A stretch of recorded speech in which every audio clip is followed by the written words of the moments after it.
beyond our control. Crash into the building. Not look back and not stop.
Yes, now time for the magic words.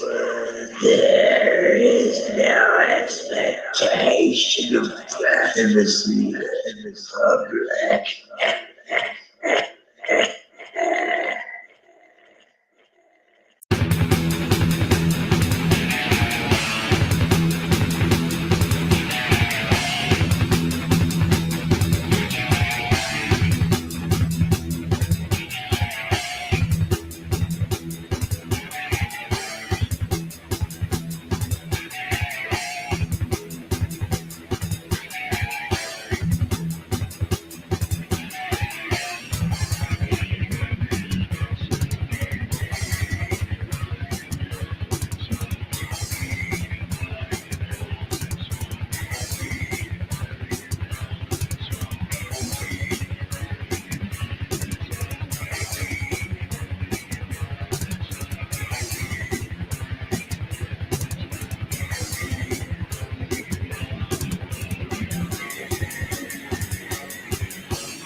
Good morning, everyone, and welcome to the stream. Good to see so many wonderful people in here this morning. I missed you. Glad to have you back. Let's see who we got in here today. We got Internet God. What's up? Terry Barnes. Hello. Good to see you as always. Cliff Higson. Hello. Welcome back, buddy. Susan, the sassy great granny who became a new member just now. Thank you very much. I appreciate that. Believe me. Oh man, that's wonderful. I love it. Cliff Hickson, Terry Barnes, Jenna Fig, what's up? Let's see, Terry. Ikis, hello, good morning. And hope you're feeling better. It looks like you're gonna be done soon. I appreciate that. That's awesome. Let's see, Cliff Hickson, Jenna Fig, Terry Barnes, Ikis. Hello, baby. Hello, baby. Graham. What's up? You got my email address. I saw that. So, yeah, contact me anytime you want. It's all good. I am back. Yes, you are. Salacious in the house. What's up? He had his Hezokuai withdrawals. So, I'm back. So, it's all good. Christopher O'Connor. Hello. How you doing? Today's going to be a pretty heavy Daryl Brooks day. That's for sure. I'll tell you what. Let's see. Cheeky Monkey. I ain't seen you in a minute. What's up?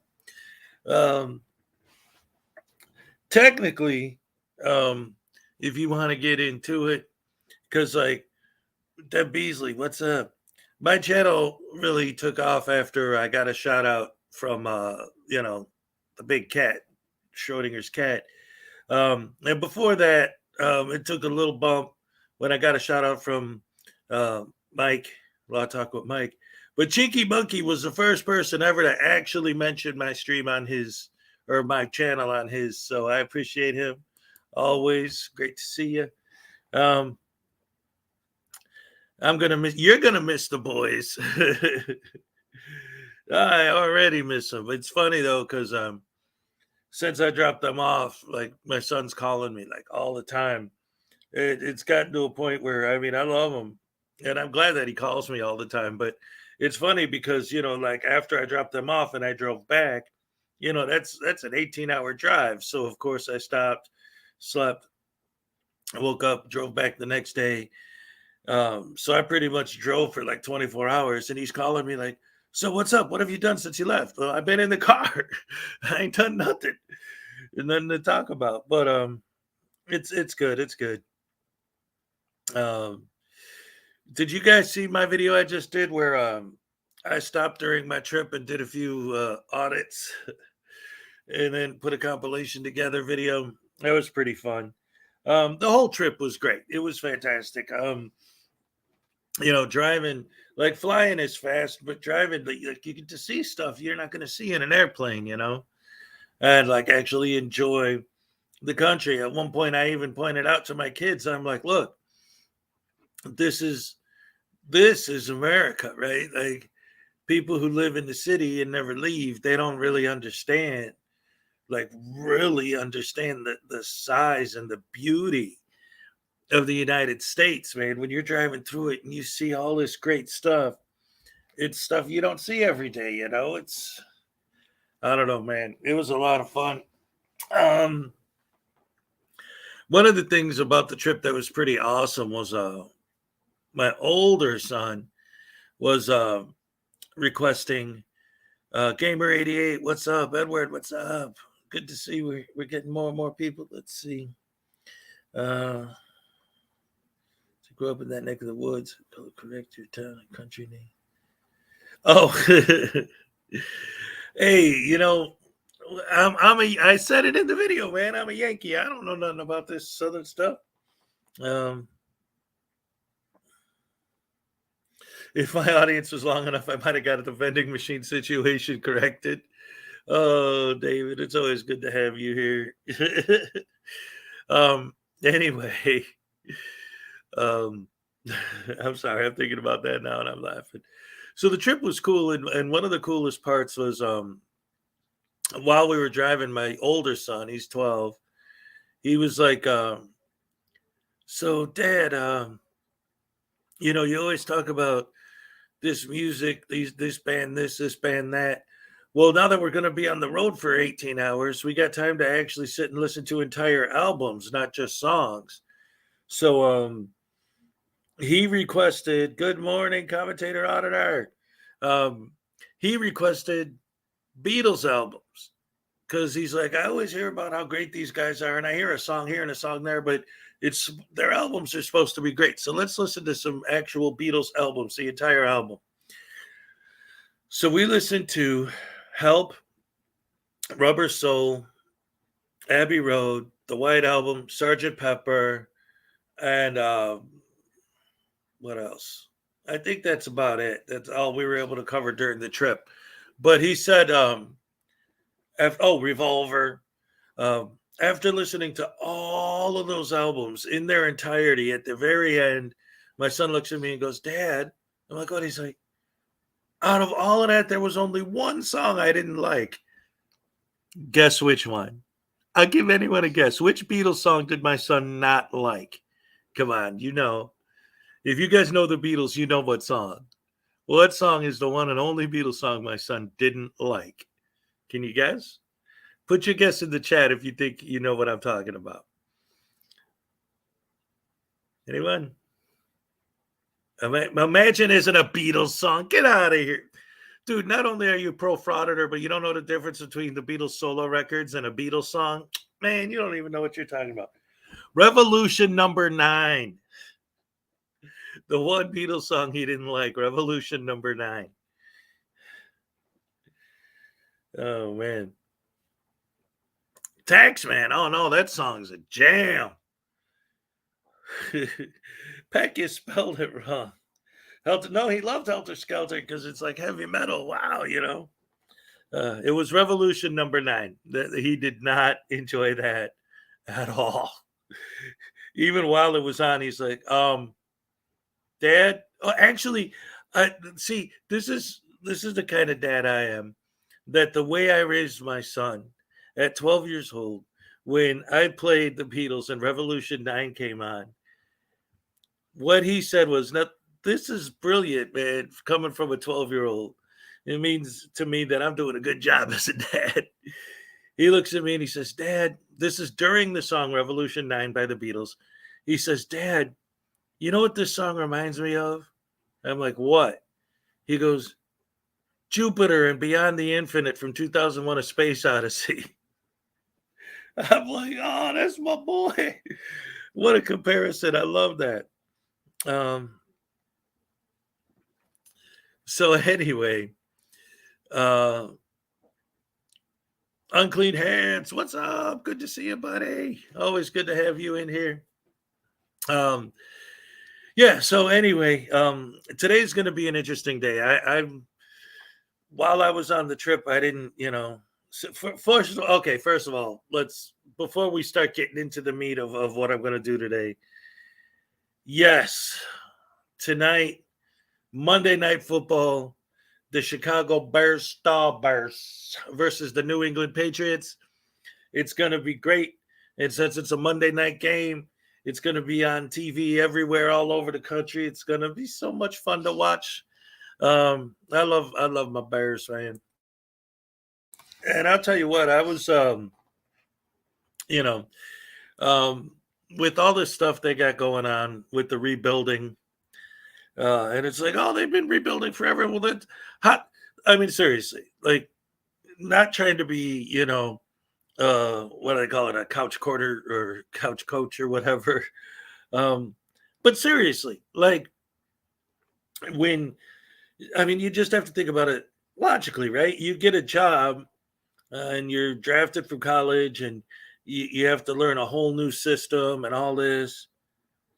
And then they fire the coach and bring in a new coach. Now you got to learn a whole new system. You're starting from zero, right? So they just got a new coach. They got a new quarterback. This is only his second year. He don't know what's going on, So it makes sense that over time, it's going to take a little bit of time to rebuild. That's just logical.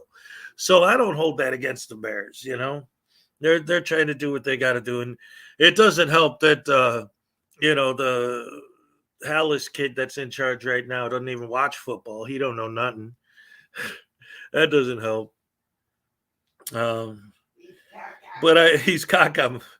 But he's all I want is for them to have at least one more really good season before they're done with Soldier Field once and for all. And for anyone who doesn't know, the Bears are going to be moving out of Soldier Field in a couple years. They're building a brand new stadium in the suburbs. So I want them to have at least one more winning year in Soldier Field. I think that would be a beautiful thing to see. Hello and good night from Australia. All right, then. Mr. Visago, 89. Oh, no. Visago. Oh, man. That's funny because you might not even, unless that actually is your name. I actually made a movie when I was in college. It was a zombie movie, and the way that they brought the dead back to life was they were trying to summon Visago in the woods, and it didn't work out. But anyway, Hallis initials on my fridge jersey back in '85. Yeah, GSH, man, right here. Beautiful. Okay, I'll stay for 5 minutes because I knew who Visago is because I summoned him. Yeah. So now the meat and potatoes of what I wanted to do today. I'll tell you guys right now, today's stream is going to be kind of ridiculous in length because it depends on what's going to happen. I've decided that because this whole Daryl Brooks thing has been building up and everyone's, is he going to testify? Is he going to testify? Is he going to? Today's the day we're going to find out if he's going to testify. So I've decided that I'm going to stay on so that I can cover today's trial live.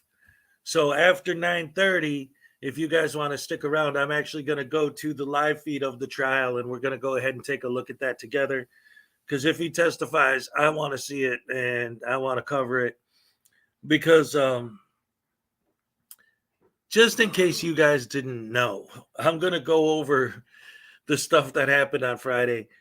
Friday in court with Daryl Brooks was an absolute dumpster fire. It was insanely bad. And I mean, I've never seen anything like it. And the thing that I was getting mad, not just at him and his attitude and the way he was talking to the judge and everything, but his so much of what he was saying sounded like an auditor. I know he's a sovereign citizen, and auditors and sovereign citizens are something different, right? And all that.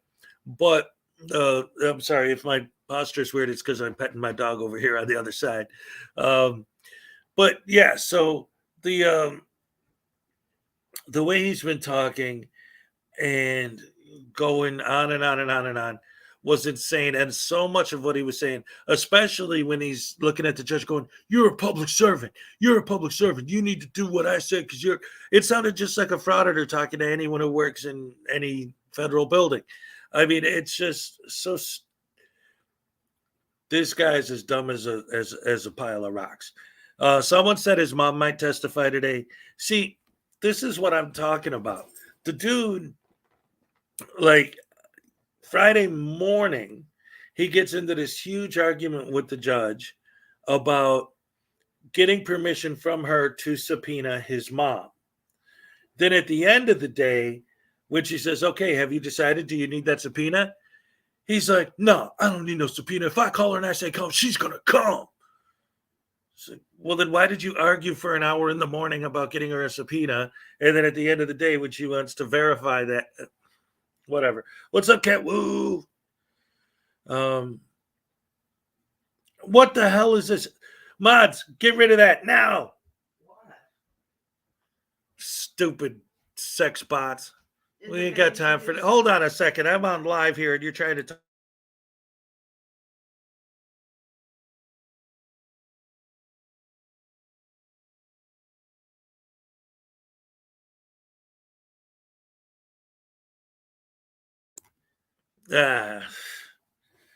All right, guys. Did you block that nonsense? Yes, unclean hits. This is the thing. So Daryl Brooks, on Friday was his turn, right? So he's calling his witnesses. These are defense witnesses, and he's badgering the witnesses, and he's asking them questions that are basically supporting the prosecution's case. Like, why would you call witnesses? And yes, like he said, where is it? Thank you, unclean. Where is it? Every witness that he called was someone who used to be on the prosecution's list. It's like he didn't do any research into who these people were at all or what they did or didn't see. He just looked at their list and so rewrote the same names and put them on his list. And none of these people were, like somebody said, he calls a woman to defend him. This is his defense witness talking about, "Oh yeah, you ran over my kids with your car." It's like, why do you call that person for your defense? This dude is so stupid. He's so dumb. So for anyone who didn't see Friday's shit show, I'm going to play some highlights from it. And then, like I said, today's going to be Daryl Brooks Day because at 9:30 when the trial goes live, I'm going to cover it here live, and we're going to stay on for a while and see what we could do. He only used the notes in the box. Roisin, what's up? Welcome back. Oh man, yeah, it's like he's just wasting time and being stupid. But the main thing, more than, I mean, obviously the fact that this is newsworthy, and I was in Wisconsin when it happened, and I know the whole backstory behind it and all that. Besides all that, is well, first of all, before I even go on, I want to make one thing absolutely, perfectly, and abundantly clear. All this time, whenever I talk about it, I've been trying to, innocent until proven guilty, rights, blah, blah, blah. The fact of the matter is, this dude's as guilty as sin. He did it. There's no question he did it. When you see the footage of him driving the car, when you see him saying like trying to build his defense around what was the horn honking, what was this? He's not saying he didn't do it. his whole defense basically is, after I beat up my girlfriend and she called the cops, I tried to run away before the cops came, and it's not my fault that there were 2,000 people in front of me and I ran them all over. So you did run them all over. But of course, he's not going to say that flat out. But all right, take it easy, Vasago. You have a good night or good day or whatever it is out there where you're at. Anyway, so we're going to take a look at some of the crap show that happened. I predict Daryl Books will do better in court than Chili. Yes, Christopher O'Connor. When the cops stopped him, the key to the car was in his pocket. And they have video like from the back of someone's house, the house that he ultimately pulled the car in, where you see him get out of the car. And then you have his initial interrogation by the cops, where they were interrogating him about the domestic call they got. And then they're like, so how'd you get there? Oh, my friend dropped me off. Oh, you didn't drive? Oh, no, I don't own a car. Oh, well, yeah, that's true. We didn't see anything under your name. Does your mom own a car? Because the SUV was in his mom's name, right? So no, I walked. That's why I called an Uber and this and that.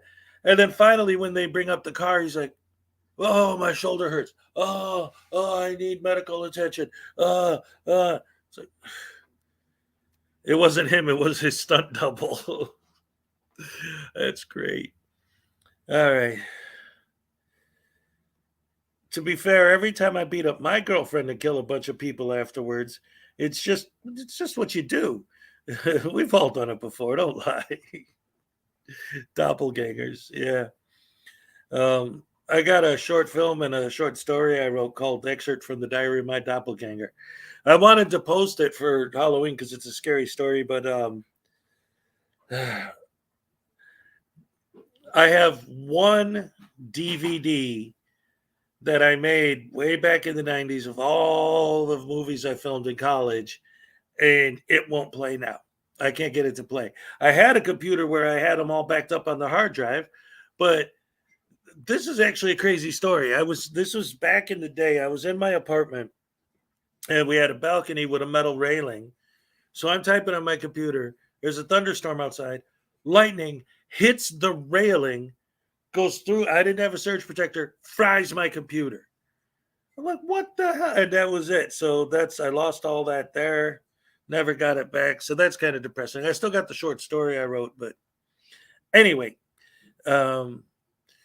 Yeah, Deb, he said he wants to call his mother today. That's, again, there's a lot of reasons why I want to, when the case starts at 9:30, I want to keep it going and cover it live here because so much fascinating stuff is supposed to happen today. He's supposed to call his mom as a witness. He might recall the cop and he might testify. And that's the big thing that everyone's been waiting for, to see if he's going to testify and what he's going to say. So, and again, if that ends up happening, I want to be on live when it does. Let's see. All right, so let's go ahead and look at some of what happened on Friday because, I was on the road and I wasn't able to talk about it at the time. So, I'll tell you what, Unclean Hands, as far as his mom's involvement in the trial and what she wants to do, a while ago, they interviewed her on the news, like when this first started happening, and she didn't say anything about he didn't do it or he wasn't driving. What she said was, well, I think he has mental problems and he should have pleaded, insanity or whatever, because the kid isn't on his meds and he ain't right. So we'll see what happens. But anyway, let's take a look at Friday morning, what this idiot was doing. That you subpoenaed, the state made arrangements for them to be here. Whatever order you want to call them in this morning is fine, but those three are here. That's what I was trying to address right now. I was asking Okay, about go ahead. the name. What do you want to address? The Kohler. How do you pronounce the name? Kohler. I'm I still don't know. having You'll trouble. have to ask the witness. I'm still having trouble finding the file for that particular witness. Yeah, call the jury in. So I don't know how I'm supposed to. Mr. Brooks, you were well advised. These are your witnesses that the state made arrangements. You knew who was going to be called. I put that on the record yesterday. So of those three, however, whatever order you want, but I'm not moving past those three. I didn't to say jump to others. I didn't say anything about moving past the three. I know that. I'm just simply, setting the tone for today that we're going to keep moving. Okay, I simply stated I'm not ready to ask that witness questions if I can't even find the I your understand, paperwork. but that's you not having your paperwork's on you, not anybody else. So what am I supposed to ask him? I can't answer that, sir. You know that. That's a rush to judgment. You can't rush me to judgment when I'm notifying the court that I cannot find the record. Well, you I did can't very find well I can't yesterday find the without file your for file. that. So I'm saying I don't that think that's the particular issue. witness. I'll make a record. Yesterday you asked the question, hold on a second. Can you have them step back out? Just they can, yesterday you said you did not have a file for one of the witnesses and you did a fine job from my perspective. So I did what? You did a fine job. I just Yeah, want to but say my they assessment, also you did a good provided me job. with one sheet for that particular witness at that Okay. time. So I I'm just went bringing off the of that jury 3 in. paragraphs. How you're prepared or not is solely on you, sir. You've had all of this information. Now we're at the end of the 3rd week of trial. These are your witnesses. I presume that you are prepared in whatever way that is. How You're not can I going be to hold it prepared up. for? I'm not. So the witness is just supposed to get up there and just. I'm just like, I'm yeah. not going to have this commentary. Okay, I'm done. The jury's coming out. Be prepared to call So one of the that's three. a rush to judgment. That is not a rush to judgment. It is a rush to Again, I'm done. judgment. The jury's It's clearly coming a in. rush to judgment. Does this guy If I'm even telling speak you that I don't English? have the No, file, in how my am I opinion, supposed- you're attempting to delay. So No, I'm It's not- I'm your not attempting to witness. delay nothing. You want to come check the boxes yourself? You always trying to pull some fast maneuvers. Mr. Brooks, See, there's a good example right there. It's his witness. Like, how can you accuse the judge of rushing to judgment, which obviously he doesn't even know what that means, because that's nothing like that at all, because she wants him to call his witness. It's his witness. Man, this guy's dumber than a pile of rocks. And Miss Judge, Your Honor. Mr. Brooks, the Look at this jury's guy. coming in. Yeah, Show and respect to they the deserve jury. to know this too. It's still issues that need you're to an get idiot? addressed. We didn't That's even what- address everything. Mr. Brooks, I addressed all of the issues. No, I You still know had that. another one that didn't have nothing to do with nothing we just talked about. All There right. was a whole nother issue that needed to be addressed that Yeah, I you needed wanna to sit bring down and on the address it record to later. your attention. We'll address it later. It needs to get addressed now before we go any further because it's an important matter. No, it's not. Later Just on, like in the this- subject matter jurisdiction is important. That Oh, hasn't give been me- proven on the record. Ladies and gentlemen of the jury, Just this is like not See, and that's another thing I really want to get into because it's related so much. It's obviously it's a sovereign citizen thing, but I've even seen frauditors try and pull this in court. The whole subject matter jurisdiction deal. Although subject matter jurisdiction is a thing, although there are situations in which it would be appropriate to challenge it. He's in a criminal court in the county of Waukesha for a crime that was committed in Waukesha County. Like,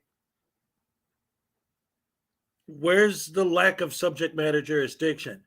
If this was a civil case being tried in criminal court, maybe. If it was a criminal case in civil court, maybe. But to do that in any of these situations where they clearly have subject matter jurisdiction and to complain about them not having it. Wait a minute, Rogue Nation and David Perillo, both of you have seen every single auditor video that's ever been made. Wow, that's amazing. I didn't know you guys were that much on it. Yeah, I've seen court cases where they've talked about all the same stuff the sovereign citizens talk about. But I'll give you that. I'll give you that. Sovereign citizens are different than frauditors, but they're very closely related. A lot of the arguments they make come from the same handbook, especially when he starts telling the judge, "You're a public servant. You're a public servant. You're a public servant." He sounds like a parrot of a frauditor when he says that. But anyway, let's get back to the stupidity and look at how dumb can be, because this guy is stupid. Rush That's the the judgment. time for evidence to be presented or arguments to be made by the I parties. can't The even jury present will any evidence. You won't let me even put disregard any evidence in the record. all of Because these you're an statements idiot. made Arrest the by judgment. Mr. Brooks That's at this unfair. time. All right. It's That's not arrest to unfair. We judgment. took You don't Court even will know what address that means. Legal matters outside the Then we presence. need to Everyone address can the be legal seated. matter that I was trying to get to before And you you rush may call your everything next out. witness, sir. I'm not calling any witness until I get an answer, Your Honor. You're a public servant. See, You're Mr. Brooks, supposed to be able to answer. you're simple supposed to do questions. what I Mr. say If I'm when I saying say I it have and to practice bring call it law your to for a next bench because witness, you're a public please. servant. That's the stage of I have we to are bring at. it to your attention, Your Honor. Mr. I'm Brooks, merely seeking please to bring stop. an issue to your I'm attention. telling you to please, I'm asking you to please And I'm stop asking you, because can we we have the address? jury present I'm asking and you. we need to continue with the evidentiary phase of this trial. Call your next I'm witness. asking you to address a legal matter, as you said that those have to be taken up outside of the jury. I Right. will do There was that a at the legal next matter. break. There was a legal matter that needed to be addressed beforehand, I so will we do don't it. have to take up time, I will do valuable it at the time next break. afterwards Blah, to blah. address something that needs to be addressed now. That way, Mr. the Brooks, court and you For the yourself are third on time, notice. I will address it at the next break. Call your next witness, please. Are you asking me? I'm directing you to call your next witness. Oh, give me Your a Honor, break. We're not going to move past this. Well, you Set ought aside, to you because took it's an oath stupid. to Oh, protect the another Constitution. frauditor line. I have your Oh, oath. I you have a took an copy oath. of You your took oath. an oath. I Right have here. copies of it. The oath that you took, Your Honor. Mr. Brooks, I'd like to continue with testimony. To- We have witnesses waiting for you. Please call your next witness. The oath that you swore to protect the Constitution, which you are now not doing. Why? Because she won't bow down to Mr. your Brooks, So you're commands? going Call your against next your witness, sworn please. oath. You're going against your sworn oath. Mr. How? Brooks, call your In next what way? witness. As you notify the jury every time when there's legal matters, we take them out Right. outside of their presence. And Yep. We're going I to didn't- take testimony right now. Call your next I merely witness. seek to put you on notice on the record for something that needs I'm to an be brought idiot. to your attention And and I to the will- court's attention. And I will address it at That's the what next I'm break. merely seeking to do. Now, see, here's the thing about what he's doing right now. Because what's an oath? She took an oath. Yeah, he's like a frauditor because he can't shut up for 2 seconds. So here's another problem with this idiot. Now, these trial days last like 8-9 hours, right? And there's so much going on. So he starts the day with this argument, right? About, no, I have to do this now. I have to do this now. I have to do this now. So what ends up happening is that he gets into this whole thing about calling his mother as a witness. And they go on this big argument about it for like 25 minutes. But 8 hours later, at the end of the day, when the judge says, okay, so are you going to call your mom? He's like, man, I don't need to worry about all that. I'll call her up and I tell her to come. She'll come because I told her to. I need to get up out of here. But you spent half an hour this morning arguing about it, accusing her of breaking her oath by not letting you do it. So she does let you do it to prove that she's not breaking her oath. And then at the end of the day, when she says, getting ready for Monday morning's docket, no, we don't need to talk about that. Well, then why'd you spend half an hour arguing with me about it this morning? Because you're an idiot. That's why. It's something that shouldn't have to wait because it'll take a valuable time later. At least if I notify you right from the onset, you'll already know what we're looking at, and we can nip it in the bud before everything starts to roll. And Mr. then Brooks, it gets I will overlooked. address it at the next break. If you want to write something down, that's fine, and give it to my clerk. I have nothing in writing. I know there's witnesses available and ready to go. Call your next witness. Your Honor, Your Honor, you have to answer this question. You're Mr. making a Brooks, judicial determination. Call to your rush next me to witness, judgment. please. You're rushing me to judgment, Your Honor. There's no rush to judgment There here, is a rush sir. to judgment if you won't address. Why does the he keep legal saying that? He issues doesn't know what that he's I talking informed about. you that I had some legal issues that needed to be addressed before No, you don't. run right past that, Your Honor. You're a public Mr. servant. Brooks, Are you not a it is public servant? 9:37. Call It is your 8:37. sorry, 8:37. You're There he goes again with the you're a public servant. You're a public servant. All of these guys, from the sovereign citizens to the frauditors, all believe that the definition of the word public servant is my personal slave who must do what I say when I say it because I'm a citizen, I'm part of the public, and you're a public servant. But I thought he was a sovereign citizen. So he's not part of the public. He's his own country with his own laws that make it legal to run over people in your car. Oh, and this guy is so bad because, like, he is an example to me of what is created by not his violence, but his attitude, especially in court, is a perfect example of what is being created by the misinformation that is being spread by frauditors and by sovereign citizens. They hear these words, public servant, this and that, and they think, oh, I get it. Servant, slave, they're my servant because I'm part of the public. They must do what I say when I say it because I said it. And she's bending over backwards to make it so that, because it's not like, well, if there's an appeal. He made it clear before they even started that he plans on appealing no matter what the decision is. And there's going to be a clip coming up later on that I'm going to show where he starts arguing about charges being dismissed. He originally had 77 charges. One of them was dismissed, and he starts arguing about that. Why would you argue about a charge being dismissed? Wouldn't you be happy that some of the charges are being dismissed? I thought frauditors called that a victory. He's like, how dare you dismiss my charges? What do you think you're... Okay, buddy, whatever. You have the brain power of a standard frauditor, apparently, because this guy's so stupid, it isn't even funny. And again, I saw someone mention in the chat, it's not the way he talks. It's not, the fact that he obviously doesn't have the intelligence to make words, and he doesn't know how to brain, and he doesn't know how to English. But that isn't even the point. The things he's saying are stupid. It's not that he's saying them in a stupid way. They are stupid. He keeps calling it a rush to judgment. What are you talking about? Do you even know what that means? Now, obviously, he doesn't know what that means. Oh, my goodness. You're right. Call your next witness. Your Honor, you're rushing me to judgment. There's no rush to judgment. Call your next witness, We had please. a legal matter that needed to be addressed. No, we didn't. And I'm merely trying to And I'm notify the court. telling you at I'm the denying the onset- request to address it at this moment. Call your next witness. You said what?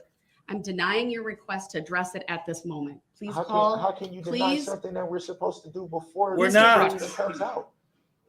Call your witness. I'm not seeking to be disruptive. I'm just Yes, seeking you to are. understand why we do this Everyone every day. is in the courtroom. Right, waiting for you. because you're an Please call idiot your every next day. We witness. do this every single day. Because you're an We've idiot done it every single day. So I'm simply trying to make sure that the court is notified of Put it things in that need writing, to be hand it to the discussed. bailiff, and if I deem it important enough to interrupt the witness, I will, but call your next witness. How can I call a witness and write something down and do? You do can both? take a minute This to is the write down what it is. This I'm is not the asking reason you why to. it needed to be addressed beforehand. Uh, That way The it jury doesn't is become an remaining in issue. this courtroom. Call your next witness, please. Your Honor, you're rushing me to judgment. There's no rush. no, to she's judgment. not. What are Are you? you not a public servant, Your Honor? Mr. Brooks. Do I Yeah, not have your oath listening to of this guy's office? Under arguments Three of make me 'em. dumber than listening to this frauditors' court arguments. has the authority, as you know. Do I not have, Call- is this not a copy, or I asked for certified copies that you said on record that you would not provide for no good reason, that these are three Sir, of your you are oaths. doing this, right and I've here. repeatedly told you, you can see the jury's here. You're You're doing this. Listen, Your We Honor, need to go I'm forward. not attempting Yes, to delay. yes, you are. He keeps saying what he's not doing while he's doing it. It would be like if I was going, hey, you know what? I don't know why you keep accusing me of opening and closing this case. I'm not opening and closing it. I don't know what you're talking about. Why would you accuse me of doing that? I'm not doing that. He keeps saying he's not doing stuff while he's in the process of doing them. Oh, man. So anyway, that whole argument is all about him trying to subpoena his mom to testify. And then later on, he's like, well, I don't know why you're bringing that up. I call her and tell her to come, she'll come. So what's the problem? Oh, man. This guy is an idiot. Stupid, dumb idiot. Dumb and stupid. Oh, yeah. Now, later on, the next clip I'm going to show is, so again, this is his defense. It's his turn. He's calling his witnesses that he subpoenaed, right? These are his witnesses. And he specifically said they had a big discussion last week about the times. Like, what time do you need this witness to show up? What time do you need? And he said, I don't need to put times on. I don't need to do that. So now it's time for him to call a witness, and there's one witness in the courtroom. So now he starts arguing about how come they all ain't here. And it's like, well, you specifically said that you weren't going to give a time. This is the person who's here now. So this is the person that you need to call because they're the only person in the damn room. You can't call somebody that ain't here. Oh, man. This guy, yeah, he thinks he's on Jerry Springer. He doesn't realize that he's in court for his life. At least he acts like he don't know. So I'm advising you that if you don't call her right now, you will forfeit your right to call her. Is that lawful law? Sir, I believe I have the authority to do that. I'm sorry. I already got to pause it. Hold on a second. See, not only is he an idiot and a sovereign citizen, and half of what he says is the same stuff frauditors say, is that lawful law? And he keeps saying that over and over. Is that lawful law? Is that lawful law?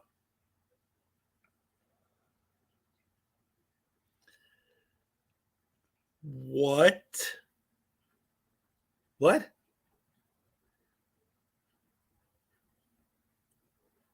Lawful law? If it's a law, I know what he's trying to say, because these guys always make these arguments as, well, that's not a lawful order. That's not you're giving me unlawful demands. That's what he's trying to get at, but he's calling it lawful law. Does this dude even have a brain stem? How is that brain powerful enough to even get him to walk? Man, this guy's dumb. What's up about last night? What are we talking about? We're talking about Daryl Dumbass Brooks and the nonsense he's been bringing up in court because he's so stupid that he don't even understand his own arguments. I'm just She's asking your the question. witness. I'm just asking the question. Is that lawful law? I have the authority under 90611 and other rules and the inherent authority of this court to control the order and mode of interrogation. Okay, hold on a second. Real quick. When he says, is that lawful law? And he's like, how come you don't answer the question? How come you don't answer the question? Because that's not a question. Because that doesn't even make sense. That's not even a thing. Why don't you answer my question, Judge? Is that lawful law? That's not a yes or no question, because that's not a question, because those words don't even make sense. Like, you're barely even speaking English at that point. Man, this guy don't know how to brain. Your Honor, why is it always so hard to just say yes or no? Because you're not asking a legitimate question. I'm not disputing that. I'm not disputing. No, I asked the question. Is it lawful law? Sir, that's not a question. Told you what there is no such thing. Is. Okay? You If you told don't me want what to you- recognize it, that's you told fine. me You your want to authority. object and note it, that's You told fine. me your Your authority. objection I'm is not noted on the debating record. your authority. I'm not. Yes, you are. So I will address one other issue with you, because you said you had an issue regarding the last witness, which is fine. We can address that quickly. And then I'm going to have the jury brought in, and that will be your opportunity to call That's a Ms. misdirect. Patterson. That's a misdirect. What issue did I said I had with the You last? said you wanted to raise said- an issue with about What I Detective said Guzman's was testimony. I might have more questions for that witness. I didn't say it was an issue. Oh, I didn't hear that, sir. You had your opportunity to ask the witness. Oh, questions. now He's this been part. Watch released. this. Your Honor, if I mumble something under my breath, somehow that's audible, but when I talk clearly, somehow I may nobody have hears missed me. it, but I heard what I interpreted was when you said I may have an issue with this witness. I didn't understand. I guess I didn't take that as you were going to reserve your right to recall him.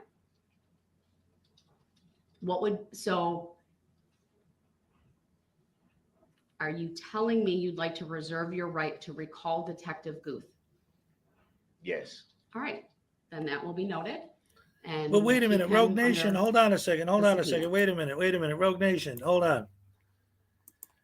How come when we break down frauditors acting like idiots, you're interested in that, but when we watch someone who's not a frauditor acting like an idiot, that's a problem. Like, you do understand that the way this guy sounds to you is the way you guys sound to us, right? Let me say that again. Think about it. The way this guy sounds to you is the way you sound to us when you're on an audit. I'm hoping that me drawing this parallel will help you guys learn and understand where your stupidity lies, because it's the same thing. He makes the same arguments. Yeah, he had some of the sovereign citizen script on top of it, but that's it.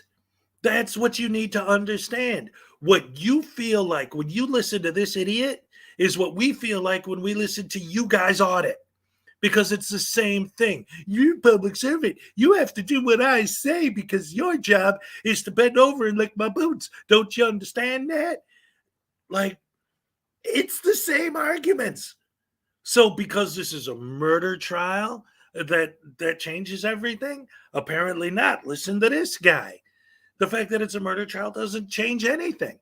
Because when you say this law doesn't apply, then it doesn't apply. It doesn't apply to you because you personally decided that you don't want to follow that law. It doesn't apply, period. And if it doesn't apply, period, then that means you can get away with murder. And this case is the proof of that. One more time, I'm going to say it.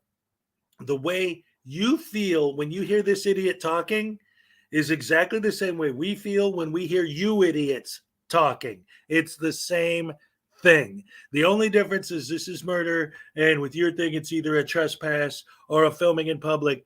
But the way the laws are written, if something is illegal or something is addressed in the law, it's addressed in the law. It doesn't matter what it is. Too stupid to see the difference. What's the difference? If the law doesn't apply, it doesn't apply. Whether you're talking about holding a camera or committing a murder, if the law itself isn't a legitimate law, then it's not a legitimate law no matter what you're doing.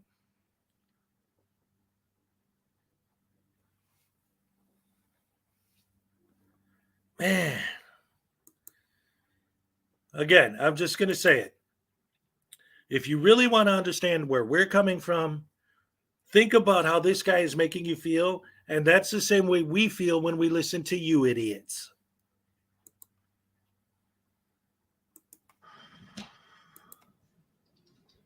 Now, that should address that.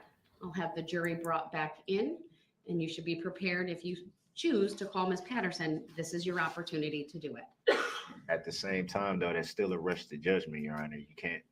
I shouldn't be forced to call people in the order that I'm being told to when these are my witnesses.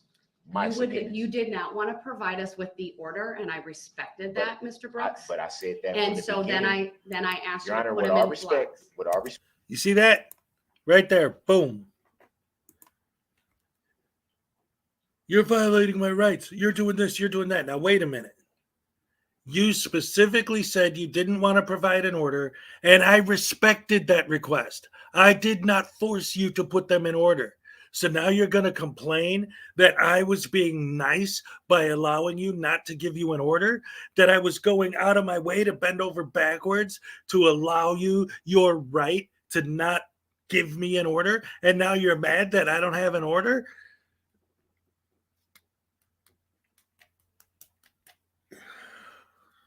Damn.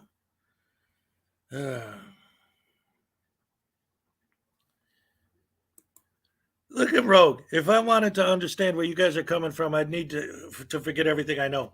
Please do, because everything you know is wrong. Oh, man. Yeah, it's all about perspective. From my perspective, you got your soft sits here and you got your frauditors here, and they're basically cut from the same mold, and they're quoting the same script, just the frauditors cherry pick the script just to do, you know, their bits without crossing the line into full-blown sovereign citizen territory. But again, it's the same nonsense. And the whole reason why I keep making the correlation between this idiot and the frauditors is because so much of what he says and what he does and all the lines he pulls out of the sovereign citizen script are all the same lines that frauditors pull from the sovereign citizen script. And it's the same arguments. Yeah, but this is a murder trial. It's not just a dude with a camera. Right. And yet he's still acting like he would if he was trying to get out of a traffic ticket. Why? Because once the misinformation is spread, once these ideas are out there, they hit people like him and stick into his head, and he starts thinking this stuff is real. Because you guys push so hard on the idea that these made up nonsensical ideas are real that now you got idiots like this guy believing it. That's the problem. Don't you get it? You're spreading all this misinformation, and morons like this guy are actually believing that it's true. He's not just trying to get out of a traffic ticket, which is what it comes down to with you guys. You're trying to get out of a trespass because you know it's small time stuff. You're trying to get out of a traffic ticket because you know it's small time stuff. You're trying to get out of a filming in public because you know it's small time stuff. But you're spreading these ideas and spreading this misinformation and selling your bull as fact, and then you get people like this idiot who hear this stuff and believe it and then bring it into court and start spouting off the same nonsense. Did I not inform Your Honor in the court that I would not give a specific order? I stated that numerous times. And Mr. Brooks, Numerous I times. have authority to tell you otherwise. You I may did. not like it. You may I did. disagree with It's it. not Okay, hold about on. that. It's about the rest You of the have judge. nothing. See, Rogue, that is correct. Frauditing was born out of the sovereign citizen movement. Yes, you're right. The sovereign citizen movement was first, and then over time, people took, cop watching right after things like Rodney King and George Floyd. They took that, added some of the sovereign citizen script, cherry picked to that specific action, and created their own world. So yes, the sovereign citizen movement is the grandfather of the frauditing movement. Thank you for admitting it. Yay!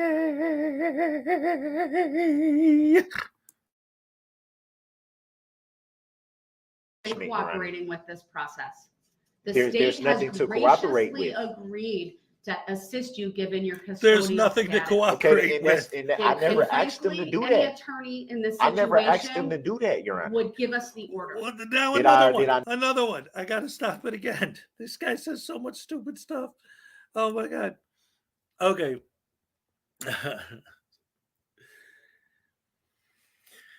You're defending yourself.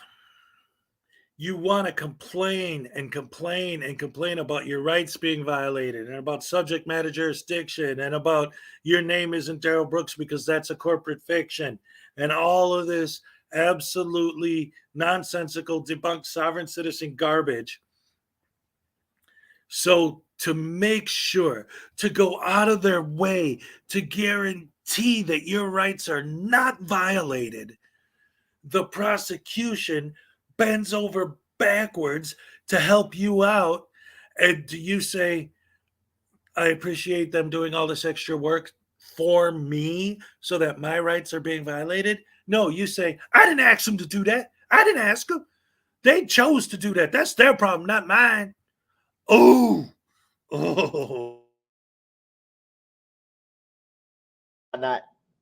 Did I ask them to do that? I did not ask them to do that. They No, volunteered. They offered. So at the end of the but- day, but we expect if your they didn't want to do cooperation it, in that. yeah, but that wasn't one of the stipulations when they offered to do it, Your Honor. Let's No, common courtesy is the stipulation. okay, sir. but it And- wasn't and here's the stipulated thing. to, so I didn't have. You are well advised of how this process was going to go. No, I was not. It is Because if normal you- in a trial. You can't to call put the people. witnesses You can't out put the of people order in a based on specific their spot for me, availability. Your Honor. Come on now. That it is. That's a rush to judgment. There's no rush to judgment here. You Did keep the saying state? Did the that, state sir, have to but put that's their not the witnesses? case. Your Honor, with all due respect, did the state have to put their witnesses in order and tell me? It's irrelevant what the state did. in Did that they have to regard. do that? They didn't need your assistance to do that. Did they have to do it? No, they did. I not didn't have to be do it. provided with.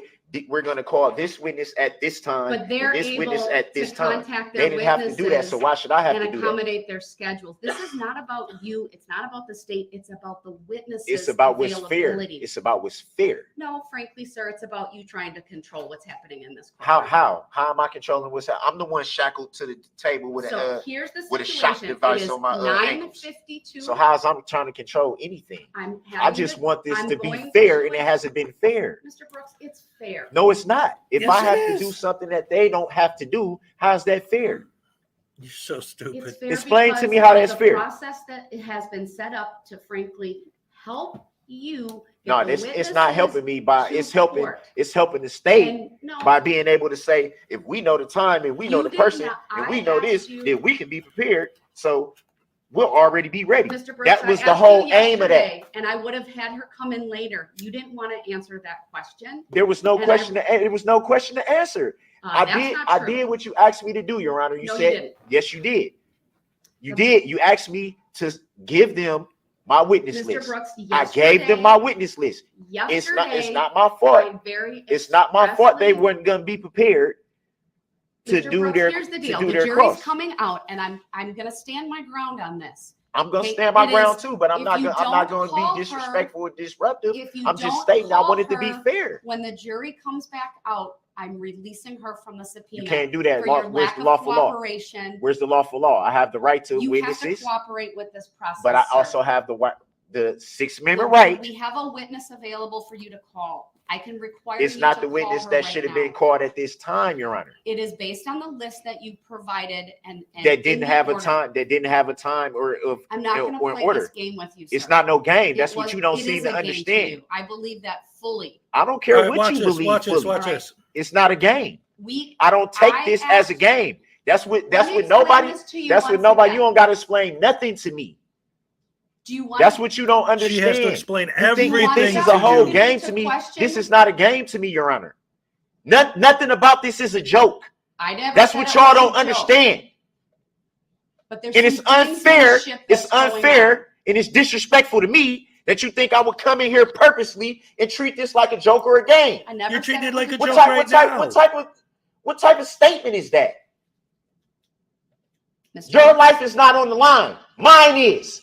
And you think that I think this is funny? I My don't brain think is it's on the funny line listening to whatsoever. you. So, And I so I understand. think, Your Honor, with all due respect, I think you So should show we're some gonna take respect. a 5-minute break, She does and nothing when we but come back, respect the you. jury's coming out, And you're right. and And you she need to bends call over your next backwards. witness. All the Thank you. We are complaints. No, recess. you.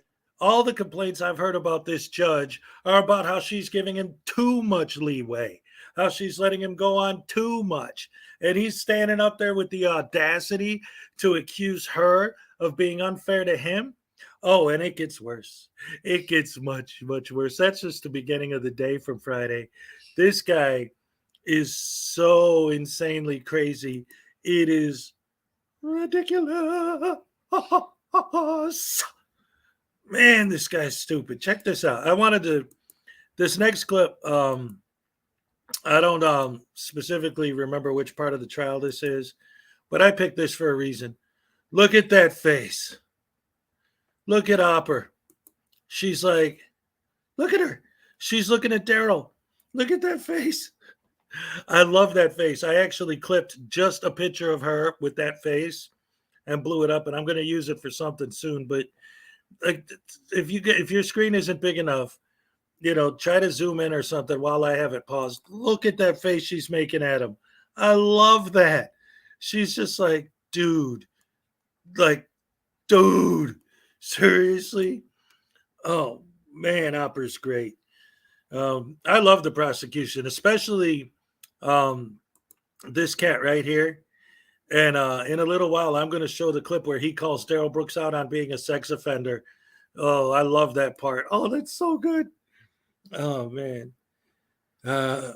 Check this out. I'm not familiar with this trial. Okay, so about last night, real quick, let me give you the rundown of what we're looking at here. So on November 21st of last year, there was a Christmas parade in Waukesha, Wisconsin. This dude, Daryl Brooks, was down the street from the parade in a park, and he got in a fight with his girlfriend because she owed him $350. He slapped her around a little bit. She was with her friends. They threatened to call the cops on him for hitting her. So he freaked out because she was going to call the cops. He jumped in his SUV and split. The problem is there was a Christmas parade on the road that he split down, and he ended up running over the people in the parade. He killed 6 people. He put over 60, I guess they're saying, in the hospital. He's just murdering, running over everybody in his car, just blah, blah, blah, blah, bodies flying in the air everywhere. It was insane. It is possible, if you want to see it, it is possible to get the footage, but it's difficult because all of the footage of it on YouTube has the actual bits where he's physically hitting people with the car cut out, because that's a TOS violation to show that level of violence. But the footage is out there, and it is insane. He's literally just plowing through everybody. So now he's on trial with 77 counts, including 6 counts of murder in the first degree, negligent homicide, unintentional, like every possible. He's never getting out of jail is the point. No matter what, he's never getting out. But now he's defending himself. He chose to defend himself because he's a sovereign citizen, and he specifically said that he's a sovereign citizen. And he's making all these insane claims to all of this nonsense. And you hear him argue in court. And this is just from Friday. At 9:30, the trial's going to go on. And today's the day that if he's going to testify, it's going to be today. So I'm going to stay on so that I can cover it live just in case he does testify. I want to be online when he does it. So I'll still be here when it goes live. But again, this clip I'm showing right now, before I press play, I just want everyone to take a good look at Opera's face. She's looking at Daryl, and she knows that this dude's a piece of garbage, and she's just, I love it. No, but we would like some further What happened?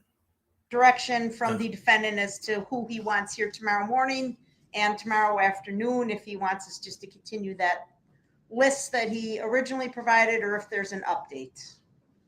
And we could do that off the record, Your Honor. I don't know that we need you involved, but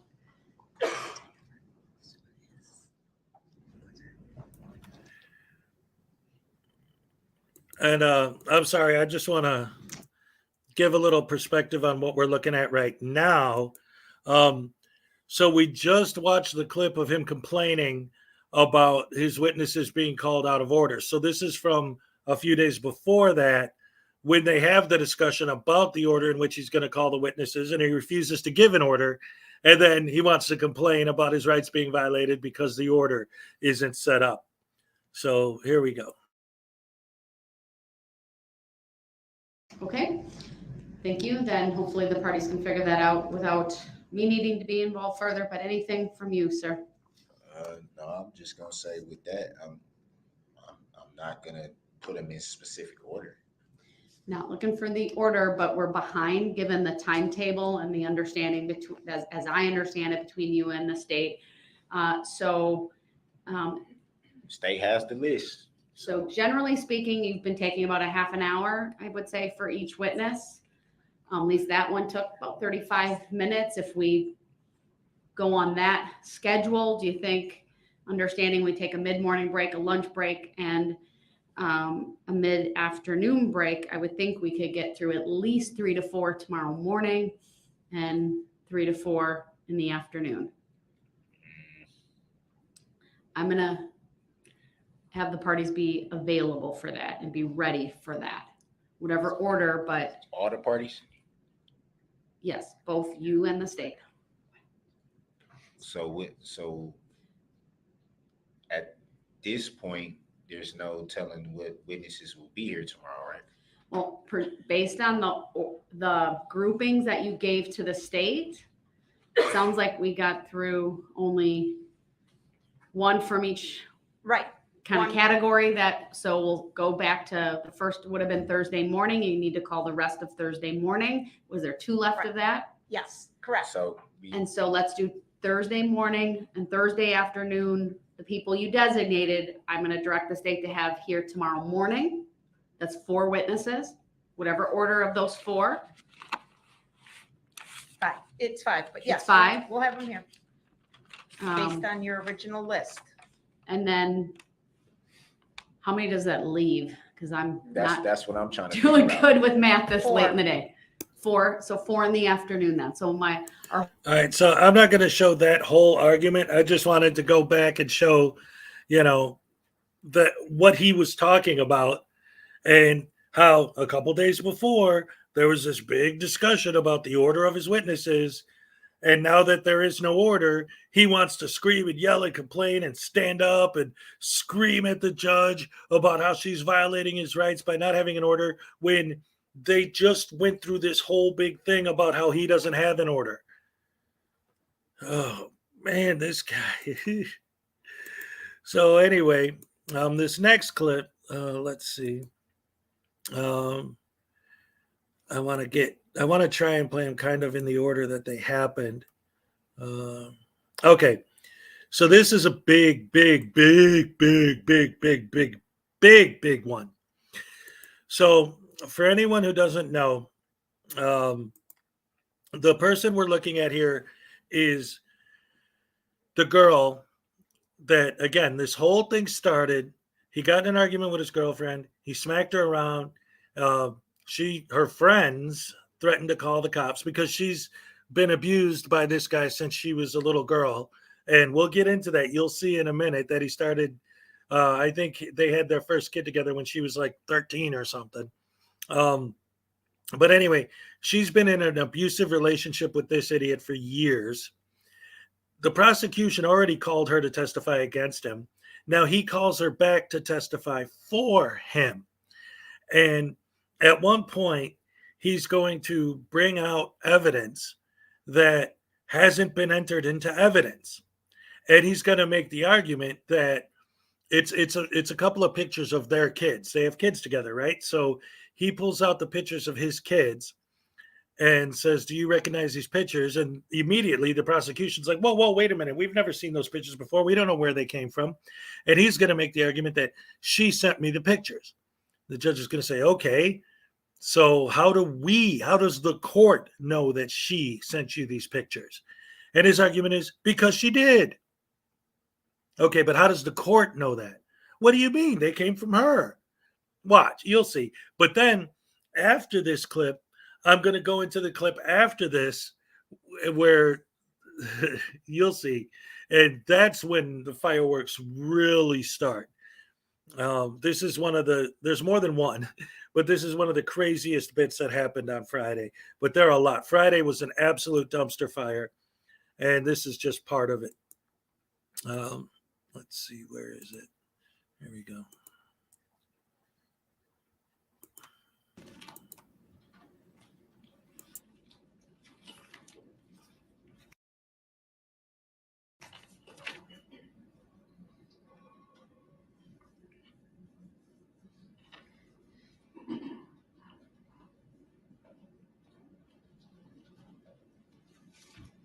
That last answer was kind of low. Did you say no?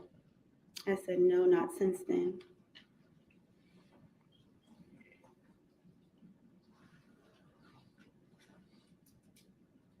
So that would mean, assuming that would mean no contact at all via phone or anything like that. No.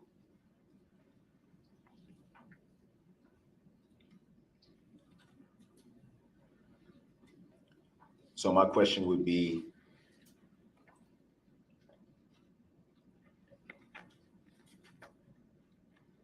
don't know if you can see them from here, but do you recognize these pictures? You need to show those to the state. The bailiff will take them. It's not proper procedure, sir.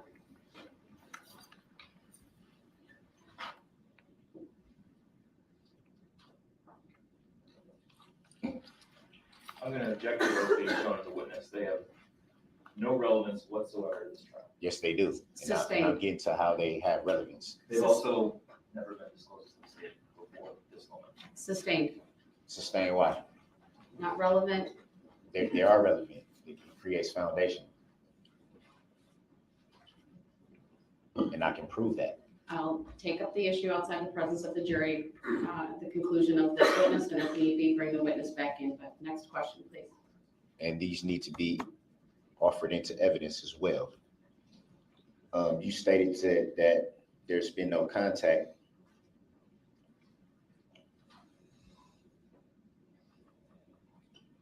How would the alleged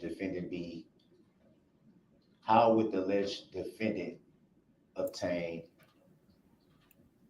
photographs from you if there's been no contact?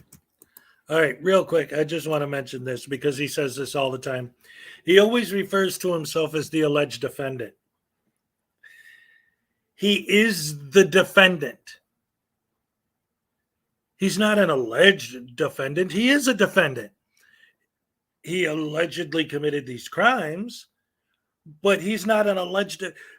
Another example of how this guy is so freaking stupid. Ugh.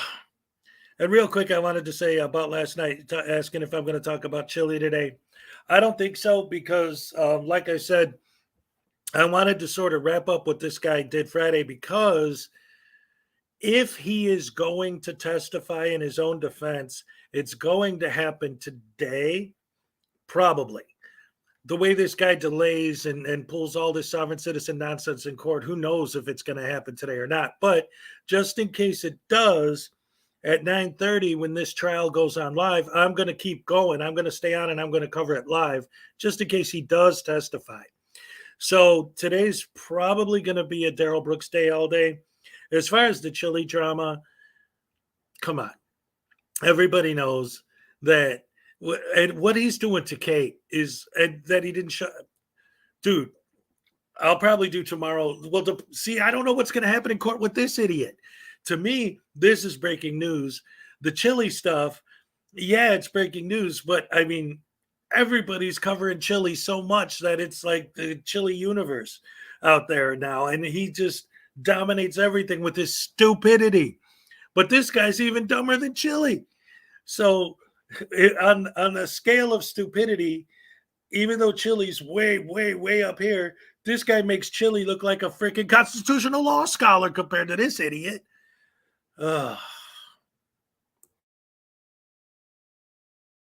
Objection.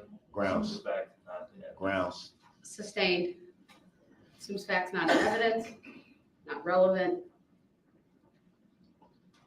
How's it not relevant? Photos just don't pop up out of the blue. Mr. Brooks assumes facts not in evidence, No, and it's at facts. this point, I got the pictures conduct right here. after Facts. the alleged date of violation here, it's not relevant. Alleged violation. You're For the record. correct. After the date charged.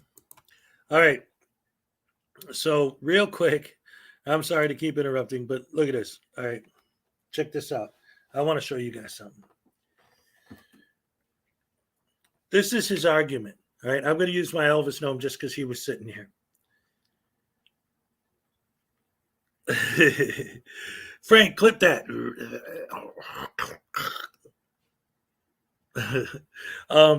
So this is his argument. This is his legal argument in court with the pictures. I'm going to use this as an example, but he's saying it for his pictures, right? You see this? Yeah. I got this from my friend Tony. Well, how do we know that? Because it's right here. See? It's here. Okay, but how do we know Tony gave it to you? Because I'm holding it and showing it to you. Well, how do we know you didn't buy it in the store? Because it's right here. See it? Yeah, but how do you know how do we, the court, know that Tony gave it to you? Well, because here it is. Look, see? The fact that he has the pictures proves nothing. They're pictures of his own children. Oh my God, there's absolutely no possible way that you can have pictures of your own kids unless they were given to you by this person. And the court's just supposed to assume that that's a fact because you said it. Because no one would ever lie, especially not him. Oh. Charged, that the dates that are charged for these allegations, you are absolutely correct. Thank you.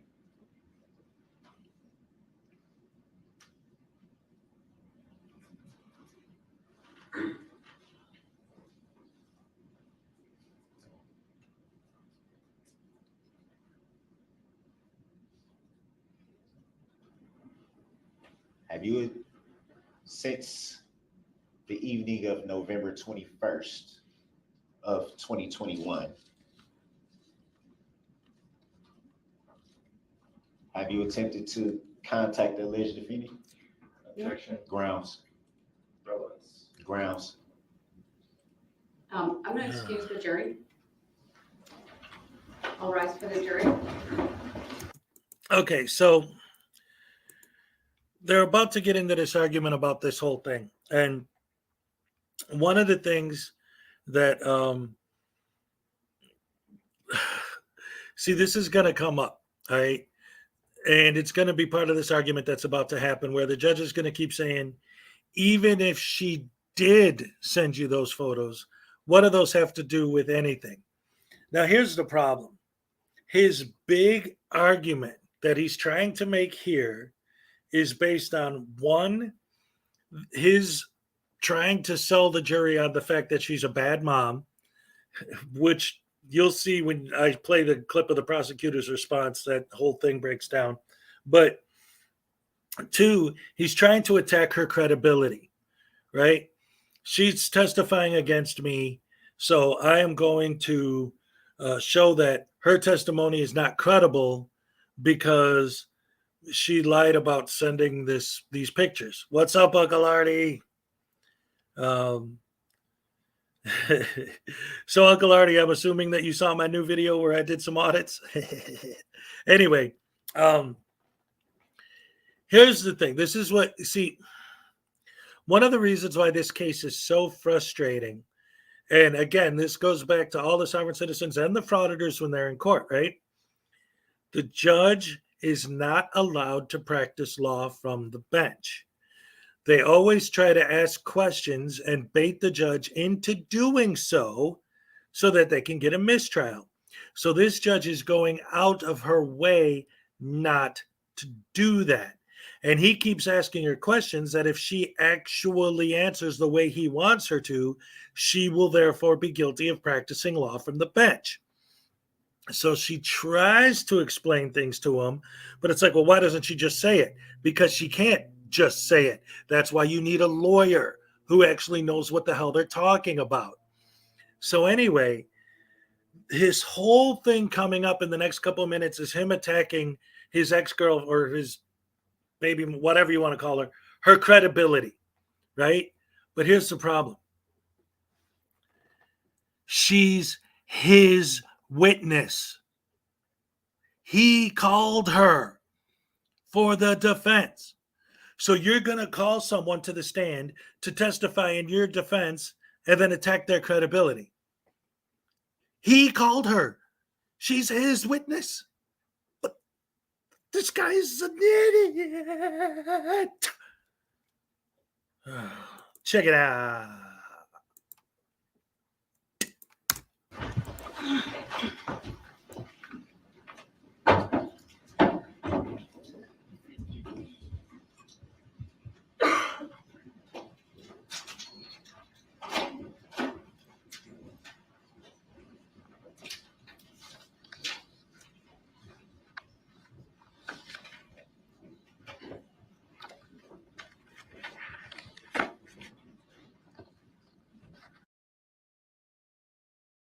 Sorry to stop it again, but I noticed this comment from Christopher O'Connor. It's not like they're talking about the SUV killing and injuring innocent people. Yes, that's my whole point. That's the judge's whole point, what she's trying to explain to him. Even if she did lie about writing him the letter, even if she did lie about sending the pictures, the judge keeps saying it's not relevant. It's not relevant. Why? Because she's not saying anything about the case. She is not on trial for sending you pictures. You're on trial for driving your car through a parade. What does whether or not she sent you pictures have to do with that? You want to call in her credibility as far as her testimony, whether or not she's lying about whether or not you hit her, that's one thing. But whether or not she sent you pictures isn't part of her testimony, other than you asked her a question and she's your witness. The logic in this guy's brain is illogical. He has none.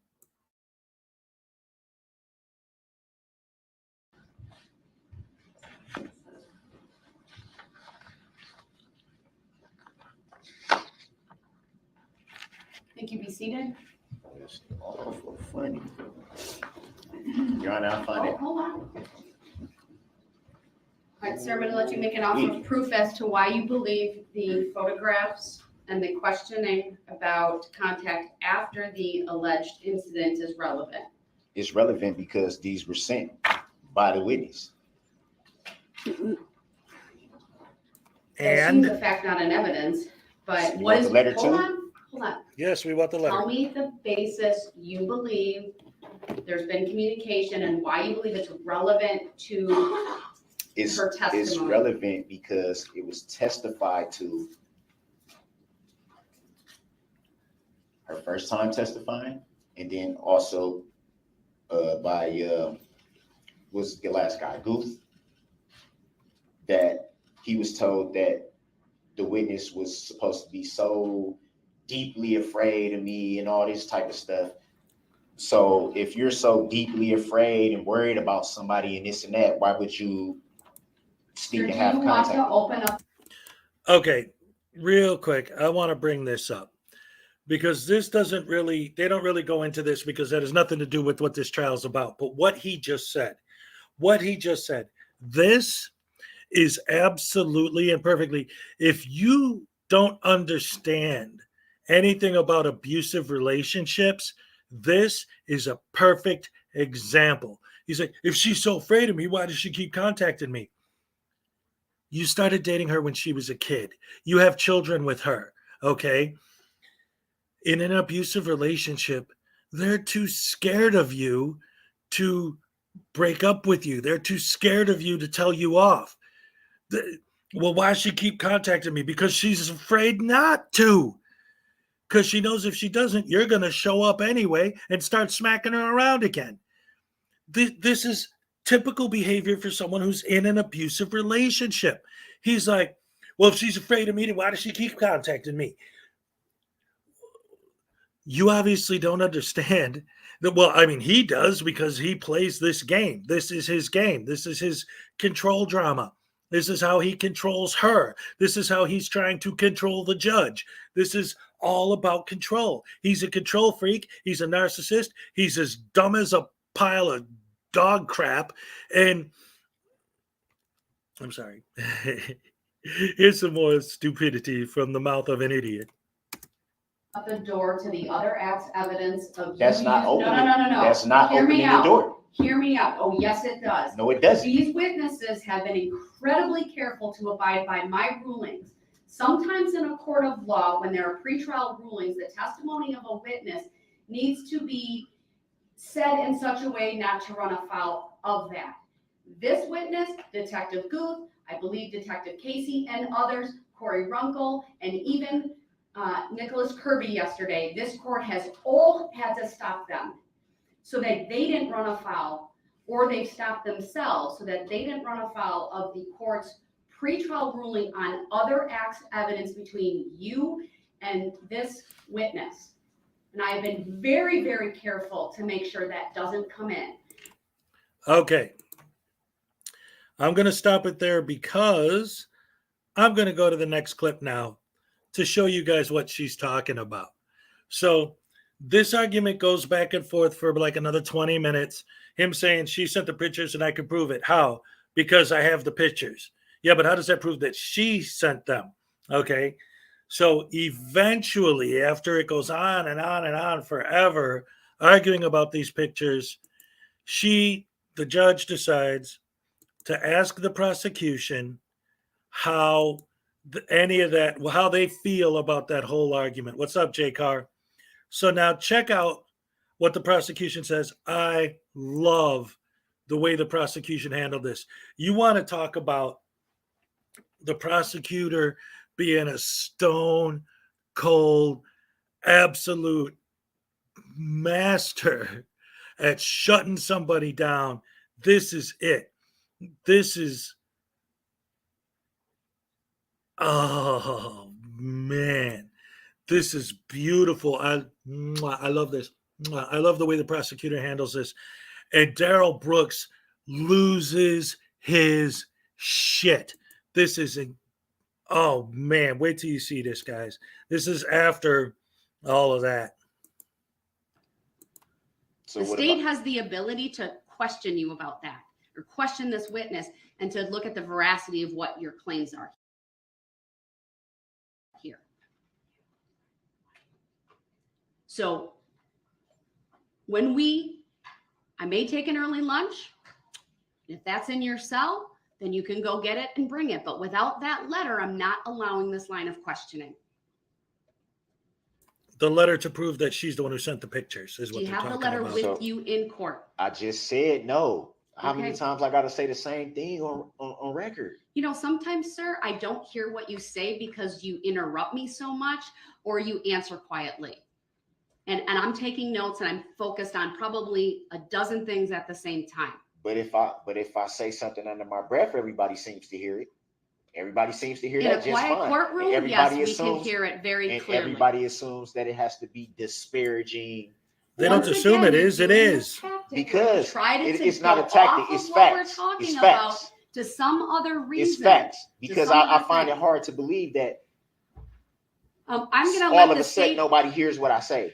I'm going to let the Come on, state man, make a stop. record of why they Stop. believe it's objectionable because I haven't let them do that. I've given you multiple opportunities to tell me why you So believe I it's. didn't get these pictures from nobody else. Why was The somebody record will else reflect you have two pictures that you believe were from this witness. that I know is from? Okay, Okay, so how does the court know That I know. that?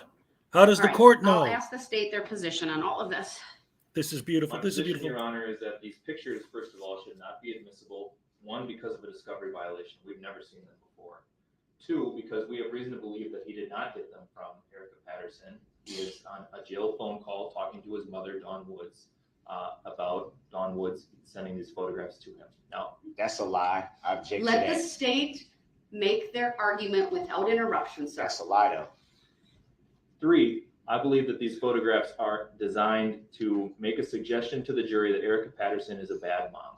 I think that is what the defendant is trying to do. And if we're going to go down that road, then we would be forced to counter that claim. First of all, it doesn't make her an incredible witness, if it's even true. And second of all, if we go down that road, we would be forced to counter that claim by pointing out that not only does the defendant not live with the child in question, he doesn't live with any of the other children that he has. He impregnated Erica Patterson when she was a minor in Nevada. And for doing so, he was convicted of statutory sexual seduction, pled guilty in March of 2007 to that felony offense, and is a sex offender on the registry as a result. So if there's any causation that would lead to Erica Patterson being a bad mom, Mr. Brooks has a direct role in that causation. And that's Furthermore, Mic drop moment. Yay. Yes. Yes. Yes. Yes. Yes. Now, Daryl Brooks, first of all, the prosecution says they have a phone call where he's asking his mom to send those pictures. And Daryl Brooks says, now that's a lie. How does he know that the fact that they have that phone call on recording is a lie? What is he lying about by saying he has the recording? You want him to bring it into evidence? You're the defense. You can say, I want to hear the call. I want that call admitted as evidence. There you go. You don't have to call it a lie. Now, Daryl Brooks is about to go off on what the prosecution just says and saying, you're lying. You're not telling the truth. You're doing this. You're doing that. Because she told me she was 18. So where's the lie? He's on the sex offender registry. That's not a lie. He pled guilty to sexual misconduct. That's not a lie. It's a lie because, well, she said she was 18. Okay, but where's the lie? What are you accusing them of lying about? It happened. Whether or not she said she was 18 doesn't change the fact that it happened. There's no lie. Check it out.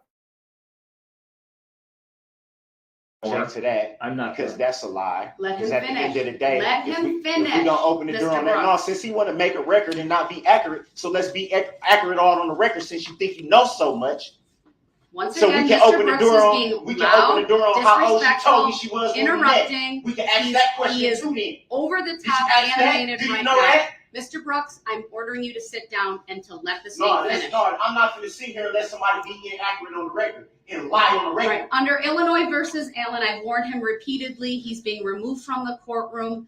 And you know what? Let me dial that back. We're just going to take an early lunch, 1 hour. We'll be back. And unless he brings that letter, and he can show it is inadmissible, she will not be questioned, and under 906.11, I will declare the cross-examination closed. Thank you, we're in recess, 1 hour. Get your facts straight. He did get So his facts let's straight. open the door on all of it then, so we can get all of it on the record. Since you think you know so much, He knows what happened. That's what he just said. Like, what are you talking about? Now, this clip I'm about to show is the big one. There's two more that I want to show from Friday. But this one is the big moment from Friday. The ending is pretty huge, so I'll show that end. But this is it. Do I have a Discord? Yes, I do have a Discord. I'm not entirely, I'm learning how to use it, but I do have one. So you can find me on there. I'm on there. No doubt about it. All right. Now I'm about to show the big moment from Friday. This is, I don't even have to explain this. All you guys got to do is see it, and you'll know that this is insane beyond insane. Like, as crazy as this dude is and as nuts as you thought he was, wait till you see what happens here. This guy's even crazier and dumber than you thought. Look at this.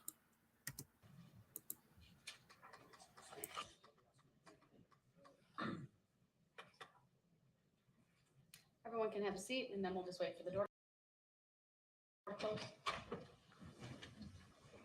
Go ahead, Mr. Brooks.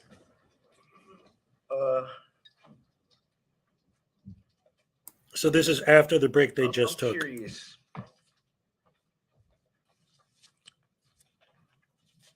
Some of these, judging by the reports, how are some of these answers allowed to pass when they're coming straight from reports made by the people on the stand? Very curious. I don't understand your question.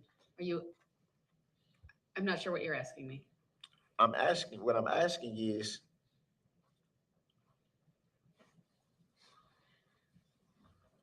reading from the report that the people on the stand are giving, the report that they gave to law enforcement. If you're asking me whether there's a mechanism in the rules of evidence and how to establish that before the jury, the answer to that is yes. If you're asking me how you do that, I'm not going to answer that. I didn't ask how. I just to be blunt, which I've been since the beginning of this trial, obviously,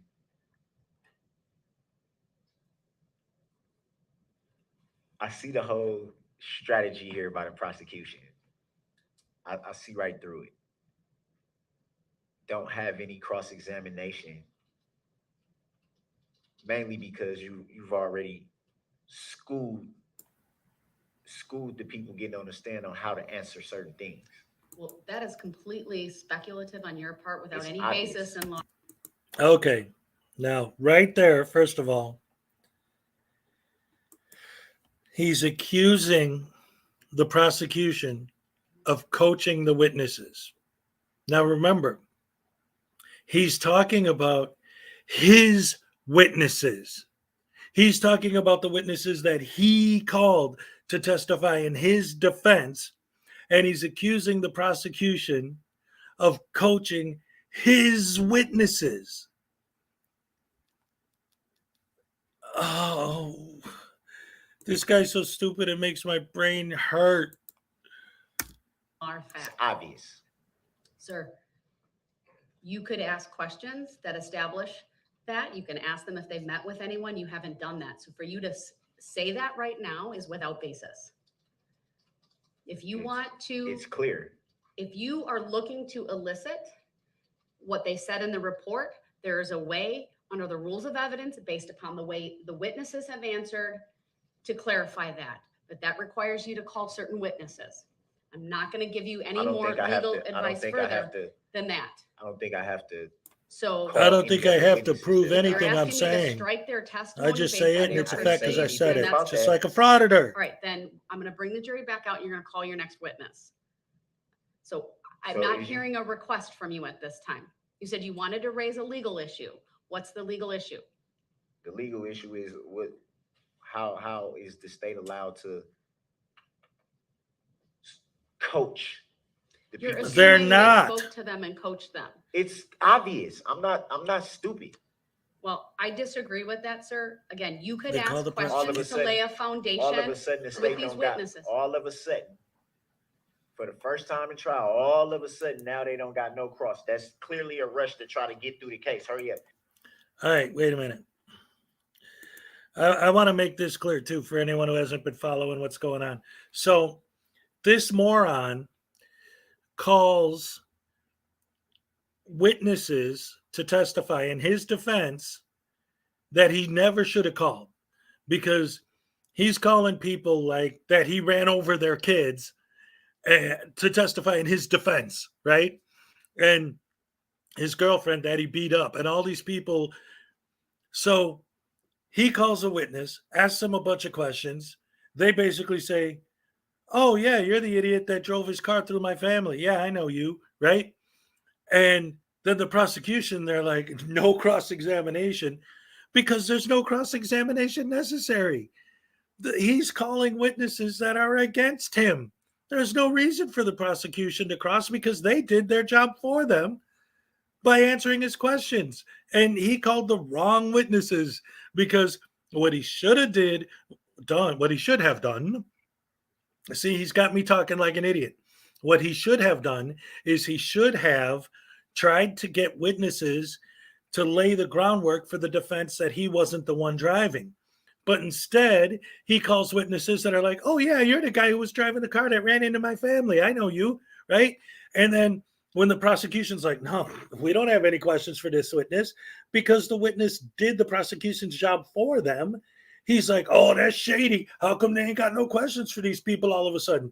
Because listen to what the people said on the stand. They basically supported the prosecution. There's no reason to cross them because everything they said just proves that you're evil.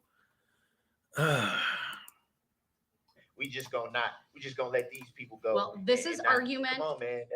This is argument on your I part, see sir. It through is it. pure I just commentary want at this that on the point. record. I see through it, And your Nice try, see-through but I see through it. has absolutely no basis in Yeah, fact. I know that's what's being done. You Come could on, man. ask I'm- these questions. You could Come on, ask man. these You got the right witnesses one. certain questions, and I'm you're far, not. far from an idiot. They're your witnesses, sir. If you believe So I'm gonna start asking every witness up here that they seem just to mysteriously now not have any cross for. Have they been coached to answer the way they answer? Well, Because you can't I ask find- that, Yes. but you I can find ask it them very if they've funny. met with anyone ahead of I their find it testimony very here funny. today, I find which it you've very done funny. with other witnesses. I find it very funny that these are their reports, and now all of a sudden you can. Oh, I saw the person in the car. Oh, but Mr. Brooks, I this saw is them an reach for attempt by something. you Oh, to I don't. delay these I don't recall what proceedings. they had on. Mr. Brooks, You can there's no recall seeing purpose somebody for you reach for saying something this and right don't now. know what they had on. I find that All right, very. I'm having the jury brought out. Okay. All right. Stupid, dumb. All right. Now, what he's saying here is, how come they're saying they can remember this and they can remember that, but they can't remember this detail or that detail? They're lying. They're lying. Okay, wait a minute. Let's think logically. Okay. I'm a parent. He's a parent. He should know better. If I'm at a parade with my kids and a big red truck with this dude driving runs over my kids, I'm going to remember it was a red truck. I'm going to remember the face of the driver. Those images are going to be scarred onto my brain forever. But what color his shirt was? Come on. You're in the middle of processing. Your children just got run over by a car. So, yeah, you know what the car looked like. You're never going to forget as long as you live. The image of the car running over your children is going to be burned into your skull. The image of the color of the shirt the driver was wearing, it makes sense that people might not remember something like that. He's every single specific teeny tiny little insignificant detail that they don't remember. He wants to make a big deal. Oh, they must be lying because they don't remember this stuff, but they remember other stuff. Well, yeah, they remember the big stuff. You're walking down the street, you see somebody stab somebody, you're going to remember seeing that. Well, do you remember if it was fall leaves on the ground or were there not leaves on the ground? I don't know, but I know that he stabbed the guy. I'll never forget that. Come on, man. He's trying to paint a picture of his own idiocy. I'm instructing you to Come on, avoid man. the commentary when the jury comes out, or you will I didn't forfeit say- your right to be I didn't say present. nothing. You. Before we do that, there's an issue that we do need to take up potential as to a witness by the name of Abel Lescano. He has prior criminal history. Thank you. So as long as the jury's out, we should probably discuss that. I would like to provide the defendant and the court with a copy. So that had of to be the- said. So it's the defendant. That's not how it was said. That was how. What So a- you want to run the record back? Mr. Brooks. Idiot. I got one. I Mr. got one Brooks. ear that work, and I heard that. All right, This hold on. is Let me to fast forward a benefit you little so bit. that No, it's you not. understand Ain't none of this your to benefit me. witness So let's has be a clear about prior that. record. Your Honor, No, when no, I I don't leave have the to. table, I'm Okay. away from the courtroom and I have to elevate my voice. This is the So she had to alleged elevate her record of voice Abel just for that. Lescano. Stop talking. Come on, man. Like, I don't know who y'all be thinking y'all fooling. I'll set the value in return for value this document. Nobody More cares. interruption and you're going to be removed to the next That's courtroom. what you want to do anyway. No, it's not. It's not what I want to do. Do not interrupt Attorney Opper.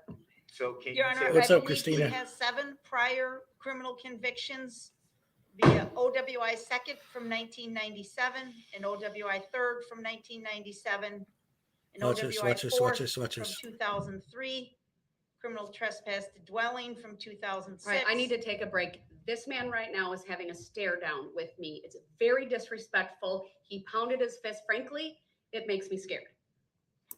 And we're taking a break.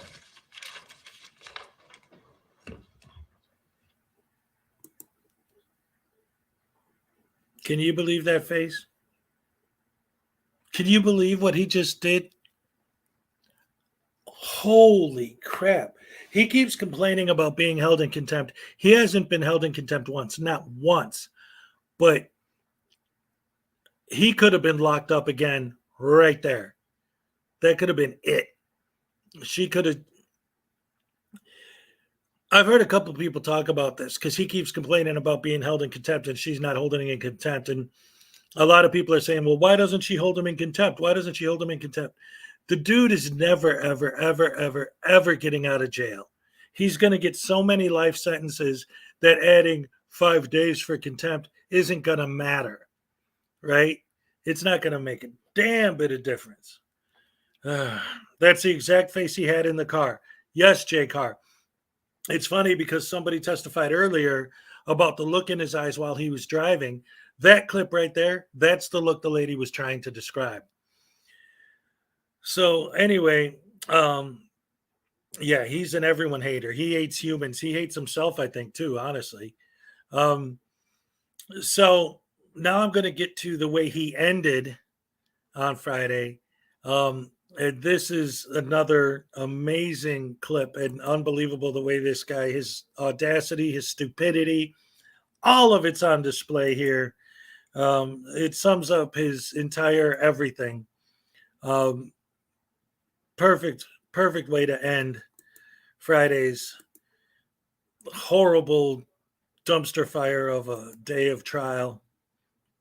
Check it out. You're under.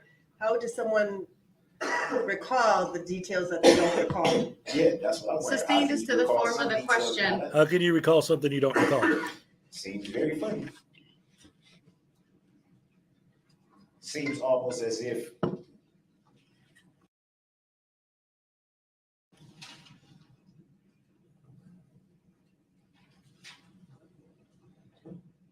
you're recalling what you want to recall and purposely not. Objection. Badgering the witness. Yes, sustained. You do not have to answer that, and you are warned. You may not badger or argue with this witness. Next question. Badger or argue. What do you mean? Next question. What do you mean? Don't intimidate the witness is what I mean. How am I intimidating the witness? Badgering the witness by eye rolling, by pursing your lips, by making facial movements regarding her Does she answers feel intimidated? is badgering the witness. Are you kidding me? Under 90611, You really please can't- ask you your really can't next be serious. question. You can't be serious right now. Intimidating the witness. What have I done to intimidate the witness?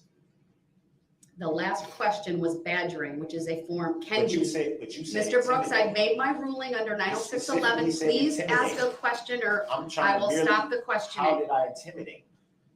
Under 90611, sub 1, sub A, sub B, and sub C, ask your next question or the questioning of this How are witness you will even a end. judge? How are you even a judge? All right, you may step down, ma'am. Thank you. How are you even a judge? Come on, man. This must be all about the 62Q trust, right? That you want to be the beneficiary of? I'm going to give the jury their closing instruction. We are done with testimony for today. Please do not begin your deliberations and discussion of the case until all the evidence is presented. And I have instructed you on the law. Do not discuss this case among yourselves or with anyone else until your final deliberations in the jury room. This order is not limited to face-to-face conversations. It also extends to all forms of electronic communications. Do not use any electronic devices such as a mobile phone or computer, text or instant messaging or social networking sites to send or receive any information about this case or your experience as a juror. If you come in contact with the parties, lawyers, interpreters, or witnesses, do not speak with them. For their part, the parties, lawyers, interpreters, and witnesses will not contact or speak with the jurors. Do not listen to any conversation about this case. Do not research any information that you personally think might be helpful to you in understanding the issues presented. Do not investigate this case on your own or visit the scene either in person or by any electronic means. Do not read any newspaper reports or listen to any news reports on radio, television, over the internet, or any other electronic application or tool about this trial. Do not consult dictionaries, computers, electronic applications, social media, the internet. I'm going to turn this down for a second because I wanted to say something about this.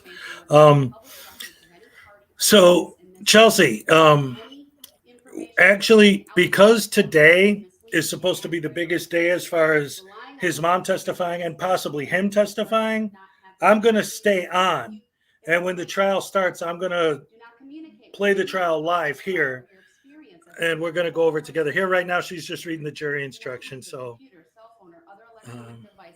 that's going to take a minute. But yeah, I think after this on Friday, that today is going to be an absolute. I don't know what it's going to be, but like I said, I'm going to be on here. The sentencing is probably going to take a day or two itself, because just the whole ending is going to be insanely long, because he's got 77 counts. So the jury is going to have to say, on count blah blah blah blah blah blah blah blah blah blah, we find the defendant guilty or not guilty. On the second count of blood, and they have to go through all 77 counts, and then the sentencing has to be the sentencing on all 76, because one of them was dropped. But the point is, the sentencing alone is probably going to be all day when it happens. So she's almost done with the jury instruction. The trial starts at 30 minutes. Yeah, as soon as it starts, I'm going to pull it up here and I'm going to stay on, and we're going to go over the whole thing, because if he ends up testifying, I have got to cover that. Got to. So we're going to be here all day, people. I don't know. The way this trial's been going, I might not be able to. Well, I mean, I'm watching the football game tonight, no matter what. But hopefully, the trial will be over long before the football game.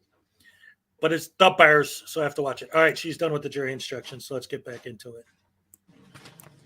And you even gonna call yourself a judge as much as bias you put up in here. Don't even tell the jury the truth. Got no integrity whatsoever. None.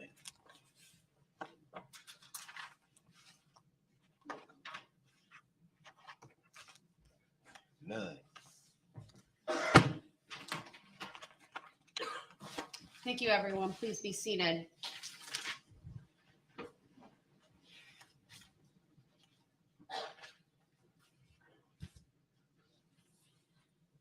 I would like an update on whether Mr. Brooks filled out a subpoena for Dawn Woods and provided that to the state. Has that been done?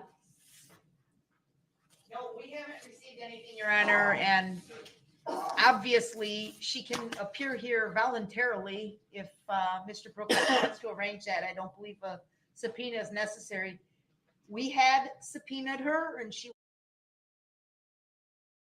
Real quick, I want to say something about this. For those of you who were with me at the beginning, I showed how at the very beginning of this trial, he argued with the judge for over half an hour about being able to subpoena his mom, on and on and on and on and on about the subpoena, and we have to interrupt the trial for me to ask you about the subpoena, and blah blah blah blah blah blah blah blah blah blah blah blah blah blah blah, going on and on and on and on and on and on and on and on and on forever about it.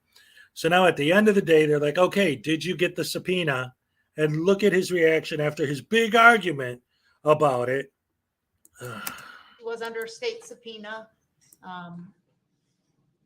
So I know that at least some point she had notice, but our position would be, Your Honor, that we will not be responsible in any fashion for producing Miss Woods.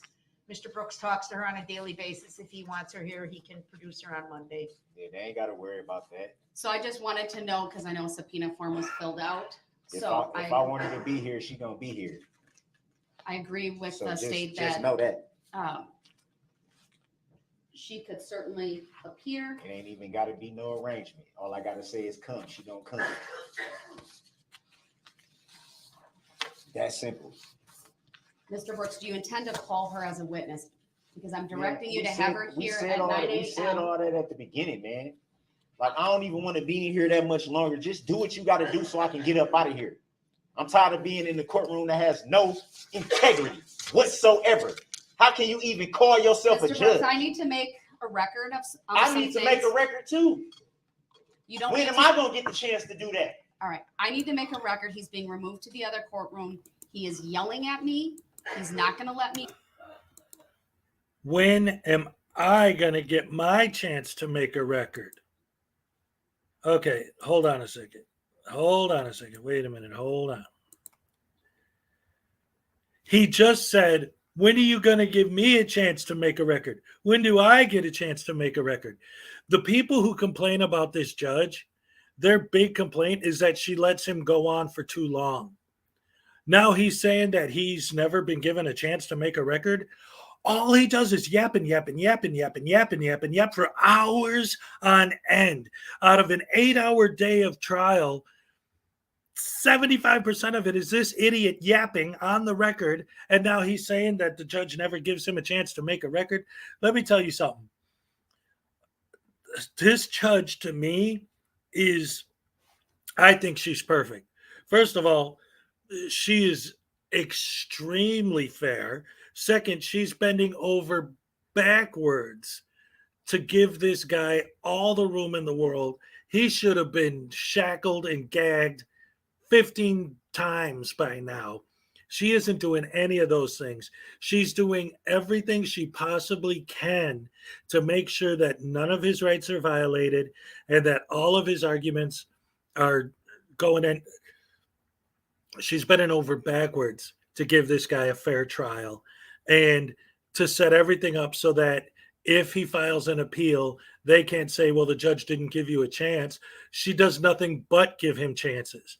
On top of that, she's brilliant. She's gorgeous. She's one of the best judges I've ever seen. Everything she's doing for him, and he wants to say she has no integrity and accuse her of not letting him speak. All she does is let him speak. The whole trial is just him yapping incessantly about nonsense. He's the one who's no integrity and audacity and stupidity and blah, blah, blah, blah. Make a statement or make the record that I need to make. I'm finna He lose hasn't anyway, sat so down we'll do it for now. the You can better hold me part in of 2 contempt all hours. you want. You can hold me in contempt all you want. I'm not All holding you you in gotta do is tell me contempt. if it's criminal or civil, so I can hit Right. you with you. I need to with clear what you the know is courtroom because coming. I do need I'm to gonna give make, you what you know is coming. I need him to go to the If other it's civil, courtroom because I do need to put some if things it's on the civil, record. The record should Where's the reflect contract between you and that I? Mr. Brooks If it's is criminal, yelling at what me. is the crime? He is. Who makes the claim? And what He is is. I will make the record when we get back. I will step off, but Mr. Brooks, you're being It ain't taken no, to the next Mr. courtroom. Brooks. Don't try to address me Thank like you. that, like we cool. You don't have no integrity. How can you even call yourself a judge? Making tacit agreements, being biased, judicial misconduct, trying to steal somebody's system. All right. So that's how they ended on Friday.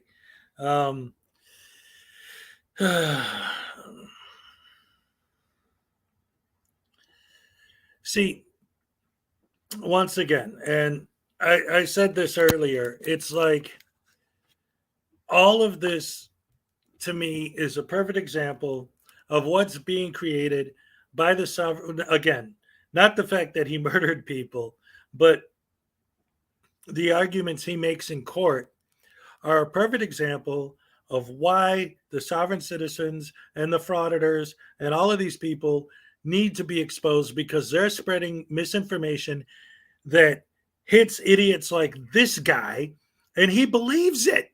He thinks this stuff is fact. The fact that he keeps challenging subject matter jurisdiction when it's clearly established, because this is a criminal trial in a criminal court in Waukesha County for a crime that took place in Waukesha. Subject matter jurisdiction is clear. He's not being brought up on federal charges, because then he could claim that that needs to be heard in federal court, not local criminal court. That would be a legit subject matter jurisdiction argument. But he's making the sovereign citizen jurisdiction argument because he keeps saying that's not my name. I object to being called that name. Why? Because it's written in all caps, right? So the whole system doesn't apply to him. Murder should be legal for him because he's a sovereign citizen and he can do whatever he wants whenever he wants. And this, again, is why I wanted to cover this trial, besides the fact, where's that sovereign citizen handbook? That's right. Well, mine's a Frauditor handbook, but it's got a whole chapter about sovereign citizens in it. But anyway, so he's making all these sovereign citizen arguments. He's saying all this stupid nonsense, and she just lets him go on and on and on and on and on. And he's absolutely insane. He's a nut basket. And the misinformation that spread through the sovereign citizen movement, through the Frauditor movement, through all these. What's up, Vino? And I see you too. And T-Bo's Nation, what's up? Has this defense ever worked? Well, see, this again, this is my whole point, is that these guys love to say when they're on trial for not having a license plate or not having a driver's license or getting pulled over at a stop sign, they always love to make these arguments to get these cases dismissed, right? And my argument from day one has always been, if you're right, if the arguments you're making are true, then that means that anyone can do anything. Murder is legal. And they're like, oh, well, that's a whole different thing. But now, here we are in real life at a real trial with a real murder, 6 murders involved, and he's making these same arguments, which just proves my point. If you believe that this nonsense is true, then it applies on everything, not just walking into a post office with a camera, but murder as well. If it didn't, then why would he be making the same arguments in his trial? If the law doesn't apply, then no law applies. If this is unconstitutional for you to have rules, then there are no rules. None. You could say, well, people will hurt. But the argument he's making, hold on. The argument he's making and has been making throughout the trial, number one, is what do they always say? If you talk to someone like Sovereign Soul Unchained Mind, because I'm cool with him. I've been on his panel and we get along and it's all good, but we have our disagreements, but that's cool. I never, ever mind. That's why I let David in here all the time. I don't mind if somebody has a different opinion. We're all allowed to our own opinions, right? As long as you're not being a douche face about it, right? And he's always cool with me when we talk. But what happens is they say these things like, but that's different because if you hurt someone, then there's a victim, right? But this guy's argument is what I keep trying to explain. And again, that's one of the reasons why I've been covering this trial so hard, because this isn't just me making up an example of murder. This really is. This is legit. He killed 6 people. This is not just some made up scenario in my head. This is real life, right? And he's arguing that, well, if the victim's dead, then they can't testify against me. If they can't testify against me, then that's a violation of my 6th Amendment rights. So this should be dismissed. That's what I've been saying. That's the logic. And here's this idiot actually trying to use that logic in a real case. And, well, the state can't go after me because they're not a person. They're an entity. So then everything's legal. Murder's legal, rape's legal. It's all just legal because you decided that your name's in all caps. Therefore, they have no jurisdiction over you as a human. Paleface Productions, what's up? Okay, David, this is the problem. This is the issue that you guys never seem to understand. I'm not comparing taking pictures to murder. I'm comparing the arguments that frauditors make to why it's okay for them to do what they do. Well, if your arguments are true, if you're correct, then this guy's arguments are true and correct because they're the same arguments. Oh, yeah, but it's murder. But the law is the law. It's not a question of the severity of the crime. To that extent is why all of these frauditors are always celebrating their cases being dismissed, because it's not murder. That's why they're always getting dismissed, because it's BS. And we know it's BS, but the law is still the law. They're not going to lock you up for taking pictures in public. But if your argument is, well, technically, this law says I need to do that, and you're a public servant, therefore you have to bend over backwards to lick my boots and do what I tell you to do when I tell you to do it because you're a public servant. And then this guy's telling the judge the exact same thing. That's not true. Yes, it is apple and oranges if if they weren't making the exact same argument. But it is the exact same argument.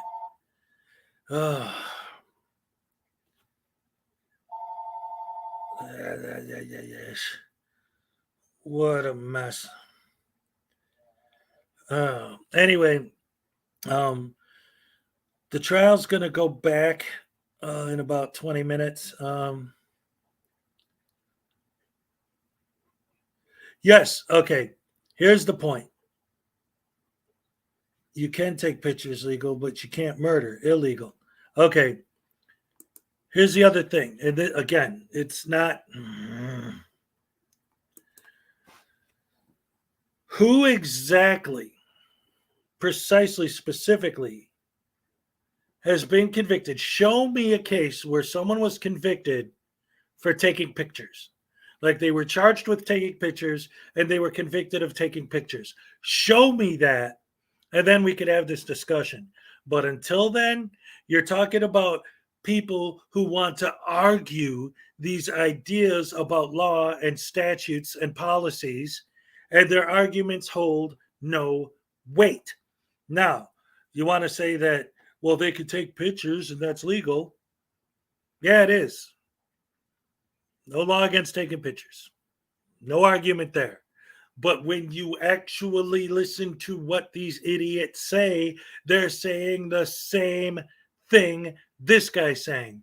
But it is different because it is a murder trial. That's my point. He's using these same stupid arguments in a murder trial. Duh! Anyway, real quick before it starts, because once it starts, I'm going to go, I'm going to stay on here, but I'm going to actually put up the live coverage of the trial. But until then, here's another clip from Friday, another good one, where he goes a little stupid. Everything he does is stupid. The Bears are going to win tonight. They're going to beat the Patriots just like they did back in 1985. It's going to be a beautiful thing. But before we get into that, let's look at more of this Daryl idiot, or Brooks, or whatever his name is. Stupid. Put in place yesterday. I want to state for the record that I intend to appeal that judicial decision made about the motion to dismiss. Noted for the record. All right, let's bring the jury out then. Actually, we didn't address subject matter jurisdiction. It still has yet to be proven, for the record. And I wanted to address the fact that with this, is it Kohler? Is that how you pronounce the name? Kohler? We're going to continue with the witnesses. I've addressed subject matter jurisdiction repeatedly. There's a written decision. I stand behind it. You have 3 witnesses that you subpoenaed. The state made arrangements for them to be here. Whatever order you want to call them in this morning is fine, but those 3 are here. That's what I was trying to address right now. I was asking Okay, about go ahead. the name. What do you want to address? The Kohler, how do you pronounce the name? Kohler? I'm I still don't know. having You'll trouble. have to ask the witness. I'm still having trouble finding the file for that particular witness. Yeah, call the jury in. So I don't know how I'm supposed to. Mr. Brooks, you were well advised. These are your witnesses that the state made arrangements. You knew who was going to be called. I put that on the record yesterday. So of those 3, whatever order you want, but I'm not moving past those 3 I didn't to say jump to I didn't others. say anything about moving past the 3. I know that. I'm just simply- setting the tone for today that we're going to keep moving. Okay, I simply stated I'm not ready to ask that witness questions if I can't even find the I their understand, paperwork. but that's you not having your paperwork's on you, not anybody else. So what am I supposed to ask them? I can't answer that, sir. You know that. That's a rush to judgment. You can't rush me to judgment when I'm notifying the court that I cannot find the record. Well, you I did can't very well find yesterday the without file your for file, that. so I'm saying I that don't think that's the particular issue. witness. I'll make a record. Yesterday, you asked a question, hold on a second. Can you have them step back out? Just they can, yesterday, you said you did not have a file for one of the witnesses and you did a fine job from my perspective. So I did what? you did a fine job. I just Yeah, want to but say my they assessment, also you did a good provided me job. with one sheet for that particular witness at that Okay. time. So I I'm just went bringing off the of that jury 3 in. paragraphs. how you're prepared or not is solely on you, sir. You've had all of this information. Now we're at the end of the 3rd week of trial. These are your witnesses. I presume that you are prepared in whatever way that is. How You're can not I gonna be hold it prepared up. for? I'm not. So the witness is just supposed to get up there and just. I'm just No, like, I'm yeah. not gonna have this commentary, okay? I'm done. The jury's coming out. Be prepared to call So one that's of the that's a three. rush to judgment. That is not a rush to judgment. It is a rush Again, to I'm done. judgment. The jury's It's coming clearly in. a rush to judgment if I'm telling you that I don't have the No, file. in my How am I opinion, supposed? you're attempting to delay. So No, let's I'm not. keep I'm not going. attempting to delay nothing. You want to come check the boxes yourself? All right. So on that note, I wanted to mention something else as well. Okay, so first of all, rush to judgment. Obviously, he has no idea what he's talking about. This is another thing I wanted to address about this whole situation. I feel sorry for the judge and the jury and everyone in the courtroom, really, because people like us, right? People like me who've been following the sovereign citizen movement for years and really know and understand their arguments and why their arguments are wrong.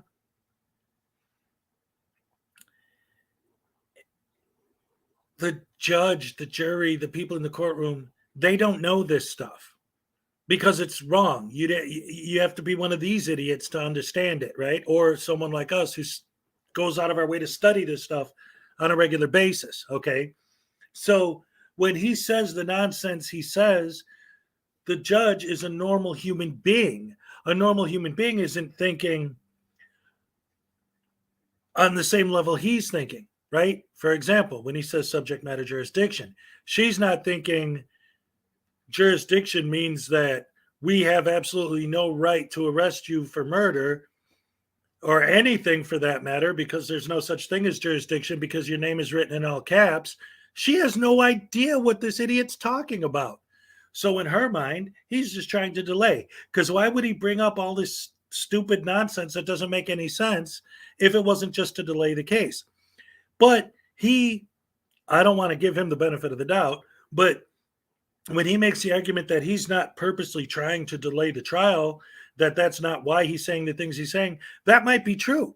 Because if he really honestly believes this garbage, then maybe he really is asking these questions. He's too stupid to understand that they're nonsensical questions, and that's why he's not getting an answer. And the judge doesn't know how to answer because she's a normal human. She has a brain. She doesn't comprehend that this idiot actually believes this nonsense. She thinks this guy's just talking crap just to talk crap because he's an idiot. Or not because he's an idiot. That's the thing. She's assuming that he's smarter than he is. It's like, no, you're just doing this on purpose to delay. Maybe he's not. Maybe he actually is that stupid, which I believe he is. You always trying to pull some fast maneuvers. Mr. Brooks, And Miss Judge, Your Honor. Mr. Brooks, the jury's coming in. Yeah, Show and respect to they the deserve jury. to know this too. It's still issues that need to get addressed. We didn't even address everything. Mr. Brooks, I addressed all of the issues. No, I You still know had another one that didn't have nothing to do with nothing we just talked about. All There right. was a whole nother issue that needed to be addressed that I needed to And we'll bring on address the it record to later. your attention. We'll address it later. It needs to get addressed now before we go any further because it's an important matter. Just like the subject matter jurisdiction is important. That hasn't been proven on the record. Ladies and gentlemen of the jury, Just this is like the not rush to the judgment. time for evidence to be presented or arguments to be made by the I parties. can't The even jury present will any evidence. You won't let me even put disregard any evidence in the record. all of these statements a made rush to by judgment. Mr. Brooks That's at this unfair. time. All right. That's unfair what The you're court doing. will address legal matters outside the Then presence. we need to Everyone can address be the legal seated. matter that I was trying to get to before And you you rush may call your everything next out. witness, sir. I'm not calling any witness until I get an answer, Your Honor. You're a public servant. You're Mr. Brooks, supposed to be able to answer simple questions. Mr. Brooks, If I'm saying I have to bring call it to your your next attention, witness, please. That's the stage I that have we to are bring at. it to your attention, Your Honor. Mr. I'm Brooks, merely seeking please to bring stop. an issue to your I'm attention. telling you to please, I'm asking you to please And I'm stop asking you, because can we we have the address? jury present I'm asking and you. we need to continue with the evidentiary phase of this trial. Call your next I'm witness. asking you to address a legal matter, as you said that those have to be taken up outside of the jury. I will There do was that a at the legal next matter. break. There was a legal matter that needed to be addressed beforehand, I so will we do don't it. have to take up time, I will do it valuable at the time next break. afterwards to address something that needs to be addressed now. That way, Mr. the Brooks, court and you For the yourself third are on time, notice. I will address it at the next break. Call your next witness, please. Are you asking me? I'm directing you to call your next witness. Your Honor, we're not going to move past this, seeing as how you took an oath to protect the Constitution. I have your oath. I have a copy of your oath right here. The oath that you took, Your Honor. Mr. Brooks, I'd like to continue with testimony. To- We have witnesses waiting for you. Please call your next witness. The oath that you swore to protect the Constitution, which you are now not doing. Mr. So Brooks, you're going call your against next your witness, sworn please. oath. You're going against your sworn oath. Mr. Brooks, call your next witness. As you notify the jury every time when there's legal matters, we take them outside of their presence. And we're going I to take didn't- testimony right now. Call your next I merely witness. seek to put you on notice on the record for something that needs to be brought to your attention And and I to the will- court's attention. And I will address it at That's the what next I'm break. merely seeking to do. It's something that shouldn't have to wait because it'll take up valuable time later. At least if I notify you right from the onset, you'll already know what we're looking at, and we can nip it in the bud before everything starts to roll. And Mr. then Brooks, it gets I will overlooked. address it at the next break. If you want to write something down, that's fine, and give it to my clerk. I have nothing in writing. I know there's witnesses available and ready to go. Call your next witness. Your Honor, Your Honor, you have to answer this question. You're Mr. making a Brooks, judicial determination. Call your rush next me to witness, judgment. please. You're rushing me to judgment, Your Honor. There's no rush to judgment There here, is a rush sir. to judgment. If you won't address a legal issue that I informed you that I had some legal issues that needed to be addressed before you just run right past that, Your Honor. You're a public Mr. servant. Brooks, Are you not a it is public servant? 9:37. Call It is your, 8:37. sorry, 8:37. You're right. Call your next witness. Your Honor, you're rushing me to judgment. There's no rush to judgment. Call your next We witness, had a please. legal. Oh, yep, ladies and gentlemen. It's not quite 9:30 yet, but they are already broadcasting live. So I'm going to go ahead and turn this on right now. All right, we're gonna watch this live. He's been stretching this out as much as he can, so I don't know how long this is going to go. Right now, it looks like they're on mute while they're getting everything set up for the day. They like to do that to keep it on mute while they're first setting everything up. So we're going to see what happens. Oh boy. I hate what he's doing.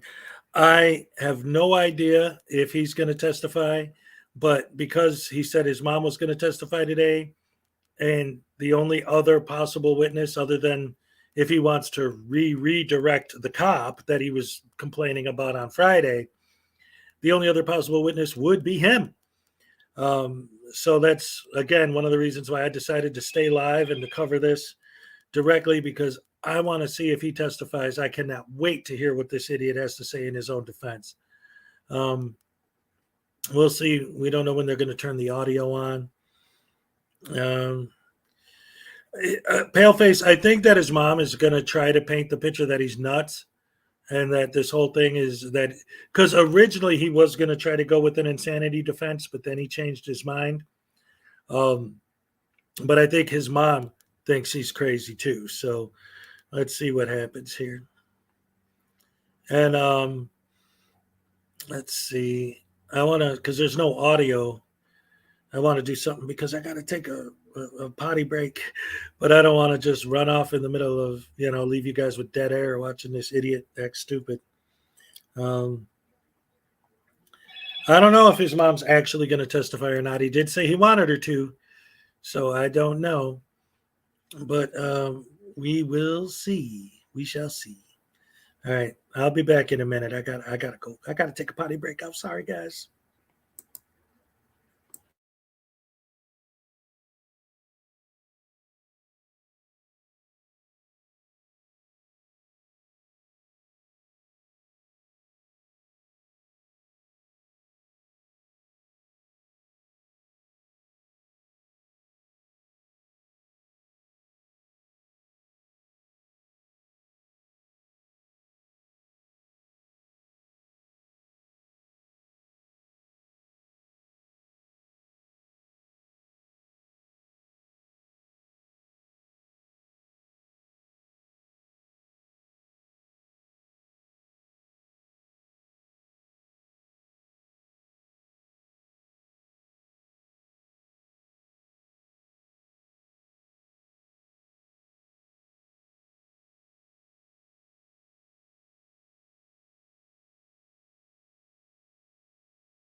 All right, I'm here. I'm here.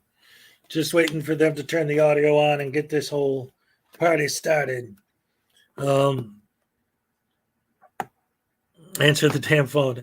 Yeah, that's another reason why it's not, my phone wasn't ringing. It was a lot notifications that I was getting some messages. So I did take a minute to read those as well. And while we're waiting here, do I have the volume on? Yeah, they're still on mute. Okay. So anyway, while we're waiting, I didn't mean to do that. Sorry. Where'd it go? Dang nabbit. Okay. So this guy, this whole thing, like, again, I was following this originally just because, again, for the backstory, anyone who didn't know, I started following this because I was in Wisconsin at the time it happened. So I was, curious about what was going on. But as soon as I found out this guy was a sovereign citizen, I became doubly interested because it's like, this is what I do. I talk about sovereign citizens. I talk about frauditors. I talk about Karens. This guy is the epitome of why. And Graham asked me a question. What did he ask me? Did I wash my hands? Actually, here's the thing. The potty break, it's not that it was a lie, but you guys heard my phone chirping. I had to deal with that. And then after I did, I realized that I didn't really have to go, that I could hold it for a little bit while longer. And I didn't want to leave you guys with dead air too long. So I actually didn't go potty yet. Because it's not that bad. Maybe after I slam down a couple more of these, I'll be ready. Lovely. So, anyway, like I was saying, and this is one of, here we go. Brooks, All right. Number 21 CF 1848. May I have the appearances, please? Morning, Judge Sue Upper, Leslie Basie, and Zach Witchell appearing for the state of Wisconsin. I'm here as a third-party intervener in that matter, appearing as authorized representative for my client. I accept for value and return for value all of the charging instruments in this matter and make my exemption available for the discharge of all obligations and charges connected with this case. I do not dispute any of the facts in the charging instruments and make a reservation of all my rights here this morning. All rights reserved. All right, good morning to you. Oh, so he's copywritten now too? The individual known to this court as Daryl Brooks is present in person in custody. However, he is wearing street clothes, a suit and tie, and a mask. For the record, I don't consent to being called that name. It is noted. All right, Mr. Brooks, just preliminarily, do you anticipate calling any additional witnesses today? For the record, I don't consent to being called that name. And what was the question? Do you What an idiot. anticipate calling any witnesses today?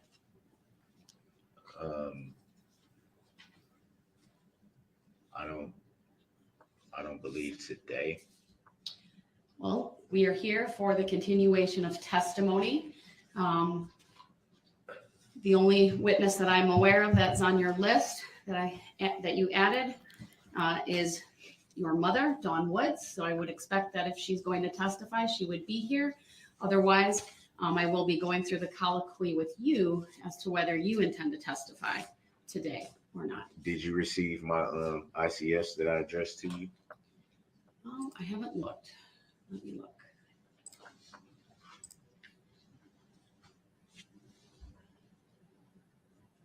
Actually, I addressed one to you and then one to the prosecution.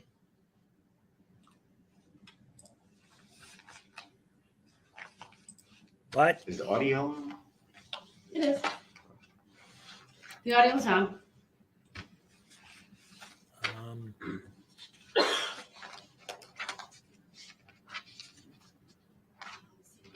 Didn't he just go through this whole thing on Friday Do you know when you sent those? about his mom? Saturday.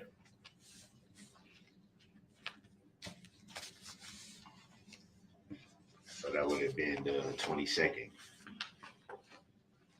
state receive anything through like the inter-office communication? I wasn't We have supposed to be not. on camera when I just did that. checked, this morning to see if there's anything new. Nothing has been received at my office.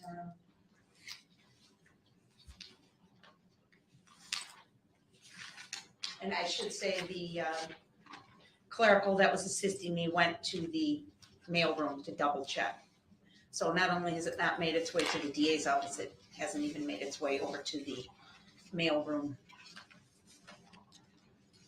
I can email the jail administrator to find out if there's anything in transit, if there's no objection from the parties, from the state, No objection. from you, sir. No objection. I definitely want those documents received if they obtain important information.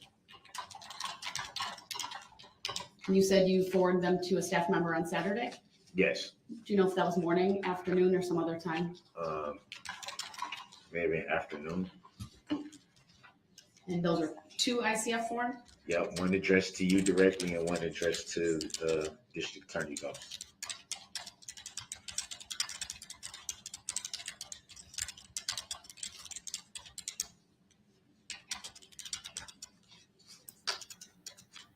Okay. What's he trying to do now?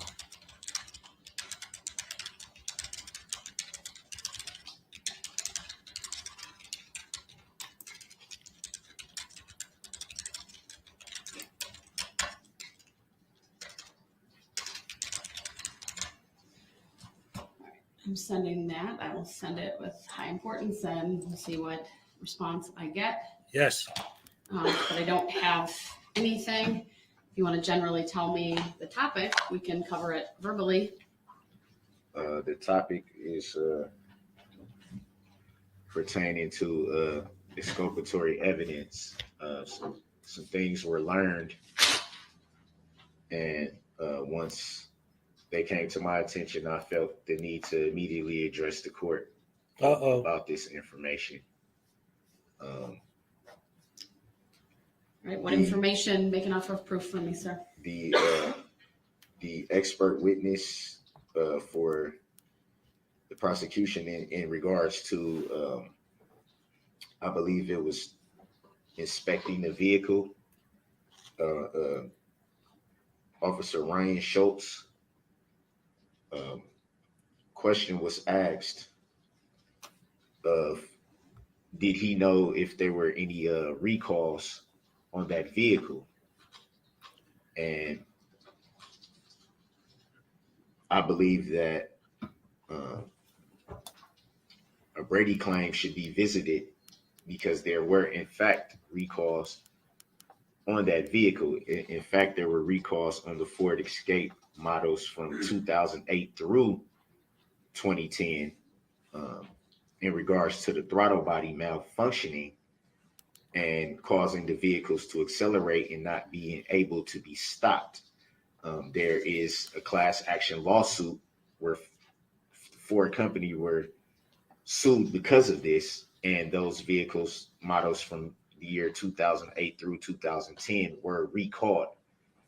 And that is very important information in regards to the vehicle in question being a Ford Escape 2010. This information is So now he's changing very his easily defense. obtained just by pulling it up, and you'll see a class Wow. action lawsuit. Obviously, if it's a class action lawsuit, then it's pretty easy to. So what's your request, sir? My request is You to don't know. find out if Officer Schultz knew, to find out if the prosecution knew that there was a recall on those vehicles. And in light of Since when? When did he come up with that defense? the fact that these vehicles were recalled because of this malfunctioning throttle body for So now all of a sudden, out of nowhere, you're going to say that you lost control of the vehicle? counts 1 through 73 to be dismissed. All right, what's the response from the state defendant? Thank you, Your Honor. As Trooper Schultz testified during his examination, consistent with our research, there are no active recalls listed for the Ford Escape. As Trooper or Inspector Schultz noted during his testimony, that Ford listed an extended warranty for the throttle body on the Escape. The warranty was extended to 10 years of age and 150,000 miles. The Escape is more than 10 years old and has more than 150,000 miles. Also, he noted specifically in his report that he did not note any defect in the throttle body as previously described in this report. There was no recall in the throttle body. NHTSA did do an investigation into allegedly defective Ford throttle bodies, which would have impacted this year. Basically, the electronic throttle body failures would have resulted in engine stall or surge while entering traffic from a stop position or while driving at highway speeds, neither of which I believe occurred here. Further, Inspector Schultz would testify that that does not prevent the brake from working. So if this had been activated on this car, which it was not, but if it had been, and this defendant would have pushed down on the brake, it would have stopped the car. Further, if this was a problem, there would have been the malfunction indicator lamp or the wrench light would have been illuminated, as Trooper Schultz or Inspector Schultz testified when he started the vehicle and checked the indicator lights. None of them were lit. Further, if there was this, he would have observed material buildup on the commutator. There was no such buildup observed. There were no problems with the throttle, electronic throttle body. That was part of his report. Therefore, this is, although there may have been some cars who had this problem, the car that the defendant was driving on this day did not have that problem. That was testified during the vehicle inspection. The defendant had the opportunity to cross-examine Inspector Schultz with regard to that. And again, in running the defendant's mom's VIN number through NHTSA, National Highway Traffic and Safety Administration, there are, for this particular VIN number, for this car that the defendant was driving, 0 unrepaired recalls. So it's a moot issue. I don't believe it's a moot issue.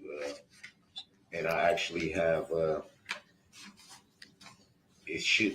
report should be in the mailroom as we speak. I had everything sent over priority mail, the actual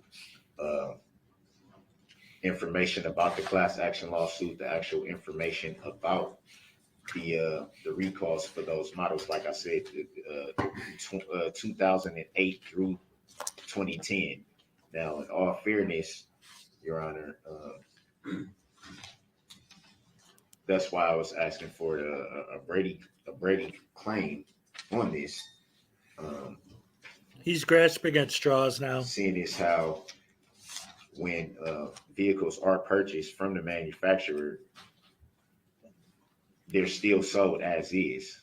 There would be no way to know that there's anything malfunctioning with the vehicle until it actually happens. Yeah, but it didn't. And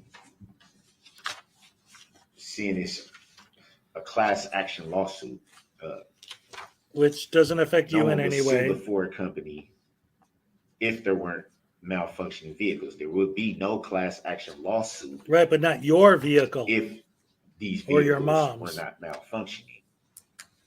And I believe with that, like I said, the information is easily obtainable. I should have the information in the mailroom right now that you can readily view this information about the class action lawsuit, about the recall. It wasn't just the 2010 model in question. It was 2008 through 2010.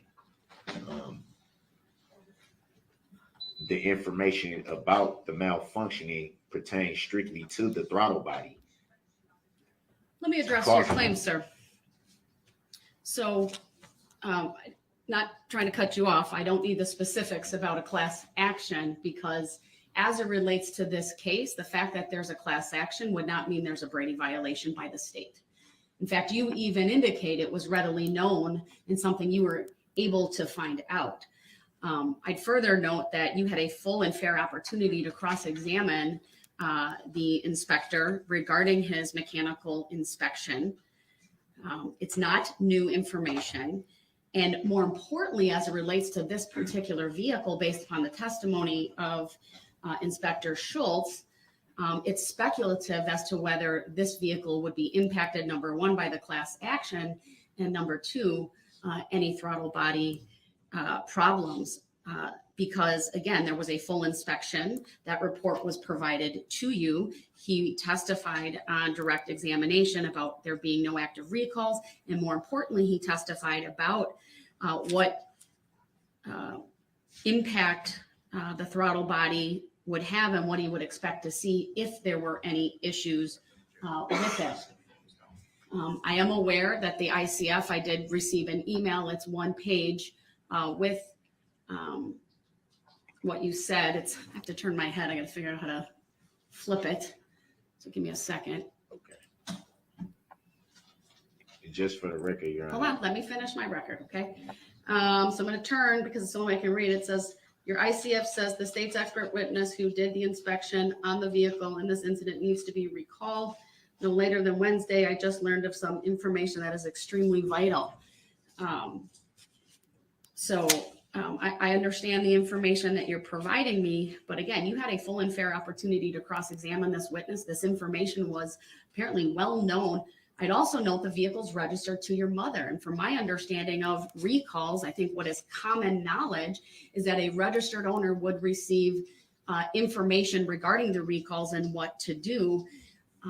And presumably she would have provided that information to anyone operating that vehicle or taking care of it. We have none of that information before us by way of fact or even an offer of proof that even she received that information and did nothing with it, or whether anyone else who operated that did anything with it or not. The bottom line is there is absolutely no Brady violation by the state. This is not the type of information they would have been required to turn over.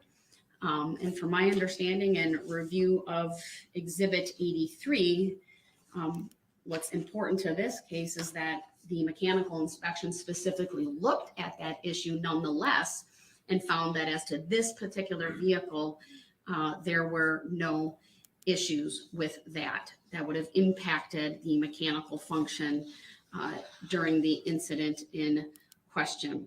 Boom. I'll accept the state's offer of proof as to what would have been the issues based upon the information provided. And again, without anything further from you by way of your offer of proof, I can't make a finding, number one, that there's a Brady violation, and number two, that the information you seek to cross-examine him on would have any impact whatsoever. So I'll deny the request to dismiss the case, and I'll deny the request to recall this witness. Your Honor. Hold on. Let me have the state just make their statement. I'll give you the last word on it. Go ahead. The Inspector Schultz's mechanical inspection report was provided to the defense on April 29th, 2022. I noted that when the defendant was cross-examining Inspector Schultz, he did have the report in front of him and was asking questions directly related to information contained in that report. All right, go ahead, Mr. Brooks. When you spoke to the owner of the vehicle, that's who gave me the information. My mother gave me the information of this. I had no knowledge until she told me. And that's how I came into the information. And she was the one that said, I'm going to send you all the information that you need so you can present it to the court. So I understand that, sir, but your request information. is not timely. So you have had this information for quite some time, either through counsel. I did not have it for quite some time. Let me make my record. Either through counsel. It was just told to me. That's not what I'm saying. You've had the information about this report for quite some time, either through prior counsel or through all of the discovery that was turned over to you when you took over your representation of your own case. The fact that you have now learned this, it's a little bit too late. And I understand that may seem fair to you, but when I consider the information that you're providing to me, it's speculative on your part as to whether there's any impact on this particular vehicle because of the inspection that was done. And you had a full and fair opportunity to cross-examine the inspector about information that was readily obtainable and researchable by you prior to the time that you cross-examined this witness. It was not really readily available for me to expect at the time. I don't have access to the internet. So how would I be able to? Mr. Brooks, you're telling me your mother had that information. No, so, I'm and I'm telling going to you, trust. she just told me this information. I have the phone calls to prove it. I understand that. I'm denying the request, sir. And I would like a. So that's my decision. I object to that, Your Honor. I understand. I I've made my object to that. decision. I expect that you respect the decision, at least No. as we're not going to debate it further. Yes. I now have the It needs to be- ICF, It the needs to one be for the state, addressed, to be Your provided Honor. for the state. She I'm did sure address we'll it. give that to you. She did address it. All right, so I Mr. Brooks, in respectfully light of object. that, I respectfully object, Your Honor. You don't and respectfully do request the anything. legal reconsideration of your ruling, Your Honor. it's denied. The request for reconsideration is denied. There's no legal basis for me to do I that. respect. Okay, real quick. I know we're live right now, but okay, so he's saying she didn't address it.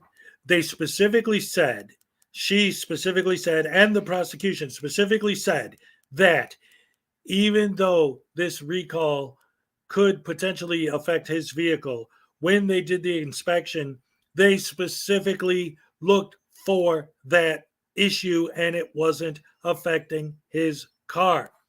Like, they looked for that. They specifically said, are we going to address this? They just did. We reject that ruling and take exception to You that reject ruling, Your Honor. everything and take exception to Mr. everything. Brooks, we need to keep going. For the record, may I request a legal or factual basis for your ruling, Your Honor? She just gave it to you on the I provided record. an oral ruling today. The record stands, sir. For the record, may I respectfully request a written judicial finding of facts and conclusion of law on this issue? Your request is denied. For the record, may I respectfully move for an interlocutory declaratory appeal No. of this matter? I wouldn't be the one you would make that request to, sir. So I can't For the record, may I answer that move yes to or stay no. these proceedings until the instant matter is adjudicated by a court of competent jurisdiction? It The just request is was. denied. Based on what law or fact, Your Honor? The request is denied. Based on what law or fact, What, Your Honor? any other requests, sir? I'd like to move on. Based on what law? There's no Or legal fact. basis that you've stated for me to do that, sir. It has been, Your Honor. The request is denied. The request is not a proper motion. There's no legal support for the motion. There's no factual support for the motion. So it's denied. For the record, it appears that this court is acting in contempt of the law, Your Honor. How so? Can you show me how or where this court is following the law of respecting this matter? That's a very vague statement, sir. There's no legal relief that you're claiming. There's no motion before the court based in law or fact. So this court cannot address that last statement of yours. Your Honor, with all due respect, You have none. I would like a motion for finding the fact. Denied. Under Ha what law and fact? I Your made Honor? an oral ruling, sir. There's no requirement. I do so in writing. It's on the record, bud. So you're denying a legal, you're denying a motion for finding the fact. I am. So how do I know what you're doing is legal, Your Honor? Because she did it. All right, Mr. Brooks, we're going to move forward. At this time, I want What's to. up, El Weedskador? How do I know that this is legal, Your Honor? Can you show me that it's legal? Mr. Brooks, we're moving forward. So your Doesn't request seem is like denied. it doesn't seem Mr. like Brooks, you're- I need to give you some It advice, doesn't and seem I'd like ask that you I stop don't need interrupting your me. advice. Yeah, obviously I you need do. you- You don't know anything. Advisements, sir, regarding I your right need to you to do. testify. I need you to do your job. She's without trying to, prejudice but and you won't without let her. Brooks has bias, now Your Honor. interrupted me multiple times. He's failing to respect the court's oral rulings here today. It's something that he's done repeatedly throughout this trial. Mr. Brooks, I need to go through some advisements. Unless you have a witness to immediately call, I need to go through this particular discussion on the record with you regarding your right You don't. to testify. You don't need Do you to have go a through- witness you to don't call, need to go sir? through anything. Yeah, she to does. do You right. want her to keep the Actually, law. I do so, Actually, sir. you That is don't. required That's by what law. she's trying to don't. do. You need to do your job as a public She's servant. trying Mr. to, but you Brooks, won't let Under the her. oath that you I took, need to go Your through Honor. these advisements, and if She's you're going to trying keep to, but you interrupting won't me, let her. you will forfeit your right to be present, and you So will be you're holding me in removed contempt to again. the next She never courtroom so that did. I can properly go through these advisements I without being still- interrupted. And I still don't have to answer. I still don't have to answer whether I'm in this court or not. So you're holding me in contempt yet again. Mr. Brooks, I've not held you in contempt. I've found that you have forfeited your right to be present by your conduct, which is one of the options available to this court under Illinois versus Allen, under There's State your lawful versus law. Vaughn. It's also referenced in State versus Anthony. So I am going to keep going, sir, despite your protestations. Your Honor, with all I due need you respect, in to Illinois not versus interrupt Allen, me.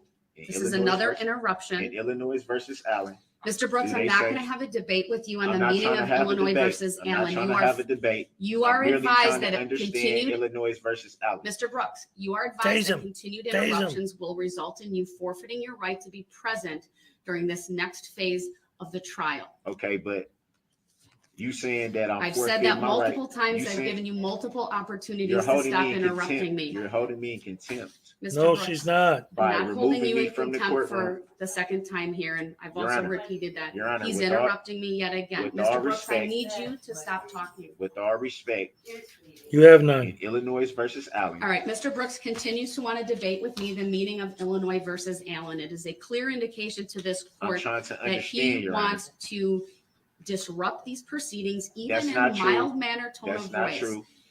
I've I'm reminded seeking him to repeatedly understand, Your regarding Honor, the standards because of it form and doesn't- civility, and one of the Illinois doesn't. bedrocks is that he Illinois not versus interrupt. Allen does not state. All right, I'm going to that- remove him to the next courtroom so that I can go through It does proper not state- advisements with him without being It interrupted. does not We'll clear the state courtroom that and you we'll can be resume present from once he cameras. is over there. Again, I'll It make doesn't the state that appropriate you can be findings when present he is from there. cameras, or that you could be, Yes, we're off the record. or that you until, could be. he's in the Okay, other so courtroom. I'll you're be making a stepping off. tacit agreement with something that I- Wow. What a way to start the day. Holy crap, hammer sauce. That was a fiery beginning. All right. So, for anyone who joined us in late, I'm covering live this trial. And how does the whole thing start? He says, well, I just found out that there was a recall on the SUV I was driving saying that it could accelerate by itself. So now all of a sudden his defense is that he lost control of the vehicle just out of the blue. Now that's the thing. And then they go back and they say, look, we discussed this. We had somebody come and inspect the vehicle. Even though you hadn't brought up that subject yet, part of the inspection was that he specifically looked for that. And it did not have any effect on his vehicle. And so then he wants to say, no, you can't do that. You can't do that.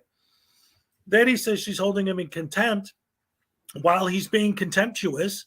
And of course she's not. And he's, holy crap. They didn't even start yet. He's already doing this. Today's the day for him to, and even before that, what just happened? He spent almost all day Friday arguing to try and get his mom on the stand today. And when the trial starts, the first thing he says, oh, she ain't here. She ain't testifying today. What? So what was all that arguing about on Friday? What was the point if you're not going to call her as a witness? Wow. This trial is just so beyond the pale of acceptable behavior.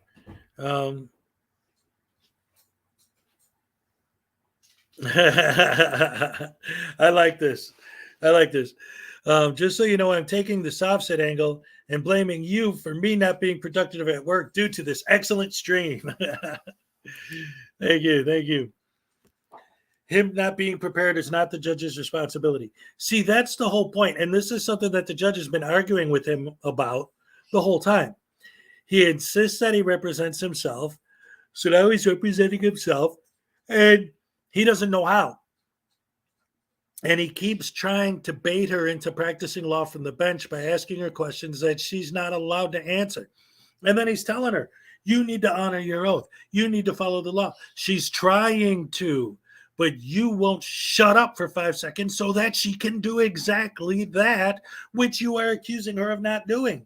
Well, she'd be doing it if you'd shut your mouth and let her do it. Unbelievable that, like, today's supposed to be the last day of testimony, and this idiot is going to stretch it out and not even call any witnesses today. So what she wants to do is she wants to explain to him what his rights are and are not as far as being able to testify in his own defense, and he doesn't even want to hear it. He wants the case to be dismissed because they didn't bring up the information that he just found out that there was a recall on that car. But again, both the prosecution and the judge specifically said, and so did he. He has a copy of the report, an actual physical copy of it, showing that even though they didn't, he hadn't brought up the recall yet, they specifically looked at that issue in that vehicle and saw it did not apply. All of a sudden, out of nowhere, he's going to pull it out of thin air that his defense is that he lost control of the vehicle. I thought your defense was that you weren't driving the vehicle, that it was somebody else driving. He doesn't even know what his defense is. He doesn't know anything. And yes, David, just like an auditor, he just brings up all these stupid sovereign citizen nonsensical arguments that have nothing to do with anything. His next witness should be Marissa Tomei, right? It had positive traction, which means it distributes power equally between both left and right tires. Jimbo, that was going to be, I think what his mom was going to say is that he's nuts. And that since he's been in prison, he hasn't been on his medication to try and control his stupid brain. So right now they're moving him into the other courtroom, which is why they. Madam Clerk, might Oh, please here we get go. Here we go. verification that the audio and video are working in the neighboring courtroom. All right, thank you. I do have verification. There are headphones on the table in front of me. Love you guys, by the way. All you. Thank you for being here. To wear them, I see he's reading from a book at the moment. I do need to make a record that this morning, although Mr. Brooks was not raising his voice, there were repeated interruptions. He wanted to debate rulings that I made after the fact. Just this morning alone,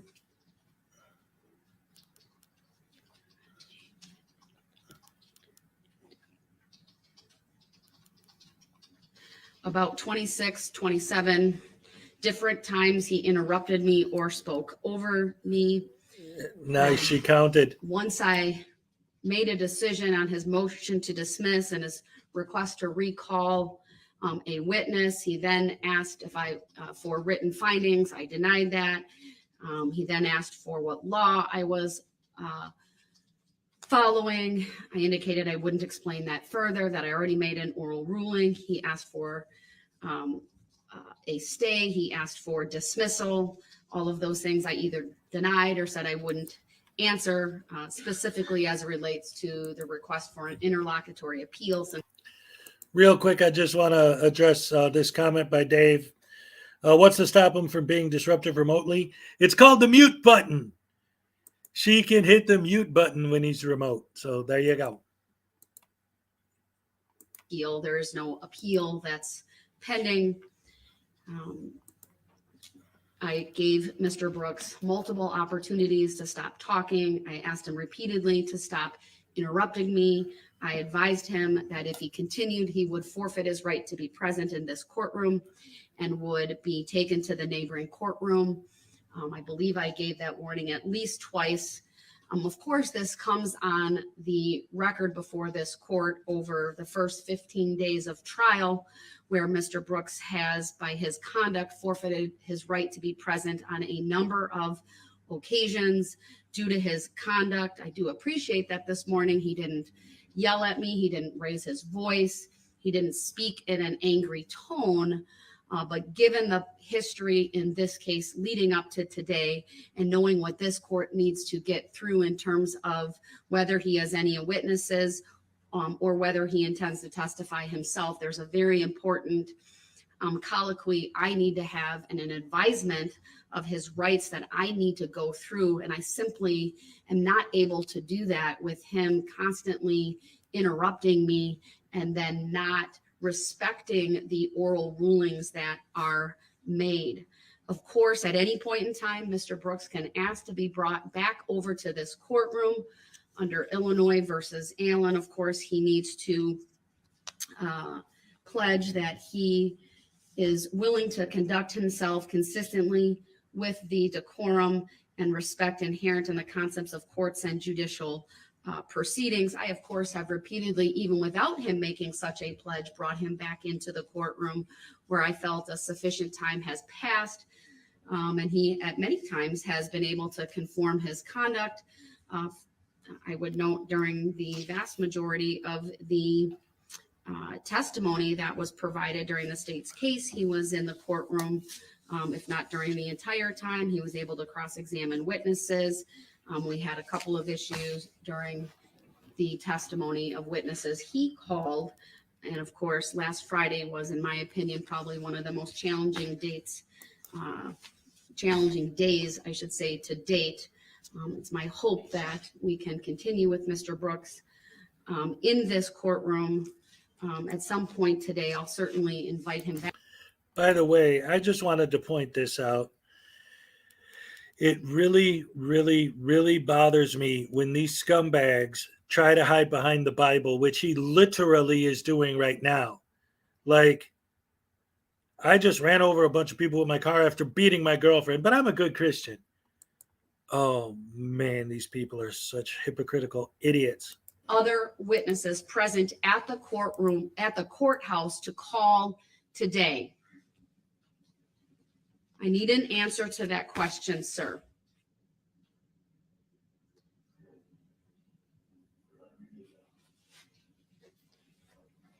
So we address the subject matter jurisdiction that we haven't addressed when I was just over there, or since I've been over here. What the hell? Address the subject matter jurisdiction. I'm going to mute him just for a second. No, I'm not going to address subject matter jurisdiction. This is a common ploy by Mr. Brooks. When I attempt to go through certain things with him, ask him questions, he tries to divert our attention away to subject matter jurisdiction. I have issued a written decision on that. He has not filed any type of interlocutory appeal regarding that. This court's position is there is subject matter jurisdiction, and I'll deny verbally and orally at this point his request to dismiss the case based on a lack of subject matter jurisdiction. Mr. Brooks, I will be asking you a couple of questions. I do need a response. I am unmuting you. Do you have any other witnesses other than yourself available at the courthouse to call this morning, meaning now?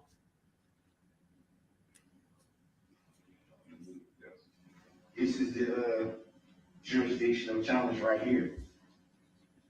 So are you going to address subject matter jurisdiction and prove it for the record or not? So I've asked Mr. Brooks twice now whether he has any witnesses to call other than himself. He has declined to answer that question.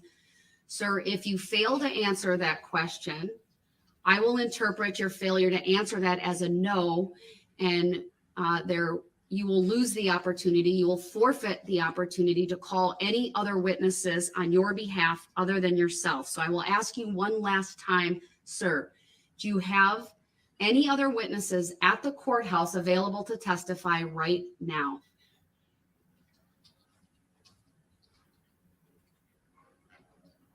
I'm not getting a response at all.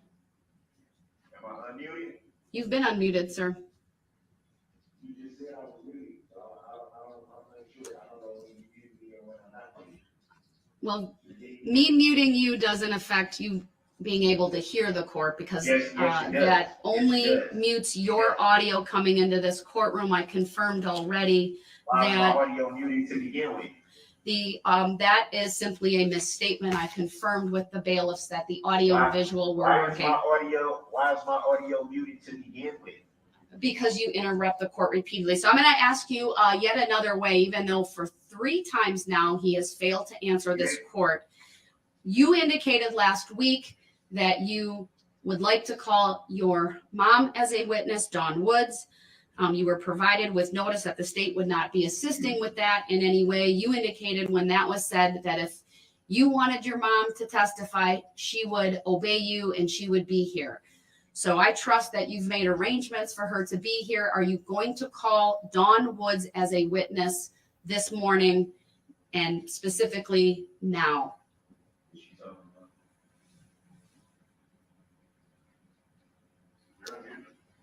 I will ask him a second time. Sir, do you have Dawn Woods available to call as a witness this morning?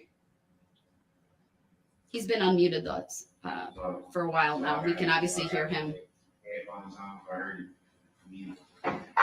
I will ask Mr. Brooks a third time for the record. He's finally putting on the headphones. Is Dawn Woods in the courthouse available to testify right now? Do you intend to call her? Hold on.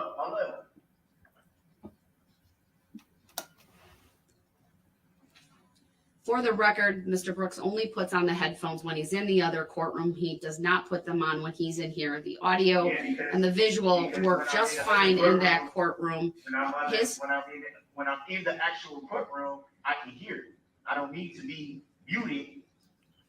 So how dare Mr. Brooks's she statement follow that the law audio and doesn't put work stuff when I mute on him the is record? simply false.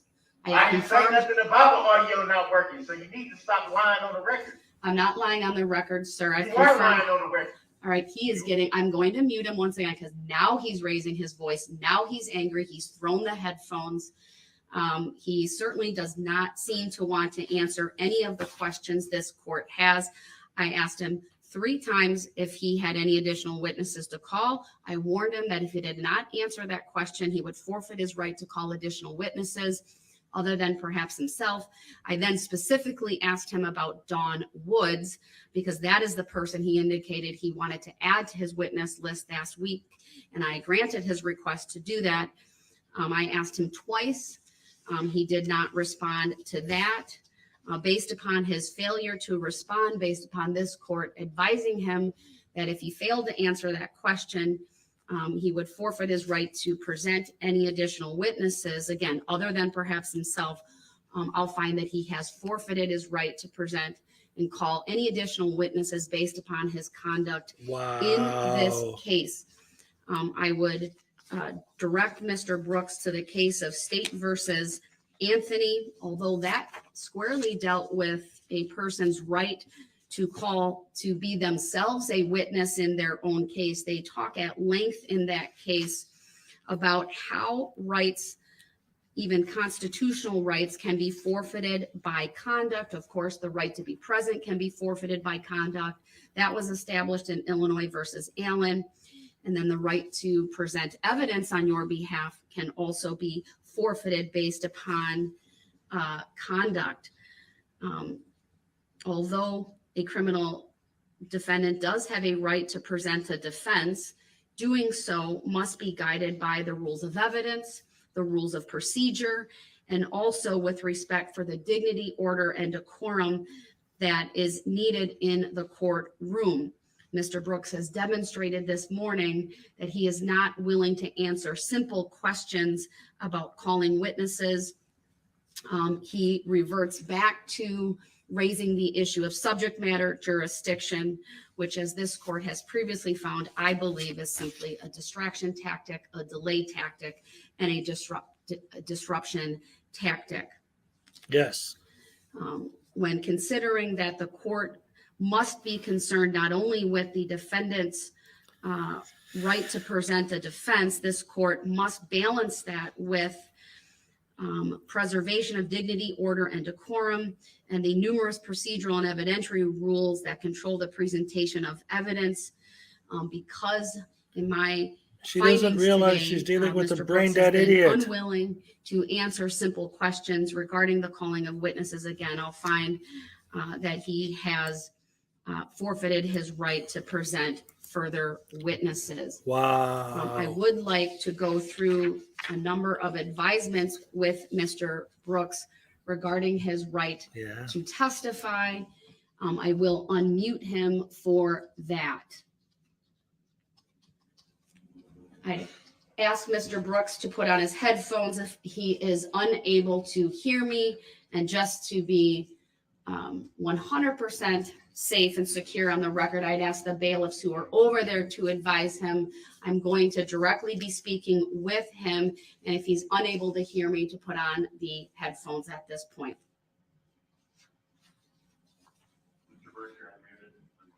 He's unmuted.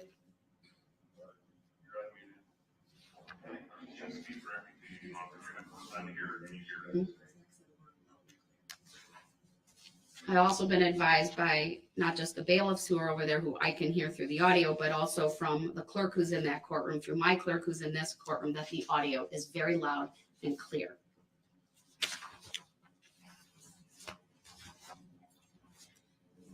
Mr. Brooks, I would like to go through with you your right to testify and your right not to testify. We are at the stage in the proceedings where it is important that this court conduct a colloquy with you. I will advise you that if you refuse to answer my questions, refuse to acknowledge me, you can forfeit your right to testify on your own behalf. Again, that's State versus Anthony, 2015, Wisconsin, 20.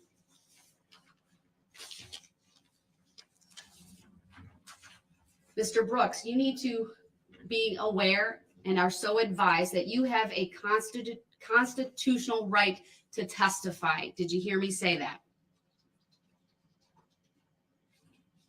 There's no response by Mr. Brooks, and he does not have the headphones on, and he has a book in front of him, although I haven't seen a page turned. If you testify, sir, the state has the right to cross-examine you. That means to ask you questions after you give your initial testimony. Did you hear me advise you of that?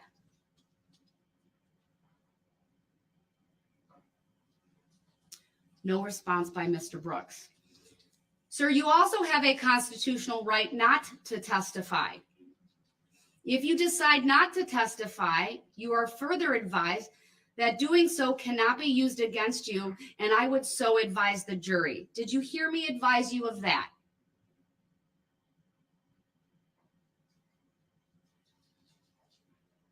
Once again, no response by Mr. Brooks.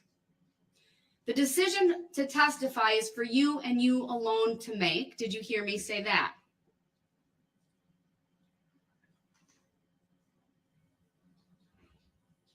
There's no response by Mr. Brooks. It's my understanding that Mr. Brooks has the equivalent of a 12th grade education, that he attended school either up to or through 12th grade, and either has a GED or an HSED. There's been some conflicting information on paperwork throughout this case, but I'll find that he does have a high school education.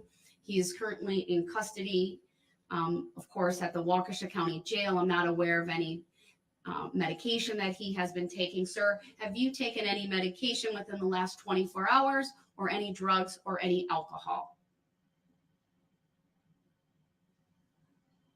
I'm not receiving a response to that. I'm aware that he's able to read and write English. I would refer back to the record made during my colloquy with him regarding the waiver of counsel.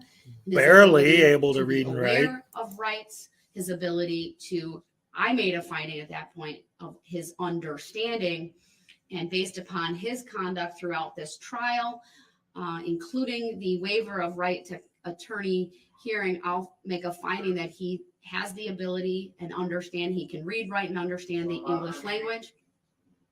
Am I unmuted? You've been unmuted the entire time, sir. So what are you talking about? Is you talking about subject matter jurisdiction and how you going to verify it on record? So he Prove it on record? did not answer my question if the record's not clear about whether he's had any drugs, alcohol, or medication within the last 24 hours. I'll ask him, sir, has anyone made any threats against you to influence your decision on whether to testify on your behalf in this trial? Although he turned and said, what did you say? Again, I believe he's fully able to hear this court at this time based upon how the audio is functioning in the other courtroom. He did not respond to that.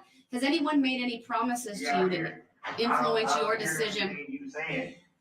So if you can hear me, I don't hear everything you saying, and you know I don't hear everything you saying. So cut the crap. Mr. Brooks has interrupted with very disrespectful words at this moment. I believe that he is feigning his inability to hear and that he's done so throughout this case. There's absolutely no indication. He puts the headphones on when he wants. He takes them off when he wants to. While in this courtroom, he hasn't had them on. He's only used them while in the other courtroom. But again, I've confirmed multiple times that the audio is loud and clear.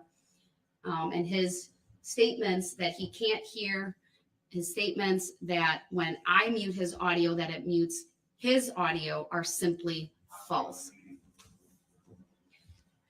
So Mr. Brooks, have you made? Am I still unmuted? You are, sir. And I'll make a record that per the lieutenant over in the other courtroom, the volume is 2 to 3 times louder than it is in this courtroom. You need to stop making false records saying that I said I can't hear you at all. I said I have trouble hearing you when I'm over here. That's what I said. So I would appreciate it if you would make the record clear and correct. Clearly, he heard me say that for him to make that distinguishing I'm statement. sitting right So- here. Don't you see me looking all up to the microphone so you can hear me? I don't have an issue hearing you at all, sir. Can you hear me when I'm right here? I can.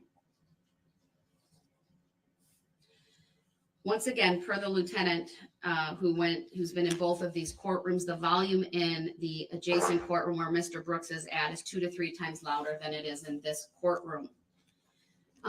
Mr. Brooks, have you made a decision? What about this courtroom? Have you made a decision to testify in this case? Now, have you made a decision to tell I will me- ask you again, sir. Have you made a decision to testify in this case? To address subject matter jurisdiction? Have you made a decision to be impartial? She did. To answer what your name is? To answer if you have. Her name's on her I'm desk. going to mute him for the moment just because once again, he's attempting to divert away from what this court needs to do by going through the proper colloquy with him regarding his right to testify. He is asking me about subject matter jurisdiction. He's making statements about this court that are disparaging and about my oath. Again, a clear attempt, in my opinion, to simply stall these proceedings and to disrupt them. I will unmute him and I will ask him for a third time with the understanding that if he fails to answer the question in the affirmative, I will interpret his failure to respond as a no and that he is not going to testify. So once again, I am unmuting him. Sir, have you made a decision on whether to testify in this case?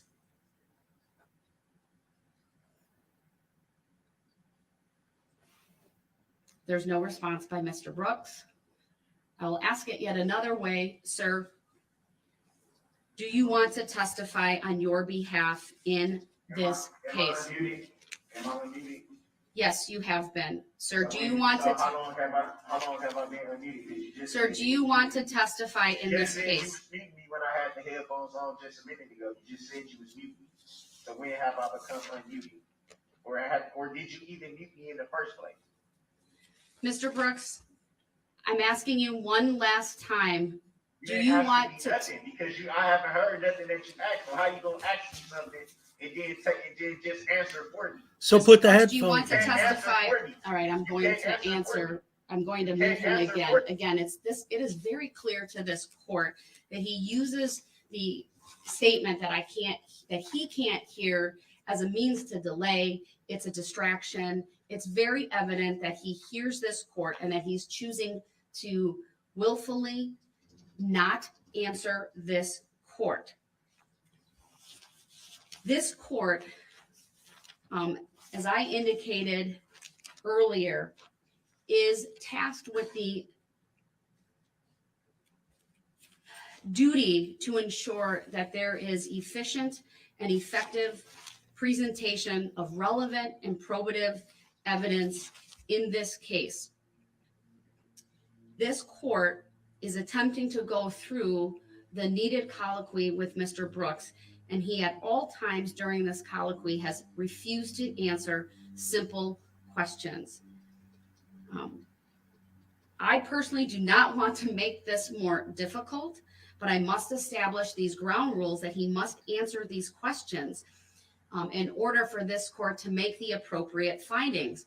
Without him providing answers, this court is left with no choice but to find that he is forfeiting his right to testify on his own behalf. This court must also preserve dignity, order, and decorum. Again, ensure relevant and admissible evidence is presented, and also honor the defendant's right to present a defense.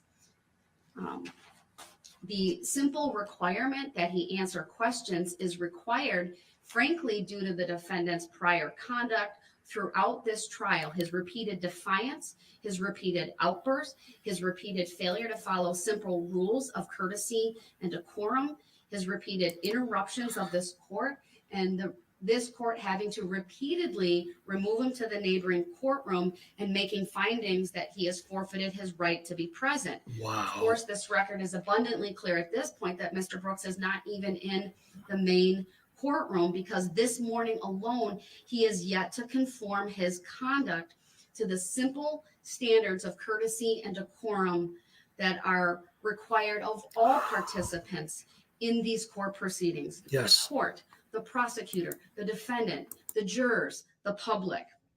Absent an adherence to these simple rules, including the rules of evidence, the rules of procedure, and the rules of civility and decorum, and without a pledge by Mr. Brooks that he will follow these things, then on balance, this court will find that he has forfeited his right to testify.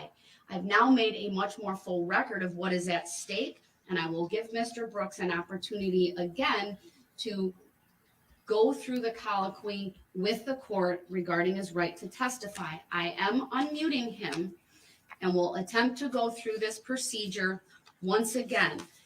If he fails to answer these questions, then he is forfeiting his right to testify by his own conduct. I would acknowledge that such a procedure is certainly not ideal, or making a finding that he is forfeited is not ideal, but as Mr. Brooks's conduct and Mr. Brooks's conduct alone that has forced the court to make this determination. So Mr. Brooks, you are unmuted. You have been for about a minute. I want to go through the questions again. Are you aware that you have a constitutional right to testify? Mr. Brooks, are you aware that you have the constitutional right to testify? Are you aware that you're practicing law from the bench? Mr. Brooks, do you understand and are aware that you have a constitutional right not to testify? I don't understand, no. I don't understand. Are you aware that you have a constitutional right not to testify? I don't understand, and I'm not aware, so why are you asking me questions? All right, I'll do this another way, sir. Sir, you are advised that you have a constitutional right to testify, and that if you choose to testify, that you would be subject to cross-examination by the state. Did you hear me say that? I didn't hear you say anything. I don't understand what you're asking. I don't He is understand. willfully choosing not to answer that. Sir, you are also advised that you have a constitutional right not to testify. Your Honor, with all respect, you've been trying to. Did you hear me say that? answer questions for, I didn't hear you ask me anything.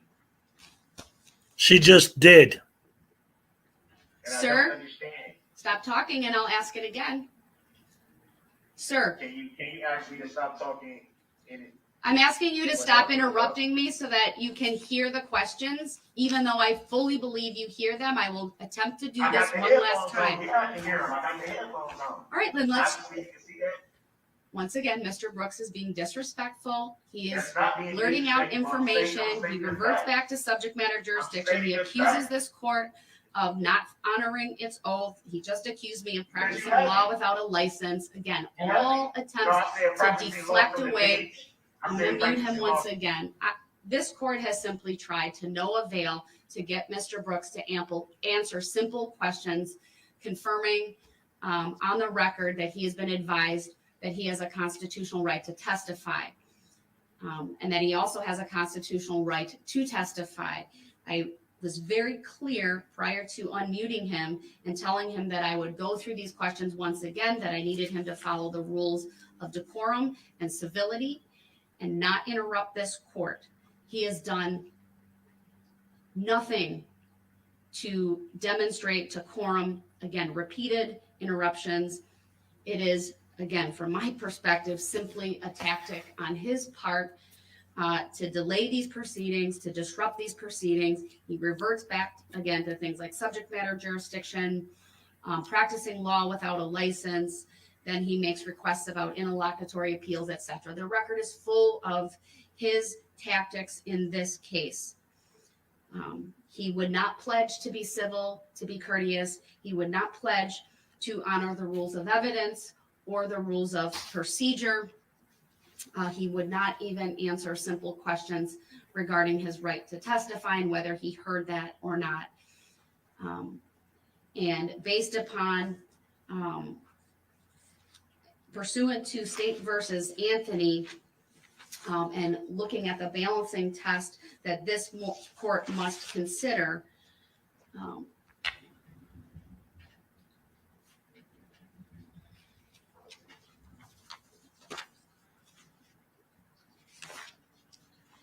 this court simply cannot allow Mr. Brooks to get on the witness stand unfettered without an acknowledgement that he will honor the rules of procedure, that he will abide by the rules of evidence, that he will honor rulings that are made by the court. He has demonstrated repeatedly throughout this trial that when this court makes a ruling that he disagrees with, he tries to engage the court in an argument about the legal basis, even though I've provided the legal basis on the record, or in the case of subject matter jurisdiction, even when there's a written determination on the issue.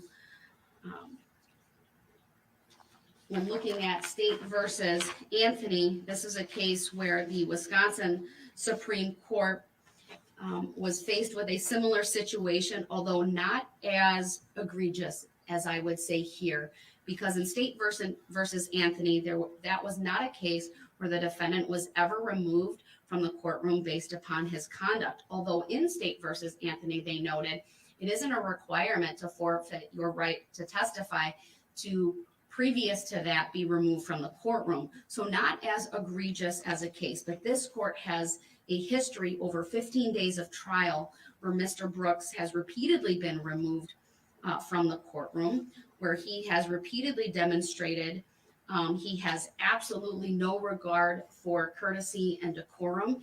He is what I would describe as a stubbornly defiant individual who simply wants to say what he wants, when he wants, without a filter, without regard to the rules of evidence and the rules of procedure.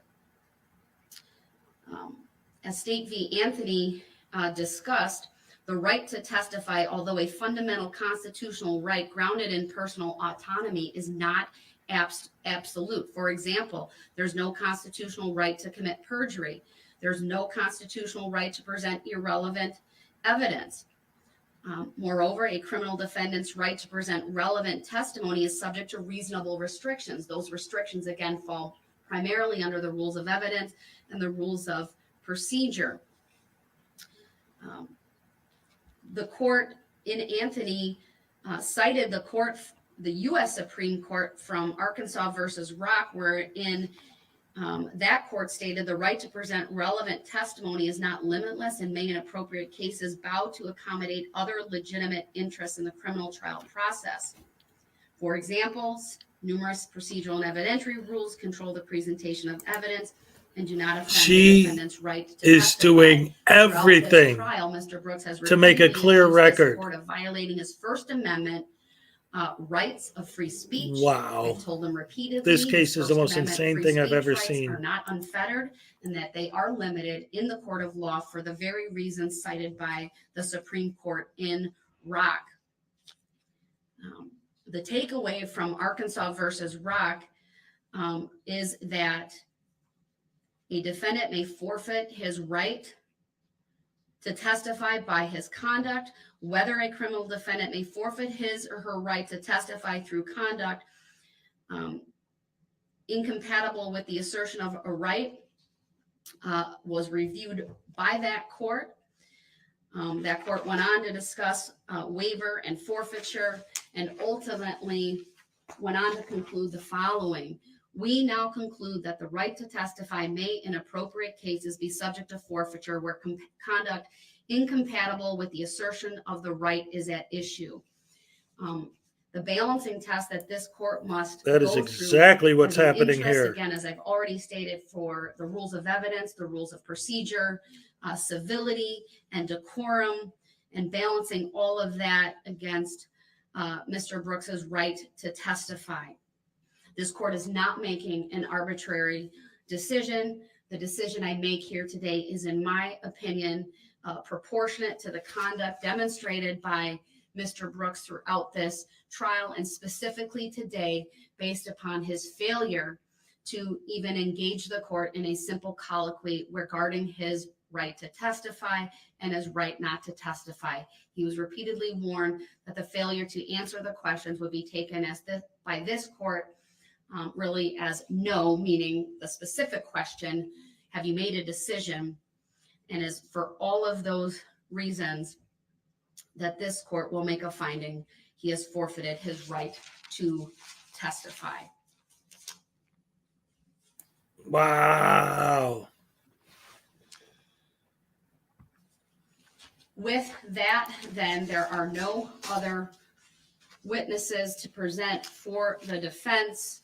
Before I bring the jury out, I'll ask the state if you intend to call any rebuttal witnesses.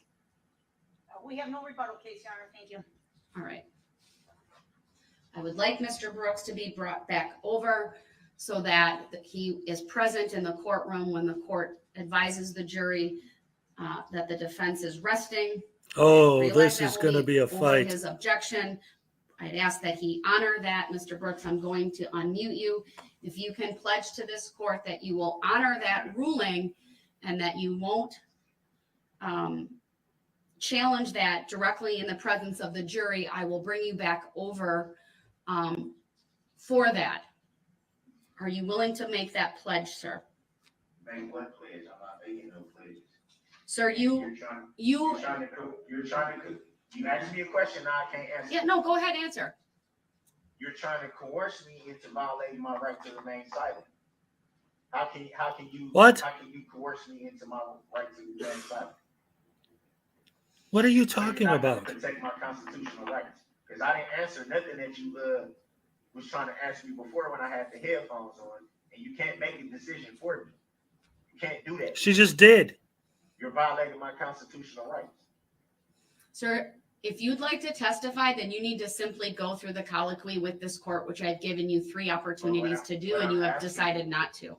No, you can't tell me what I decided to do, because I didn't decide to do or not do anything. Are you By willing law, to? Your Honor, by law, you cannot coerce me. I'm not coercing you, sir. Well, you're making a decision for me based on something that I did not say myself. Right, Last because Friday, you didn't say I anything. specifically directed your attention to State versus Anthony. I discussed very briefly at the end of the day on Friday the case law that is relevant on this topic, including State versus Anthony, Rock versus Arkansas, and Chambers versus Mississippi, to specifically put you on notice. do you recall what was going on Friday? Mr. Brooks, I'm gonna mute him. Again, I'm not gonna have a debate. I've made a finding. I've given him yet another opportunity. If he's willing to go through the colloquy with the court, he wants to challenge me instead and saying he doesn't consent. His lack of consent to this Wow. entire procedure is noted for the record. Based on his inability to pledge to this court that he will honor that ruling and be respectful of the jury, I'm going to leave him in the other courtroom. The jury's going to be brought out, and he will remain muted, and I will simply advise them, as I have throughout this case, that he's appearing from another courtroom and that his appearance from the other courtroom should not in any way be held against him or influence their verdict in any way. I will tell them that there are no further witnesses for the defense, and then I'll ask the state if there is any rebuttal, and then the jury will be excused for the day, because we will have I anticipate will be a very lengthy discussion Wow. on jury instructions. Again, I will advise Mr. Brooks that if at any point in time he wants to come back over, he needs to advise the bailiffs, but it does need to be accompanied by a pledge that he will follow the rules of civility and decorum, and he will not specifically challenge the court's rulings regarding closing off of his ability to call witnesses or testify. Okay, I want to make some commentary on this. This is one of the things about this trial that has been completely insane to me from day one. The whole reason I decided that I specifically wanted to cover this live today was because he was supposed to testify and he was supposed to call his mom to testify, and I couldn't wait to see that. But just like every single day in this trial, he does something that you couldn't possibly predict that an idiot would do, because it's impossible for me to think like a moron. So I cannot predict that these moronic things he's going to do. Do you have any witnesses, sir? What about subject matter jurisdiction? Do you have any witnesses, sir? What about my constitutional rights? Do you have any witnesses? Wow. Now I really am going to take a potty break.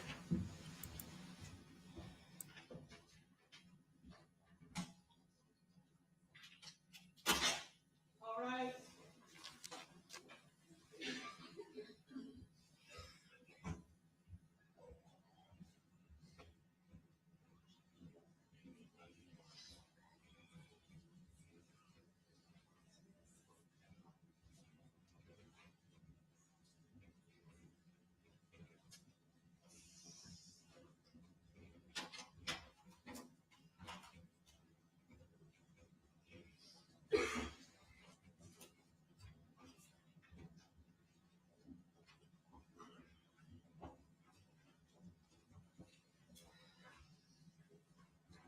Thank you, everyone. Please be seated.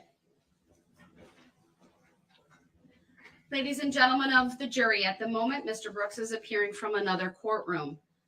This must not be held against him in any way and must not influence your verdict in any manner. At this time, I will advise the jury that the defense case is rested, and I'll ask the state whether there's any rebuttal evidence to present. No rebuttal, Your Honor. All right, then with that, I will declare the evidentiary phase of this trial concluded. I'm going to excuse the jury for the remainder of the day so that the parties and I go through all of the jury instructions, and I anticipate bringing you in tomorrow morning.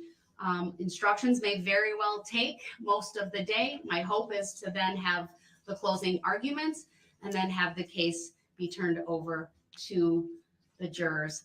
If not by tomorrow evening, sometime Wednesday morning or early afternoon.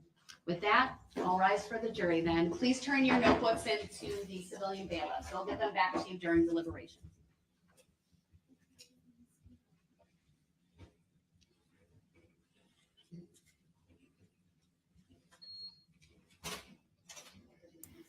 Good morning, Leland. Great to see you.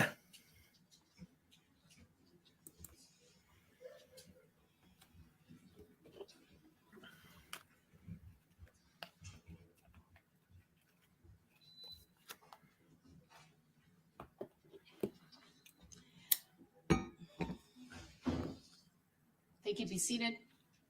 Before we begin, I will have Teresa print off what at least we do have for both parties. I'd like to take a short comfort break. I'll invite Mr. Brooks to come back over, and then we'll start with that jury instruction conference. We'll take about 10 minutes. Thank you, everyone. We are in recess.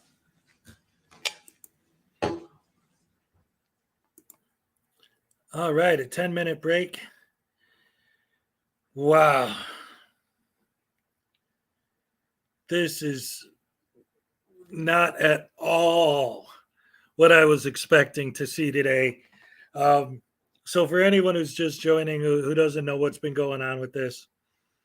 So on Friday, Darrell Brooks was making all of these big, crazy arguments about how he wants to call his mom to testify and arguing back and forth with the judge to get her to give him permission to call his mom as a witness.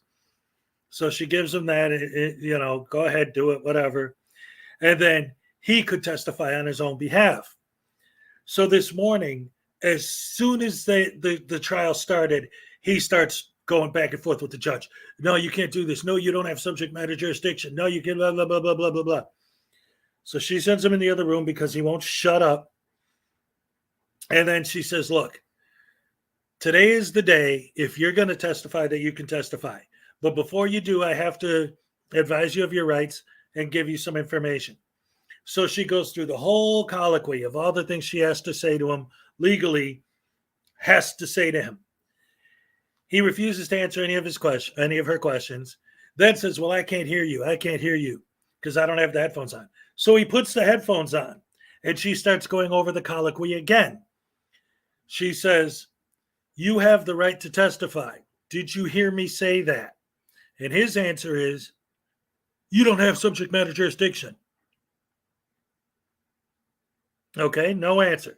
So, do you have, every question she asked, he talked about something else. He talked about subject matter jurisdiction. He talked about she's practicing law from the bench. He's saying all the same old BS nonsense that these guys always talk about, right?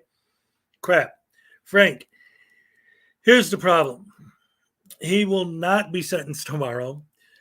Even if, let's say, best case scenario, the jury goes back there and they say, okay, what do you guys think? Guilty, guilty, guilty, guilty, done. And that's it. Their deliberation takes 5 seconds. Even if that happened, because he is being tried on 76 different counts, what's going to happen is tomorrow she's going to give the jury, and the judge is going to give the jury instruction.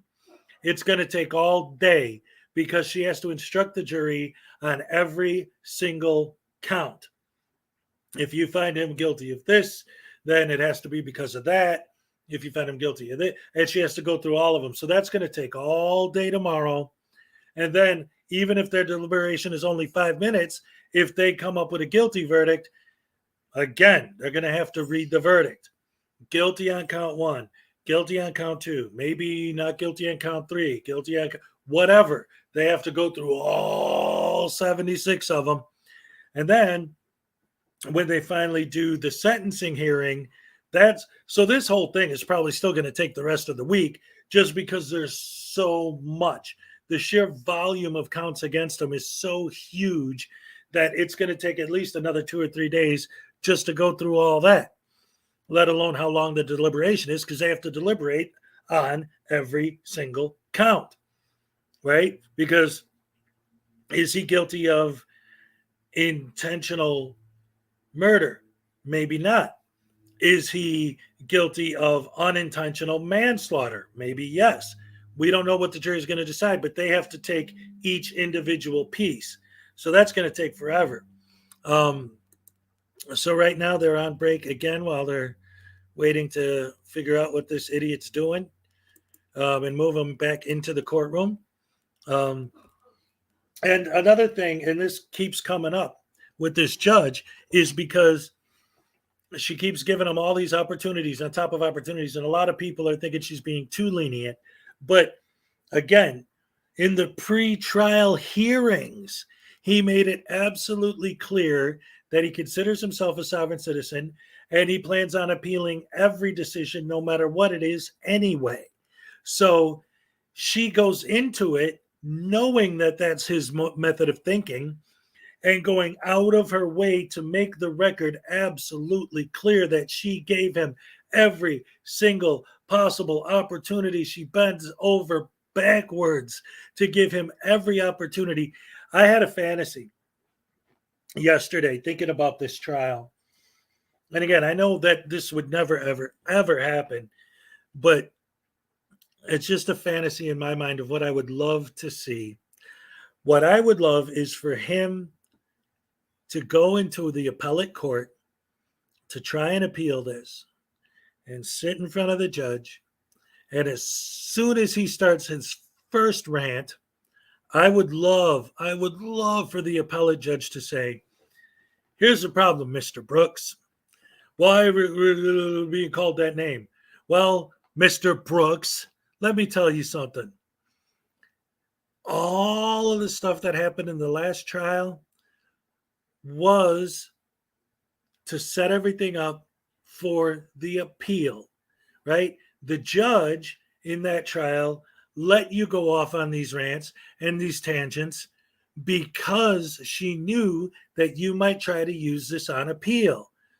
The problem is we are the appellate court. Therefore, shut the hell up. We're going to put a damn ball gag in your mouth and we're going to tase your ass into oblivion if you don't shut your mouth, because I don't have to worry about the appellate court because I am the appellate court. Ooh, I would love to see that happen. Obviously, it's not going to, but that's just my fantasy of how I would like to see this go if he tries to appeal. That's the other thing, Frank. He could file for an appeal and it could be denied. If they actually take the time to sit and read the transcripts from this trial, holy crap, it's like reading War and Peace. They're going to see immediately that this guy's an absolute idiot and that everything he's saying is a bunch of nonsensical garbage. The judge keeps saying he's proven that he could read and write English. He's proven that he could barely speak English. He doesn't even know what the heck he's saying.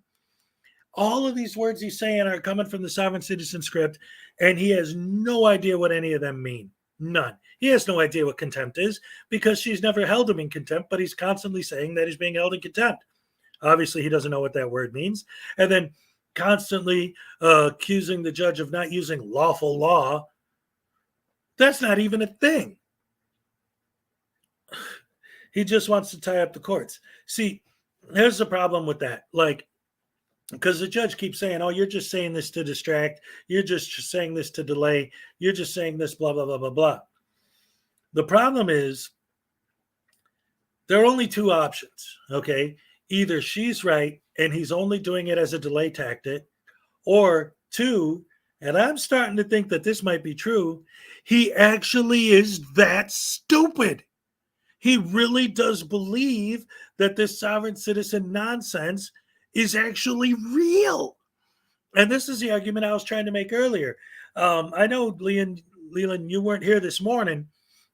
We had Rogue Nation in the chat, and he was trying to make some arguments. And I was trying to make the point, trying to illustrate the point that whether you're talking about the Sovcits or the Frauditors, the legal arguments that they make are the same legal arguments this guy's making. And because this isn't a stupid traffic citation, because this is a real criminal trial, it illustrates why the arguments are wrong. It illustrates why the arguments are stupid.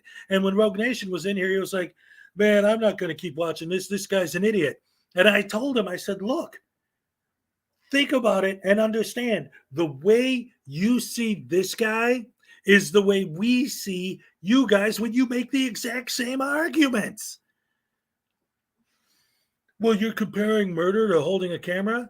No. What I'm saying is the basis for the legal arguments being made are the same.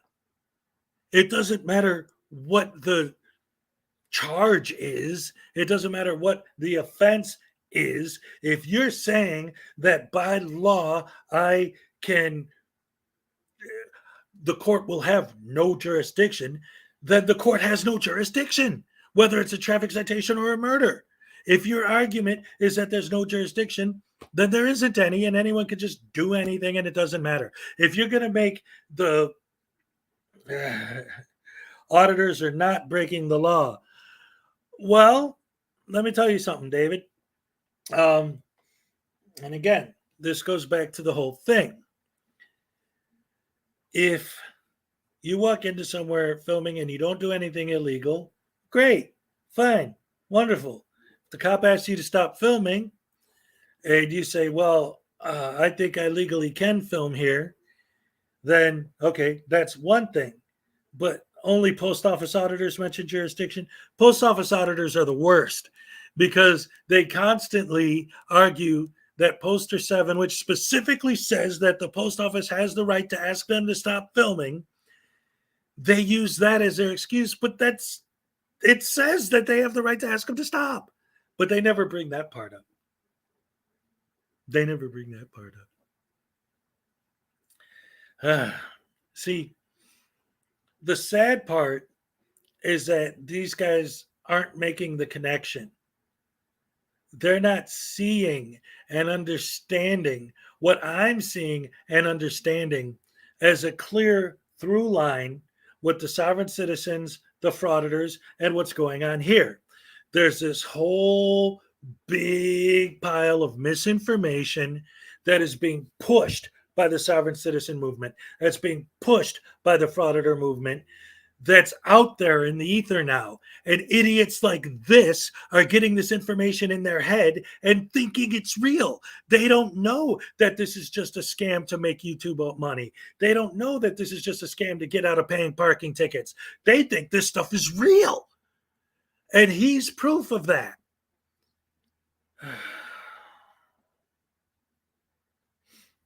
A dismissal is not a win, David. Anyway, not with the camera. It's the other crap. Once again, and I always say this, it's not the camera. It's the idiot that's holding it. It's never the camera. It's always the actions of the idiot behind the camera. That's it. Even, hold on a second. Because I got to do something real quick. Hold on.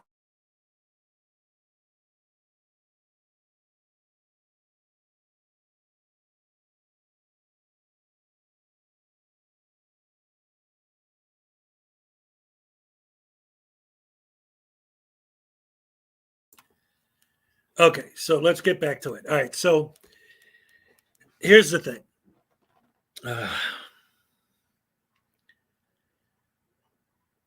For those of you who didn't see it yet, I just drove from Florida to Wisconsin and back. And during the trip, I stopped at a few places to do some joke audits, right? And walked around filming and doing the thing. And I legitimately walked around filming to see, what the reaction is. And people like David are like, oh, well, that's just because you went after soft targets and blah, blah, blah. But here's my point. The argument, you have to think of what the frauditors are saying, right? The argument is, I'm just walking down the street filming, minding my own business, and all of a sudden everyone's giving me a hard time. So what did I do? I walked down the street filming, minding my own business, and no one gave me a hard time. Nobody cared that I had a camera. Nobody. 3 different states. Not one person had a problem with the fact that I had a camera. It's not the camera. It's the way the idiot holding the camera acts. I was acting like a human being, and their response to me was, hey, buddy, how you doing? Oh, you're from out of town? Hey, good. Nice to meet you. Have a nice day. No threatening to beat me up. No threatening to pepper spray me. Why? Because I wasn't acting like a dick face. It's not the camera. It's the cameraman. What don't you understand? If you're not purposely going out of your way to cause a confrontation, then you're not going to get one. But not in a government building. Okay, David, do you know why I didn't go out of my way to record in a government building. One, because I'm trying to enjoy my trip. And just while I'm out there, I got my phone. I might as well get some content. But I'm not going to, it's not the camera, it's the cameraman, right? Why didn't I go in to a government building and act like an idiot to get a negative reaction? Because my whole argument is that these idiots go into government buildings and fish for a negative reaction. So why would I do what I come here every day to talk about the fact that I'm against people doing? Why would I do that? Ugh.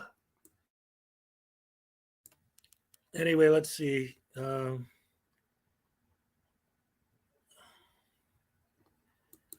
don't know if are they still on break or did I lose the stream? Let me go back to it real quick. Let's see.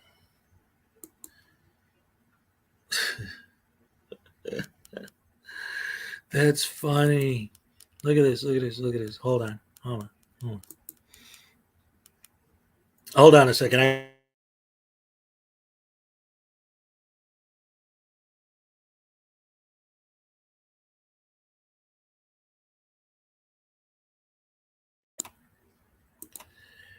Okay, check this out. I love this because this comes up a lot. Why don't you act professionally like Long Island Audit? Okay. Here's the problem with Long Island Audit. Check this out. Check this out. You're a public servant and you have to do what I tell you. Okay. Long Island Audit. But you're a public servant and you have to do what I tell you. It's the same thing. Just because he says it calmly doesn't mean that he's not saying the same thing. It doesn't mean that he's not making the same stupid argument. Just because he says it in a calm voice doesn't change the content of what he is saying. It changes the intensity of what he's saying. But what does he do? And this is one of the videos I did on Long Island Audit. He goes up to a guy and he's filming and he starts saying, well, I have the right to film and I'm a journalist and I can do what I want. And the dude he's talking to is like, okay. So then he films someone else. I'm a journalist and I have the First Amendment right to film. And they're like, okay. Then he points his camera at someone else. Nothing. Points it at someone else. Nothing. Points it at someone who immediately kind of turns away and obviously is uncomfortable being filmed. So that's the point. That's the point. As he's a con man looking for a mark. Films this person, no reaction. Films this person, no reaction. Films this person, no reaction. Films this person. He kind of turns his head away a little bit, which indicates that he doesn't feel comfortable being filmed. Bam! Zoom in on that guy.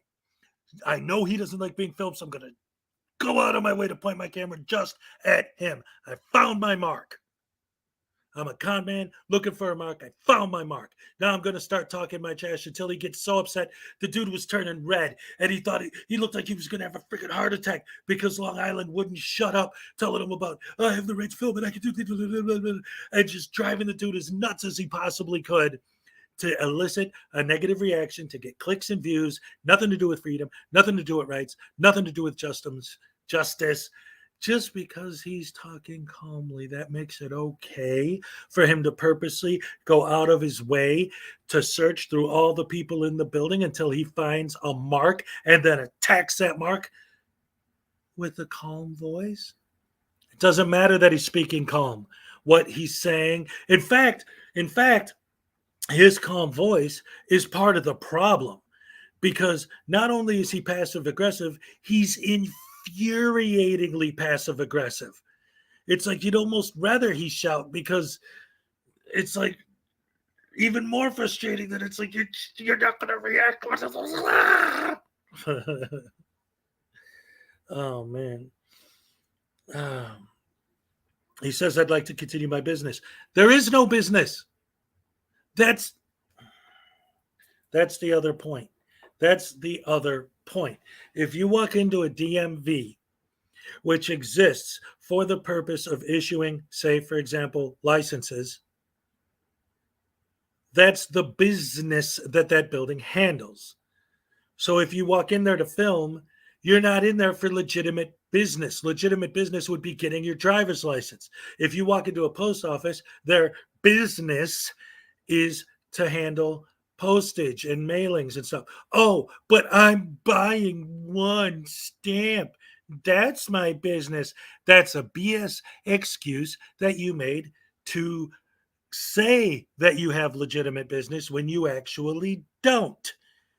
Same thing with the FOIAs. 2 FOIAs are better than 1, baby, right? I can prove that the whole FOIA thing is BS and the complaint form thing. Why? How? Easy. Just look at it. Just look at it. I came into this building to perform legitimate business. I came here to fill out a Freedom of Information Act. On the record, Oh, wait, we're back. appearances We're like they were back. Before, the record should reflect that Mr. Brooks continues to appear from the other courtroom. I would like to make a record regarding the audio and visual from the other courtroom.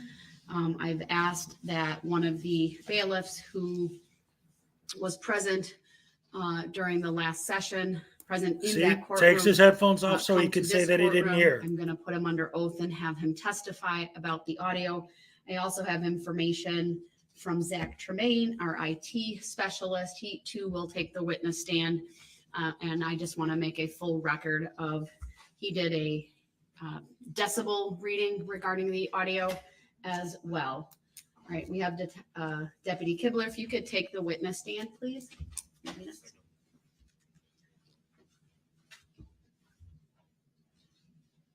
Sir, could you please raise your right hand? Do you solemnly swear that the testimony you're about to give shall be the truth, the whole truth, and nothing but the truth? It is. Thank you. Please have a seat. Please state your first and last names for the record. First name is Nicholas, last name is Kibler. First name Nicholas, last name Kibler. Thank you. And you are a Waukesha County Sheriff's Deputy? I am. And have you been assigned to work this case? I have. And were you present in courtroom 20 this morning with Mr. Brooks when he was removed from this courtroom to that courtroom? I was. And did you make any? All right, real quick. Jimbo's asking, why is this guy testifying? So the judge just ordered that Brooks has forfeited his right to testify in his own defense. Basically, he's not saying that the defense rests, so she is giving a judicial order that the defense is resting. Brooks's excuses, well, I wasn't able to hear. So now she's having another guy that was in the room with him just now testify that he could hear everything clearly.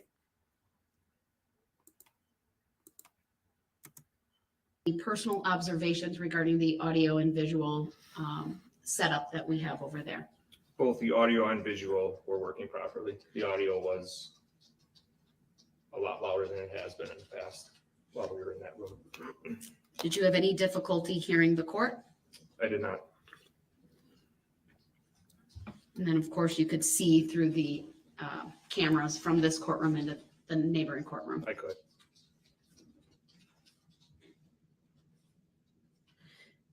All right, that's the only record I wanted to make. State, have any questions? Just briefly, Deputy Kibler, the defendant asked many times if he was muted or unmuted. Do you remember that? Yes. Can you confirm that even on the occasions when his microphone was muted, the audio in the courtroom continued to work? It was. And at any time while Mr. Brooks was muted, or even if you didn't know, at any time did Mr. Brooks ask to be brought back over to this courtroom, sir? He did not. He is telling us he prefers right now to be in that courtroom. He did not want to come back in here. All right, thank you. Those are all my questions, Your Honor. Mr. Brooks, you are unmuted. Do you have any questions for this deputy? Nope. All right, thank you. You may step down. All right, then I'm going to have Zach Tremaine also take the witness stand. Do you have- I have it on my screen. Can you do a project it, please? Can I just share it? If I share the clerk screen? Yes. All right. There is, first of all, sir, stand and raise your right hand. Do you solemnly swear that the testimony you're about to give shall be the truth, the whole truth, and nothing but the truth? All right, thank you. Be seated. State your first and last name for the record, please. Zachary Tremaine, Zachary. Tremaine is Tremaine. All right, and what is your position with the clerk of court's office here in Waukesha? I'm the IT coordinator for the Waukesha County Circuit Courts. Were you in courtroom 20 this morning following Mr. Brooks being taken to that courtroom? Only temporarily. I was there when the call started, and then we came back to do a measurement of the DV meter later. There's a document or a photograph that's displayed on the monitors throughout this courtroom. Can you tell me what we're looking at? So my phone is in the photo, overlaid on top of what we call the X panel. It is our AV control panel. So you push buttons on it and actions happen into the courtroom, AV related. At that time of the photo, my phone is registering 67.3 decibels in that courtroom. And that was when the judge or the court was talking, and then the sound was coming over the speakers in the other courtroom. And what, if anything, based on your training and experience, can you tell me 67 decibels means? It's plenty loud. For comparison, I did a quick reading in the media pooling room, which is CG6 in our courthouse. The meter there was reading between 55 and 65. So it's louder than the audio feed going to the media right now. All right, thank you. Any question from the state? Sir, I'm looking at the photo, and Your Honor, for the record, this photo will be made a court exhibit? Yes. Okay. I'm looking at your phone screen, and it looks like in the upper right-hand corner, it appears the time is either 9:26 or 9:36 a.m. On my phone, yes, I believe our AV processor, which is the other time of 9:23, I believe that just needs to be updated, but Okay, it is approximately 9:26 when the photo was taken. those are my questions. All right, thank you, Wait, Mr. I'm sorry. Oh, go ahead. Do you happen to know what the decibels are in this room? I don't. I'd have to pull the same thing up on my phone while people are talking. Thank you. Mr. Brooks, any questions for this witness? For the record, I don't consent to being called that name. Do you know anything about the hearing when someone has the hearing loss in any of their ears? I do not. So it'd be fair to say you don't know if I can hear everything good from this courtroom. I can tell you what the readout of the room is. Beyond that, I don't know. Well, I can't see what photo that everybody else is in there seeing that was supposed to be that exhibit. I have not viewed that, so I don't know what's being referred to when you refer to the picture. I'll have to show you that in a different way. I don't have the Zoom up and running, which would have been the mechanism to allow for an exhibit to be displayed. I can start that and have that up momentarily. Fair enough. So give me a moment. To be fair, Jimbo, he has the For headphones the on moment, we'll now. print it in black and white so you have it until I can get the Zoom up. All right, I'm going to pause for a second. Okay, so he does have the headphones on now and didn't earlier. The problem is, if you watch what happened this morning, every time the judge started talking, he'd take the headphones off. Now his big excuse is, well, I didn't hear what the judge was saying. You can't use that against me. But he was purposely taking the headphones off every time she talked. So it doesn't work. Oh, boy.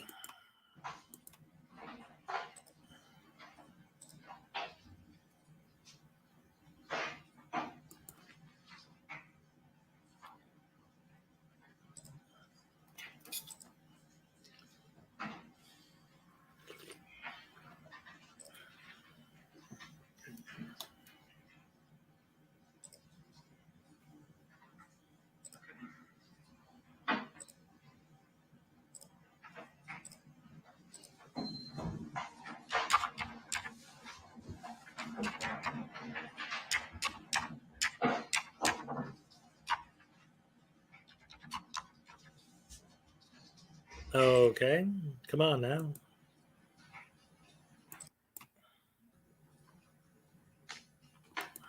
Anything? Except now both room systems are out, so hold on. One more.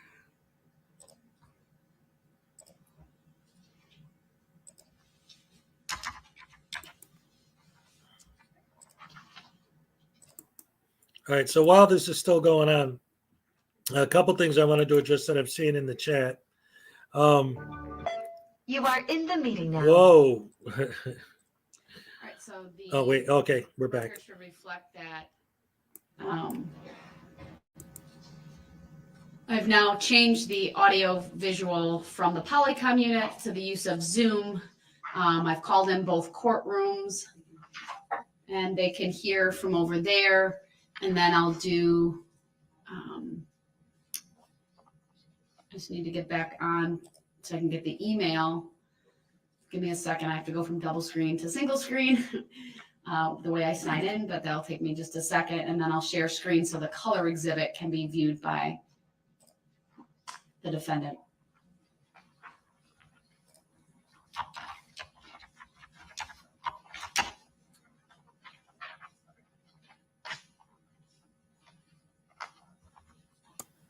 Yep.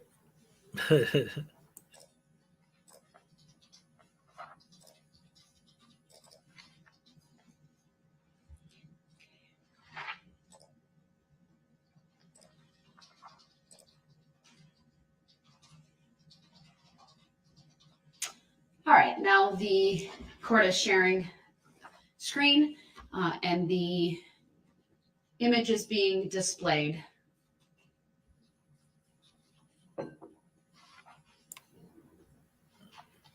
What's your excuse now? You see it? Okay, thank you. Any questions regarding that then, sir? My question was, pretty much already answered. You don't know if me myself can hear everything good in the courtroom, correct? I do not, correct.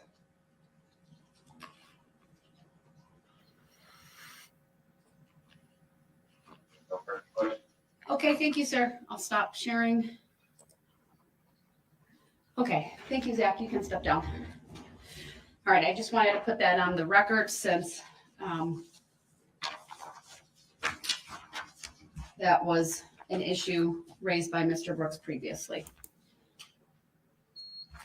Now, I need to get a copy of the jury instructions. They were quite lengthy.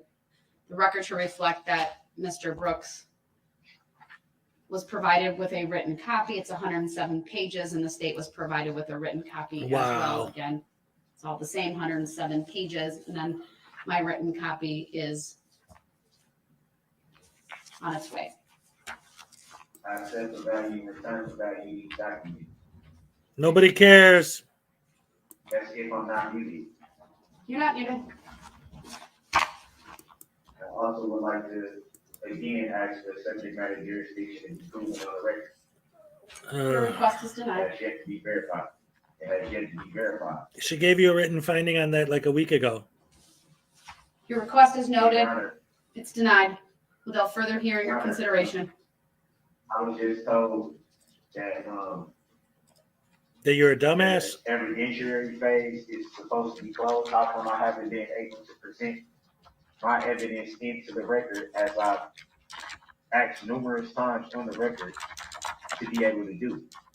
I've said I have numerous documents that needed to go into the record. Why have they not been permitted to be made The pictures? evidence? I didn't rest my case, so I don't know why that's being told. Because you're an idiot. And I have yet to be able to offer my exhibits into the record for evidence. How is that so, Your Honor? So the court did declare the evidentiary phase of this trial closed. I specifically found that you forfeited your right to present any further evidence or testimony when you failed to answer my questions regarding the calling of witnesses.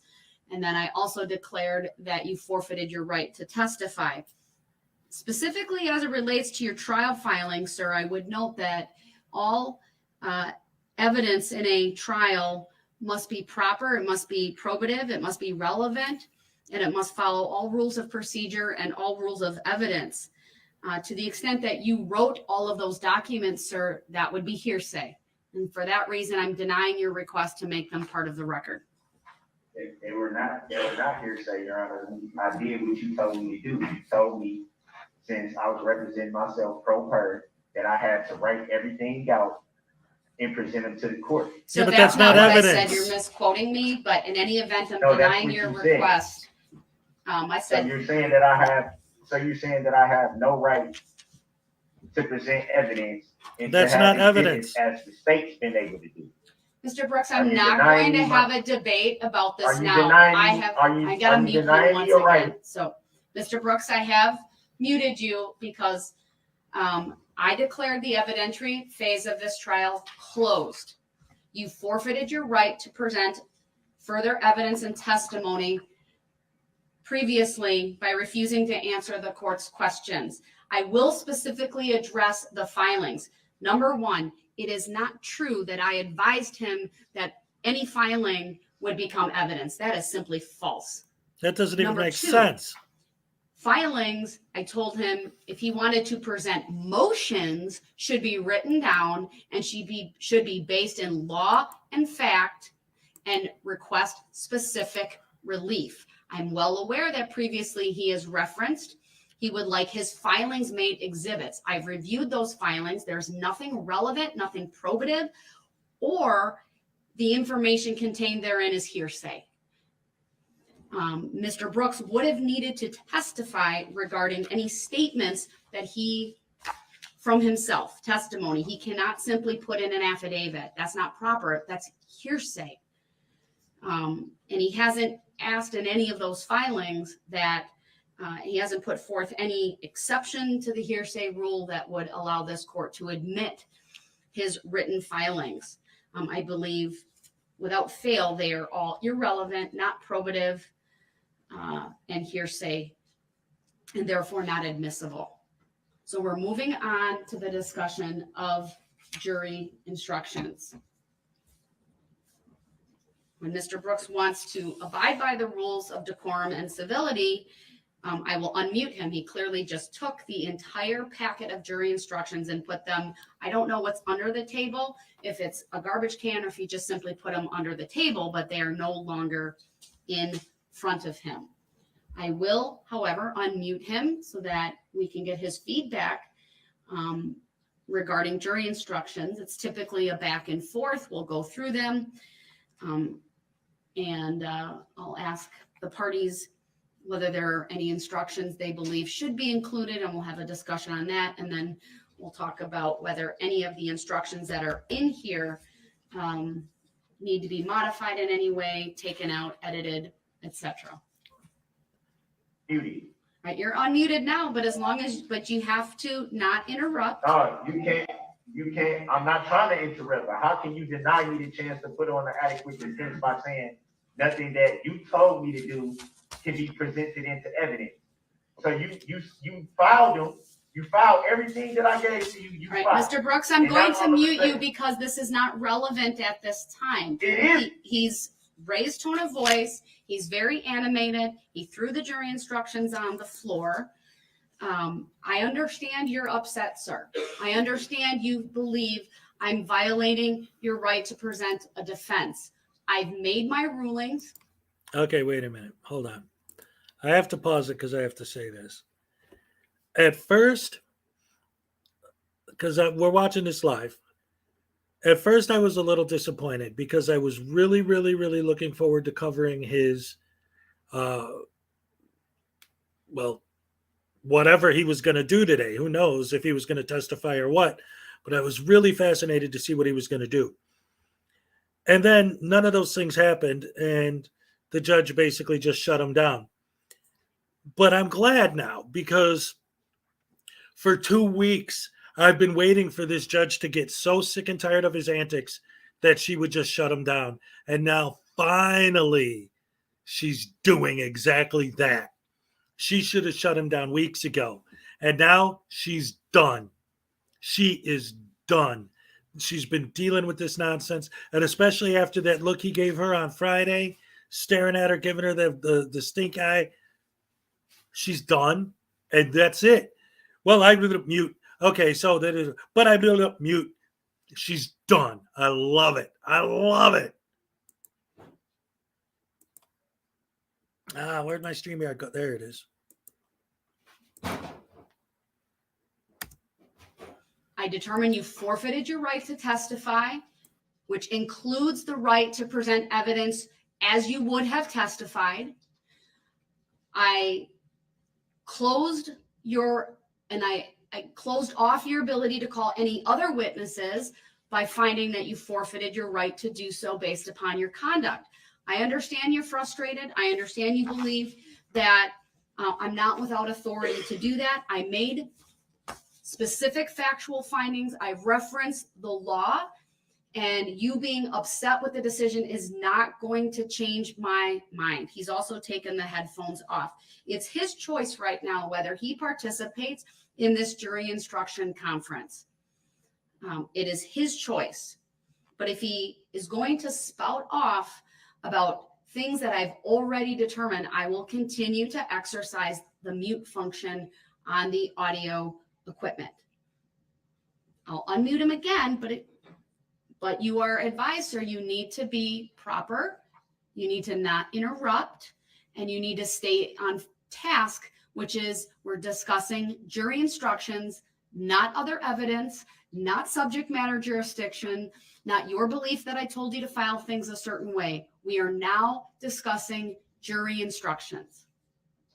So once again, I'll unmute him to see if he can follow these simple rules. You need to tell me why I can't present evidence. How can you deny me the fact? How can you deny me my right to present evidence? All right, I'll mute him once again because he wants to continue. And again, I understand he's upset. I understand that. But he has himself to blame for his conduct this morning and the rulings that I've made. All right, so let's go through these jury instructions. First of all, has the state received a copy of the draft? Yes, Your Honor. Thank you. Mr. Brooks, do you acknowledge receipt? I believe you did by acknowledging it previously, but do you acknowledge receipt of the draft of the final jury instructions? I didn't acknowledge nothing, and I don't acknowledge anything now. I have not received anything. I would ask the bailiff to pick up the documents from the floor and put them in front of him. And I'm not presenting it to nothing I don't give my consent to. You can't deny me the right to put on a defense. How can you tell me when I just stated I'm going to read it once again because again, I understand he's upset. If the bailiff could confirm, well, he put him on top, he put him on the floor. That's his right. They're not in front of him, but it's by his own conduct that he's done that. The record should reflect Mr. Brooks is muted because he wants to continue to debate with this court about my prior rulings regarding his forfeiture by conduct of his right to present further evidence on his behalf.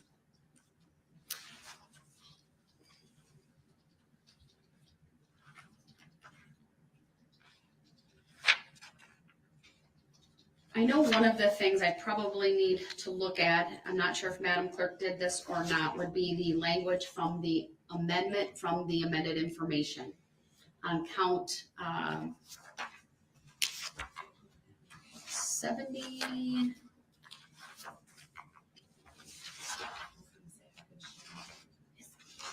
No, I don't want to do that. What do you got? I changed, hold on. 76, the 76 count. Just want to make, it says near Frame Park, so it is in there, but that was just one question I had. All right.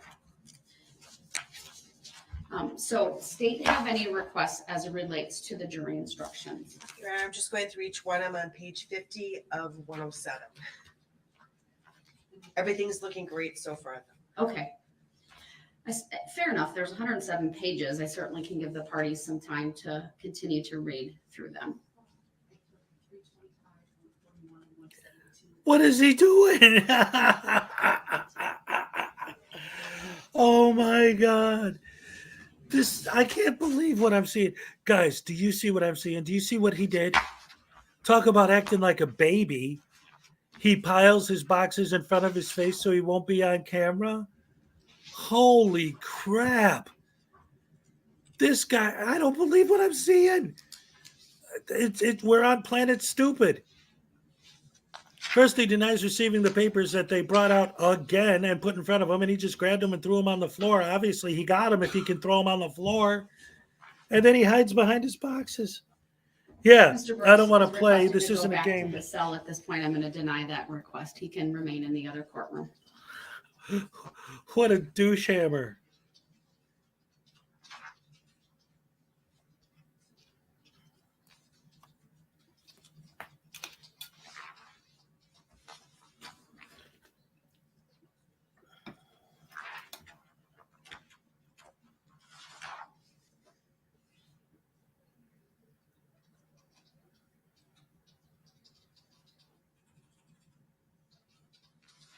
He's creating privacy. Oh, man. What an absolute moron.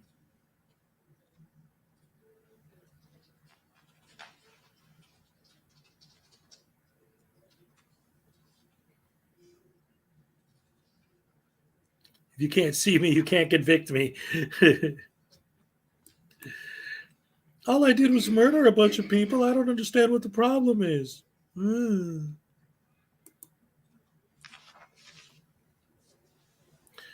Yeah, this guy really is. He's such a little child. He acts so much like a kid. I know he's muted, but I can certainly hear him from this side. He appears to be yelling at the top of his lungs. Wow. I can't decipher what he's yelling.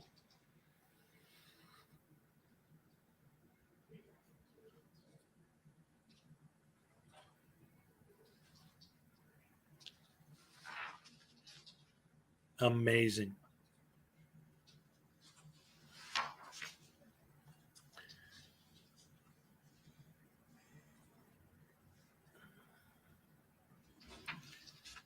Lock him up and then melt the key.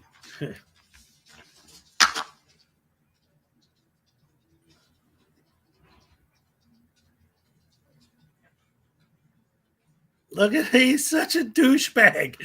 He's so immature and stupid and holy crap. This guy should be an auditor the way he acts. Oh man.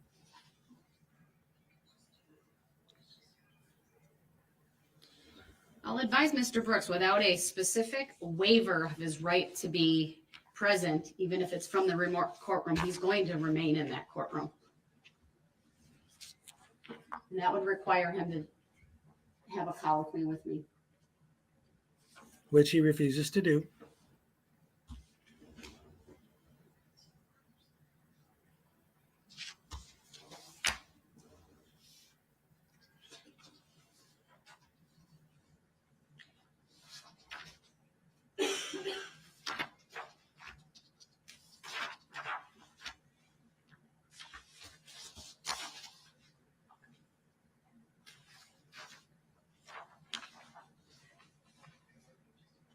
Man, this is the most insane trial I have ever seen.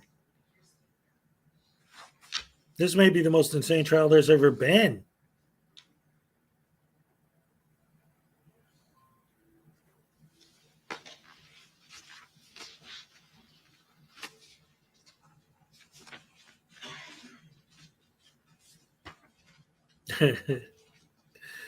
Oh boy, this is going to take a minute. 107 pages of jury instruction. And this isn't even the jury instruction. This is just them going over it after the defense rested, which they didn't, but the judge ordered that he rested because he won't shut up. Okay. Hold on. Let me turn this down for a second. Okay, so someone's asking, why didn't he plead insanity?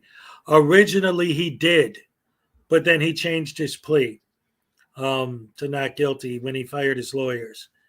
Even his mom said that she thinks that he's crazy, and that he should have went with an insanity defense. But he decided not to, and then they gave him the competency test, and he passed. So he put himself in this position. It's all his own fault. You are still muted by me, but I know the audio is working, but I would ask you to specifically advise if there are any specific jury instructions that you are asking be read to the jury.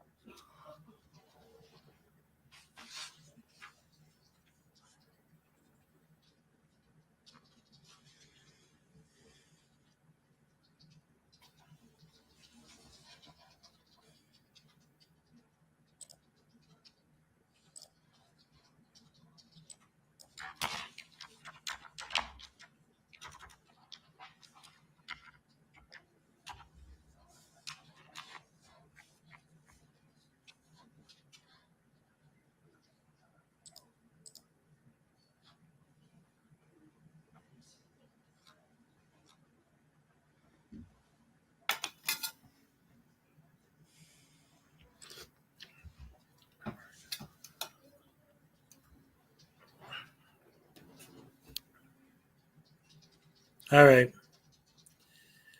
All right. I'm going to try this real quick while he's doing this, because I'm getting some comments that just got my brain itching. He don't got no education. He don't got no thought control. Yelling and screaming in the courtroom. Hey, prosecutor. Mr. Brooks, if you have specific never mind. instructions or categories of instructions that you believe this court should consider, I need you to write them down on a piece of paper. If you don't have, I believe I see a writing utensil. I'm not sure if I see a pad of paper. We'll make sure you have that. But given your current demeanor, which is still seems quite animated and a loud raised voice, I'd ask that you write it down.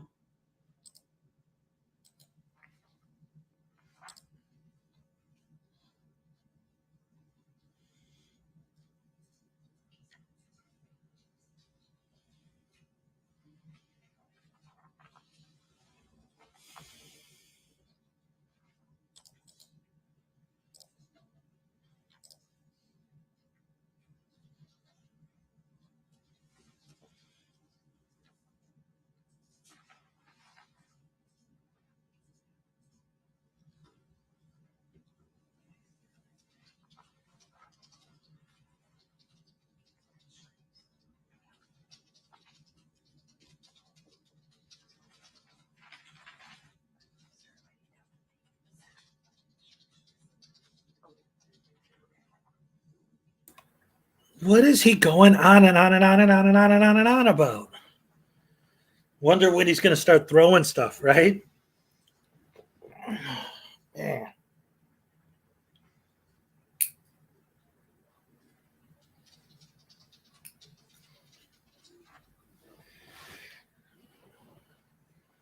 He wants to go back to his cell, Leland, but she won't send him.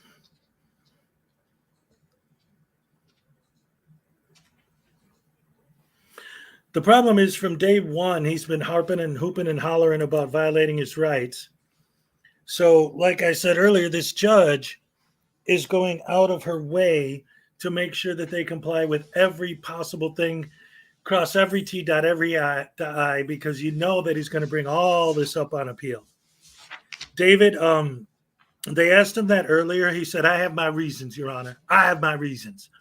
Originally, the mass thing started because they thought that he might have had COVID, but when they gave him the COVID test and it came back negative and he didn't have COVID, he started crying. Oh, poor me. Yeah, what about poor me for all the people you killed? How about What's the that? state doing on its review? Okay.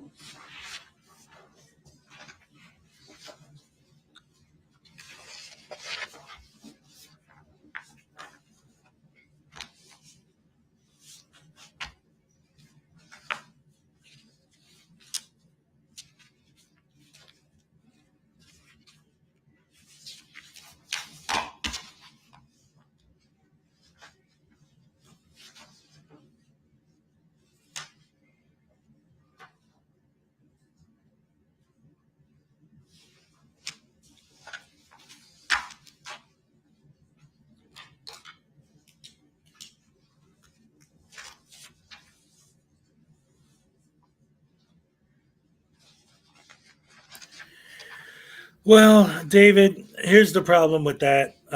David said he only gets a few minutes to write his jury instructions without a PC. They would have been more than happy to have him verbally go over what he wants, but he refuses to talk or answer questions or do anything other than bitch about jurisdiction. So it's his own fault. This is all his own fault.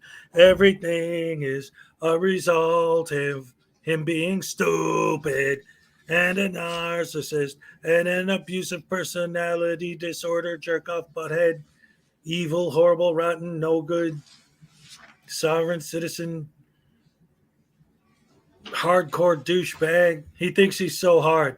I can't wait. I mean, he's already in prison, but if they move him to Gen Pop, I can't wait for the other people in prison to show him what a hard ass is.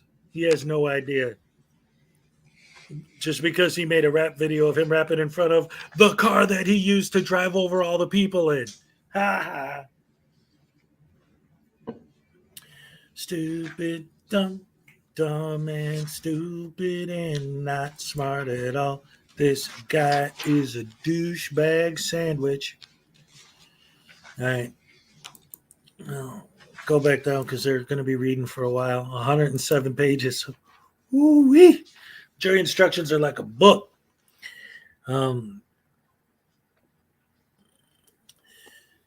just want to make a continuing record that Mr. Brooks is still, I can still hear him even though he's muted due to his level, Nice. tone of voice and volume level that he is using from the neighboring courtroom. Wow. Incredible, incredulous, stupidity. He'll be entombed in a concrete bathroom. Yeah. I mean, this isn't the exact same prison that Dahmer was in, but this is still Wisconsin. And there is, to a certain extent, there are some ideals, within the criminal community, right? Like, there's certain things that even scumbags think are scummy, like maybe, I don't know, running over children with your car at a Christmas parade. There might be some criminals that think that that's pretty bad. There are numbers. Well, yeah. That's just the easiest because this goes after credibility. Yeah, he crossed the line. Like I say, even for the bad guys, they look at him and by their definition, he's a bad guy. Like, there's always that next level, right? Like, sorry.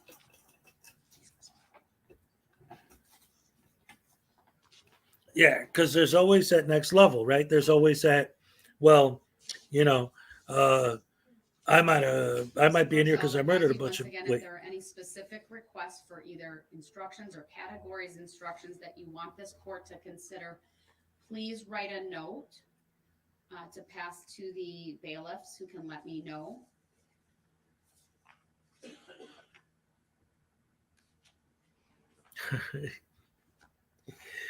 He's out.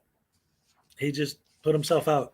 But I still have faith that there's going to be some insanity left because he's done this many times during the trial where he checked out, but eventually he just can't control himself. He can't control himself. He can't.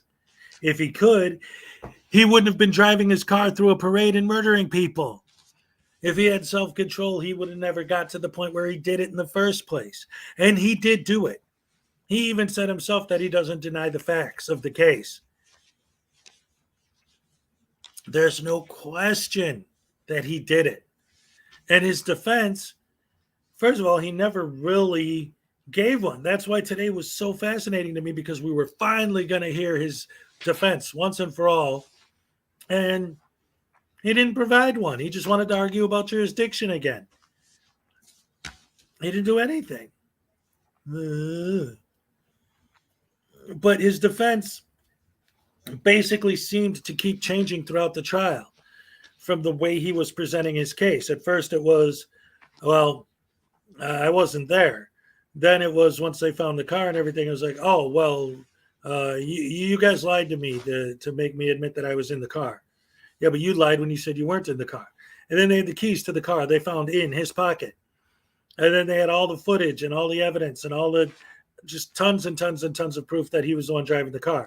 So then his defense changed to, well, I just got done beating up my girlfriend and her friends threatened to call the cops. So I took off, and it's not my fault that there was a parade on that street that I took off down. So, like, even if that's accepted, like, you beat your girlfriend. Like, that. Ugh. So then that was his defense. Then his defense was, well, I wasn't the one driving the car. Then his defense was, just this morning, oh, well, my car had a recall on it, which means I lost control of the vehicle, which they proved that they did an inspection on his car and looked specifically for that issue, and it didn't apply to him, right? Everything he starts to bring up, he doesn't go with. He doesn't go anywhere with. If his defense was going to be that he wasn't the guy driving the car, then his entire focus from day one should have been on calling in the witness's ability to identify him. I mean, that's why he shaved his head and shaved his beard off, right? To make it harder to say that it was him, except for the fact that he has a tattoo on his face. And he had the keys to the car in his pocket. And there are many, many, many pictures of him driving the car. And there's video footage from someone's backyard when he pulled his car in a random place and just stopped and got out of his car. Footage of him getting out of the car that he never saw, right?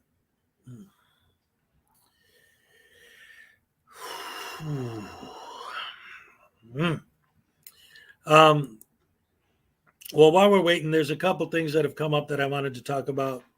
David Perillo talked about looking through people's windows with your camera. And a couple of the excuses that he used was, well, what about window shopping? Well, what about when you're walking down the street and you could see someone's TV blaring through their window? First of all, as far as window shopping is concerned, that's not a good excuse, because I've never seen any auditor get in trouble for walking up to a window display in a business and filming the display. That's window shopping. You look through the window to see what they're selling. You don't stand outside and film it for 45 minutes. It's a different thing. Then, what was the other one? The being able to see someone's TV through their window.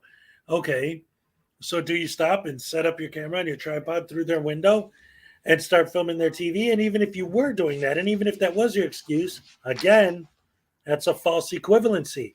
We're talking about people sitting in their office trying to do their job, and you put the camera up to the window. Spots that either in the headings, some information or words that might need to be removed.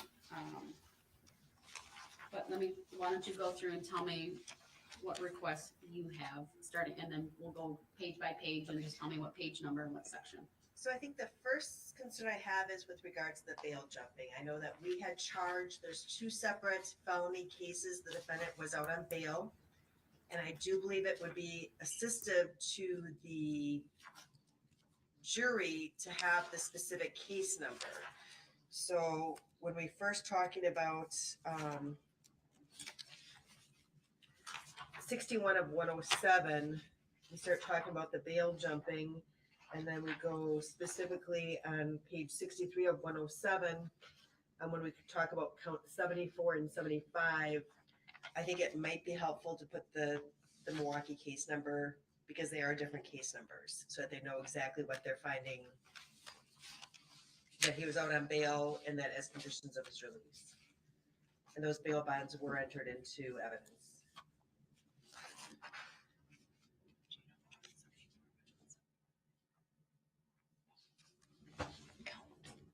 Let me look at the information. And then just because I think this was just well, I guess I'll have you, when we look at the verdict forms on page 102 to 107 for the bail jumpings, There's verdicts for the bail jumpings for 3 separate counts, 74, 75, 76. I don't think there should not be one for 76. I believe that should be the battery. That would be true.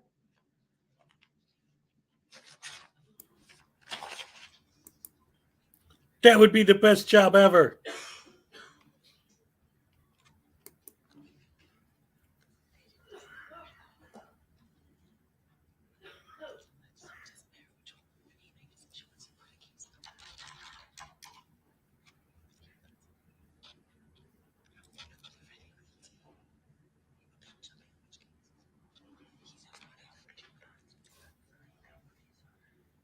Okay.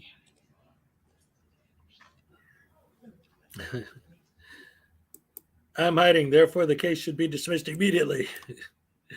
That's right. I'm behind the box, because I'm a grown ass man who acts like a little kid.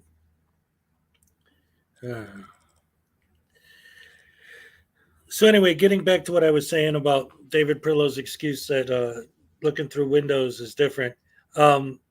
Here's the thing. The way the argument. Acting up a bit, so I'm going to search. Okay, hold on. Says. And then I'll ask Mr. Brooks if he has a position on that. Sometimes it's easier if we just list out. Answer the phone. The changes are requested. I'm going to Sure. make some notes and then we'll go through Sure. them one by one. But so, And I first don't is believe it page- was spelled out in the amended information. Say that again. I don't believe it was spelled out in the amended information. Right. So that would be page. All right, so this is just a lot of housekeeping kind of stuff before they give the jury instructions and all that. So anyway, getting back to what I was saying about the whole idea that it's okay to film people through their windows or whatever because you could see it if they're in public.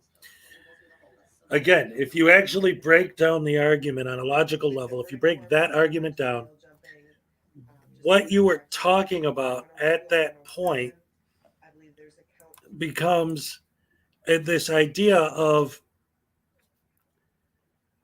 the world that frauditors are painting, the picture of the world that they're painting where we have more liberty, where we have more freedom, where our rights are more protected. I can't let any sunlight in my house.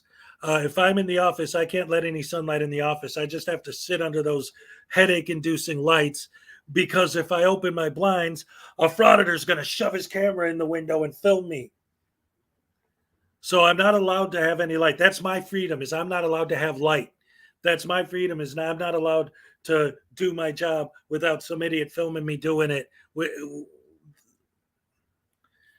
That's free. A free country is a country where everyone is constantly walking around filming everything you do, whether you like it or not.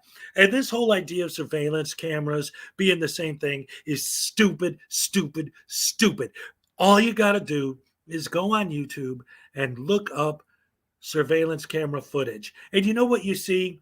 You see this grainy, hard to make out image of some person that looks like he might be wearing a hoodie, maybe. I don't know. I can't really tell. That's the same thing as you doing a close-up of my face and having a conversation with me. Give me a break, bunghole. That's a bunghole excuse is what that is. Anyway, let's see if they're talking about anything yet.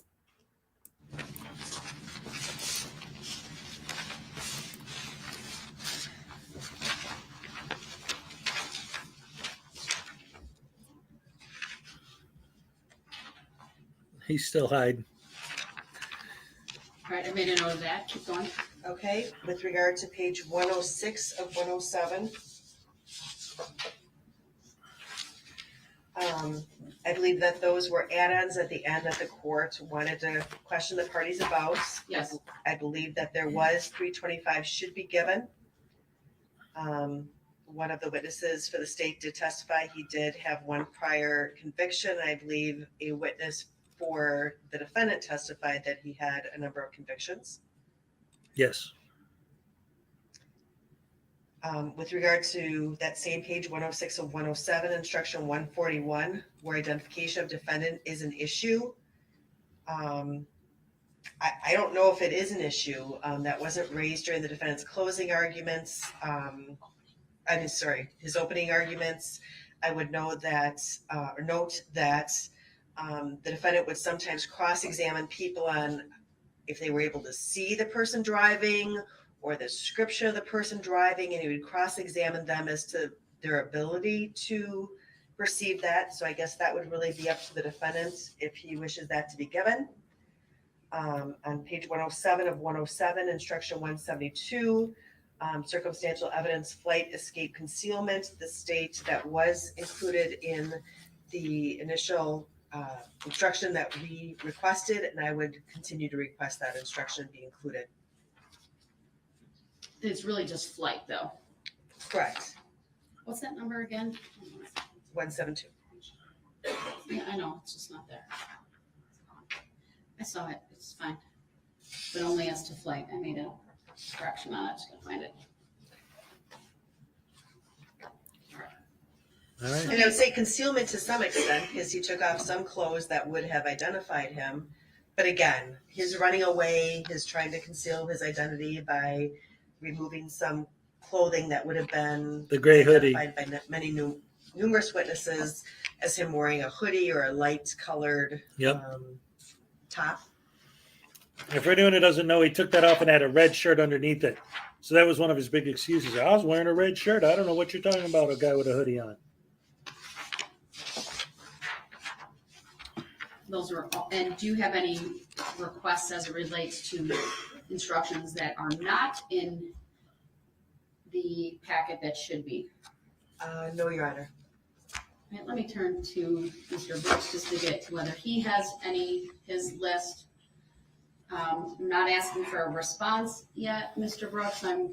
What I'm asking you for is whether you have any requests for jury instructions, or if in your review you think anything needs to be changed, deleted, added, etc. I know I'd ask that it be put in writing, but I'll also give you this opportunity to verbally advise the court and make your requests. Do you have any requests as it relates to the jury instructions, sir? I would note he put 2 boxes right in front of where he's seated, so I can't presently see his face. I see his jacket is off, so I can see the outline of his arms, and I can see the jacket on the back of this chair. He is unmuted. I've confirmed previously regarding the audio working, and I will just ask him a second time, sir, do you have any requests as relates to the draft packet of jury instructions, whether that be any additions, corrections, edits, or deletions? And Your Honor, would it be possible for the bailiffs to just move the boxes off the table so Yes, we I can think that's fair. I'm going to advise the bailiff to remove the box so I can see Mr. Brooks. Nice. I don't know what he's doing behind there.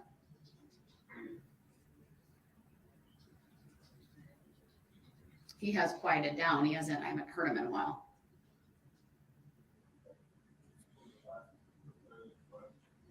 If you could move the second one, because it can interfere with the microphone as well.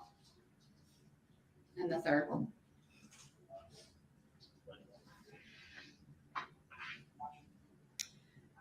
Mr. Brooks, I'm going to ask you for a third time. Do you have any requests as it relates to the jury instructions? Any requests for instructions that aren't included that you believe should be included? Any edits or deletions from the packet that has been provided to you? Hey, why we still need to move my body? Because I couldn't see you, sir. Or what? I've asked you twice now, and I'll ask you a third time. Do you have any requests as it relates to the jury instructions? Any additions, deletions, edits, or otherwise? Hey, man, you don't gotta talk to me like that. What, ask you a question? Do you have any requests First of all, related what? to the jury instructions, sir? Man, yeah, I got requests. It ain't like they gonna be honored though. As it relates to the jury instructions, sir, what are your? I heard what the hell you said, man. Well, Mr. Brooks, that was very disrespectful. Yeah, and I've been getting disrespected since the beginning of this whole process. So welcome to the club. How so? Mr. Brooks, She's do been you more have than any patient with you. requests? I'm tired of my race being trampled on here too. I'm tired of it too. Do you have any requests as it relates to the jury instructions? Ain't nobody understand why I'm frustrated. How you gonna sit up there and make decisions based on what you think I said when I didn't get consent for you to do any such thing? It's not about you giving consent. Sir, I understand you may be upset, and I really do, No, you but don't I've made my understand nothing. determinations. You don't understand nothing. No, you don't understand anything. You don't. You don't. I'm going to mute him again because he's not answering the questions that I'm very clearly asking him, and I've given him 5 opportunities. Mr. Brooks, do you have any requests as it relates to the jury instructions? I'll unmute you for that answer. I can't hear everything you're saying. Mr. Brooks, I know the audio's turned up. I believe you can hear me. You've chosen not to put the headphones on. That's your choice. My final question to you, do you have any requests as it relates to the jury instructions? I just told you, am I muted? Am I muted? No. I just told you, I don't know how many times, I can't hear everything you're saying. Then So you put should the put the headphones headphones on. Don't you understand? What about that don't you understand? If you see headphones, you can see everything. You can see boxes. But then you see headphones. Have you asked for headphones to be provided, sir? I shouldn't have to ask for them. I didn't ask for my boxes to be moved. I believe they took them away previously because you were so agitated. They were perhaps afraid you might break Yeah, them. I'm still agitated. I ain't gonna stop being agitated. You heard that. That ain't gonna stop. You sit up here and do everything you're doing and think God don't see what you're doing. Oh, but he didn't see what you were doing when you ran over all those people with your SUV? Mr. Brooks, do you have any requests as it relates to the jury Yeah, instructions? I can hear what you're saying. I can hear what you're saying. You just told me you didn't. So which one is Yeah, it? I got the headphones on. You can't see that? What are your requests as it relates? What are your requests as it relates to the jury instructions, sir? Man, don't try to come with this whole little sir. Now it's all this sir and all this. I'm gonna get where I'm going. Yeah, hell. Trying to put on this little act like you so worried about what's going on with me. You don't give a damn. Never did. Mr. Brooks, you're being disrespectful again. You've been being disrespectful. She's been bending over backwards to accommodate you. I need to know what your position is regarding the jury instructions. And I need to know it now. What you mean? Who you talking to? I'm talking to you. I need to know whether you have any requests as it relates to the jury instructions, sir. Yeah, first of all, why am I charged with 2 bail jumpings when I was already charged in Milwaukee for the same bail jumping? That's double jeopardy. It's not double jeopardy. Your objection is noted. It's overruled. I thought you couldn't hear. How did you hear her say that? The same charge that I'm already charged with. You can't do that. The Fifth Amendment says that you can't. You're an put idiot. Somebody in jeopardy of life and limb. Double jeopardy, yeah. Well, you're going to jail for life no matter what, I'm so. already charged with the same count in Milwaukee. For the same case. It's the same bail jumping charge. So how am I charged with that here? Sir, I'm not going to provide a legal explanation other than to say I've reviewed that. Your objection is noted, but the jury will be instructed regarding the bail jumping. It can't be because that's double jeopardy. Under the law, it's two. How is informing the jury about it double jeopardy? You cannot place me in jeopardy of life and limb twice. You can't do that. What's your next? What about the parade goers that you what's put in your jeopardy for life and limb? Request, sir, I'm noting your objection. I'm trying to talk. Can I get it out? All you do is talk. You want me to not interrupt you, but you always find a way to talk over me. You never shut up, dude. I understand your position. I'm saying it's overruled. You always want respect. You always want respect, but don't want to give it. I'm charged with the same bail jumping charge here that I've already been charged with. That is double jeopardy. So you wait until jury instruction to bring it up? Exact bail jumping that Oh, I'm what an already charged with, idiot. that I was charged with before this even came about. Sir, the bail jumping charges in Waukesha County are based upon your violating your bail while in Waukesha County by driving through the Christmas parade and allegedly killing 6 people and injuring 61 others. Okay. That's the distinction. Again, there is no distinction. It's the same charge. It's the same offense. It doesn't mean it's the same factual basis, sir. He is not It charged is. with bail jumping with the data violation of November 21, 21 in Milwaukee County anywhere. Further, the double jeopardy prohibition would prevent him from being convicted twice, not charged twice. All Haha. right, so we've addressed that. Boom. So what other requests do you have as it relates to the jury instructions? I want to know why I'm even charged twice with the same thing. They just explained it to They you. charged me in pursuant to a case in Milwaukee that I'm already charged with bail jumping for. I'm already charged with bail jumping for that already.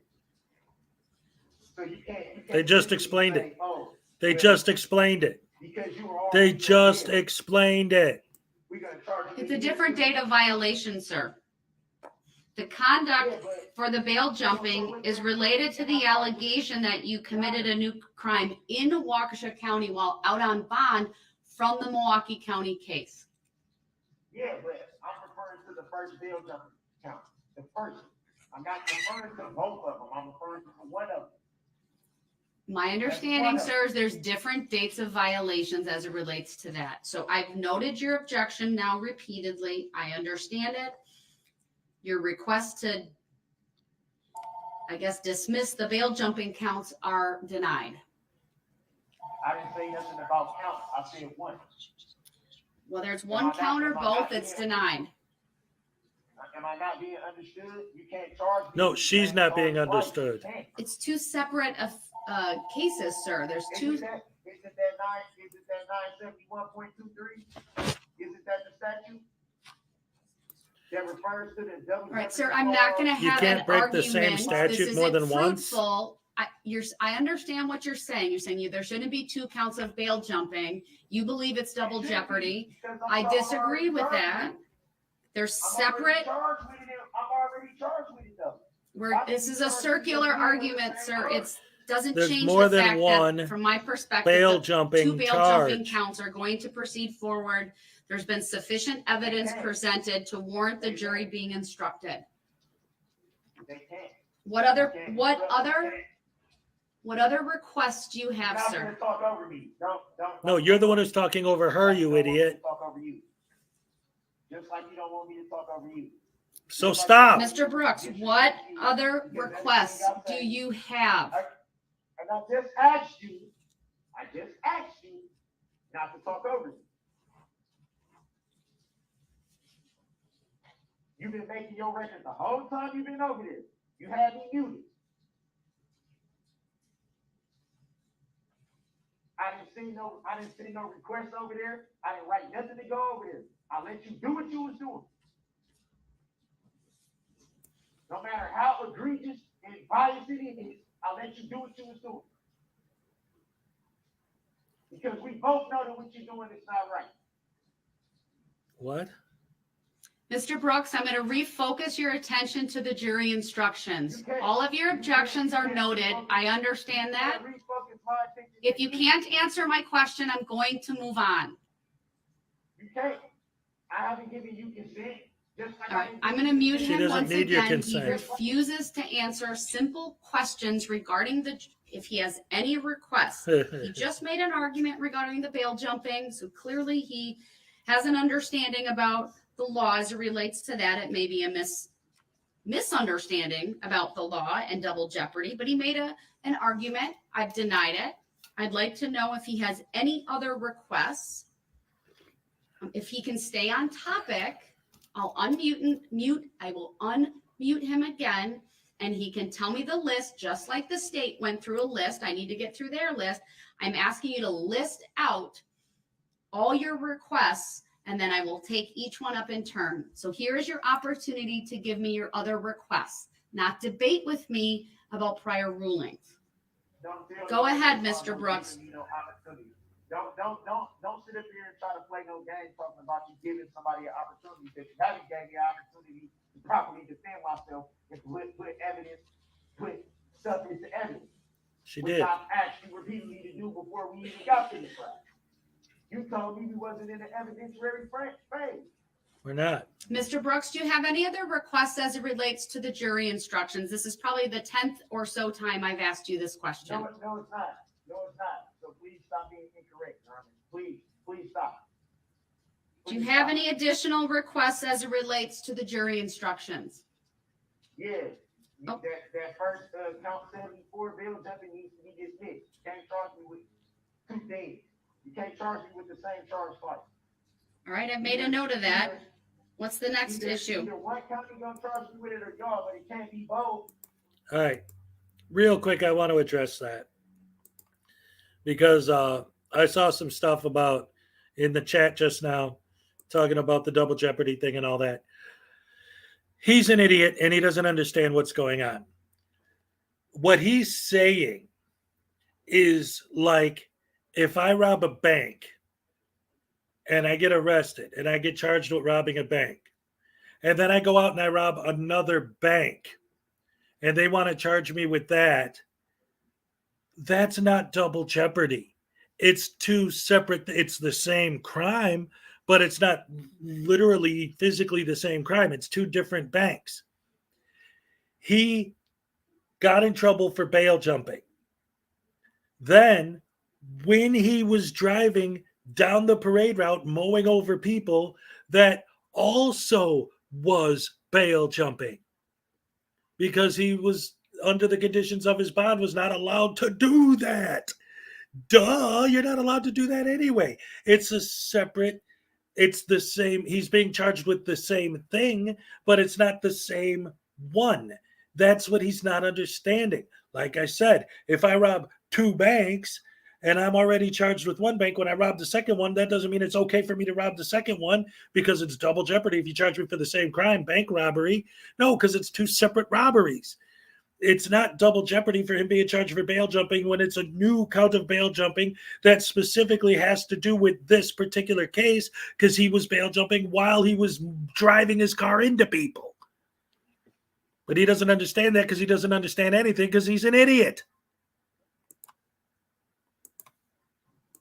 It's the same, it's pursuant to the same exact thing that I was on bail for. The same exact thing, the same exact case. So why are we giving the jury instructions on 2 cases from another county? I've made a note of that. What other requests do you have? Man, this is ridiculous. So I'm not even able to adequately defend myself, present evidence, do anything, because everything I say is. Okay, real quick, David. It doesn't really matter. This is the thing. And this is important to understand because he's been doing this whole trial, okay? With all of the counts he has against him, the bail jumping thing is nothing. He could be found not guilty on tons of the charges. He's got over 76 charges or 75, whatever. There was 77th one was dropped, dismissed. But yeah, you're right. It doesn't matter. He's the one who's making an issue out of it. He's the one who's arguing it. He's the one that's making it matter. It doesn't mean anything, but he just wants to delay, install, and argue, delay, install, and argue, delay, install, and argue. That's all he cares about. That's all he's been doing this whole time. For the last 2 weeks, that's all he's been doing. The judge mentions one thing, he brings up something else. It's going to be found a reason for it not to be done. What are we doing here, Your Honor? What is the Mr. Brooks. Why should I be here when? I've made a note of your request as to count 74. Do you have any other requests as it relates to the jury instructions? Why are we even having jury instructions? Why do I have to even sit here in this courtroom at this point? Because you're on trial. You've been doing without my consent anyway. So you're gonna find a way to do this without my consent. So why do I need to be here for? Your objection for lack of consent is noted for the record. Okay, yeah. Any I don't other consent to being requests? arrested for murdering people. You talking big game to save yourself enough space. But everything I put together has no merit in your court. None. All right, I've asked him many times. I've advised him, and I'll advise him once again. If he fails to answer the question, I'm moving on. Do you have any other requests as it relates to the jury instructions, sir? You can't move on because I haven't given you consent to it. All right, he did not answer. She doesn't need your consent. I'm muting him again. The only request that he has made as it relates to the jury instructions, as he pounded his fist once again, raised his voice. I understand, I really do, that he's upset with my decision to cut off his ability to present a defense, but that decision was made based on his conduct and his conduct alone, as I've outlined already on the record. So the only request that he made was as it relates to the bail jumping counts. I'm denying those requests, whether it be to dismiss one count or to dismiss both on double jeopardy, or to just not instruct the jury. However way I interpret it, I'm denying that. All right, let me go through the state's. Your Honor, can I add one more? Sure. I'm sorry. 154 summary of evidence. I believe we had a map, actually two maps that summarize the, we had three maps. I think the one was summarized his route, the path that he took. The other one summarized the victims who were struck in the specific locations. And the other one summarized the positions of the law enforcement officers at the various intersections and throughout the parade routes. I'll make a note of that. I don't believe I saw the jury view instruction either. I mean, that was given to them at the time. I don't know that it needs to be reread. He's not but I doing think we this need to again, is he? consider that as well. And that was my version of 152. All right, so let me go through Tase him. List from the state. Turning to page 61.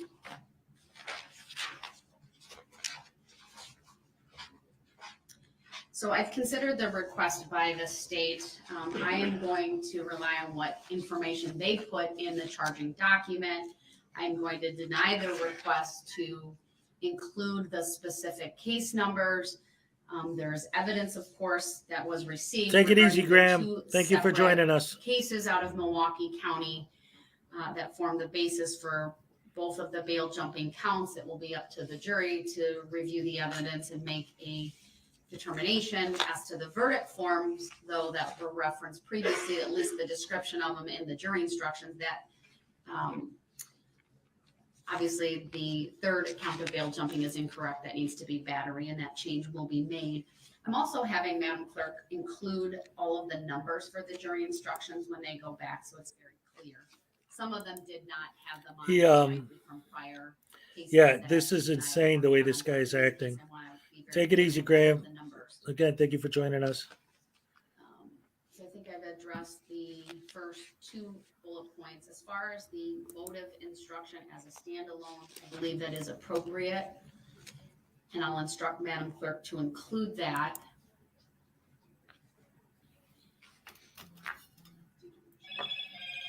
As far as where it goes, I'm going to just, any instructions that we add should just be in the numerical order. Unless there's a other request that's made. Then the state also made a request as it relates to jury instruction 70, which is found on page 65. Oh, God. So as it relates What a to child. this, the state is asking that I simply instruct the jury based on the pattern instruction and not include that second paragraph. I had previously advised the jury with another paragraph that I was contemplating including, even if I took out that big paragraph that just said, at times Mr. Brooks has appeared from another courtroom. This must not influence your verdict in any manner. What's the state's position on including that, but taking out the paragraph you request to be taken out? That's fine. Mr. Brooks, do you have any position on that? Which is, so jury instruction 70 has to do with the defendant proceeding pro se. The pattern instruction would be basically the first paragraph. I need the bailiffs to move the boxes away from his face. I need to be able to see him. He can keep them on the table, but they need to be moved off to the side. And if he does it one more time, then I will instruct the bailiffs to take the boxes away. Those are trial prep materials. If there's something in those materials related to jury instructions, he should take those out now.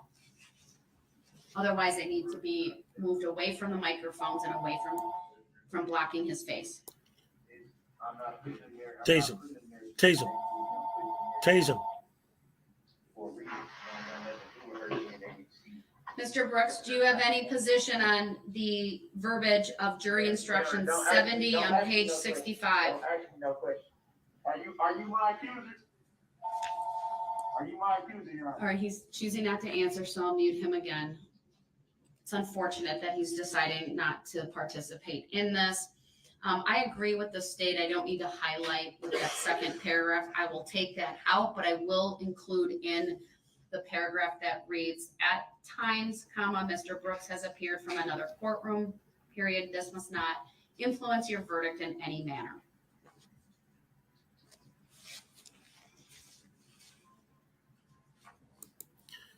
Sly, I don't find him entertaining, but I do find him fascinating, specifically because he is a sovereign citizen. And that's how I started this, was by calling them sovereign citizens, and he's the ultimate. Instructions that were put on the last couple of pages include 325 impeachment of witness. Its prior conviction, the part about juvenile adjudication, should be struck from the heading. And it should read, evidence has been received that one or more witness in this trial has been convicted of a crime. There were 2 witnesses that was applicable to. The remainder will be as is. And that was 1 witness for the state, 1 witness for the defense. I just will add that if Mr. Brooks has any position about these requests, he should. I understand, Sly. He is currently muted. He can raise his hand and I'll unmute. Otherwise, he can pass a note to the bailiff or simply tell the bailiff, who can then tell me and I can unmute him. But unless he tells me, then I'm going to assume he's made a decision not to provide further comment based upon the last statement he made to me. Then 141, I believe that's appropriate given the evidence that has been received. That's on identification of defendant is an issue. That I will instruct the jury accordingly unless there's a request from Mr. Brooks to take that out. Is there a request from you, sir, to take 141 out? I'll unmute for that purpose. It's found on page 106 because it's at the end of the instructions. This is the instruction on identification of the defendant and where it's at issue in a case. I believe it's appropriate given the testimony in this case. Do you have any position on that, sir? You are unmuted, so you can simply answer yes or no. No response. Then 172, circumstantial evidence, flight, concealment, I believe is appropriate given the evidence that has been received during this case. He Yes, does sir? this so on purpose. You have been. Am I unmuted? You are. So how long before you mute? As soon as I say something? As long as you say something stupid. Depends on what you say, how you say it, and if it's responsive to what we're doing.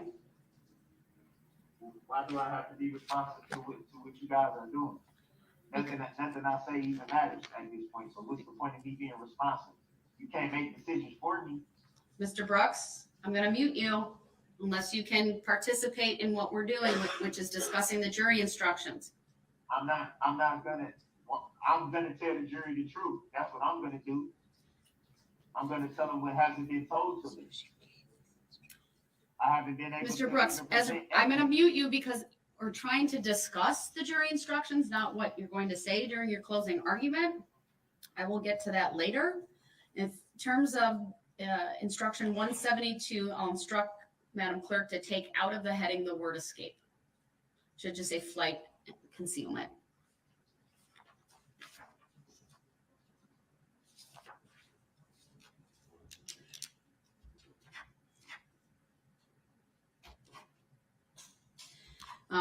And then I've reviewed 154. I believe that's appropriate.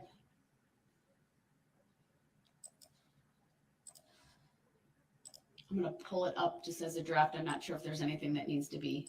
I wonder if he's even going to bother giving a closing statement since he declined testimony or witnesses today.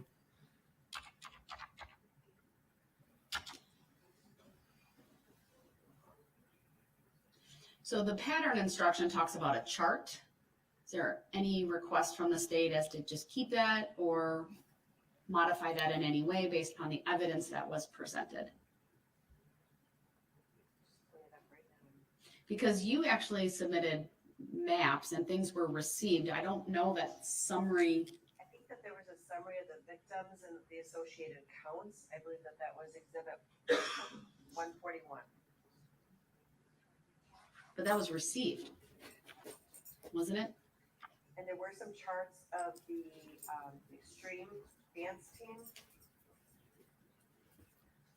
the formation, and dancing grannies.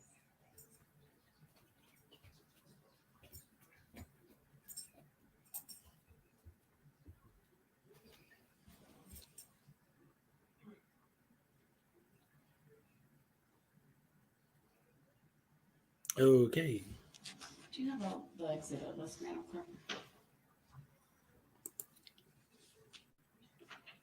What are those numbers again? I wrote 141. All right. They're still doing all this stuff. Deb Beasley. That's a huge officer. Which officer are you talking about? Or did you mean to say office? If you mean office, what's happening is the courtroom directly next to where they're at isn't being used at the moment. So he's not in an office, he's in a courtroom. That's why it's so big, if that's what you're referring to. But anyway, that's why it's so big. It's a courtroom. Chart is correct, or should that be? I would say diagram and maps. The court has allowed the use of diagrams and maps to organize the evidence. The maps were evidence, though. What this instruction says is the court has allowed the use of a chart to organize the evidence and to assist you in understanding it. The chart itself is not evidence. It is a summary of some of the evidence that was permitted or presented.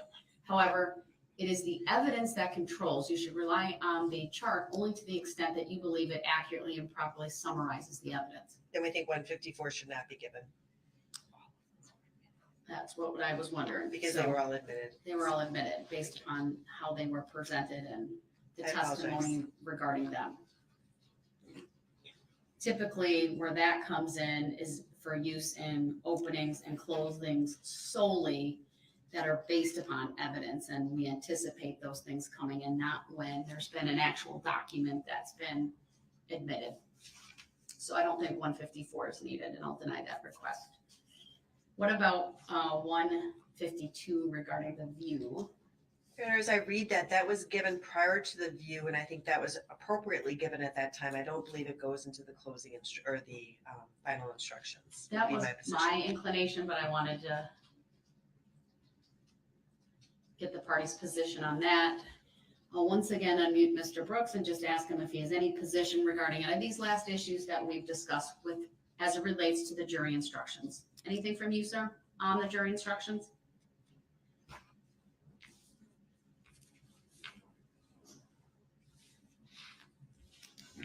He's not responding to the question.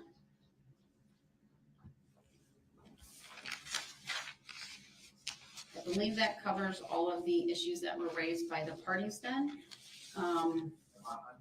You are. I'll give you one final opportunity to tell me if you have any requests as it relates to the jury instructions, sir. I didn't consent to nothing that y'all been talking about, and I say y'all because I haven't been participating in none of that. I understand, sir. Your objection's noted. Your lack of consent is noted. Okay, I don't see what's going on in there. So how's decisions being made without me being able to consent to it? Sir, you forfeited your right to be present in this courtroom by your conduct, and you have not requested to come back. Actually, you took a break. So let's make sure the record is correct. You took a 10-minute break. I did. At which time I was brought back into this courtroom. I was advised you wanted to stay, Take it easy, sir. Jimbo. Okay, and you've been forcing me to come over here from the get-go. Why couldn't you force me to come back over here where I'm supposed to be at? Sir, my understanding is you requested to stay in the other courtroom. I thought I put that on the record at the beginning. If I did not, I'll make that part of the record now. I was advised by the bailiffs that you were requesting to stay in that courtroom. I certainly advised you prior to that if there was a time you wanted to come back in, all you needed to do was ask. You've done that previously. Yeah, but And even during this time, though, you've been incredibly disruptive. I can't say At one point you were muted for an extended period of She time and you can't were say yelling so anything. loud, sir. We could hear you in this courtroom. I couldn't decipher what you were saying. And I was also made aware that another branch could hear you. So you continued your disruptive behavior. That's fine, because at the end of the day, I should be heard. I have the First Amendment right to be heard. All you do is talk. So if I'm gonna be constantly muted, the You've been only way talking to for be 2 heard weeks. is for me to raise my voice. Mr. Brooks, one final time, do you have any requests as it relates to the jury instructions? Otherwise, I'm going to approve them. I'm going to take a break and then we'll come back in the afternoon to go over verdict forms. I didn't answer yes or no, so how do you consent to anything without me answering the question? Are you going to answer the question, sir? But you can't force me to do it. You can't just say, I'm gonna do this. Because Sir, but you also can't stall the proceedings by failing to answer. I didn't try to start the proceedings. You the one that held me in contempt. I never held you in contempt. All right, I'm going to mute him once again because he refuses to answer a very simple question about whether he has any requests as it relates to the jury instructions. I will work on making all the changes with Madam Clerk, finalizing the order, print them off again. She has been working on the verdict forms, which are of course separate, which need to be approved by this court. So those will be printed off. A set will be provided to the state. A set will be provided to Mr. Brooks. We'll take I'll do a 90-minute lunch break. So it's 11:27. So we'll come back at 1 o'clock to finalize the verdicts and the jury instructions. And Your Honor, with regard to sequestration of the jurors and the alternates and those issues, did you want to address those this afternoon? Yes. Okay. We can do that. Thank you. I can put on the record that I had the civilian jury bailiffs provide the parties. We have a letter regarding sequestration. There's an emergency contact form. So all of the jurors were made aware of that. They know that. Of course, once the case is, all of the instructions are read and the parties make their arguments, and then there's some final instructions at the end, and the case goes to the jury. Obviously, only 12 of the 15 will be deliberating, but we can make a more full record of that this afternoon. Thank you. All right, we are in recess until 1 o'clock. I'm just instructing the parties to stay until the handout of the verdict, and then you can leave for lunch. Thank you.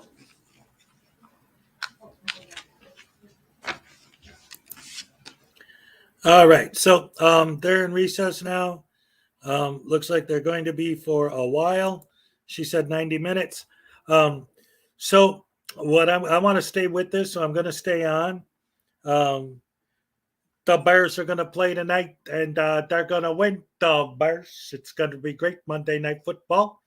So while they're on their lunch break, like I said, I want to stay on because I want to stay with this. So But I'm going to go make myself something to eat. So what I'm going to do is I'm going to just play a couple of my old videos while we're waiting so that you guys aren't just staring at dead air. Do we have any requests from the Hezokuai catalog? Let's see. I got to find something. Well, here, you know what? I'll play today's video first. All right, well, no, that's real short, though. I need something to take some time. Let's see. What's a good one for you guys? Let's see. Bum, ba-dum, bum, bum, bum, bum. Oh, you know what? I got a two-parter here, the Frauditor Iceberg parts 1 and 2. So I'll go ahead and I'll play that for you guys. And you could go ahead and check that out. So I will go ahead and play that while I'm making myself something to eat, and we're waiting for these guys to get back to where they need to be. So in the meantime, let me go ahead and get that on screen.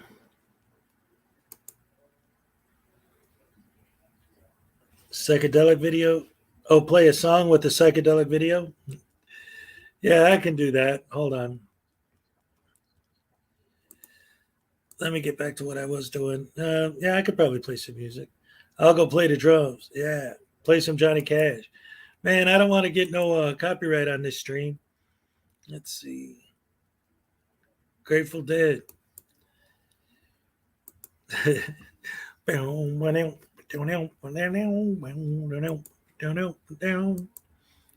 China cat, sunflower, China cat.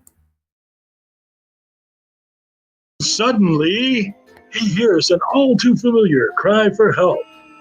There is no expectation of privacy in public. There's no need to fear. Hezokuai is here.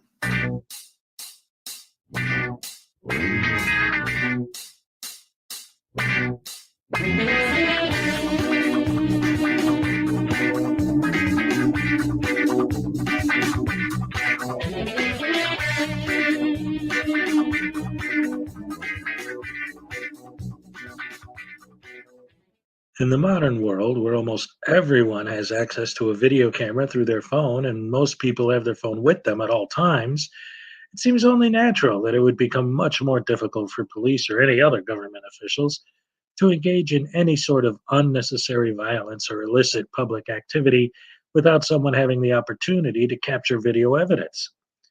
The desire to capture such activity on video and thus to create greater government accountability is prominent among the fundamental philosophies of the First Amendment audit. However, the movement has managed to grow and morph itself into a hodgepodge community of YouTubers, very few of which actually care about creating any sort of accountability within the government. It is dominated instead by a ragtag group of former criminals, adrenaline junkies, and those who view the movement as nothing more than an easy way to get paid for being a jerk.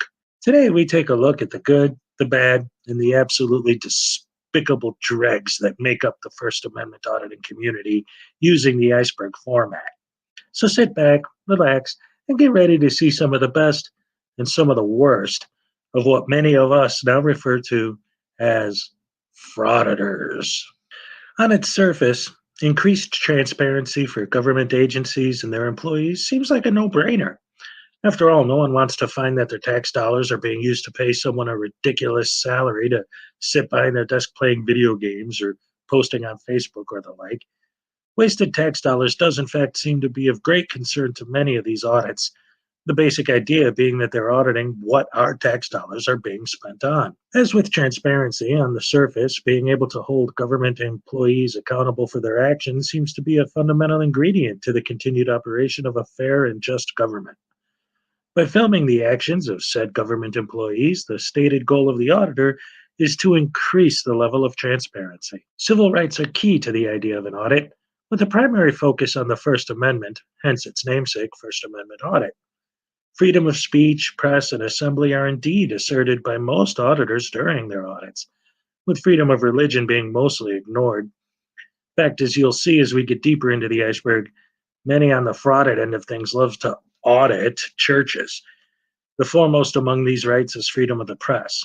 It's the freedom of the press coupled with freedom of speech that has allowed the auditing community to flourish, and which has allowed the deepest, most dreadful sections of the iceberg to exist. In order to invoke their First Amendment right to free press, auditors will always insist that they're independent journalists working on a story. Although this is almost never true, there are indeed several legitimate independent journalists engaged in the First Amendment audit. This is LLN NYC. And although this young man is in no way associated with the First Amendment auditing community, I'd like to start by showing some clips from his channel to illustrate how a legitimate independent journalist differs from an auditor.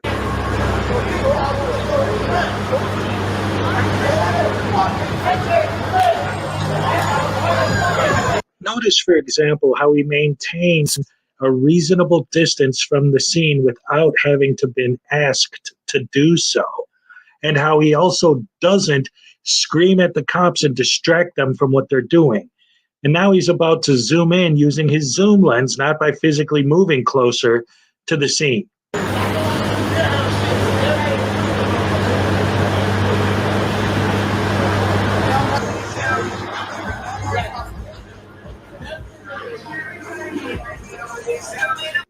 After a few more minutes of filming the scene, he actually legitimately interviews witnesses. All right, guys, live in the area? Yeah, like I live. Reaction to this corrections officer. I live. That's another guy. I live right around the corner. It's kind of weird to see like something like this happen right around the corner because we were just going to the bodega and we had no idea this was happening. Ever seen anything like this before? No, never. Not in Astoria. Like I think it's supposed to be a good neighborhood, but you know, shootings and stuff like that. Never seen this. This is crazy.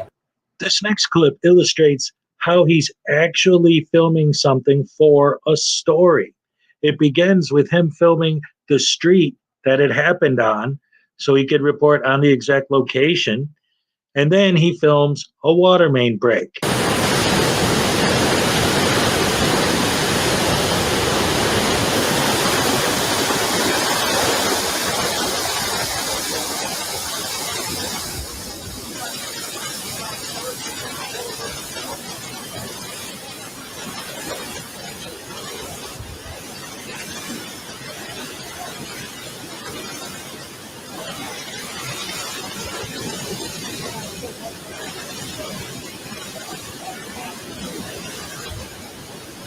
All right, so now he goes out for a few more minutes, getting some more footage of the water main leaking.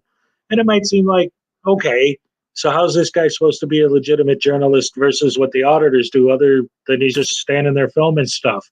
Well, let's take a look at where the water main footage he took ended up. Part of Paramus plunged underwater this morning after a 36-inch water main broke overnight. Eyewitness News reporter Crystal Cranmore is live in Paramus as crews are trying to work to fix that main. Crystal?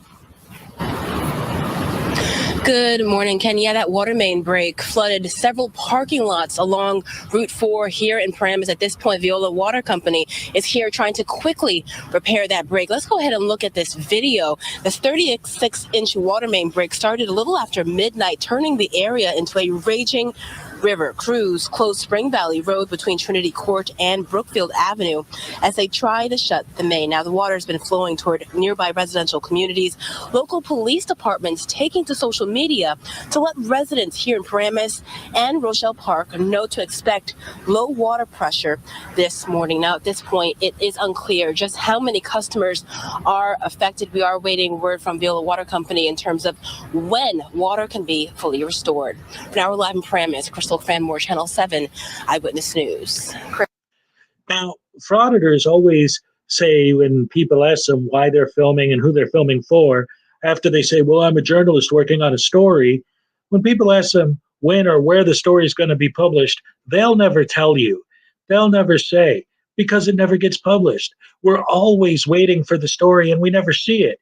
Sure, they put the stuff on their YouTube channels, but this is a journalist filming something for journalism and getting it published through a legitimate news source, a legitimate independent journalist doing legitimate independent journalism. So now that we know what that looks like, let's start to dig a little deeper into the iceberg and see how it all begins to go downhill. The tip of the iceberg. An audit, in and of itself, is not a bad idea. In fact, quite the opposite. However, it's the way in which the audit is being conducted, not the audit itself, that has become a problem. No, hold on. No. You can get the fuck out of here now.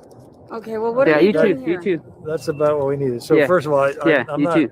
I'm not taking You too. orders If you from- now you touch me, this is your final warning for both of you. I'm a pepper spray you ass. Have I touched you yet? I'm a pepper spray you ass if you touch. Did I touch Do you understand that? But did I touch Do you understand that? No, You but- were Did I trying touch to. you? You were trying to. No, I was You're trying to lucky. touch your You're lucky. camera. You're lucky. Pal, nobody touched me. A reasonable, well thought out, properly conducted audit can and does exist. However, it is unfortunately quite rare. One of the more popular forms of auditing is called cop watching. It is, at its best, quite literally that, watching cops. However, at its worst, becomes cop baiting, which we'll cover more detail as we move further down the slippery slope of stupidity yet to come.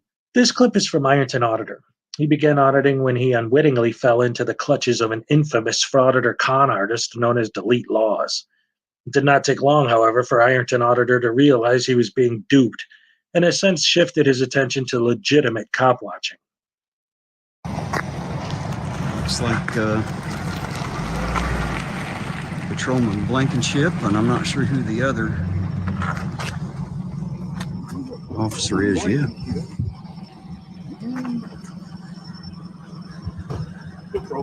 It is also Patrolman Blankenship. Both of them on the scene tonight.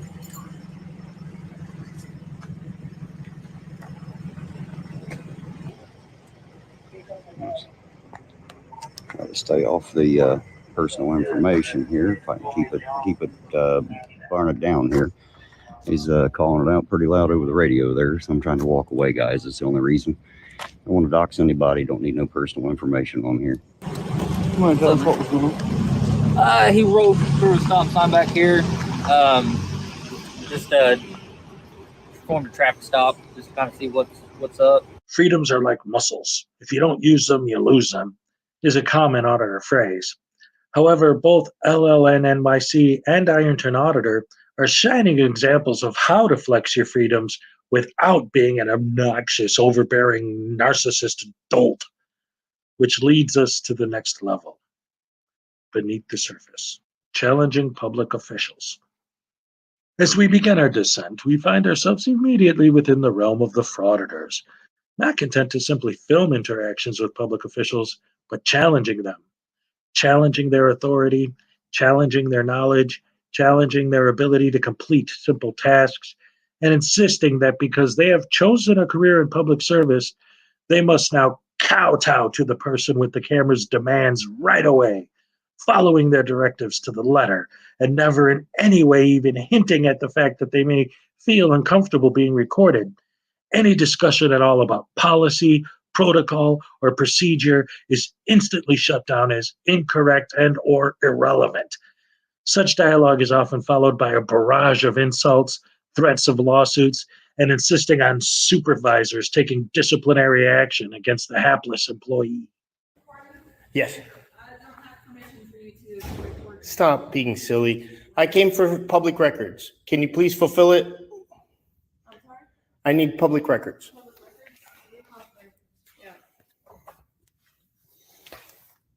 I don't appreciate being on your camera footage. Find a job in the private sector then. This is a public service. Okay, but I still have rights. And I also. You have duties right now. And you're reporting me as a female, and I don't appreciate that, so. Listen, I'm a feminist and I don't appreciate you using the female card. Okay? Someone will be down with you.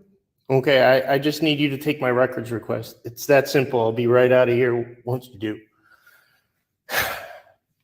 I got a call about this place because of the same situation. I didn't believe it.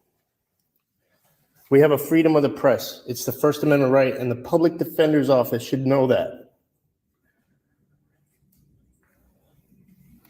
What's your name, miss? My name's Casey. Casey what? You don't need my last name. Yes, I do. I pay your salary, so give it No, up. you don't. Okay, what's your name, miss? Brianna, do you have a last name? You don't want to give me your last name either? Okay. Yeah, you do. It's public record. You work on the government dime, and that's one of the things I'm going to request is everybody's name and salary. How much you're getting paid to be so rude to us, we the people. I didn't come in here with that attitude. Okay, but for future reference, the only power that people have is your reaction, okay? Does that make sense?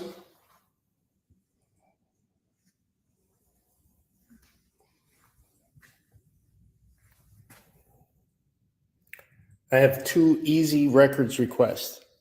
Okay, and somebody's coming down to help you, so you can take a seat and get out of our face because you're making me nervous. I'm not in your face, first of all. There's bulletproof glass between us. So again, stop being silly and just take down the request like your job asks you to do.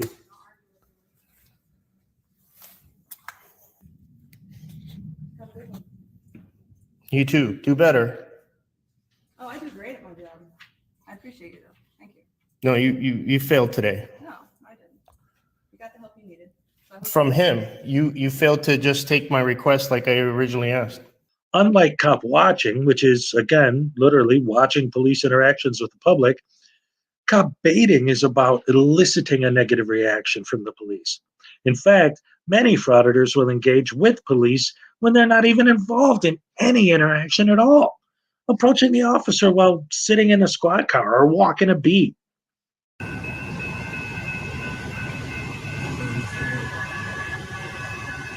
Hey, brother. Yeah, what you working on today, brother? What's going on? Nice. So you just hanging out in case something happens? Cool, man. Appreciate that. How seriously do you take your oath to the Constitution? Not seriously at all. It's a serious question. You don't take do you even know the Constitution? You don't. We pay you money to know that, old man. Nobody knows the Constitution. Whenever you talk to a cop about the Constitution, they roll the window up in contempt because they don't know it. Because he's a loser. Coward. You're a coward, sir. You're a red coat. You're a red coat coward that doesn't know the Constitution. People died for the Constitution, sir. People died for the Constitution. Yes, I do. You took a sacred oath before God and your countrymen to understand the Constitution. I just need you to tell me the First Amendment, and I'll let you be on your way. Yes, I need the First Amendment. You don't know it. You don't know the Constitution. What? Tell me. Tell me then. You don't know it. I bet you $20. You're a coward, sir. You're a coward, redcoat. What's his name? What's your name and badge number? Just sitting here. Just sitting here.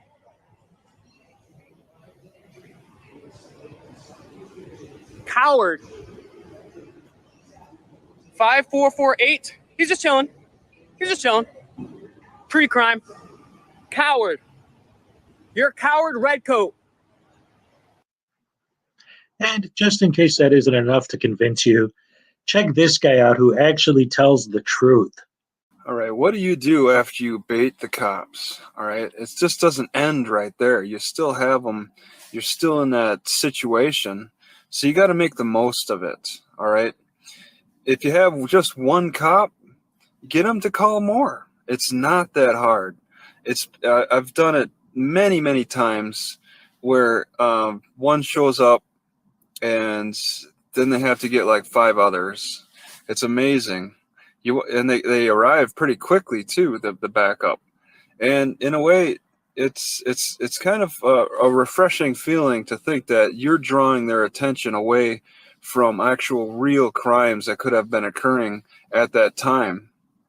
It's kind of a refreshing feeling to think that you're drawing their attention away from actual real crimes that could have been occurring at that time. All right, so that was the Frauditor Iceberg Part 1. And now I'm going to go ahead and play the Frauditor Iceberg Part 2 because it looks like the Darrell Brooks thing's still on recess. They said 90 minutes, so we'll get back to that. But first, let's go ahead and check out Part 2 of the Frauditor Iceberg. I love that ending there too. The guy, I found that clip of him talking about how, yeah, we bait cops. It's great, especially when we get them away from real crime. That's awesome. Like, how could you be proud of having done that? Oh, Lord Almighty. So let's get into part 2. Here you go. Enjoy the show.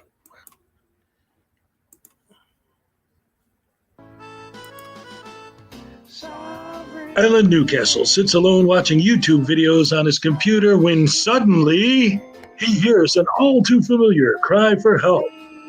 There is no expectation of privacy in public. There's no need to fear.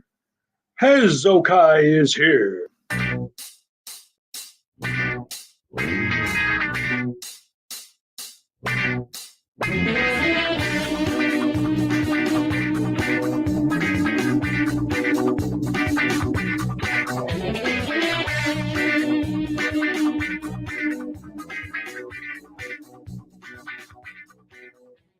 As we make our way deeper into the nautical nightmarish depths, we come upon those who take it a step further, not being satisfied with challenging public officials and decide to do so with the general public.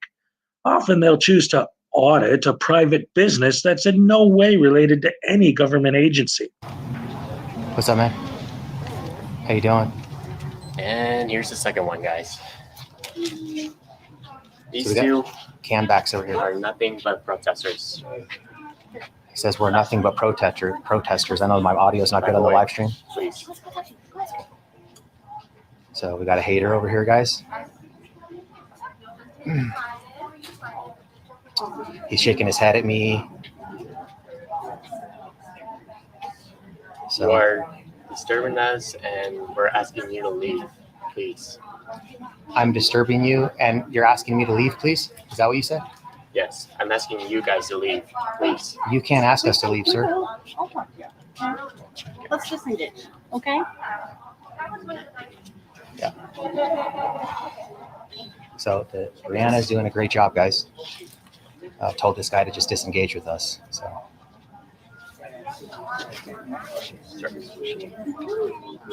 So this guy's been following us around. I've noticed he was the one that was creeping over there.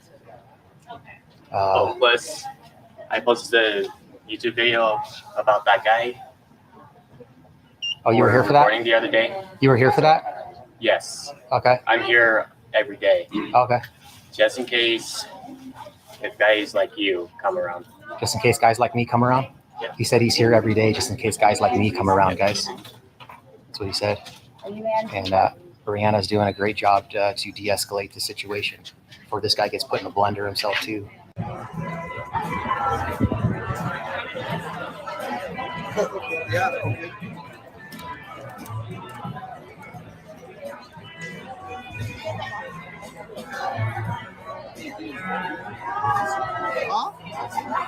Huh?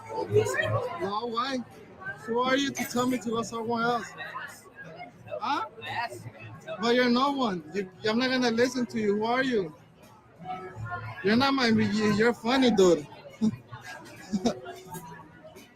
You're no one. Who are you to tell me orders? You're not my girl or nothing, dude. Who are you? You're a joke, dude. Not even the police could tell me what to do.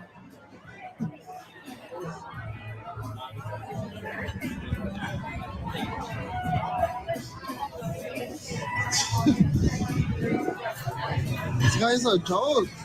All these moronic infants profess First Amendment protection by claiming to be journalists working on a story. Footage of some random brick walls and a few trucks, perhaps, is hardly any kind of story. Therefore, they must create one. Conflict sells, so intentionally creating a negative interaction is therefore necessary for becoming the story.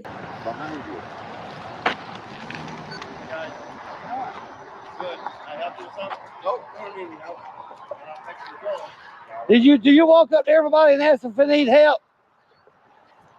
Really? Total strangers, you walk up to them and ask everybody. Got ice water? Who's on your property? Who's on your property? Nobody's on your property. Don't. Oh my God. Oh my God, really?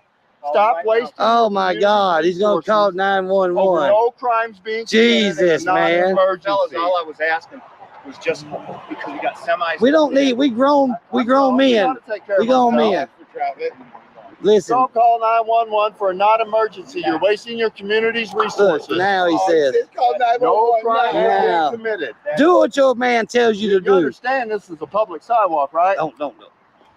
You get that, right? You get that? Are you smart enough to figure that out? Evidently not. You fuck off. You fuck you. Eat a bag of dicks and suck Eat what, bitch? Eat it. Now what? Eat it. You shut the fuck up and go back inside. Make us motherfucker, leave. Bye. Make us leave. Bam. Make us leave. Bam. Bam. Bye, bitch. Bye, bitch. Who the hell you think you running your fucking yipper yapper? Shut up and go back inside, mother. Them bald ones, man, their heads are fried from the sun. Yeah. Skinhead. Hair don't grow where the brain is dead. Skinhead. Eat it and go back inside, man. Eat a whole bag to keep you busy the rest of the afternoon. Bye, Lord ass. Worrying about what we're doing on a public sidewalk. Dummy. Stop, you big dummy. Yeah. You learned it. Yeah. He sounds like a cousin. He does sound like a cousin. You sound like, hey, you fucking your cousin. You sure sound like you do. You sure sound like that. Looking at you. Listen, he's a cousin. He's married to his cousin. He's a cousin for sure. The one behind him is probably his cousin. Is that Big Bubba behind you over there? Is that your cousin? Is that your cousin? Giggling like a bunch of As long little as y'all don't girls. look each other in the eye, y'all, it's not gay. Look at this guy. So we'll just keep the camera on him for now. Okay, thanks, man. Okay. So we got this guy right here who hates freedom, obviously. Tells us to respect the veterans, but he hates the fact that we have the First Amendment to People record. don't like to have a camera shoved in their face, dude. I'm not shoving any cameras in anyone's face. What would you like to call it? Oh, this guy. No, you just did the same thing to me, dude. We never went into your face, What bro. would you just do? So look how close this guy is to us now. Who's close to who? You're the one initiating the conflict, Who's sir. close to who? You walked right up to us. You know, I do have some connections. So. All right, so real quick, while we're showing this, and this is, coming up, there's something I wanted to talk about with that in relation to this and the Brooks trial, right? Again, my argument that they always make the same arguments. The sovereign citizens, the frauditors, and now this idiot, Darrell Brooks, right? They always say, don't put your camera in my face. And they go, I didn't put it in your face, right? Specific technical terms, right? If I go like this and I'm filming you, right? And you say, don't put your camera in my face. They're going to say, this is putting me camera in your face. That's not what I did. I did this. Yeah, but you're still filming them. Like, it's the same. Effectively, it's the same thing, especially because on a camera, you can zoom in, get even a closer shot of their face. And if you were holding the camera literally in their face, you know what they mean, but you're twisting the words. And that's the same thing that Darrell Brooks does. Every time the judge says something, he twists her words and makes it something else. And these idiots do it all the time. Nobody hates freedom. They just hate little stupid assholes with cameras with no job trying to harass them. Thank you. Finally, someone said it properly. Yeah, go ahead. Call the FBI, man, if you want. Dude, this is how you get off? This is not me getting off, bro. No. This is why don't you get a life, man? Why don't you get a life, man? I'm an American. I'm a free American. I have a right to do this. Well, then act like one. I am acting like one. I'm exercising my First Amendment right. Look at this guy. He's going to get a thumbnail, man. Come on, dude. Look at this idiot. He's assaulting us. Come on, bro. Touch me, dude. Go ahead. Touch me. Get out of my face, man. Touch me. Knock him out. Knock him out. Knock him out. Please. One bit. You don't intimidate me either, man. You guys are encouraging You this. slammed that door on my leg, dude. Yeah, and because you got everything on camera, you're hiding behind the camera. This guy needs Put to the chill camera out. down He's the and one see how acting tough violent. you are. We're acting peaceful. Plenty of people just say Acting. Well, why don't you call your connections then? One of the most frustrating methods in common use amongst frauditors is to draw police attention away from their duties in order to deal with the frauditor instead. Sir, please don't stand behind us. Okay? Do you have a reason to record? Yeah, they Do know you what have a it is. reason to record? I don't need one. I'm sorry, but do you need a reason to record? There's no reason for you to record. These cops are doing their job. There's absolutely no reason for you to record. She's on They're your pulling side. me over. Yeah, they're trying to take you to concerned. jail. Huh? You should probably be quiet. Okay. I understand you have the right to Say film. whatever I don't have a want. Stay in problem. here. Shut the Go fuck ahead. up, dude. Go ahead. Shut and your step mouth. back. You are Shut your mouth. interfering I'm with not our interfering. That's a investigation physical right act. now. In a standard who has Did I? Real quick, I wanted to say this because, I didn't really put any commentary on this while I was doing it, just in between. So what's happening here? The idea, the excuse, yes, that's direct D, is we have to film the cops. Why do we have to film the cops? Why is it so important to film the cops? To make sure they're not violating people's rights, that they're not engaging in police brutality, that they're not doing all this stuff. So that's what's in her head. She doesn't know and understand that frauditors are a thing. So she's saying, the cops are being cool. You ain't got to film. It's all good. And he's like, no, I'm going to keep filming anyway. Like, but wait a minute. I'm the person that you're supposedly here to protect. And I'm telling you, it's fine. You don't have to be here. Like, you don't have to film this. You can stop now. But that right there proves that their entire narrative is bull. That right there proves it.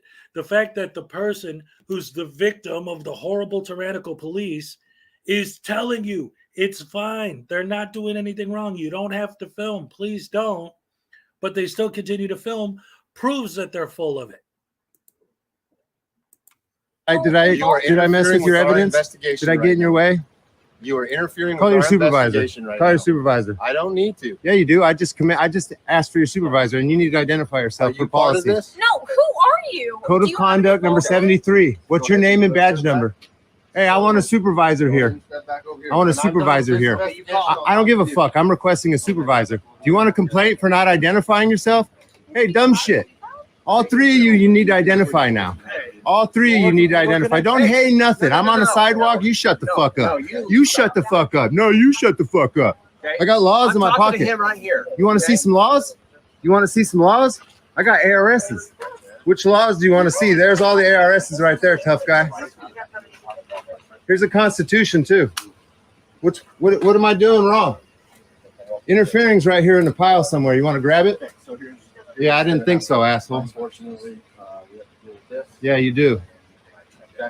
Should have just shut the fuck up. Yeah, I need your name and your badge number. Name and badge number. By inserting themselves into a situation that they know nothing about and have nothing at all to do with, they're making themselves the story. Just when you thought it was safe to go back into the water, frauditors make things much, much worse. A standard for all frauditors, when asked by a person to not film them, is to always insist on continuing to film. This goes way beyond the level of simply being excessively rude and into the realm of absolutely revolting behavior when the person who does not want to be filmed is in the midst of suffering some sort of mental health crisis or is under extreme duress. What are you doing? Just filming, man. I'm not doing anything illegal. I'm not doing anything illegal. I'm not doing anything illegal. I'm just filming. I'm just filming. Who said you did something illegal? Okay. Okay. I'm just filming. I'm not instigating anything. I'm just filming. Excuse me. It's okay. I'm just filming. That's all. Okay. Horrible. What's your name and badge number, miss? 174 and your name? That's all. I'm just filming, sir. And I'm more than 20 feet away. It's okay. I'm with you on that. I get it. I get it. I'm not even here for him, bro. I'm here for the police. I get it, but he's not fit. He just tried to fuck Oh man. That's why I'm saying if you put the That's phone terrible. there, That's terrible. it's him. You saw his reaction. We don't want him to get out and do something stupid again. I got you. It's okay. I got you. We're honest. Like nobody's here to bother you. That's I'm all not right. even part of them. I came to help him get off the bridge. Wow, man. So You guys got him off the bridge? Yeah. That's good. That's good. What's your name and badge number? Miata 449. Miata? Miata. Thank you for saving his life. And your name? Randall. Nice to meet you, man. I'm originally from Freeport. Nice to meet you, man. We just don't like if someone's already having a bad day where we gotta take them off the bridge. You know, we don't need anything else instigating that, you know? I hear you.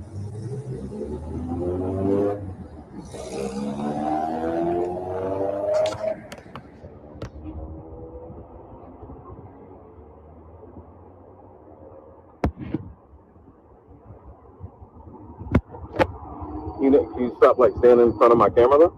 Are you standing in front of my camera on purpose though? We just don't want him to see you. That's right. He's facing that way though. He's facing that way. I'm just gonna. We're not going to I just don't want him to stand in my way. You guys can do whatever you want. stand where you are, bud. All right. It's crazy that people like this. Yeah, that was one where I was eating at the time the other day. It's crazy that people exercise their rights to. No, it's crazy that you don't care that the student's in the middle of a mental health crisis, doesn't like you being there, but you're going to stay there anyway. All right. That's what's crazy. Him seeing you induced a reaction, and now you're like trying to like. And that's obvious because he has mental issues, you know. But I'm not. Right. So because he has mental that. issues, you're going to keep instigating them. You've observed that like your actions did cause that, and now you're showing no remorse. You don't care. I care. I'm just still exercising my rights to record in public. That's all. You'd rather exercise your rights than care about someone's rights. What are you doing? Yep. I'm just exercising my rights. That's all. Yep. Don't care. Screw everyone else in the world. As long as I can right here film keeps bootlicker. getting in my way, like standing right in front of my. He's a right in front of bootlicker. my camera. He's a bootlicker because he Know doesn't your want someone rights that's suicidal to kill and film the themselves. police. It's a bootlicker. This is the intro from every SGV news video. So every video he makes says, know your rights and film the police. So how does he film the police? Well, by going to a church and filming random people. That's how. How you guys doing? How you guys doing? You good? Well, get close, because now you can really see me. You guys good? Hey. And as we approach the bottom of the iceberg, let's just have a nice, quick little sampling compilation of a whole bunch of horrible, rotten, evil, nasty people doing horrible, rotten, evil, nasty things because they're just sweet, innocent, harmless journalists working on a story. So let's take a look, shall we? Hey man, this is the crime scene. What's that? This is an active crime scene in the fence. You need to Oh, get yeah? out. Yeah, just keep moving. Don't touch me. Don't touch me. You want to go to jail? Get your light out of my I face. just told you to get out of here. It's I'm an active moving crime back. scene. Get out of my face. Move out of here. Move back. Keep moving. I'm moving. Are you serious right now? I'm serious. I told you this is an active crime scene. You need to get out I'm of moving. here. Okay. See me Turn moving? around and walk away. I'm moving. Keep moving. I'm gonna Keep call moving. I'm calling the police. I am the police. No, you're not. Keep moving. You're a dog. You're gonna go to Let's jail. go. You're Get gonna out go to of jail. the fence. What's your name, badge number? My badge number is get out the fence. Fuck Like your I mom. told you, keep Fuck moving. your mom, dude. Keep moving. Fuck your mom. Get out of here. Fuck your mom. Thank you. What's your Get on name? the sidewalk. What's your name, badge number? Keep moving. Come out here. Keep moving. Come out here, bitch. I'm on public easement. Fuck you. Fuck you. Hey, fuck you, you fucking. Fuck you, fucking nigger. Fuck you, fucking nigger. I just called you a fucking nigger. What are you gonna do about it? On my wife like that. Hey. Spray. Why the fuck are you out here? Spray. Come on, dude. You need to step away. Spray.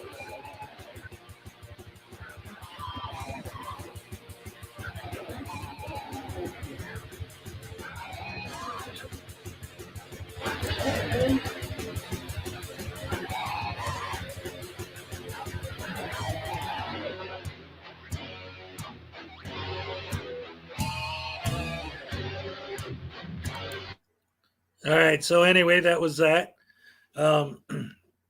So giving you guys a nice little glimpse at what frauditing is all about. Hopefully that helps you understand a little bit better why these people are horrible, evil, rotten, no good, despicable pieces of garbage and need to be treated as such. Hold on. I need this. This is on a bad angle. There you go. Much better. And so, yeah, that was Glenn. Let's see what we got here with this trial, if they're still on break. Looks like they are. Let me reload just in case they came back.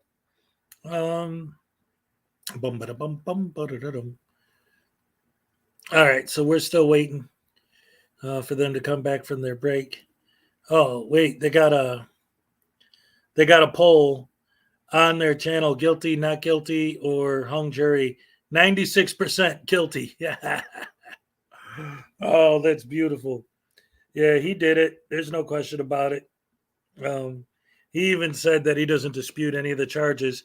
He just thinks that there shouldn't be any charges because of subject matter jurisdiction. Oh my goodness, this guy is such a tool. Anyway, so while we're waiting to get back, I had a couple people say that they'd like me to play some music in between. The problem is I get, with the copyright stuff, I don't know if I want to go there. I could play my music if you want to hear that, but I always feel like I'm trying to be a show off when I play my own stuff. Let's see. We got any questions or anything in the chat, or anything anyone wants to discuss while we're waiting for this trial to kick back in? They're on break right now. Luna, yeah. That's bad stuff, man. Those guys are such and what I really don't understand is the fact that there are so many people who support what they do. Like when the frauditors go out there and act like that, how could you possibly justify it? Don't insult garbage. Yeah, these guys are so much better than garbage. It's an insult to garbage to call them garbage, right? Oh my goodness, yeah, and that's exactly what happens too. They try to build this false narrative, like they always do, about their rights being violated and all this other garbage and nonsense. So it looks like we still got a little bit of time. I'll go ahead. You know what? I'm going to play for you the video that I posted this morning, or was it late last night? Yesterday. Yeah, it was yesterday. For anyone who didn't see it, I'm going to go ahead and play this for you real quick. I think this will be fun. I filmed this while I was on my trip to show you guys what I was doing out there and how horrible and evil and tyrannical the cops are. This is good stuff. Check it out. Hold on. Where is that? There we go.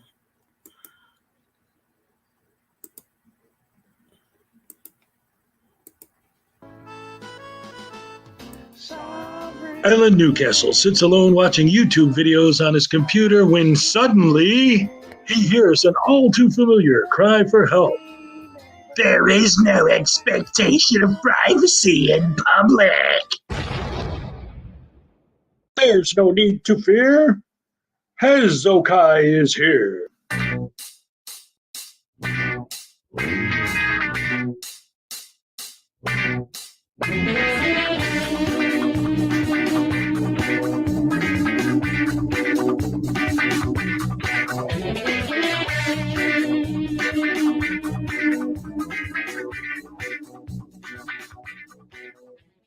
Well, hello, guys. Welcome back to the channel over by there.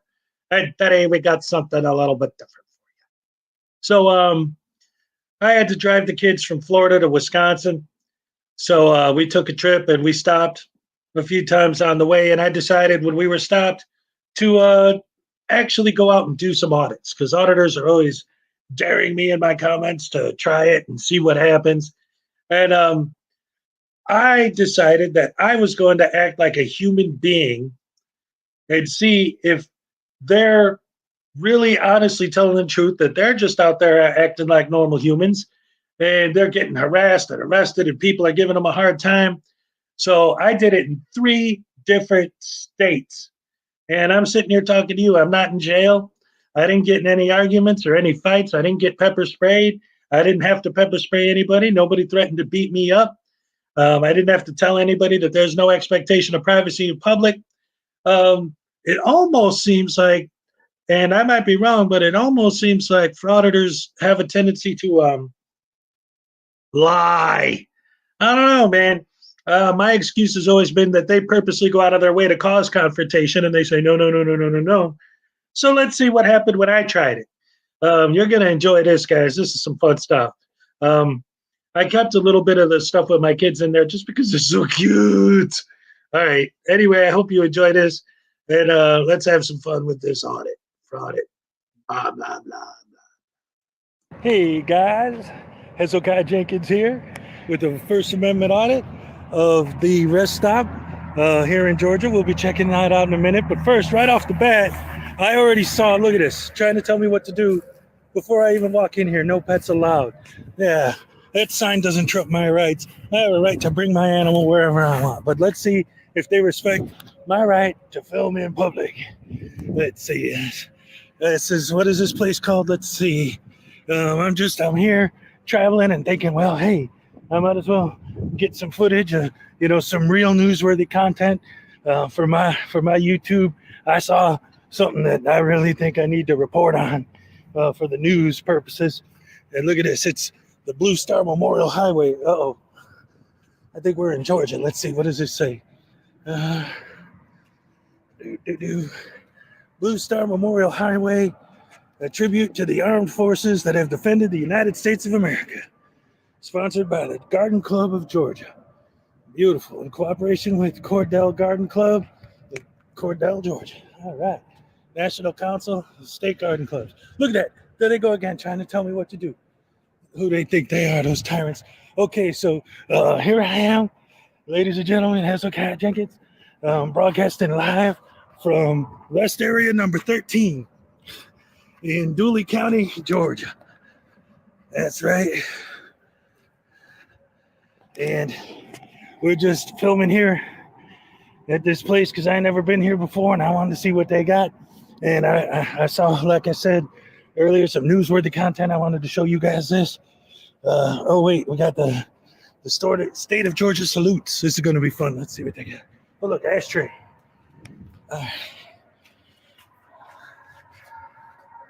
State of Georgia salutes the 77,000 Georgians who served in World War I. The 1,937 killed in action, 319 was, oh wow, XPO. This is actually kind of depressing, but very important stuff. So actually, I'm going to keep this on the screen for a minute. Maybe you guys can pause the video and watch it later. Anyway, let's get to the important stuff, the newsworthy content. This is why I'm an independent journalist, to teach you guys stuff like this here. So now wait till you see the audacity. First of all, they got this men's room here. Look at this, look. Can you believe that? How dare they, the tyranny. And then this is like completely insane. Now this is newsworthy. This is public information that needs to be disseminated to the public. Look at this, empty vending machine. Absolutely nothing in there.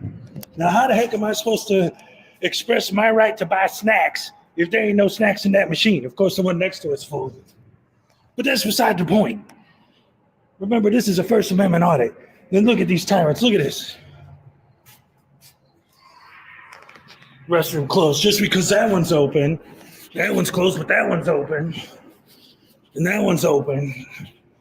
And there's more vending machines with more stuff in them. But that's besides the point, ladies and gentlemen. Because what am I supposed to do? How am I supposed to keep my journalistic integrity if every time I look at something it's full and it's full? That's not newsworthy. It's the empty one. That's the big news report. So it looks like these tyrants are violating my rights by not letting me go in the closed bathroom and not letting me bring my dog here. And if I had a dog with me, I'd be more than happy to express my right to have a dog and show how tyrannical they are by putting up a sign that doesn't go over my constitutional rights. I'm sorry. This is obviously a satirical audit, but I've never been in Georgia like this, and this is actually really cool. Look at that sky.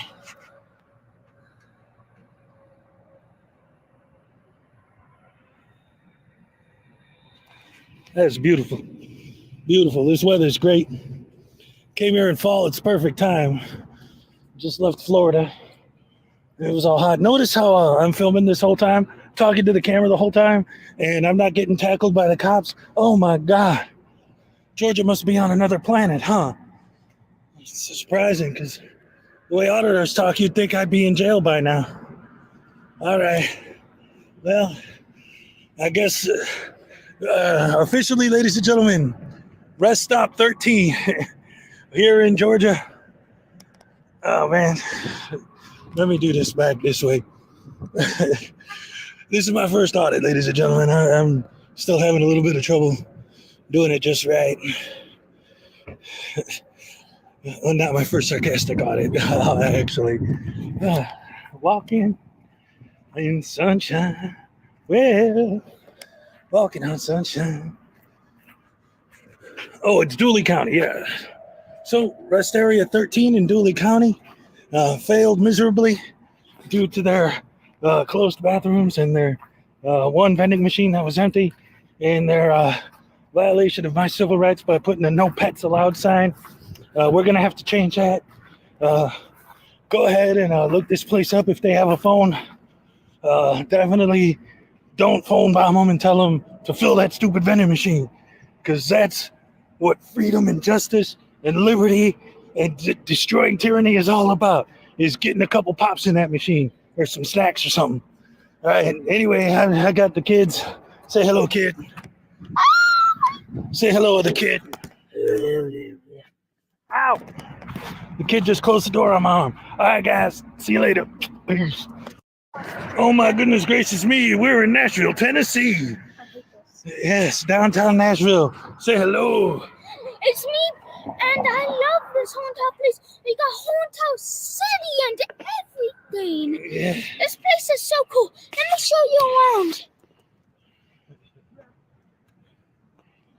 That's the rainbow we crossed. Come on, we got the cross signal. Yeah, I'm doing a First Amendment audit of the crosswalk. Trying to tell me what to do. Showing a person. Look at that.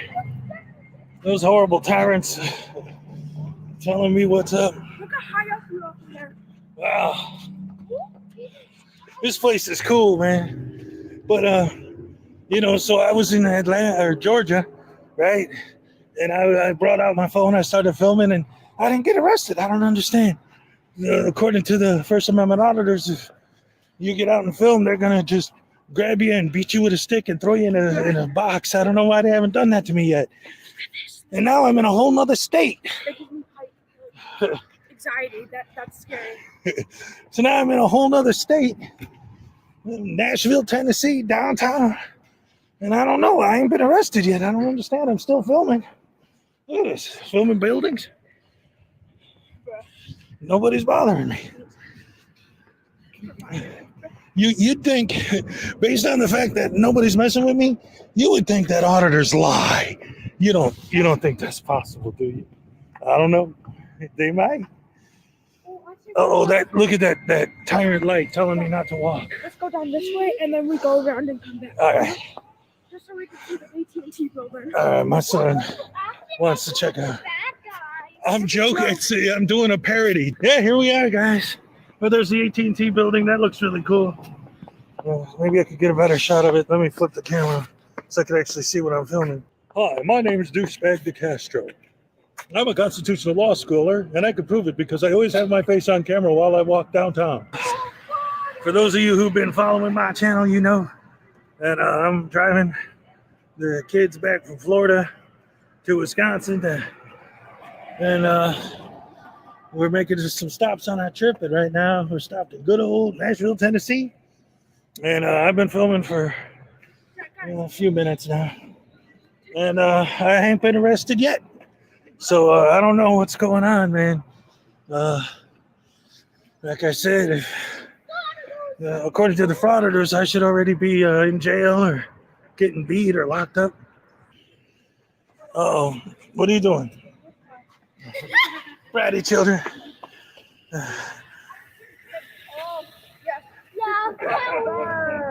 We're Yanks. We don't know what we're doing down here.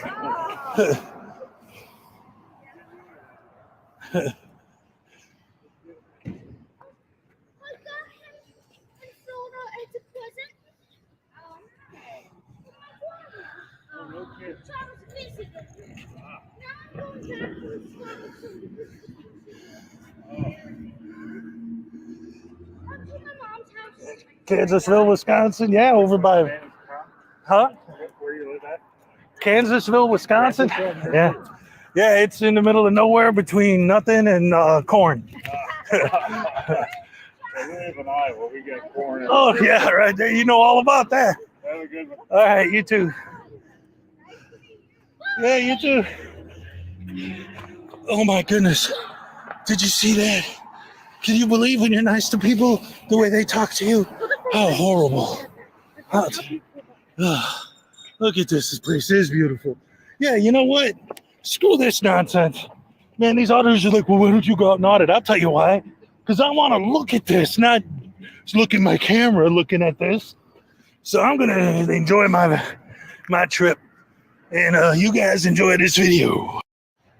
Hey, guys. Hezokuai here again. And we're auditing the Kentucky Welcome Center and see how they violate my rights to record random stuff that doesn't make sense why anyone would want to record it. Let's see how this works. All right. Ooh, it's open. The door's not locked. Looks like a public place to me. Let's see. They got signs here and notes and stuff. Yep, now that's newsworthy. Look at that. Now that's what I call public information dissemination of the nation. All right, let's see. Ooh, here's some stuff that's actually worth filming. That's cool. That's some cool stuff. We got pictures on the wall. Look at that. Oh, hello. How you doing? Oh, poor little guy. All right. Oh, look at this. Leaflets and flyers. Wow. Oh, this is pretty cool, actually. Like, for reals. Look at this. I think that's a real dinosaur skull, guys. That's cool. Is it? Look right here. Oh, it tells the story. Nice. Oh, look at the fossils. The shark teeth and stuff they got over there.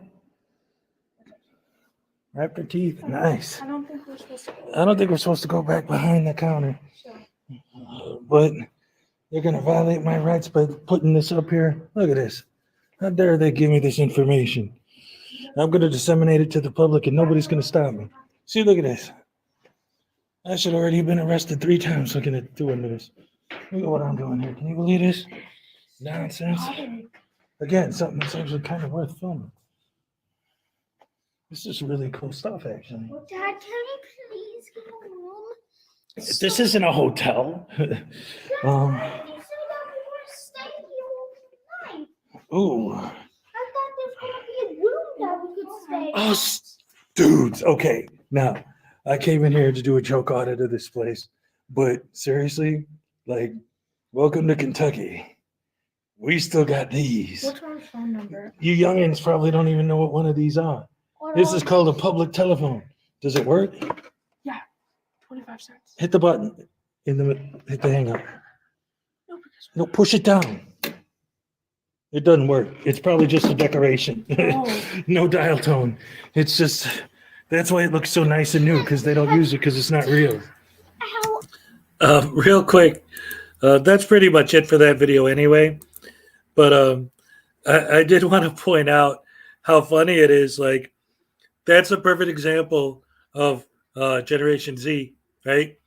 The old phones, right? Especially the public phones. You want to get the dial tone, you click the thing a couple times, right? I tell him to click it. He has no idea what I'm talking about. I was like, no, touch it. No, push it down. Like anyone else, you know. When I was a kid growing up, everyone knew you go up to the public phone, you hit the boop, boop, boop, and then you get the dial tone. No clue what I was talking about. That's the modern world that we live in. But anyway, let's see if this Daryl Brooks thing is back on the air yet. Nothing. All right. We'll get back to it as soon as they kick back on. I'll kick back to it. So in the meantime, I haven't seen a public phone forever, and you got so frustrated. Is that the one on your chair? What? Wait a minute. Did I miss something? Yeah, they have no idea. Oh, a collect call. No way. Let's see. Scanning the entrance to the woman's room. Oh, David, give me a break. Here's the thing with that. I know you're being sarcastic, but I mean, obviously, having the door to the woman's room is completely different than going in the women's room and trying to be a pervert. So what? This is the thing that I'll never, ever, ever, ever, ever be able to comprehend with these guys, the frauditors, and especially the pro frauditors, is this idea that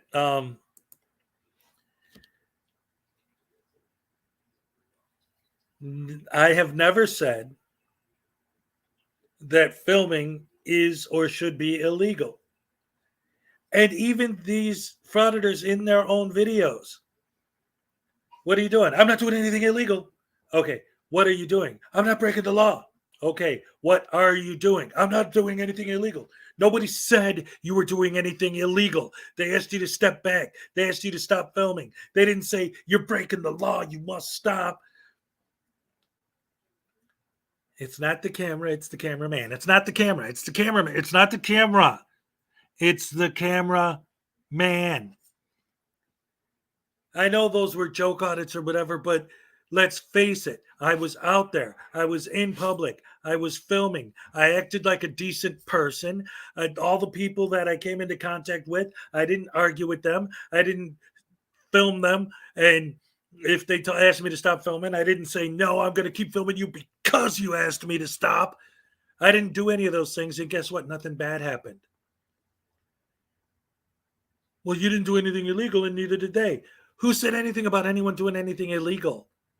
The point is, the narrative that they build is a lie. It's a lie. It's a lie. It's a lie. It's all a lie. And the whole thing is BS. The whole thing is crap. It's nonsense. They purposely go out of their way to fish for negative reactions, and that's why they get negative reactions. If you don't go looking for trouble, you're not going to get in trouble. There you go. Well, David, let me tell you something, because I'm not stupid. I know what you're saying. You're like, oh, well, there was nobody there, so it doesn't really count, blah, blah, blah. Unlike an auditor, any bits or pieces of anything where I see people, I'm not purposely going out of my way to film those people. Do you see the difference? Their narrative is that they're just walking around filming. So I was just walking around filming to prove that if that's all you're doing, nothing bad's going to happen. And guess what? Nothing bad happened, because that legitimately was what I was doing. I was just walking around filming. Well, that's it. If you believe a frauditor, I'm just walking around filming, and all of a sudden everyone gives me a hard time because the second people see a camera, they freak out. Nobody freaked out in my camera. So what are you guys talking about? Li, why does everyone keep sticking up for Idiot Sandwich just because he's passive aggressive? That makes it okay. I mean, it's like saying if you go up to someone and say, oh, you're a scumbag and I banged your wife, as opposed to, hey, you're a scumbag and I banged your wife. So that makes it okay to say it because you said it in a calm voice? Everyone always makes this excuse that Long Island Audit is good because he does what he does in a calm voice. No, he does not. His brain is full of snot. And then this is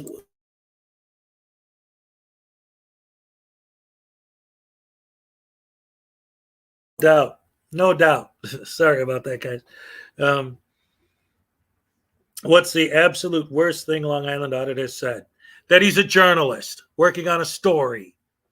Because that's the biggest lie there is.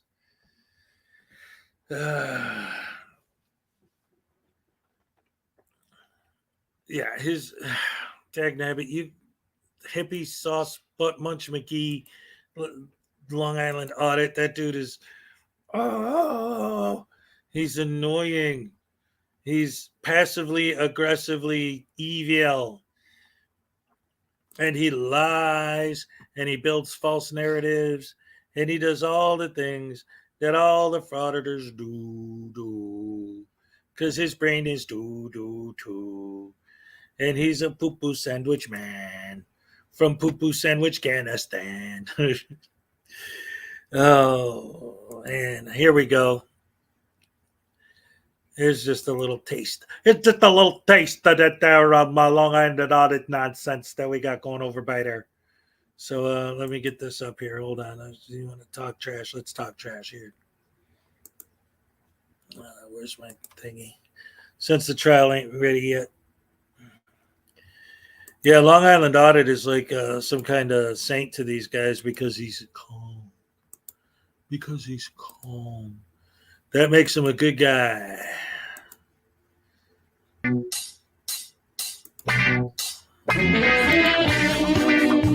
Oh, my old intro.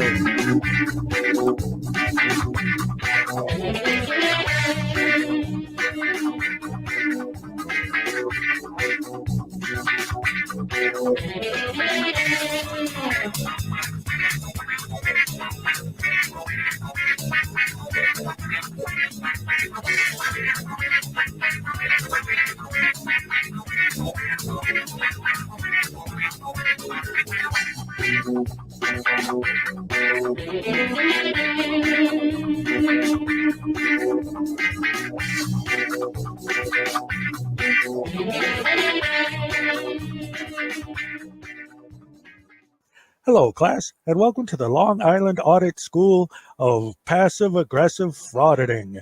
Today's lesson, how to use passive aggressive behavior to push a county clerk almost to the breaking point. Can I help you, sir? Hey, how are you? Good, yourself? Can I just get your name and badge number, please? Can I get your name? Oh, no, I'm just asking for your name and badge number. You give me your name, I'll give you mine. Well, I'm not the public servant here. I didn't come up to you either, by the way. Oh, I came up to you. Yeah. So can I get your name? You don't have it. You don't have it displayed anywhere. Nope. After you give me yours. Okay. That's not very professional, sir. Special Patrol Officer. Yes. Okay, right there, right off the bat, before he even goes any further, I want to address something that comes up all the time. You won't identify yourself, so you're being unprofessional. I thought you were a professional journalist. I thought you were at work right now. Shouldn't you be held to some sort of professional standards if you're a professional journalist? No, only other people are held to standards. Him, he could do whatever he wants because he's got a camera, so that gives him the legal right to do anything, no matter what. It's not very professional of you, but okay. Thank you. Can I help you with something? Oh, no. Thank you. I appreciate that, though. I'm okay. Thank you. Okay.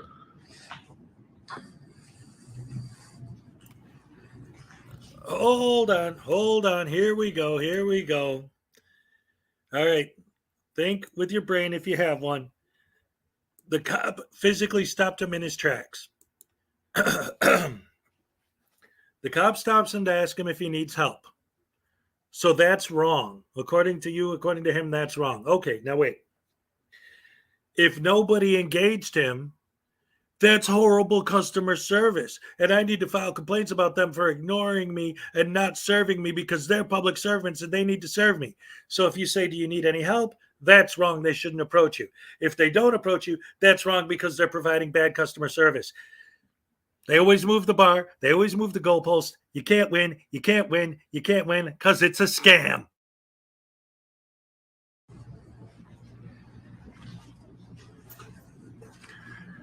Got the building directory over here.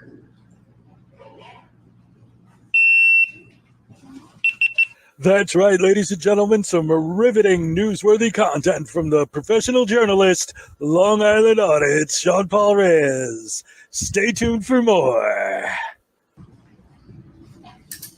Hello, sir. Hi, how are you? Hi, good. What can I do for you? Oh, no, I don't need any help right now. Thank you. I appreciate that.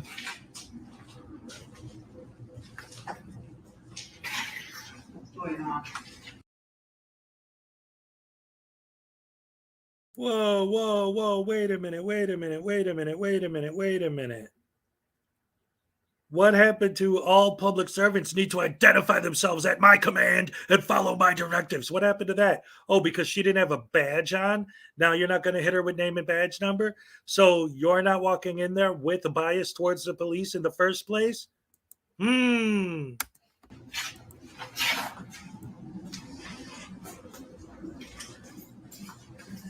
I'm just curious what you're doing. Oh, Courthouse. Yeah, I'm recording. This Okay. is more than a courthouse. This is a county building, correct? Yeah. What can we help you with though? Oh, I don't need any help at the moment. Thank you. Okay. Well, we do have some confidential work that goes on here, so I'm just curious. You have confidential work that happens in a public building? We absolutely do. As far as what? Well, we have public health that is here. I mean, we have veterans. How about it's Well, none of I'm your sure. business if it's Well, private? can I get your name? Well, could I get your name? No public. You guys want to help, but you don't want to provide your names. You don't want to provide I don't yours? understand that. You don't want to provide yours? I don't get it. I don't understand that. I don't Of get course, it. I know you've seen this over 1,000 times, but I guess I still have to explain it to you because apparently you're too stupid to ever understand that when you refuse to answer any questions or give anyone your name or give anyone information, that's what makes them not want to share theirs. They have no idea what your intentions are. Sure, you could tell your audience, hey, I'm just here exercising my peaceful right to record, but the whole difference between what you guys do and what a normal human does is that if someone came up to me and I was in there recording and they said, hey, who are you? What are you doing? They say, oh, I'm just recording the building, for YouTube or whatever. And that blah, blah, blah, blah. Oh, okay, cool. Go ahead, do it. But when you purposely go out of your way not to answer questions, of course, that's going to create suspicion. It's suspicious behavior, and you know it is, and you do it on purpose. And if not, then you really are as stupid as everyone says you are, idiot. So we can just call it. I mean, we need to know what the business is. Yeah. This is a public building, man. It's open to the public. Did they kick you out? Did they arrest you? You're still filming. What's the problem? Everybody wants to help, I don't know what but he cut out nobody there. wants to tell me who they are or their name. Nobody wants to comply to your If they just unlawful demands. told me who they were Right. and Follow their your name, directives. things would go a lot easier. I would tell them that I'm an independent journalist gathering content for a story, Which is bullshit. peacefully exercising my freedom of press rights, and that's it. So In other words, you would lie to them. this looks like And what did he the cut out there? DMV No, sir. area. No, sir. No filming inside there. That's a state regulation. It's just Department of Motor Vehicles. That doesn't. It doesn't matter. I'm in public. It doesn't matter. You want to put the camera down? Come on in. Who are you, sir? I'm the county clerk. You're the county clerk. Yes, Okay. I am. I wanted Absolutely to. not. I'm in public, sir. I'm not That's trying to. I'm not trying to. There's no sensitive information here. There is sensitive How do you information know? in there. Yes, there is. Like what? Everybody's none of your information, business. right down to a social security number, address, things that are not public. Well, I just want to listen. I have no business. I have no business in there. I have no business in there. Then don't go in there. I have no business in there. I have no business in there. I have no business in there. I'm just letting you know. Set the camera down. I'm just. And go in. I understand what you're saying. Go in with the camera. All I'm going to let you know, sir, is that the onus is on you to protect that private information. That's right. And I'm doing that. Exactly. That's one of my favorite lines that these idiots use, because they say it's up to you to keep that stuff private. Exactly. That's why they're telling you not to go in there with the camera, so that they can keep that information private. Again. Okay, but in public, if it's in public and I can see it, like if I went in there, let's be reasonable for a second. If I have a photographic memory, or if I have a secret hidden recording device and I go in there, you would never know, right? Or what if I had a photographic memory? We're not gonna. You can't just tell me to close my eyes. You're holding a camera while I'm in there. So I guess I can. Okay. I mean, I'm not going to push past you. If you're going to keep me out, I'm not a violent type of guy. So I'm not going to push past you to get into a publicly accessible area. It's not that big of a deal.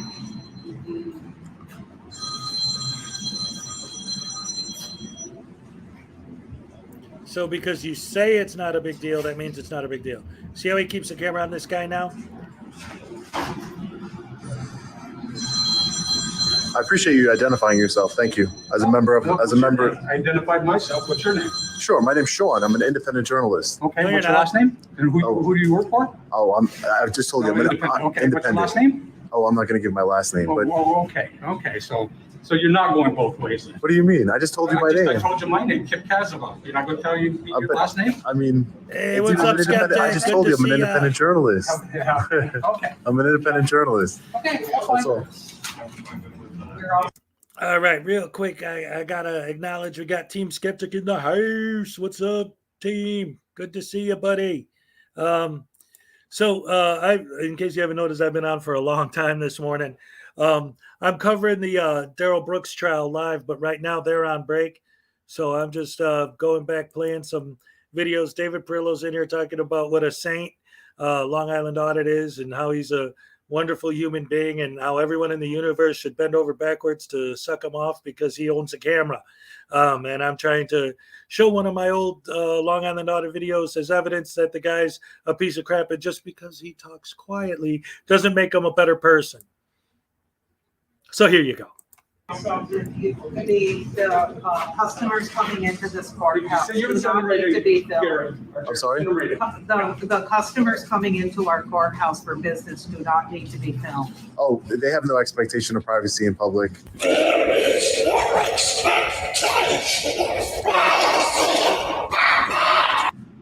Yeah, and are you going to tell me who you are now? I'm Dominica Singh, the county manager. County manager. Yes. Thank you. Appreciate the professionalism finally. Absolutely. Thank you. Thank you. Appreciate that. Since we're all saying our names, would you like to say your name, sir?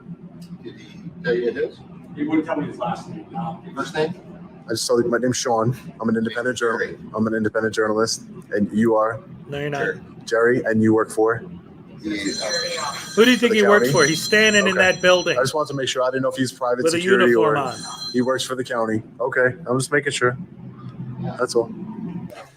District Attorney's Office on the fourth Sure floor. that the folks that are visiting probation are I wanted to make you aware that we've got someone in the lobby filming, and I think they have a right to some privacy. Sure. Yep. Understood. Thank you. Thank you.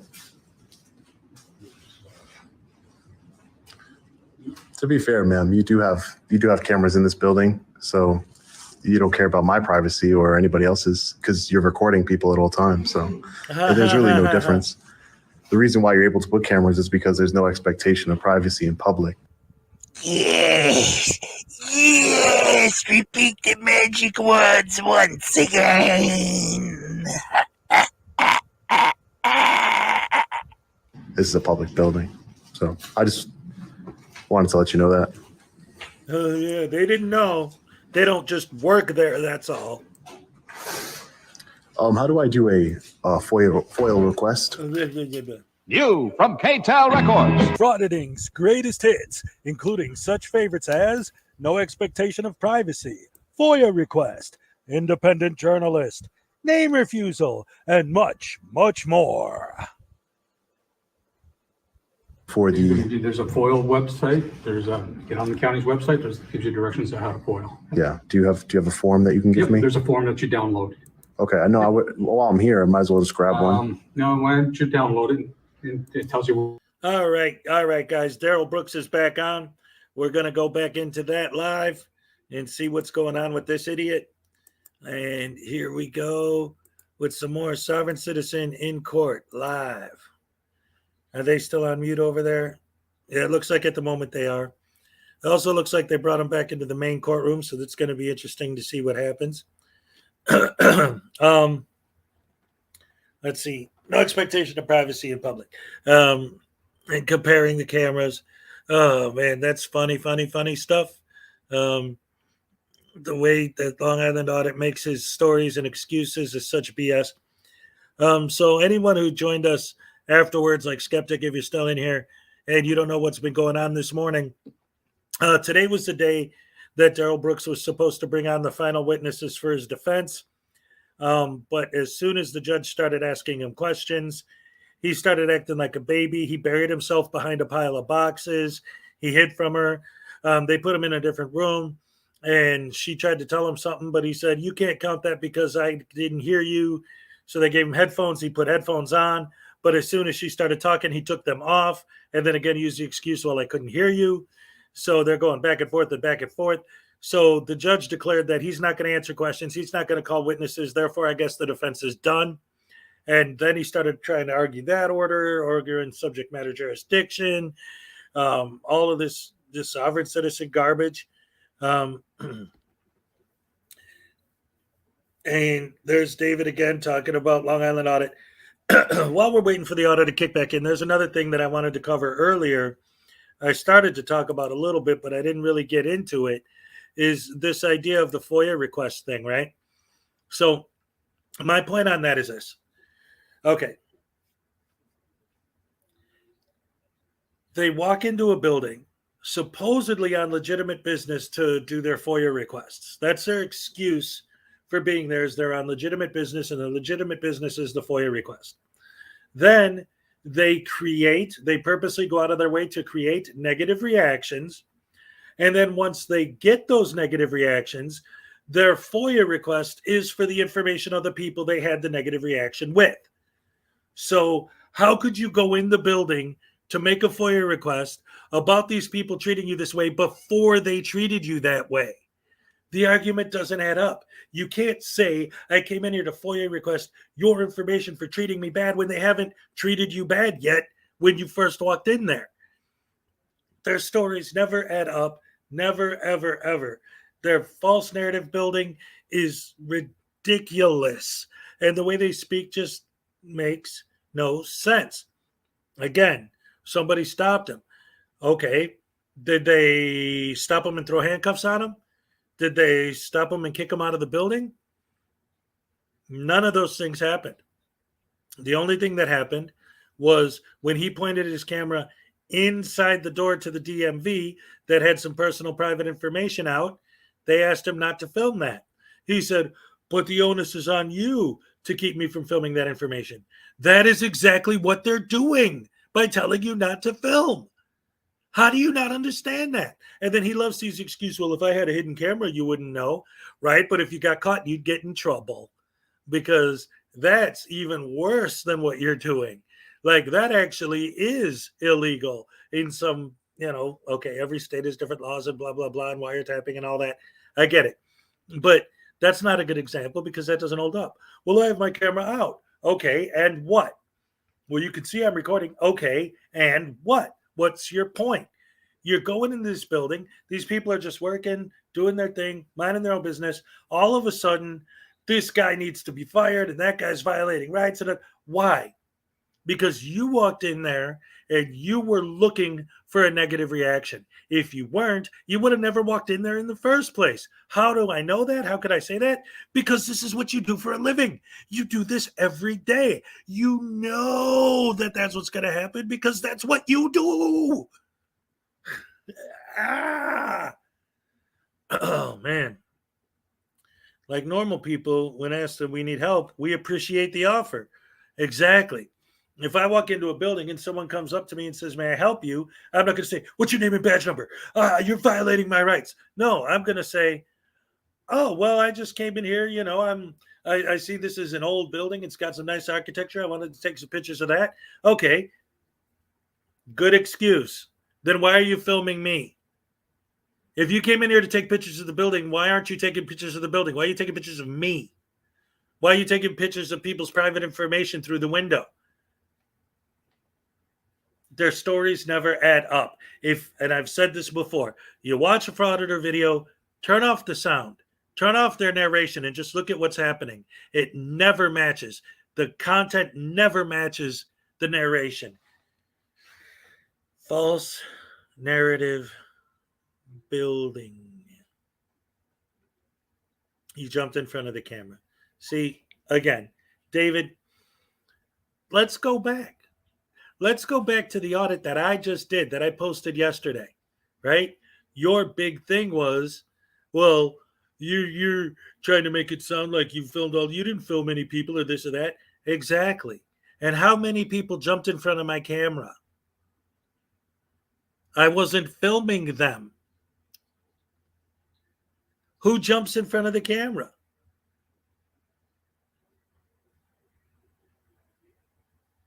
Oh yeah, frauditing hopefully will definitely end soon. A lot of them have been demonetized recently, so it looks like the intelligence side is winning. Meanwhile, we got this sovereign citizen idiot in court making all these jurisdiction arguments and all this nonsense. That's it. It's. But yeah, I hope you're right, team. I hope this whole thing goes out of style. Remember, I built my channel on Hezokuai. I added the Frauditor Destroyer after a while when it got to a point where I started getting all these frauditors telling me what's what. So I'm like, okay, I'm going to tell you guys what's what for a while. But eventually I'll probably knock the Frauditor Destroyer off there, go back to plain Hezokuai, and start focusing back on these sovereign citizen idiots and the Karens and all that good stuff, and just basically pointing out stupidity when and where I find it. So anyway, while we're waiting, it's Monday night. We got Monday Night Football tonight. My Chicago Bears are going to be playing. It's going to be great. Can't wait for that. So far, this trial, all these last 2 weeks of this trial has been a dumpster fire. This morning was no exception. The frauditors are basically prank channels. YouTube hates when creators use innocent people to create videos for themselves. Yes, that's exactly right. And team, did you see the video I posted yesterday? I went on a trip. I drove from Florida to Wisconsin and back. And on the way, I stopped in Tennessee and in Georgia. Where else was it? Was it Kentucky? And I did some audits.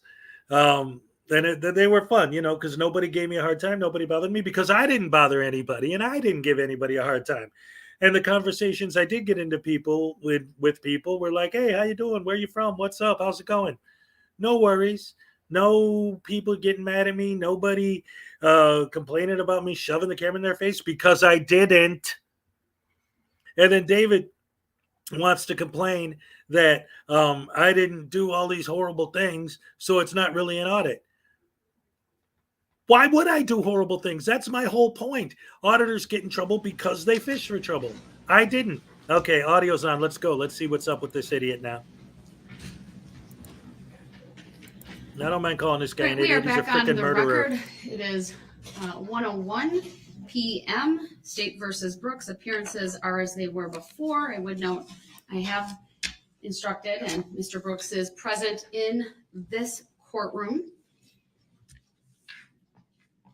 Prior to the, I understand your objections noted. If you would like to go back to the other courtroom, sir, you may, but that is a choice that you would be making. I am not requiring you. I'm not forcing you at this time. So you're not holding me in contempt? Sir, I am not requiring you or forcing you to go into the other courtroom. It is a new part of the day. I thought it appropriate to have you brought here. Why? And only if you forfeit your right by conduct will I put you back in the other room. So you going to address subject matter jurisdiction for the record, or are you going to state it on the record?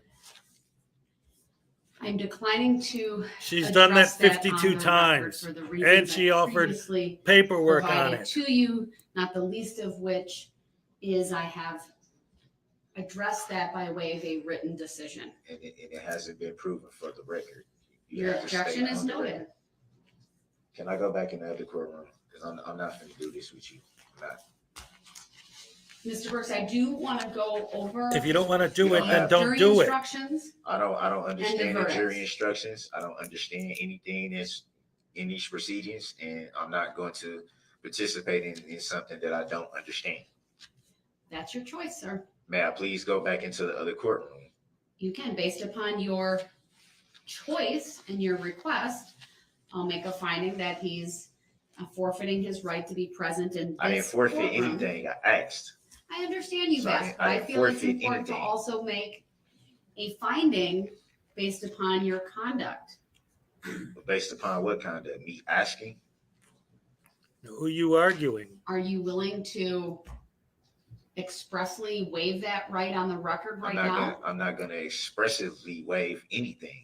Are you willing to I'm making engage in a colloquy regarding your right to be present I and do a not. knowing and intelligent and voluntary waiver of that right? I am not going to consent to anything that I don't understand, and I will not answer any questions that I don't understand. I'm merely making a request to not be present in these proceedings. And to be in the other courtroom.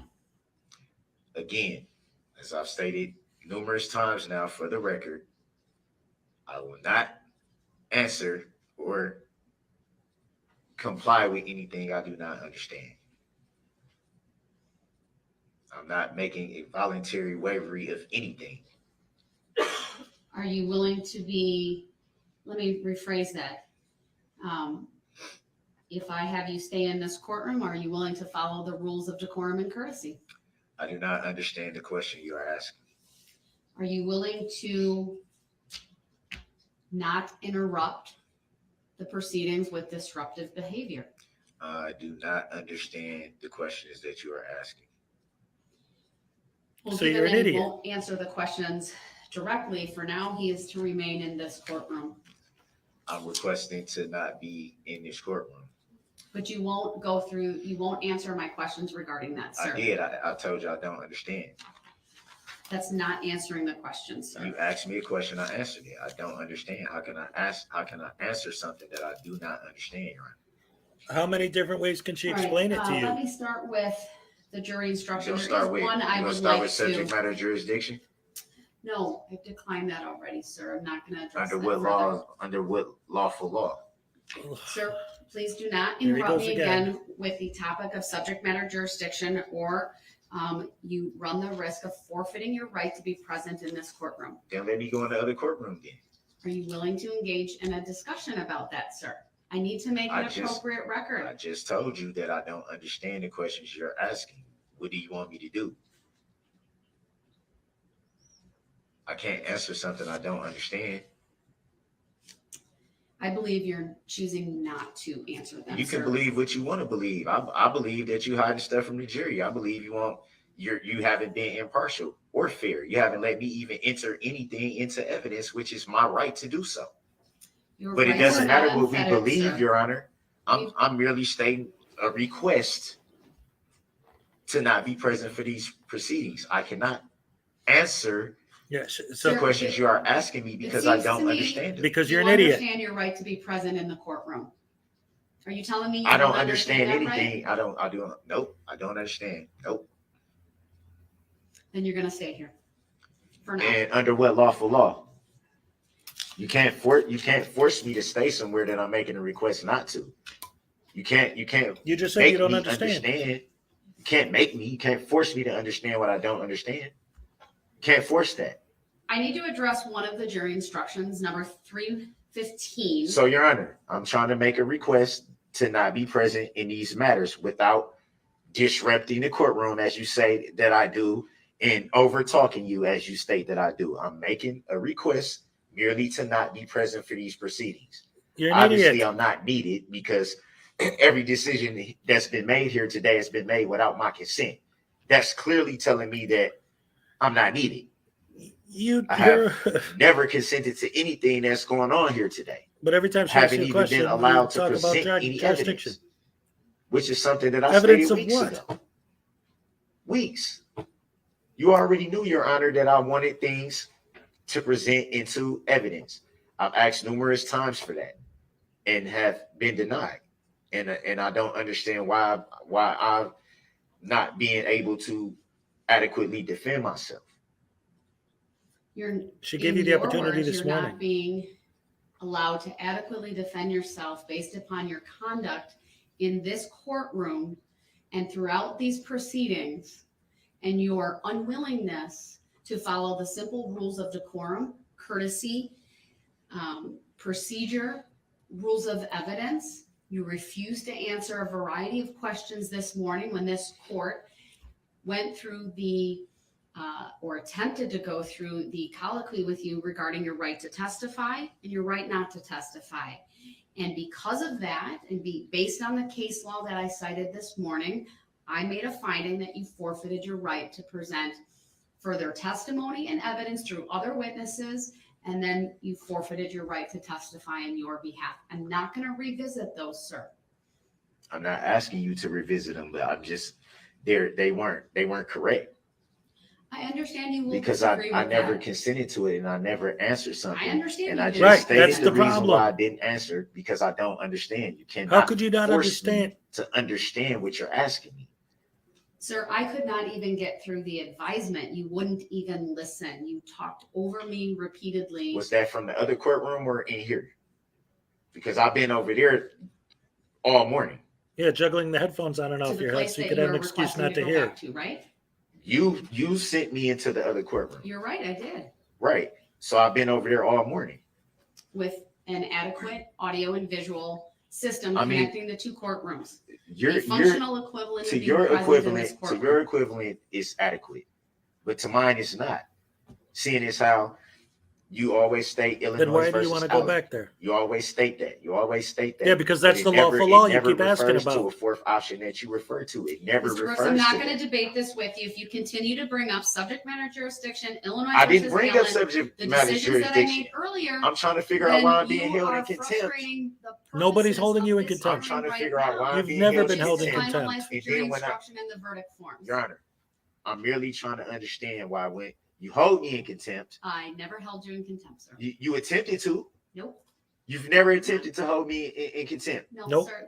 I'm not going to revisit all of these issues. When I asked you where you hold Are me in you contempt, going you to said civil. respect the decisions that I've No, made? you said civil. She said I'm no. not interrupting They're me. not correct decisions, Your Honor. I understand that. I can't answer. You asked me questions. You asked me questions. And you I refused to didn't answer answer them. them based on my understanding. How can you force me to understand what you're asking me if By I speaking don't? English. And then you still make a finding based on that. How It's is not that her lawful fault. You're law? stupid. Mr. Brooks, I stand behind the record that I've made today. And that's fine. I'm not. And I'm advising you. Yes, you arguing with are. about what you rude. to talk I'm saying, over how me. can you do that without my If consent? you continue to raise issues that I've That's already a violation addressed, of my civil rights. No, it's not. continue to raise these issues, sir, and thwart the purpose of this court, which is to finalize the jury instruction and the verdict forms, you will forfeit your right to be present in the courtroom, and you will appear from the other courtroom. Okay. Absent you, I know And you've requested to be there. I made a request the moment we walked in here to not be present for these proceedings, but yet But you still, also won't have a dialogue with me about your understanding because of what that means. my Fifth Amendment right. I'm exercising my rights that I I reserved. thought you from didn't the moment we understand. walked Now in here you're this morning. exercising your rights. You can't force that. You see how You this can't guy force argues me- like you a can't force frauditor? me to do anything. Actually, No, you're right, but I can make certain findings that you forfeit rights you that can't. you have based upon your Based on conduct. what lawful law you're on? I've cited the law this morning. All right, I am moving Illinois on. versus Allen, right? I am That I moving can on. be present from another courtroom. I if need I to forfeit discuss my right. instruction 315 Your Honor, because I don't believe some language understand. needs to be modified based Yeah, he upon is the making court's fun of people earlier that are ruling. intellectually challenged by pretending he's I one. don't understand the proceedings. You don't And understand I think that anything. should be stated for the record. If I'm telling you repeatedly, Your Honor, that I don't understand, you can't force me to understand. So she has to talk to you like a child That's for a you to violation understand? of my constitutional rights to try to force something upon me. That's coercion, Your Honor. No, it's not. What are you talking Mr. Brooks, I about? completely disagree with your characterization of the proceedings this morning. While This it guy is has true no that you did not idea what he's provide saying. consent, you were entirely uncooperative with court this That's morning. because I didn't and understand. I'm explaining why, Your Honor. I'm the not court trying to gave you leave it where it ample was at. I'm opportunity attempting to to. And then when she tries I'm to explain it attempting in to- very plain English, you I'm still gonna say you don't explain understand. myself of why I did not answer. It was because the way that you're making it seem is that I intentionally didn't want to answer, and that's Right. not fair. I'm moving on No, to that's instruction true. 315. And I still don't understand. So how can we even proceed? Mr. Brooks, if I'm telling do you I don't understand understand? what that I'm asking you to be No, I quiet? don't.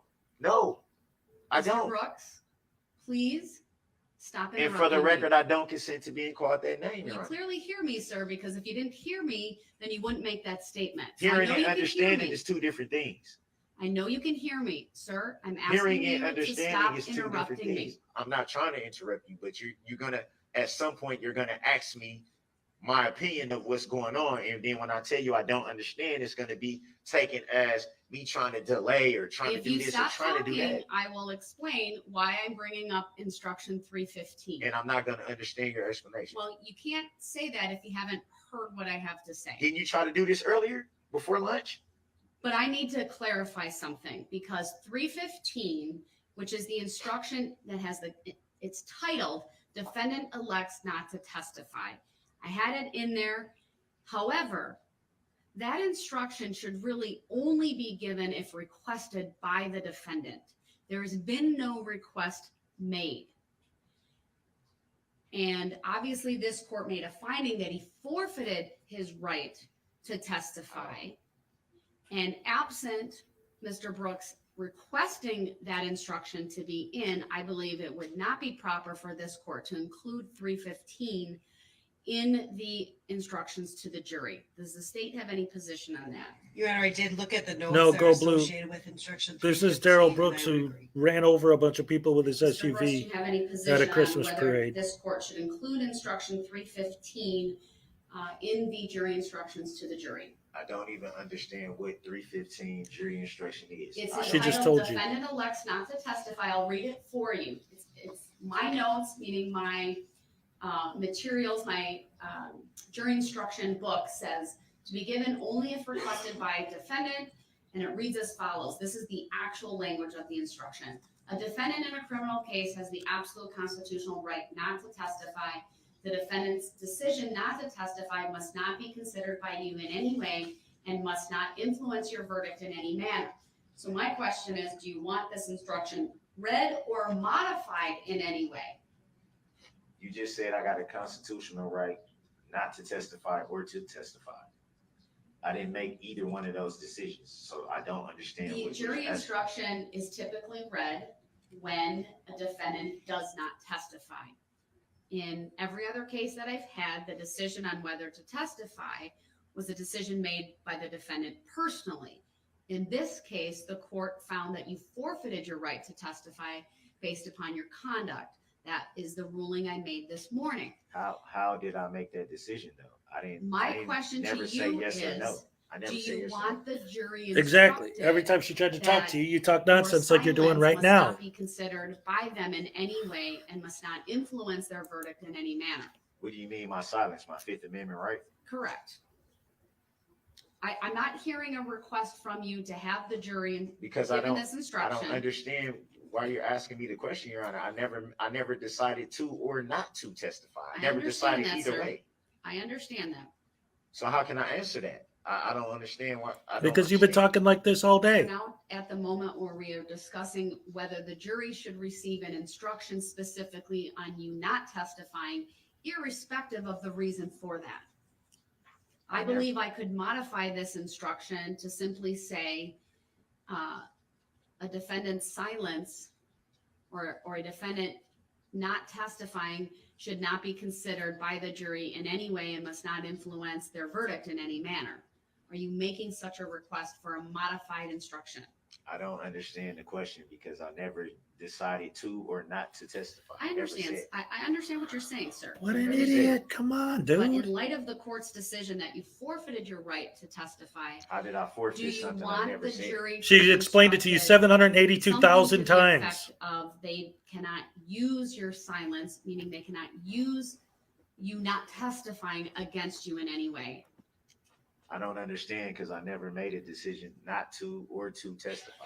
I'll ask you one more time, and if you do not answer with a yes or no, I will take your answer of not answering as you are not making a request for a modified instruction. How can you do that? Do Your you Honor? want this court, sir, to instruct the jury in any way regarding you not testifying in this case? I don't understand the question. All right, then based I don't upon there's understand. not been an express request made by Mr. Brooks to give either 315 as it's in the standard or pattern jury instruction or a modification as this court has suggested, 315 is to be taken out of the jury instructions. How are all these decisions being made without me understanding? Then I have looked over the verdict forms, and other than really, She's I would so describe done with as him. I love it. consistency in how phrases, whether there's all caps, not all caps, but All caps. what we call the sentence Like the name that was capitalization on for there, the all charges. For example, I want to be consistent with how I spell out first degree intentional homicide or first degree recklessly endangering safety. There was just sometimes it was capitalized, sometimes it wasn't. So we're looking through all of that to be consistent. I want to make sure the word information is capitalized since that's the charging document, things of that nature. It is my practice, and you should be aware, Mr. Brooks, that I always put the not guilty verdicts on top when I hand all the verdict forms to the jury. And by that, I mean it's by charge. So they're collated, if you will. So the not guilty followed by the guilty for counts 1 through 76. You said it's collated. What do that mean? So I put the not guilty, then the guilty for count 1, followed by the not guilty and the guilty for count 2, and so on and so forth, all the way through the remainder of the counts that are alleged in this case, which in this case total 76. I don't understand. So how? I looked at the special questions Will you that answer are that, on Your the Honor? guilty verdicts only. She did. They did appear to be proper. Again, just some grammatical things, but I believe those are all accurate. Can I I'll go to turn the other courtroom? state. Since you don't have to answer any questions, but I have to answer all, can I just go to Because the you're trying to bait her into practicing law from the bench. Why not? I keep telling you I don't understand these proceedings, and you just keep running right over my rights, like you don't even hear me saying anything. Attorney Basie, are you handling the verdict forms? Go ahead. She's asking you Can I go to questions the and other you're not courtroom, answering them. please? Are you waiving your right to be present in this courtroom? I'm not waiving anything. Then the answer is no. I'm making a request. Then the answer is no. Then how's it? So what? You gonna try to force me to interrupt and do all this so you I'm can not make the forcing you, record sir. I'd and like make you it to be seem like here. I forfeited something that I came in here as soon as we got on the record and made a request to not be present for these proceedings. To which she But when I'm asked, making a request to avoid the drama and all that, Sir, you're the one only creating the with drama. The drama is you. it's you too. You're the big contributor to the whole thing. Mr. Brooks, I have to preside over this case. I Yeah, have and to you haven't make been determinations. impartial or fair yet. Yes, she has. Nothing Mr. but. Brooks, I have a She's question bent to over the state. backwards I'll to have accommodate you. interrupt, and then I'll turn It's to not you about for me a response. interrupting. It's about me attempting to understand. I've been saying that since we came in here. Mr. Brooks, I You will can't respond force me as to follows understand. that. She You could waived speak your right English to you. to If you don't counsel. understand, I that's didn't your waive my problem that right you're to no uneducated. counsel. I You gave you the waived your contract. right. I did not. And you won't sit here and say that for the record because that is not No, what happened. you are No. incorrect. So we don't have do we have the paperwork? Yes, it's on the record. Because I believe that I gave you the paperwork back that you Mr. Brooks, you I gave it to you, altered, clearly and did not waive it. have been presenting a nuanced argument regarding That the is right not to true, Your Honor. counsel That is not versus true. the right to assistance of That counsel. is not true. That's a pretty sophisticated argument. That's why I believe you fully understand what's going on in this courtroom. I don't fully understand. I disagree with your characterization disagree with your of the characteristic. right to counsel. You know that you accepted You the way that I waived gave it to the you. entirety. So you shouldn't have did that if you had questions of me not understanding. I don't have any questions whatsoever. You definitely do, because I'm telling you right now I don't understand, and you still won't even acknowledge the fact that I'm saying. Because what you're saying is retard is. I don't understand. Well, I almost said I the. haven't waived anything. Made decisions today that I didn't consent to, that I explained I did not answer because I didn't understand, which is my right to say that. Right, Mr. Brooks, you It's are also Nobody said you couldn't say it. the proper and orderly administration of these proceedings. I understand that you disagree with the decisions that I have made, but you aren't respectful of the decisions. You keep wanting to debate them and argue them. That is not the proper legal recourse at this time. I have asked you if you're willing to waive your right to be present. You indicated you're not. Because and of the yet way you continue to You said interrupt. waive. I'm not waiving anything. Then Then shut why I'm up. here until I make a finding that you, by your conduct, are forfeiting your right to be present. Well, make the finding and kick me out. Make the finding and hold me in contempt, which is what you waiting to do anyway. That's why that courtroom is Hey, set up the Leland, way it has love for you. the whole time, because at some point it's anticipated that I will be over there, which is not impartial and which is biased. No, you're an idiot. It's judicial misconduct. I stated from the beginning, sir, that the goals of this trial. So you reading from Are the paper, or threefold. are you reading, or are you just citing what Number you know? one, sir, is during the evidentiary phase of this was to control the presentation of evidence so as to ensure fairness and reliability of the criminal trial process. And I offered That evidence that you includes didn't allow. developing relevant facts Because it on was which irrelevant. determination of guilt or innocence can be made. What is sometimes referred to in the case law as the ascertainment of truth. There's an equal but secondary purpose related to efficiency and effectiveness. That has been my repeated use of 906.11 is what that would fall under. There's a third goal of everything that I've done here, and that is the courtesy and decorum in this courtroom, what I've sometimes referred to as civility. Of course, there are other goals as well, including protecting your rights, protecting the record, protecting the jurors. How have my rights been protected, Your Honor, if I can't even put evidence into Disagreement it? with the I can't court even make evidence. decisions. She's bent sir, over backwards for Yeah, you. but how can in I defend myself if I can't even present evidence? Okay, real quick, just for anybody who missed it. What he's harping on right now is that on Friday, he was talking. He's so stupid. He called defense witnesses for himself that are people that are against him. So he was asking questions of his ex-girlfriend. And in the middle of the questioning, he whips out 2 photographs of his kids. Says, "Do you know what these photographs are?" And immediately the prosecution's like, whoa, whoa, whoa, whoa, whoa, whoa, whoa, whoa, whoa. He's presenting evidence that hasn't been in discovery. What is this? What's going on? He says, well, these are 2 pictures that she sent me. The judge said, well, how does the court know that she sent them? And his answer was, well, because she sent them. Okay, but how does the court know that? Well, because she sent them. Right. The question is, how does the court know that she sent them? Because she did. That's not an answer. And even if she did send them, even if he did provide proof that she sent them, what does the mother of your children sending you photographs of your children have to do with whether or not you murdered 6 people and injured 61? It's irrelevant. That's why it wasn't allowed. He's saying, how can I defend myself if you won't allow me to present evidence? Present evidence of what? That you have kids? We already know that.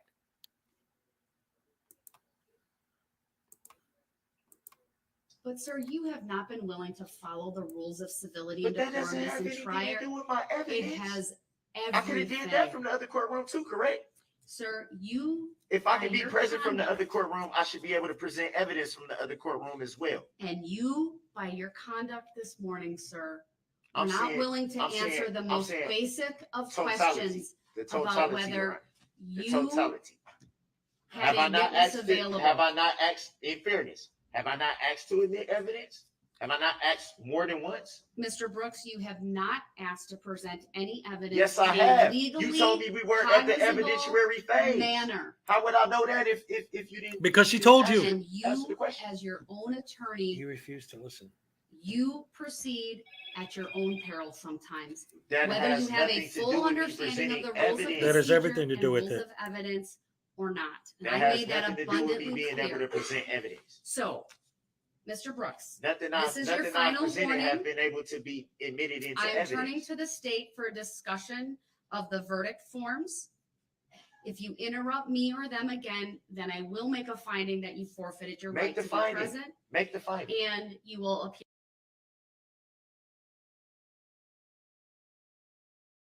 Okay, real quick, I want to address something I just saw in the chat. Where is it? The problem with that Go Blue is if this decision is shut down, they will have to have a retrial. It's not double jeopardy on appeal. Okay, if he's tried for the same crime a second time, that's different. Okay, the problem is he's not going to get this tossed because he did it. That's not my opinion. He did it. It's a fact. It's been proven over and over and over. Even before this trial started, the video footage clearly shows it was him. He was driving. He ran into the crowd. He killed all those people, including children. He's a scumbag. He did it on purpose. And even if he didn't do it on purpose, he did it after beating up his girlfriend. So the guy's a scumbag, and he's never getting out of prison, no matter what happens with the trial or the appeal. It's not happening. Here from the neighboring courtroom. You want me to appear from the neighboring courtroom? I don't. Just let me go. Attorney Basie, go ahead. Just let me go. I felt that all the verdict forms looked good. I did ask your clerk. All right, he's interrupted.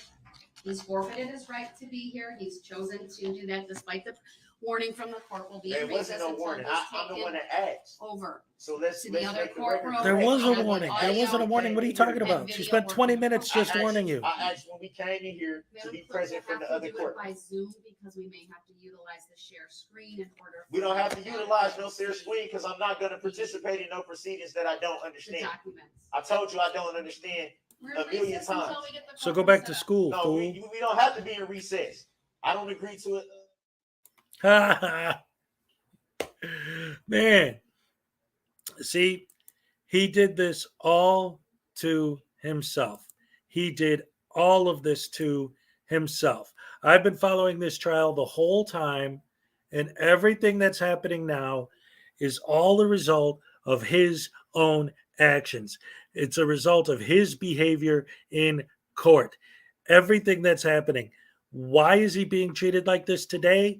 Because last week, when he gave the judge that dirty look and stared her down and screamed and hollered and argued with her, was the last straw. That was the straw that broke the camel's back. He's been pushing and pushing and pushing, and she's been bending over backwards to acquiesce to his demands and his requests and do everything he wanted, letting him win arguments, giving him she didn't just give him an inch, she gave him 400 billion miles, and he wanted 400 zillion, trillion, whatever. The dude. So now she's done. She's done. After 2 weeks of this nonsense, she is done. That's it. Shut him down. Done. There's nothing he can do at this point. It's over. It doesn't matter what he says or how he says it. It's done. She's done. Give the jury instructions. Let him go deliberate. The guy clearly did it. He wants to appeal it.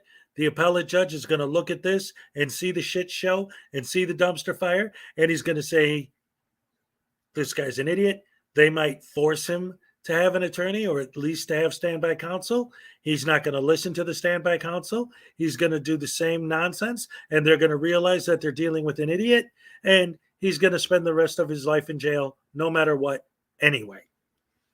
Even if they have to retry this because they declare this a mistrial, he's still going to be found guilty because he did it. And that's not a question. Whether or not he did it is not a question. Even he said that.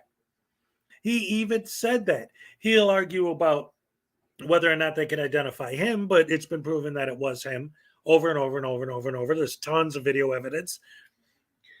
He's argued that the car broke and he lost control of the car. He's argued that he didn't mean to do it. He tried honking his horn to warn people he was coming. He's made every excuse in the book. He hasn't stuck to any one defense. He's just throwing everything he can at the walls to see if anything sticks. And none of it is because he doesn't even have the basic comprehension skills to understand what he's saying. And like the judge just said in the pretrial hearings, when he was filing all these papers and making all these decisions on his own, he fully comprehended everything, which is why she assumes that he has some basic understanding because he was able to understand all that. So if you get all that, how can you not understand this? It's obviously a lie. Okay. Whoa. Wait a minute. What did I just read? Hold on. Let's see.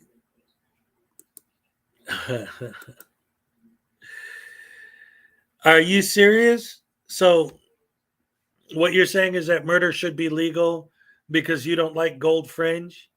Is that what you're trying to tell me? Listen, here's what we're going to do. Because all the courts have gold fringe on the flags, let's rob banks and murder people and rape people.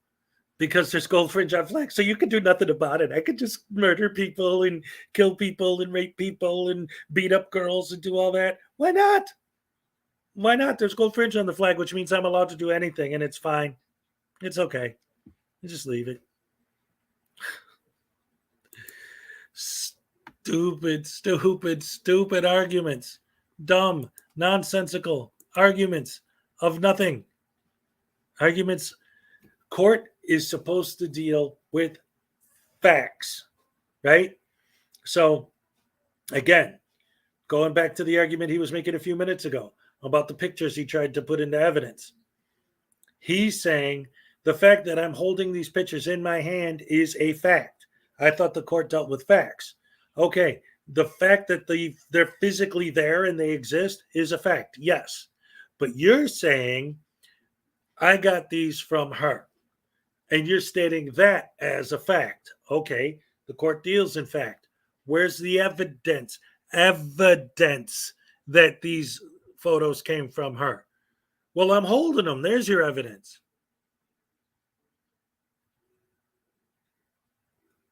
If you go to David.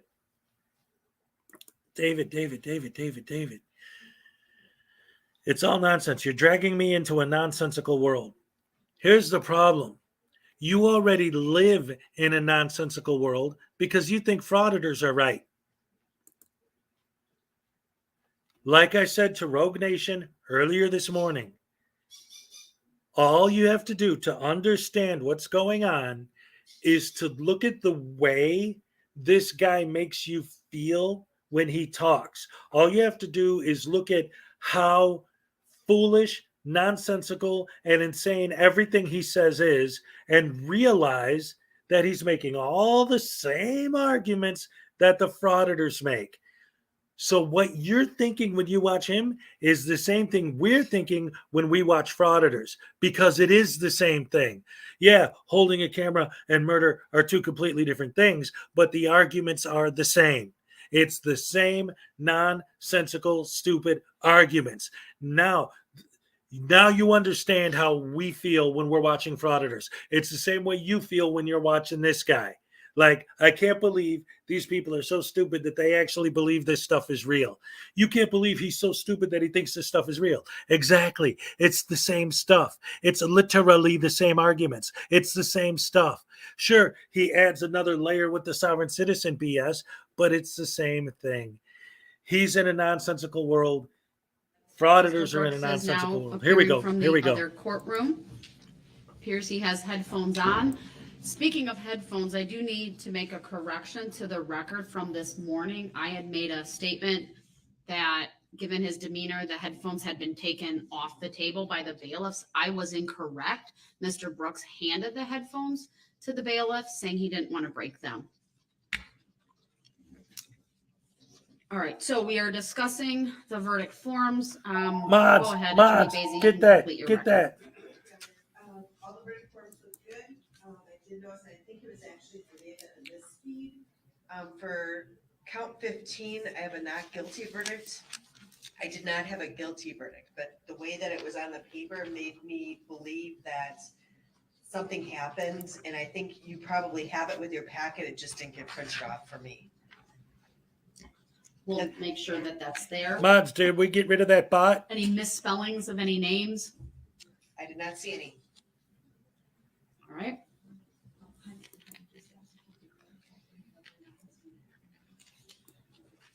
All right, I did,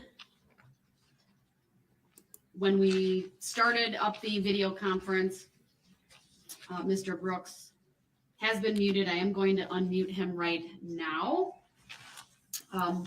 And I should state again for the record, all of the verdict forms, or at least the drafts, were provided to him prior to the lunch break.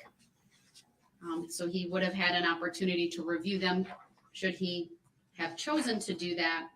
Do you have any? I saw a position on message the from verdict 69 forms, sir? Girls XYZ. I wasn't provided with anything, and if I was, I accepted and returned it for value.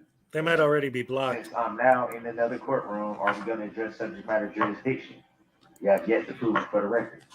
She did. Mr. Brooks, you were provided with the verdict forms. What you did with them, I don't know.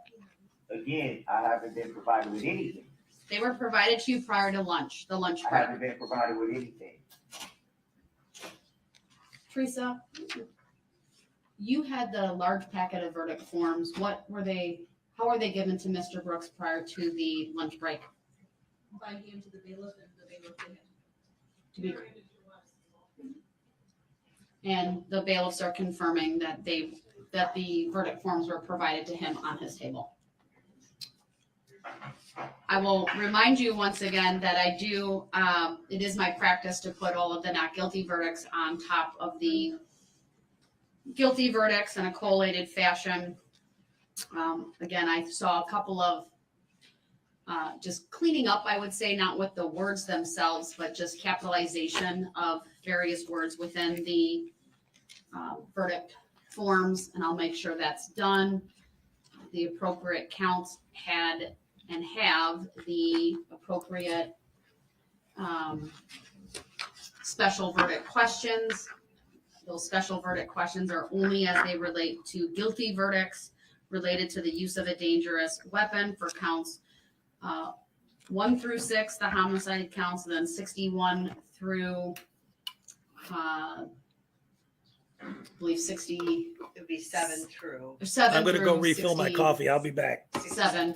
Love you guys. Thank you have for that spending special all this verdict, time with and me. then the hit and I run appreciate it. counts have the special question related to, did each of the counts involve the death of a person, and it names the person alleged to have been killed.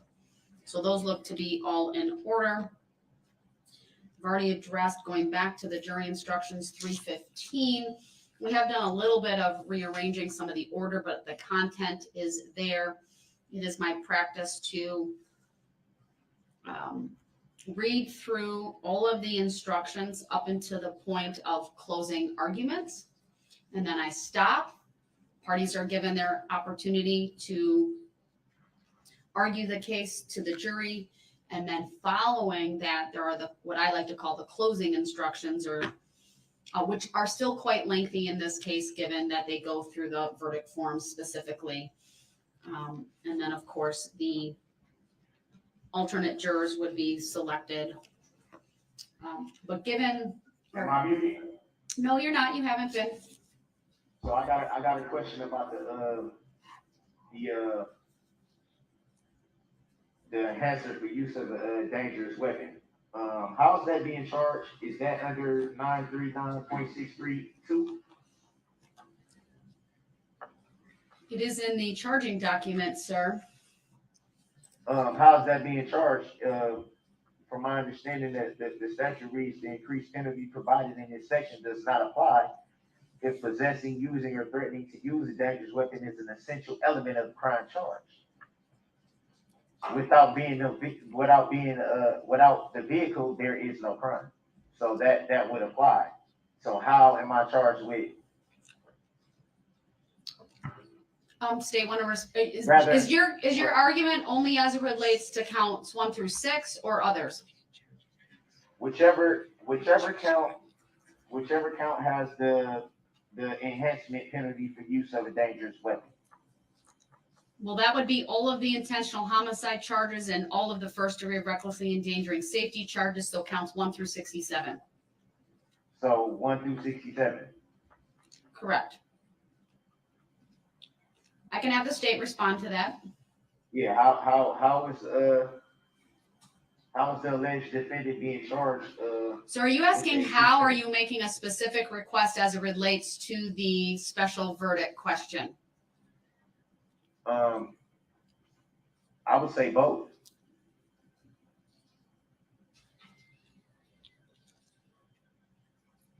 Seeing as how I don't understand how, that's why there's the question. Reading the statute. And which part of this, I'm sorry, which part of the statute are you referring to again? I believe it's 939.632.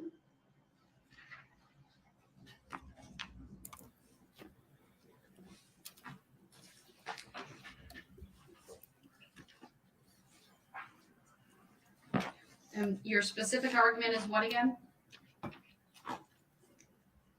How is that enhancement? How is the alleged defendant charged with that enhancement when reading the statute? It says it. Well, I just read it, so.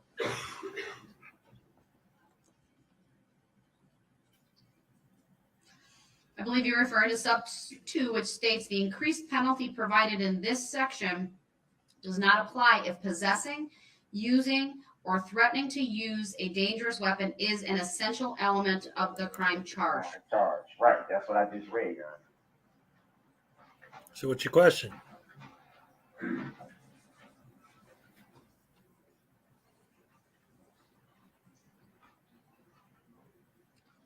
Well, what's the state's response? Using, possessing, or threatening to use a dangerous weapon is not an essential element of either first-degree intentional homicide or first-degree recklessly endangering safety. If it were, it would be one of the elements in the standard jury instructions, and the defendant can see it is not. This is different from a situation like armed robbery, which does require the use or threatened use of a dangerous weapon. So the penalty enhancer is correctly charged for those two types of crimes. Boom. Any final argument on that, sir? Yes. That's not what the statute is clearly saying. It's clearly stated. It does not apply if possessing, using, or threatening to use a dangerous weapon is an essential element of the crime charge. If there's no vehicle involved, where is the crime? It has to be an essential part of it to even be a crime. There was a vehicle involved. The alleged defendant is charged with using a vehicle to commit these crimes. Yes. If there's no vehicle. Yes, there is. Where's the crime? So it has to be an essential element of the crime. The vehicle is the Otherwise, red there's SUV. no crime. I think it's the essential element. If you read in the statute, it's the essential element. Right. You can't just walk up to someone and quote unquote run them over No, you ran him over in your red SUV. There has to Your be mom's something red used SUV. in order for this alleged crime to transpire. And that would essentially mean the quote unquote dangerous weapon. So without the quote unquote dangerous weapon, where's the crime? So how can it be charged when it is the essential element of the crime charge? Well, sir, I've listened to your argument. I've read the statute. I've looked at the elements for intentional homicide and first degree recklessly endangering safety. Neither one of those crimes have as an element in it use of a vehicle. There are certainly many different ways that both of those statutes can be violated. While it's true that in this particular case, the use of the vehicle is the mechanism or instrumentality that's being alleged to have been used, but it's not the same as being an essential element of the crime. Okay, I'm sorry to kind of pause it right there, but I gotta point this out because it looks like a couple people don't get it. Okay, I think it was 2 weeks ago. They have the car. The SUV is in police custody. The jury was brought in to the car. They didn't just see a picture of it. They didn't just see a video of it. They brought the jury into the police station where the car is being kept at the moment to physically look at it in person. Like Leland said earlier, is his argument that the SUV has to be in the courtroom, that they have to bring a whole big old SUV into the courtroom? That's insane. They got the car. They got proof that it was his car. They have proof that he was driving it. His arguments are always nonsensical arguments. This guy is something else. I think the armed robbery crime is a good example of when you could not face an enhancer for use of a dangerous weapon because you can't have the crime of armed robbery without the threat or use of a dangerous weapon. I'm sorry. I got to interrupt again because Leland, here's the thing. They've had 100 videos of it or more because it was a parade and everyone there was filming.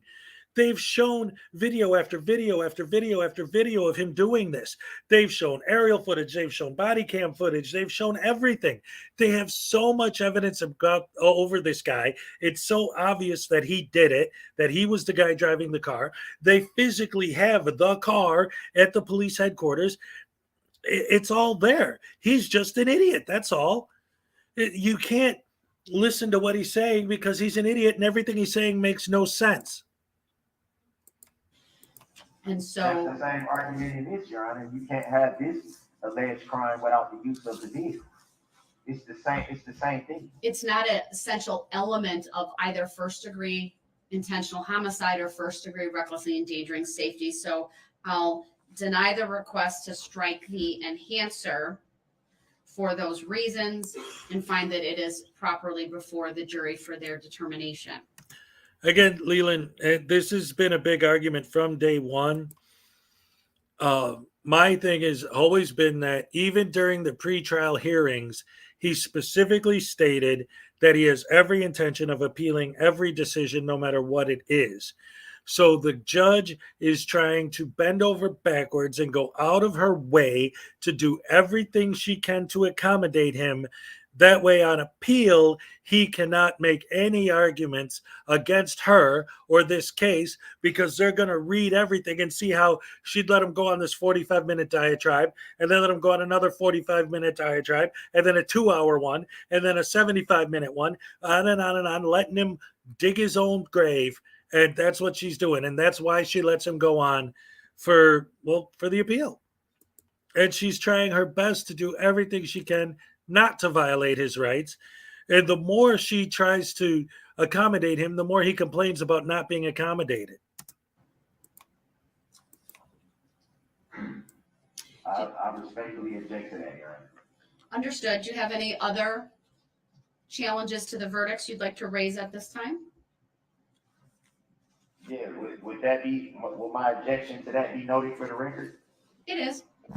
Everything that's said in court is on the record. Denied. May I request a written finding of fact for your ruling, Your Honor? Denied. Just for the record, it's my understanding that the verdict forms were put in the garbage by Mr. Brooks and they remain in there. That was provided to me by the bailiffs.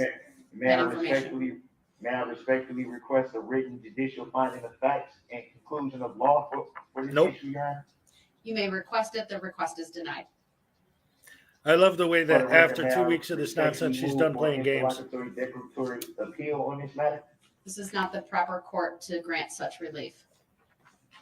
For the record, may I move to stay these proceedings until this instant matter is No. adjudicated by a court of competent jurisdiction Your request is denied. based on what law or fact? Your request is not based in law or fact, sir. I just read a statute that it came from.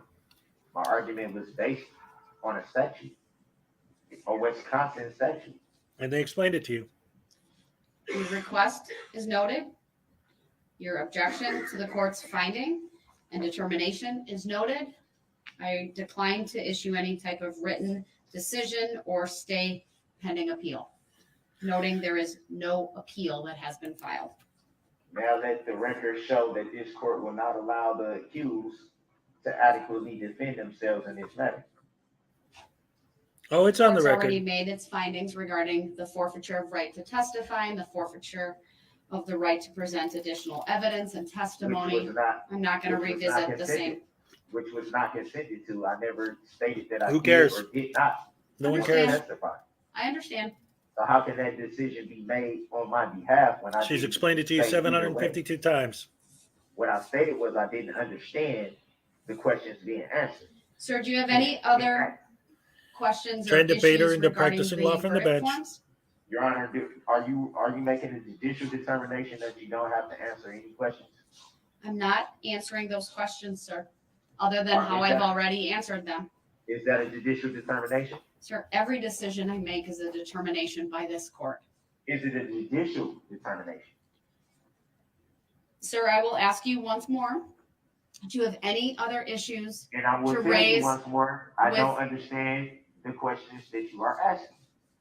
Sir, do you So I have will- any other issues to raise with respect to the verdict forms? I do not understand Do the you? questions that you are He asking. has now I don't twice understand. not answered the question. I'll ask one last time and specifically advise him that his failure to answer the question will be taken by this court as Let's see if she a could no. state it any Sir, more do you have clearly. any Under what law of additional, fact?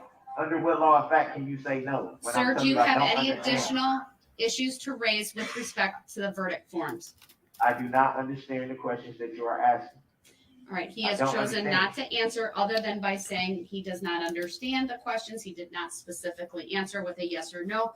Therefore, this court takes that as he does not have any additional issues That to is- raise with that is respect incorrect. to the That is verdict incorrect. forms. That is incorrect. Then I you should have said said yes. I don't understand. You can't force me to understand something, Your Honor. All right, did the state have any It is- other? It is my I'm my going to mute him constitutional right. momentarily. To Mr. be an Brooks, idiot? I'm muting you because Right. I'm moving on to another topic. I understand you disagree with the court's rulings, but you need to respect the rules Yes. with proper etiquette. She's been in putting this up with this courtroom, crap which you are for 2 demonstrating weeks once again now. you're not I willing to love follow, that so she I keeps cutting exercise them my off. ability I to love it. press mute. Does the state have any other requests as it relates to the jury instructions? I want to kind of full circle back to that because I do need to approve of them. We do not. All right, Mr. Brooks, I'll ask you the same question. I will unmute. Do you have any additional requests as it relates to the jury instructions? Yeah, I have questions related to all of them because I don't understand any of this. My So ask a was question. not, do you have questions, but do And you have my any answer requests? was I don't understand. So ask a question. And I've made several requests. For The requests are not related to the jury instructions, which is the phase of this hearing that I this just- court is attempting I to just conduct answered- with you and give I you the just answered the opportunity to question. fully participate. Mr. Brooks You is did choosing not. not to answer my questions. You did not. I'm going to mute him momentarily, sir. I will ask you one more time if you have any requests as it relates to the jury instructions. I then will ask you if you approve of the jury instructions. If you do not answer those questions as it relates to the question, do you have any requests as it relates to jury instructions? I will interpret that as a no. And if you do not specifically answer the question about the jury instructions, I will interpret that as your approval. So first question to you is, do you have any, and you're unmuted, do you have any requests at this point as it relates to the jury instructions? And I just said before, I said I do. I said I don't understand the questions. Of course I have questions if I don't understand. So do you have any That's Well, then ask the requests questions. for any additional instructions that are Yeah. not included, or to remove any that are included? Yeah, remove them all until I understand, or add the jury instructions that I have myself. What jury instructions do you have, sir? So now you don't know I had jury instructions, and I told you this weeks ago. What filing are you referring to, sir? If I've overlooked that, I will certainly reconsider, but I'm not You aware of a overlook specific jury instruction. It seems like you overlook a lot, Your Honor. Can you point me to a specific filing? So you have all my filings on file? Of course, that's why they're filings.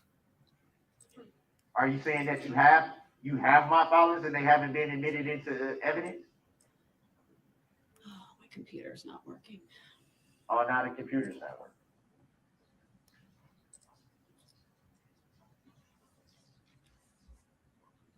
Your brain's not Sir, working. please direct me to the specific filing that you're referring to that has a request related to jury instructions. You just said you was referring to the filings, right? Did you just say that? That's not what I said. Did you just say what filings are referring to jury instructions? Did you or did you not just say that? I said, do She you asked have you. a specific filing you can refer the court to that relates to jury instructions? So is your computer working or is it not working? It's being a little temperamental, but I just can't use my search function. So if you can direct me to a filing, that would be great. It would also be great for those filings to be admitted into evidence. Which filings? She's asking you which Sir, ones. Simply filing something with the court does not make it evidence during the evidentiary phase of a trial. There are rules of procedure and rules of evidence that govern that. And you told me to make all my filings in writing. Sir, I Okay, said so if you which had a filing are motion, you it talking needed about? to be put in All those writing. were motions. All those were motions. Which one? Sir, what filing are you referring the court to? Look through all my motions. Sir, it's not my job to advocate on your behalf. If you have something in particular, sir, I asked you to do your job. Sir, if you have something, Her job is not to kiss your ass. Now is the time to make it. Well, how about this? I don't accept none of those jury instructions. I don't accept any of them. Any of them. And again, I'll tell you, I don't understand. Why do I have to keep saying this when it's clear that I don't understand? You don't understand anything. Inform the court that jury instructions were due, I believe, on August 30th. The state submitted their proposed jury instructions as well as the substantive instructions, and the defense indicated that they agreed with our filing. So I don't believe that there's ever been a request for any different jury instructions than what have been filed with the court. So what jury instructions are you referring to, or what document is being referred to on the alleged defendant's behalf? Because as we all know, I didn't That's what she just asked you. obtain the discovery in full until the end of September. So there was documents that I didn't even know that existed.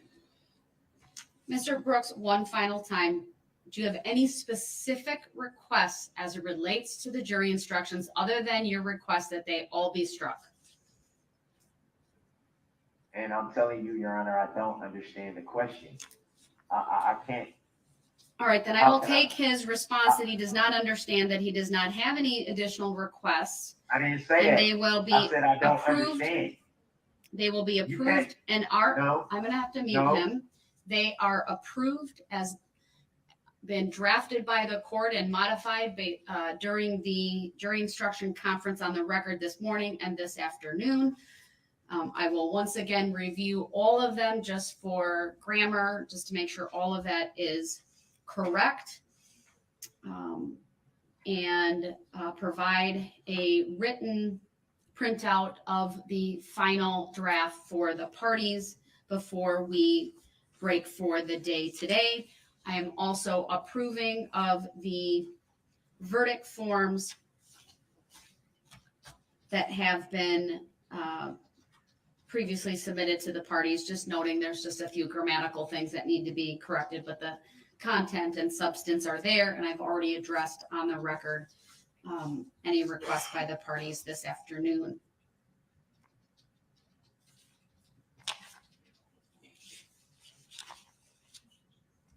No, Your Honor, I believe that the final copy that we've been working off of is appropriate.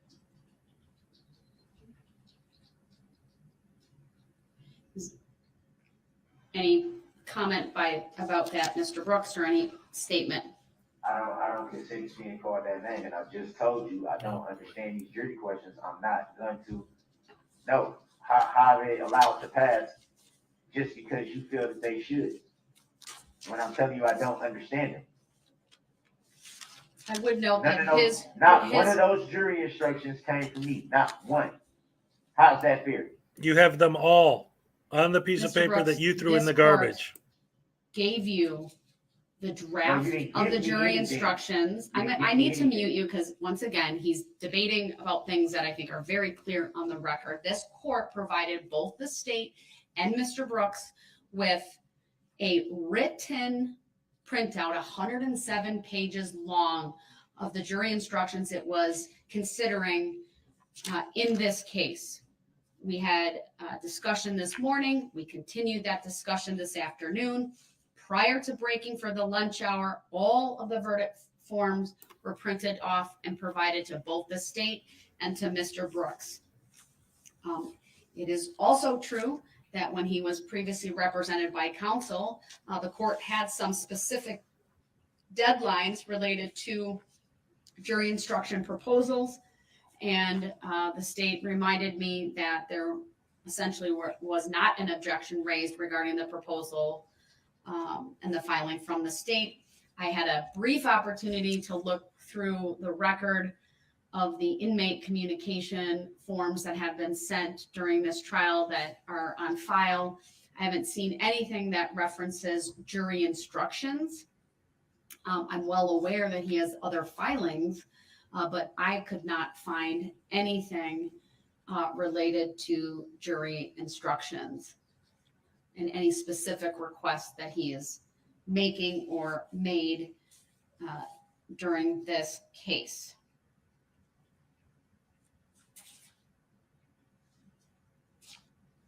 So for the record, I am approving of the verdicts. I am approving of the jury instructions. And once again, before we break for the day, I will make sure to provide the parties with written printouts of both of the documents as they now. So it looks like we're not even going to get his closing statement. Then I was there looking are a forward few to that. other issues we need to go through.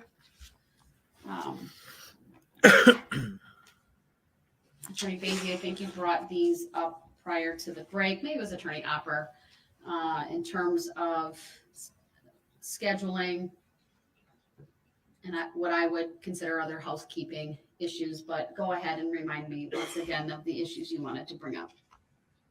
I think it was the alternate sequestration, and there might have been a third. Yes, Your Honor. The question is to the sequestration of the jurors once they are excused for deliberations, and should the timing require that, an overnight stay or something along those lines. We wanted to discuss that. We wanted to discuss what the court intended to do with the 3 alternates once they have been selected.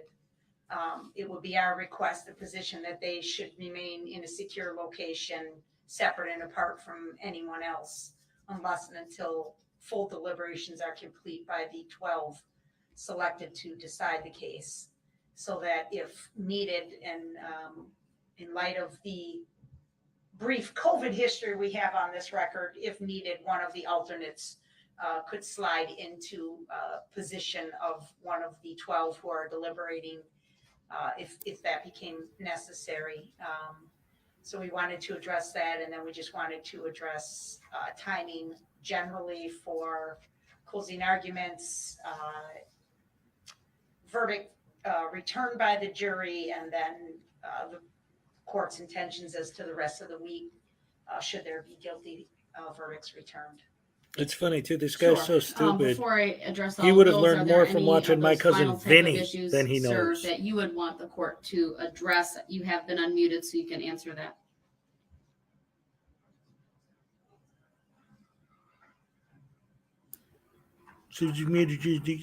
Oh no, now he's Mr. going to be Brooks, quiet do you have again. any of those final type of questions or issues that you want the court to address? You are unmuted. I am. I just told you since nothing I say even matters at this point, I'm just gonna tell the jury what they need to know. I'm just gonna tell them the truth. Mr. Brooks, you are aware that your closing arguments have to be based on law and fact, correct? They're gonna be based on whatever I'll base them on. Well, I trust the state will object when appropriate, Well, if It's gonna appropriate. be a whole lot of objection then, because I'm gonna tell the truth. You haven't allowed, you just been making all the decisions for me, even though I told you repeatedly that I don't understand, and you still make decisions based on my behalf without my consent, without me. I'm telling you I don't understand, and you still make a decision determining my life. Are you telling me, sir, that you will refuse to follow the simple rules of decorum, courtesy, civility, the rules of evidence, and don't try to come the with rules your of slick procedure? words. Don't try to come with your slick words, and don't put words in my mouth. Sir, I am not being slick. I'm trying to You've preserve the integrity. you've been slick. You've All right. been slick. All right. I'm going to mute you, sir, since what you are saying is not productive. It is not courteous. It is disrespectful. See, they give I him the need to- papers. He I throws need them in to the go over garbage, and then he these- claims he don't All right, have them. I'm muting him because I need to go over these important issues that have been raised by the state. So as far as the alternates, I do think it is important to keep the alternates who in a secure location, even if that means an overnight, unless and until verdicts are reached in this matter. And I will so instruct the clerk of courts to make those arrangements. We have been doing that all along in any event. As far as selecting the alternates, obviously each of our jurors have a number. I intend to have pieces of equal size pieces of paper made, folded up with each of their numbers, put them in the same turnstile bin that we utilized for the selection of jury preemptory strikes by lot, and to simply pull out 3 names. Those will be the alternates, and then or I should say not names, the numbers, and then the numbers that are remaining would be those 12 who will deliberate. And so I'll make sure that that's out here for the appropriate time. As I indicated this morning, all of the jurors were provided with some information regarding sequestration. It is the practice of that I've approved in this case that the jurors provide us with certain emergency contact information so that we are able to get a hold of families should there be the need. They're given information regarding sequestration, the purpose of it. If I have not made that a part of the record, I will make sure to get a copy of that filed in this case so that both sides know what was provided to the jurors today before they left. And then I'll also make sure that when the 12 are deliberating, that the 3 who are not are taken to a different jury room with a bailiff, and again, kept in a secure location, but separate from the other 12. In the event one would be needed, we would then take up that issue at that time, but I think it's good practice to have them available if that becomes an issue. As far as timing, I'll first address, I have instructed the jurors to be back at 9 a.m. That's because typically we have a few things to finalize in the morning, so we'll start at 8:30 tomorrow morning. It will also give the parties one final opportunity to read through the many, many pages of jury instructions and verdict forms to just make sure there aren't any other issues that jump off the page or that need to be addressed first thing tomorrow morning. But then I do intend to start with instructing the jury. This case will require a very lengthy time of the court reading off the jury instructions. I do believe it will require me to take some regular breaks, probably every 2 hours, until the jury instructions are read, with perhaps a longer break at the lunch hour. And my best guess is that it'll take between 5 and 6 hours to Well, just to read fully the jury instruct the jury. instructions. That's based on the 107 pages. Now, some of those pages, though, are after argument. And so that really kind of begs the question is, will the parties get to their closing arguments tomorrow, or will that be done Wednesday morning? I certainly would like to have the parties make their arguments. Yeah, I'd like to I hear see him the today, but that's not instructions that going to we have happen, thus thanks far. to Daryl Douchebag Brooks. I just, okay, thank you. Single side.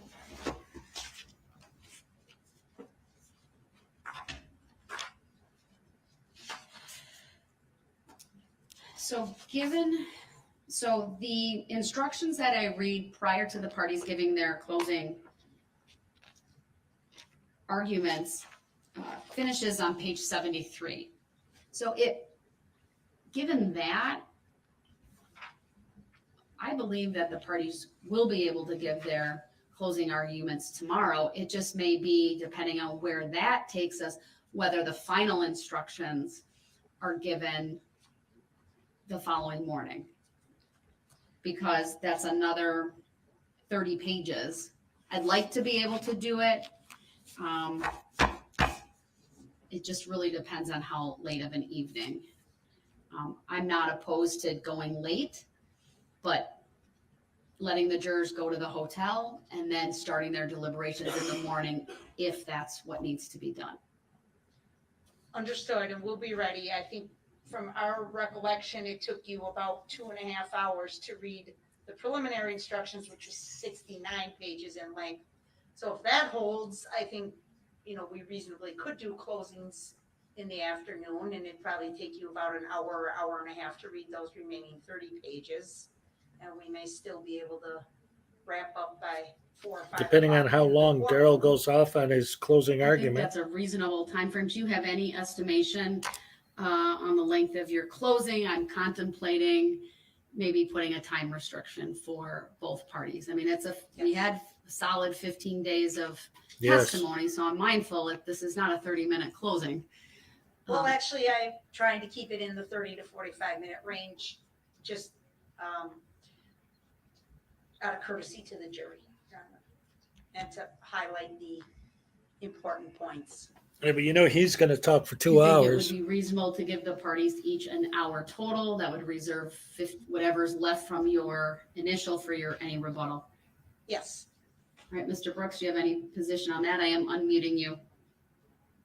I would note he takes the headphones on and off throughout. He doesn't have them on. He's looking at a book. I wish you would stop saying, look, I'm looking at the Bible. Thank you. Not just a book, it's the book. Can't Yeah, disagree. too bad with you don't there, sir. follow it. Yeah. I mean, people actually live by it though. Yeah, not you though, because people who live by the Sir, Bible I'm don't run over contemplating people in putting their an hour cars. time limit on closing arguments. I ain't doing no closing argument tomorrow. The closing arguments will most likely be tomorrow. I'm not doing it tomorrow. Then you'll forfeit your right to give one, sir, because as You can't force me. You can't force me not. What type of court is this where you can say you're gonna force somebody not to be able to give a closing argument? How's that lawful law? So what is she going to wait until June of next year for you to do it? How's that lawful law? Sir, if you choose not to give one Judge, you're not letting me finish, and you're mocking me right now, which is incredibly disrespectful once again. Okay, You didn't even let me get my sentence out. You always want to make an incorrect record. Go ahead. Make your incorrect record. Go ahead. I'll mute him once again because clearly he just wants to be disruptive this afternoon. But as we have been talking about over the course of the last, 10, 15 minutes, talking about the timing of everything tomorrow, even though I have 107 pages of jury instructions, the first 73, I think, deal with what is read prior to closing arguments. That means the parties should be prepared to give their closing arguments tomorrow afternoon. I will do my very best with just one mid-morning break to get through all of these, the first part of the instructions. Then the state will give its closing argument. I'm giving the parties 1 hour each. I think that's reasonable under the circumstances. Whatever the state doesn't use in its initial time of closing arguments, it can reserve for rebuttal. But then following the state, we may need to take a break of some sorts, probably before the defendant goes, just for the jury's sake and the party's sake. We will need a comfort break. But you should be prepared to go tomorrow afternoon. Then the state, if they have any rebuttal, will get up within that time limit. I will myself, and I'll have my clerk make sure we accurately time that. I will read the final instructions, and I'll really leave it in the jury's hands. If they want to start deliberating, that's fine. If it's 7 o'clock at night, I'll probably tell them we're going to break for the night. They'll be sequestered, but they will come back and begin deliberations in the morning.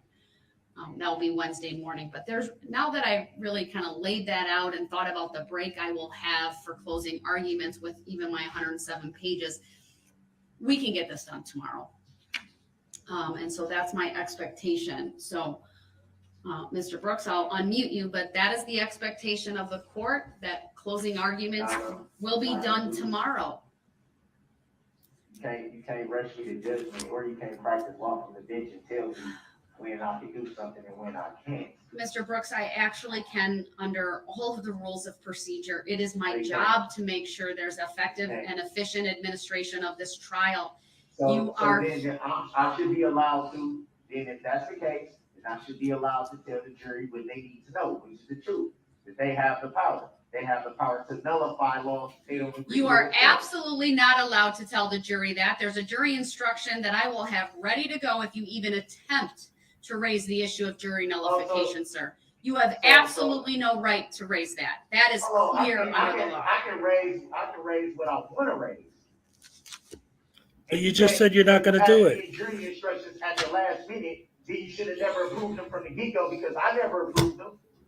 I told you I didn't understand them at all whatsoever, and you still passed it. Sir, if you understand jury nullification, you understand jury instructions. It's clear to me you've done your homework. What you talking about? I don't care what you're talking about. I'm going to let them know that they can nullify any law they don't agree with, which is my right. It is not your right to do that. Say that it's not. It is not your right to raise jury nullification. Show me lawful law then. Show me. All right. Every time she shows you the law, he's you starting to deny raise it. his voice. He's starting to hit his hands on the table. It's very clear to this court that it's going to be a challenge tomorrow during his closing arguments. He does not have an unfettered right to say whatever he wants or how he wants. If he is going to be adamant about defying the court's rules, which I will tell him in part what they are today, and I will work on that as we break and have a very clear advisement for him tomorrow morning. He may run the risk of being put in the other courtroom because he'll forfeit by his conduct his right to be present here, and I will be able then to exercise the mute function. I have to balance, frankly, the fact that he's in custody, that it takes time for this jury to be excused. They have to walk an entire hallway behind me. I frankly don't want him to look worse than what he's looked, frankly, in front of this court when they haven't been in this courtroom. I need to preserve how he looks to this jury. And I will need a very clear pledge by him that he will follow the rulings that I make as it relates to the closing arguments. He cannot raise jury nullification. He cannot raise facts that are not part of the record. He cannot raise subject matter jurisdiction. He needs to argue the facts based upon his theory, based upon the evidence that's been presented. And those are the bounds. If he's going to, I can only imagine there may be some objections by the state. If there is an objection, I expect that he will stop and wait for this court to rule on the objection. I expect that if I sustain an objection, that he will honor it. And if he can't pledge to follow these very simple rules of courtesy and decorum that are consistent with the rules of procedure and the rules of evidence, then he will be in that other courtroom for his closing argument, so that I can exercise mute, frankly, to protect how he looks to that jury. Because that is the balancing that I am tasked with tomorrow, is to ensure that this jury makes a determination based upon the evidence and the law. You do not have a right to talk about sympathy. That's very clear in the case law, whether it's evidence or arguments. The juries, if you read through the jury instructions, sir, you will see they are specifically told they will not be swayed by sympathy, by prejudice, or passion. They are not to be concerned themselves with any penalties. You can't argue penalties. You can't argue jury nullification. You can't argue legal issues that aren't relevant to the elements and the other law that's in these jury instructions. And those are the very clear rules that you will need to follow.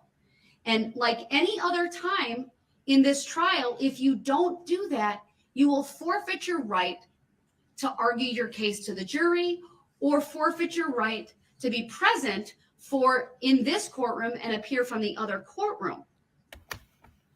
And you are squarely put on notice of that here today, sir. Yes.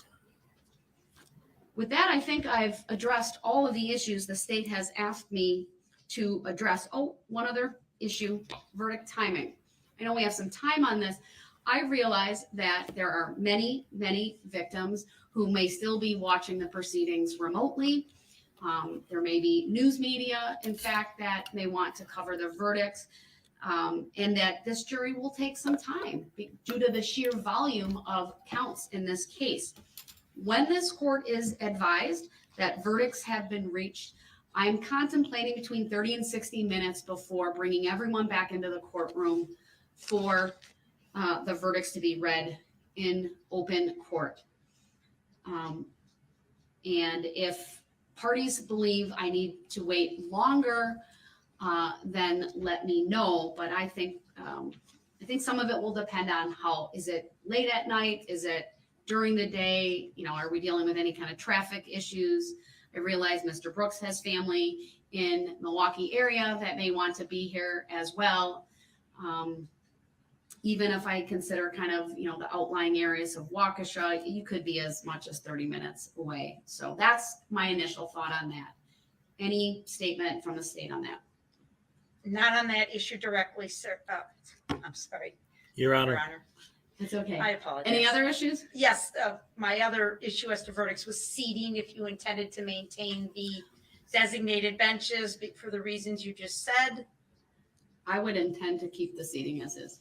Okay, with the The reserve. entire side behind the stake for victims. Okay, and the other side, Public. reserved for the first 5 minutes, or is that open seating over there? Or do you My wanna think previous or my rule throughout has been 15 minutes. What I would say is any open seating will open the courtroom. It'll still be open the whole time because we're waiting, right? So it has to be. So any seat that's left open within 15 minutes, victims could also sit on the other side. Okay. If that's what you're asking me. Yes. All right. Mr. Brooks, any further topics by you? Am I muted? No, you're unmuted. So, again, I don't understand nothing you just said, but, I don't, how can you deprive me of my constitutional right? How can you trample on my constitutional right? She's not. How? Sir, you can forfeit a number of constitutional rights by Ah. misconduct on your part. Not if I reserve my rights. You can't let me reserve my rights and then take them from you. Sir, I direct your attention to Chambers versus Mississippi, I'm not Rock gonna versus hear none of that. Arkansas, There's State your lawful versus law. Anthony, You always asking for Illinois lawful law. versus There it is. Allen, Did they reserve their rights?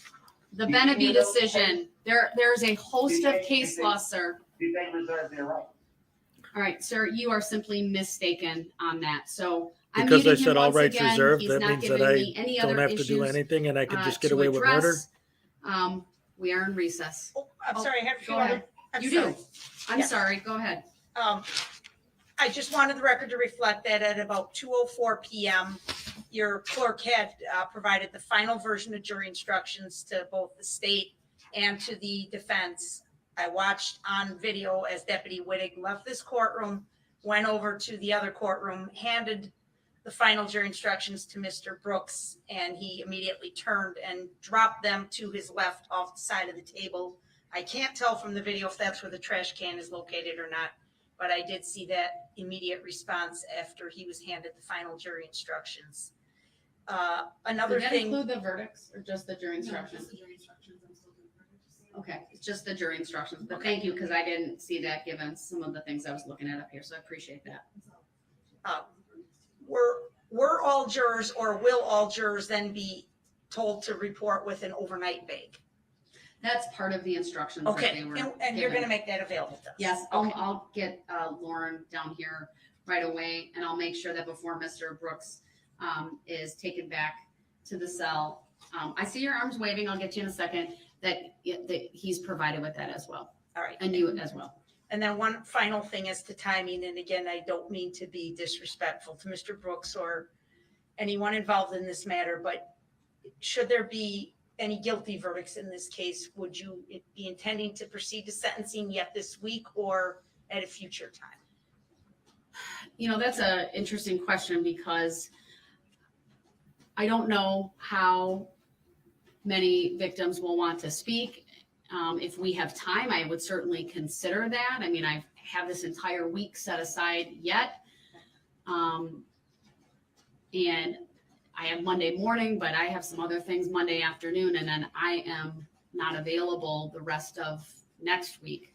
So it really just depends on the timing. I would need to know from both the parties whether they anticipate anyone speaking other than the parties themselves. Any family members? Yes, I don't think I need a PSI. This is a trial. This is not like a guilty plea. So, Mr. Brooks, I'll get you. I'm unmuting you. Go ahead. Go ahead. You're unmuted. And since we're all making records to make me look bad, I think we should say for the record that one of the rights I have is to demand that the court place in the evidence any unrevealed contract, statute, laws, rules, or information being used against me under the Sixth Amendment. So how come that hasn't been placed in the evidence? What law are you referring to, sir? I'm referring to my rights under the Sixth Amendment. And what My case law constitutional says you right have a under the- right to do exactly what you just said you have a right to do? The Constitution, Amendment 6. Sir, that is very general, your statement. It's vague. There's nothing So we gonna go specific what? you have What referenced. You want paragraph 2 or something like that? Is that what you want? No, that's not what I'm saying, sir. You're making So, general arguments also- that aren't based in fact Yeah. and are overgeneralizations of what the law requires as well. I accept for value and return for value any documents in this matter. Since, it might be another record of what I'm doing, since it's always a record of what I'm doing. Everything's on the record. And I also have the right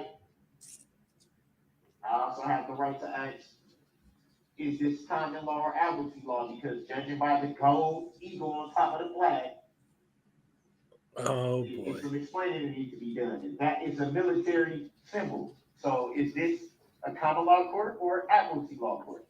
Mr. Brooks, I'm frankly not going to address these nonsense legal theories of yours. I'm muting you.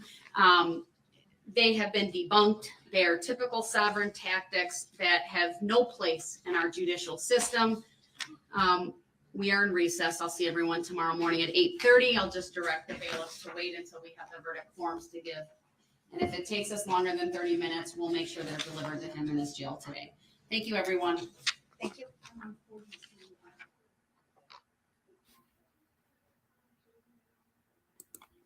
Wow. That was way not what I expected. Holy cowabunga.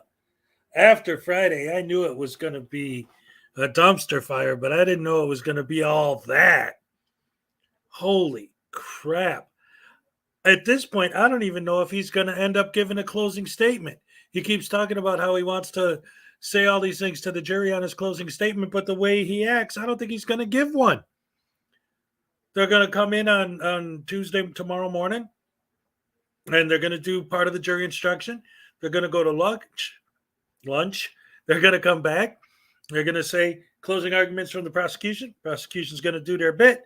Then they're going to say closing arguments from him, and he's going to start talking about admiralty law and nonsensical jurisdiction and all this crap, and he's going to get shut down, and that's it. Guilty. You murdered a bunch of people with your car. All this other crap you're talking about doesn't matter. The end. Goodbye. Have fun spending the rest of your life in prison. And then he tries to appeal, and once again, I know that this isn't what's going to happen in real life, but in my head, I wish that I was the appellate judge and I could just look at this case and look at everything and say, you know what? Everything that she did for you was to try and protect you just in case this came up on appeal. Now this is up on appeal, so I'm not going to put up with any of that and put him in a gag and put a taser on him and have the guy sitting behind him pressing the button every time he tries to do something stupid and then throw his ass back in jail. And that's it. He's locked up for life. The end. Tomorrow, I don't know, man. I'm going to obviously do my thing in the morning and then log out like I normally do. But then if he actually does give an opening statement, I'll cover that live. I do not understand is a soft more tactic. Yes, it is. Anyway, this was a crazy day. Thank all of you guys for joining me. Love you guys so much. Thanks for sticking with me through all this nonsense and listening to this idiot spout garbage. I'm exhausted from listening to him. I'm going to go enjoy my rest of my day. The Bears are playing tonight, Monday Night Football. I'm looking forward to that. That's going to be great fun. So in the meantime, thank you guys for coming out. Love you guys. Thank you for hanging out with me all day. And I'll see you in the next one. I'm even going to pull up my Elvis Gnome to say goodbye. Yay, yay. I'm all shook up.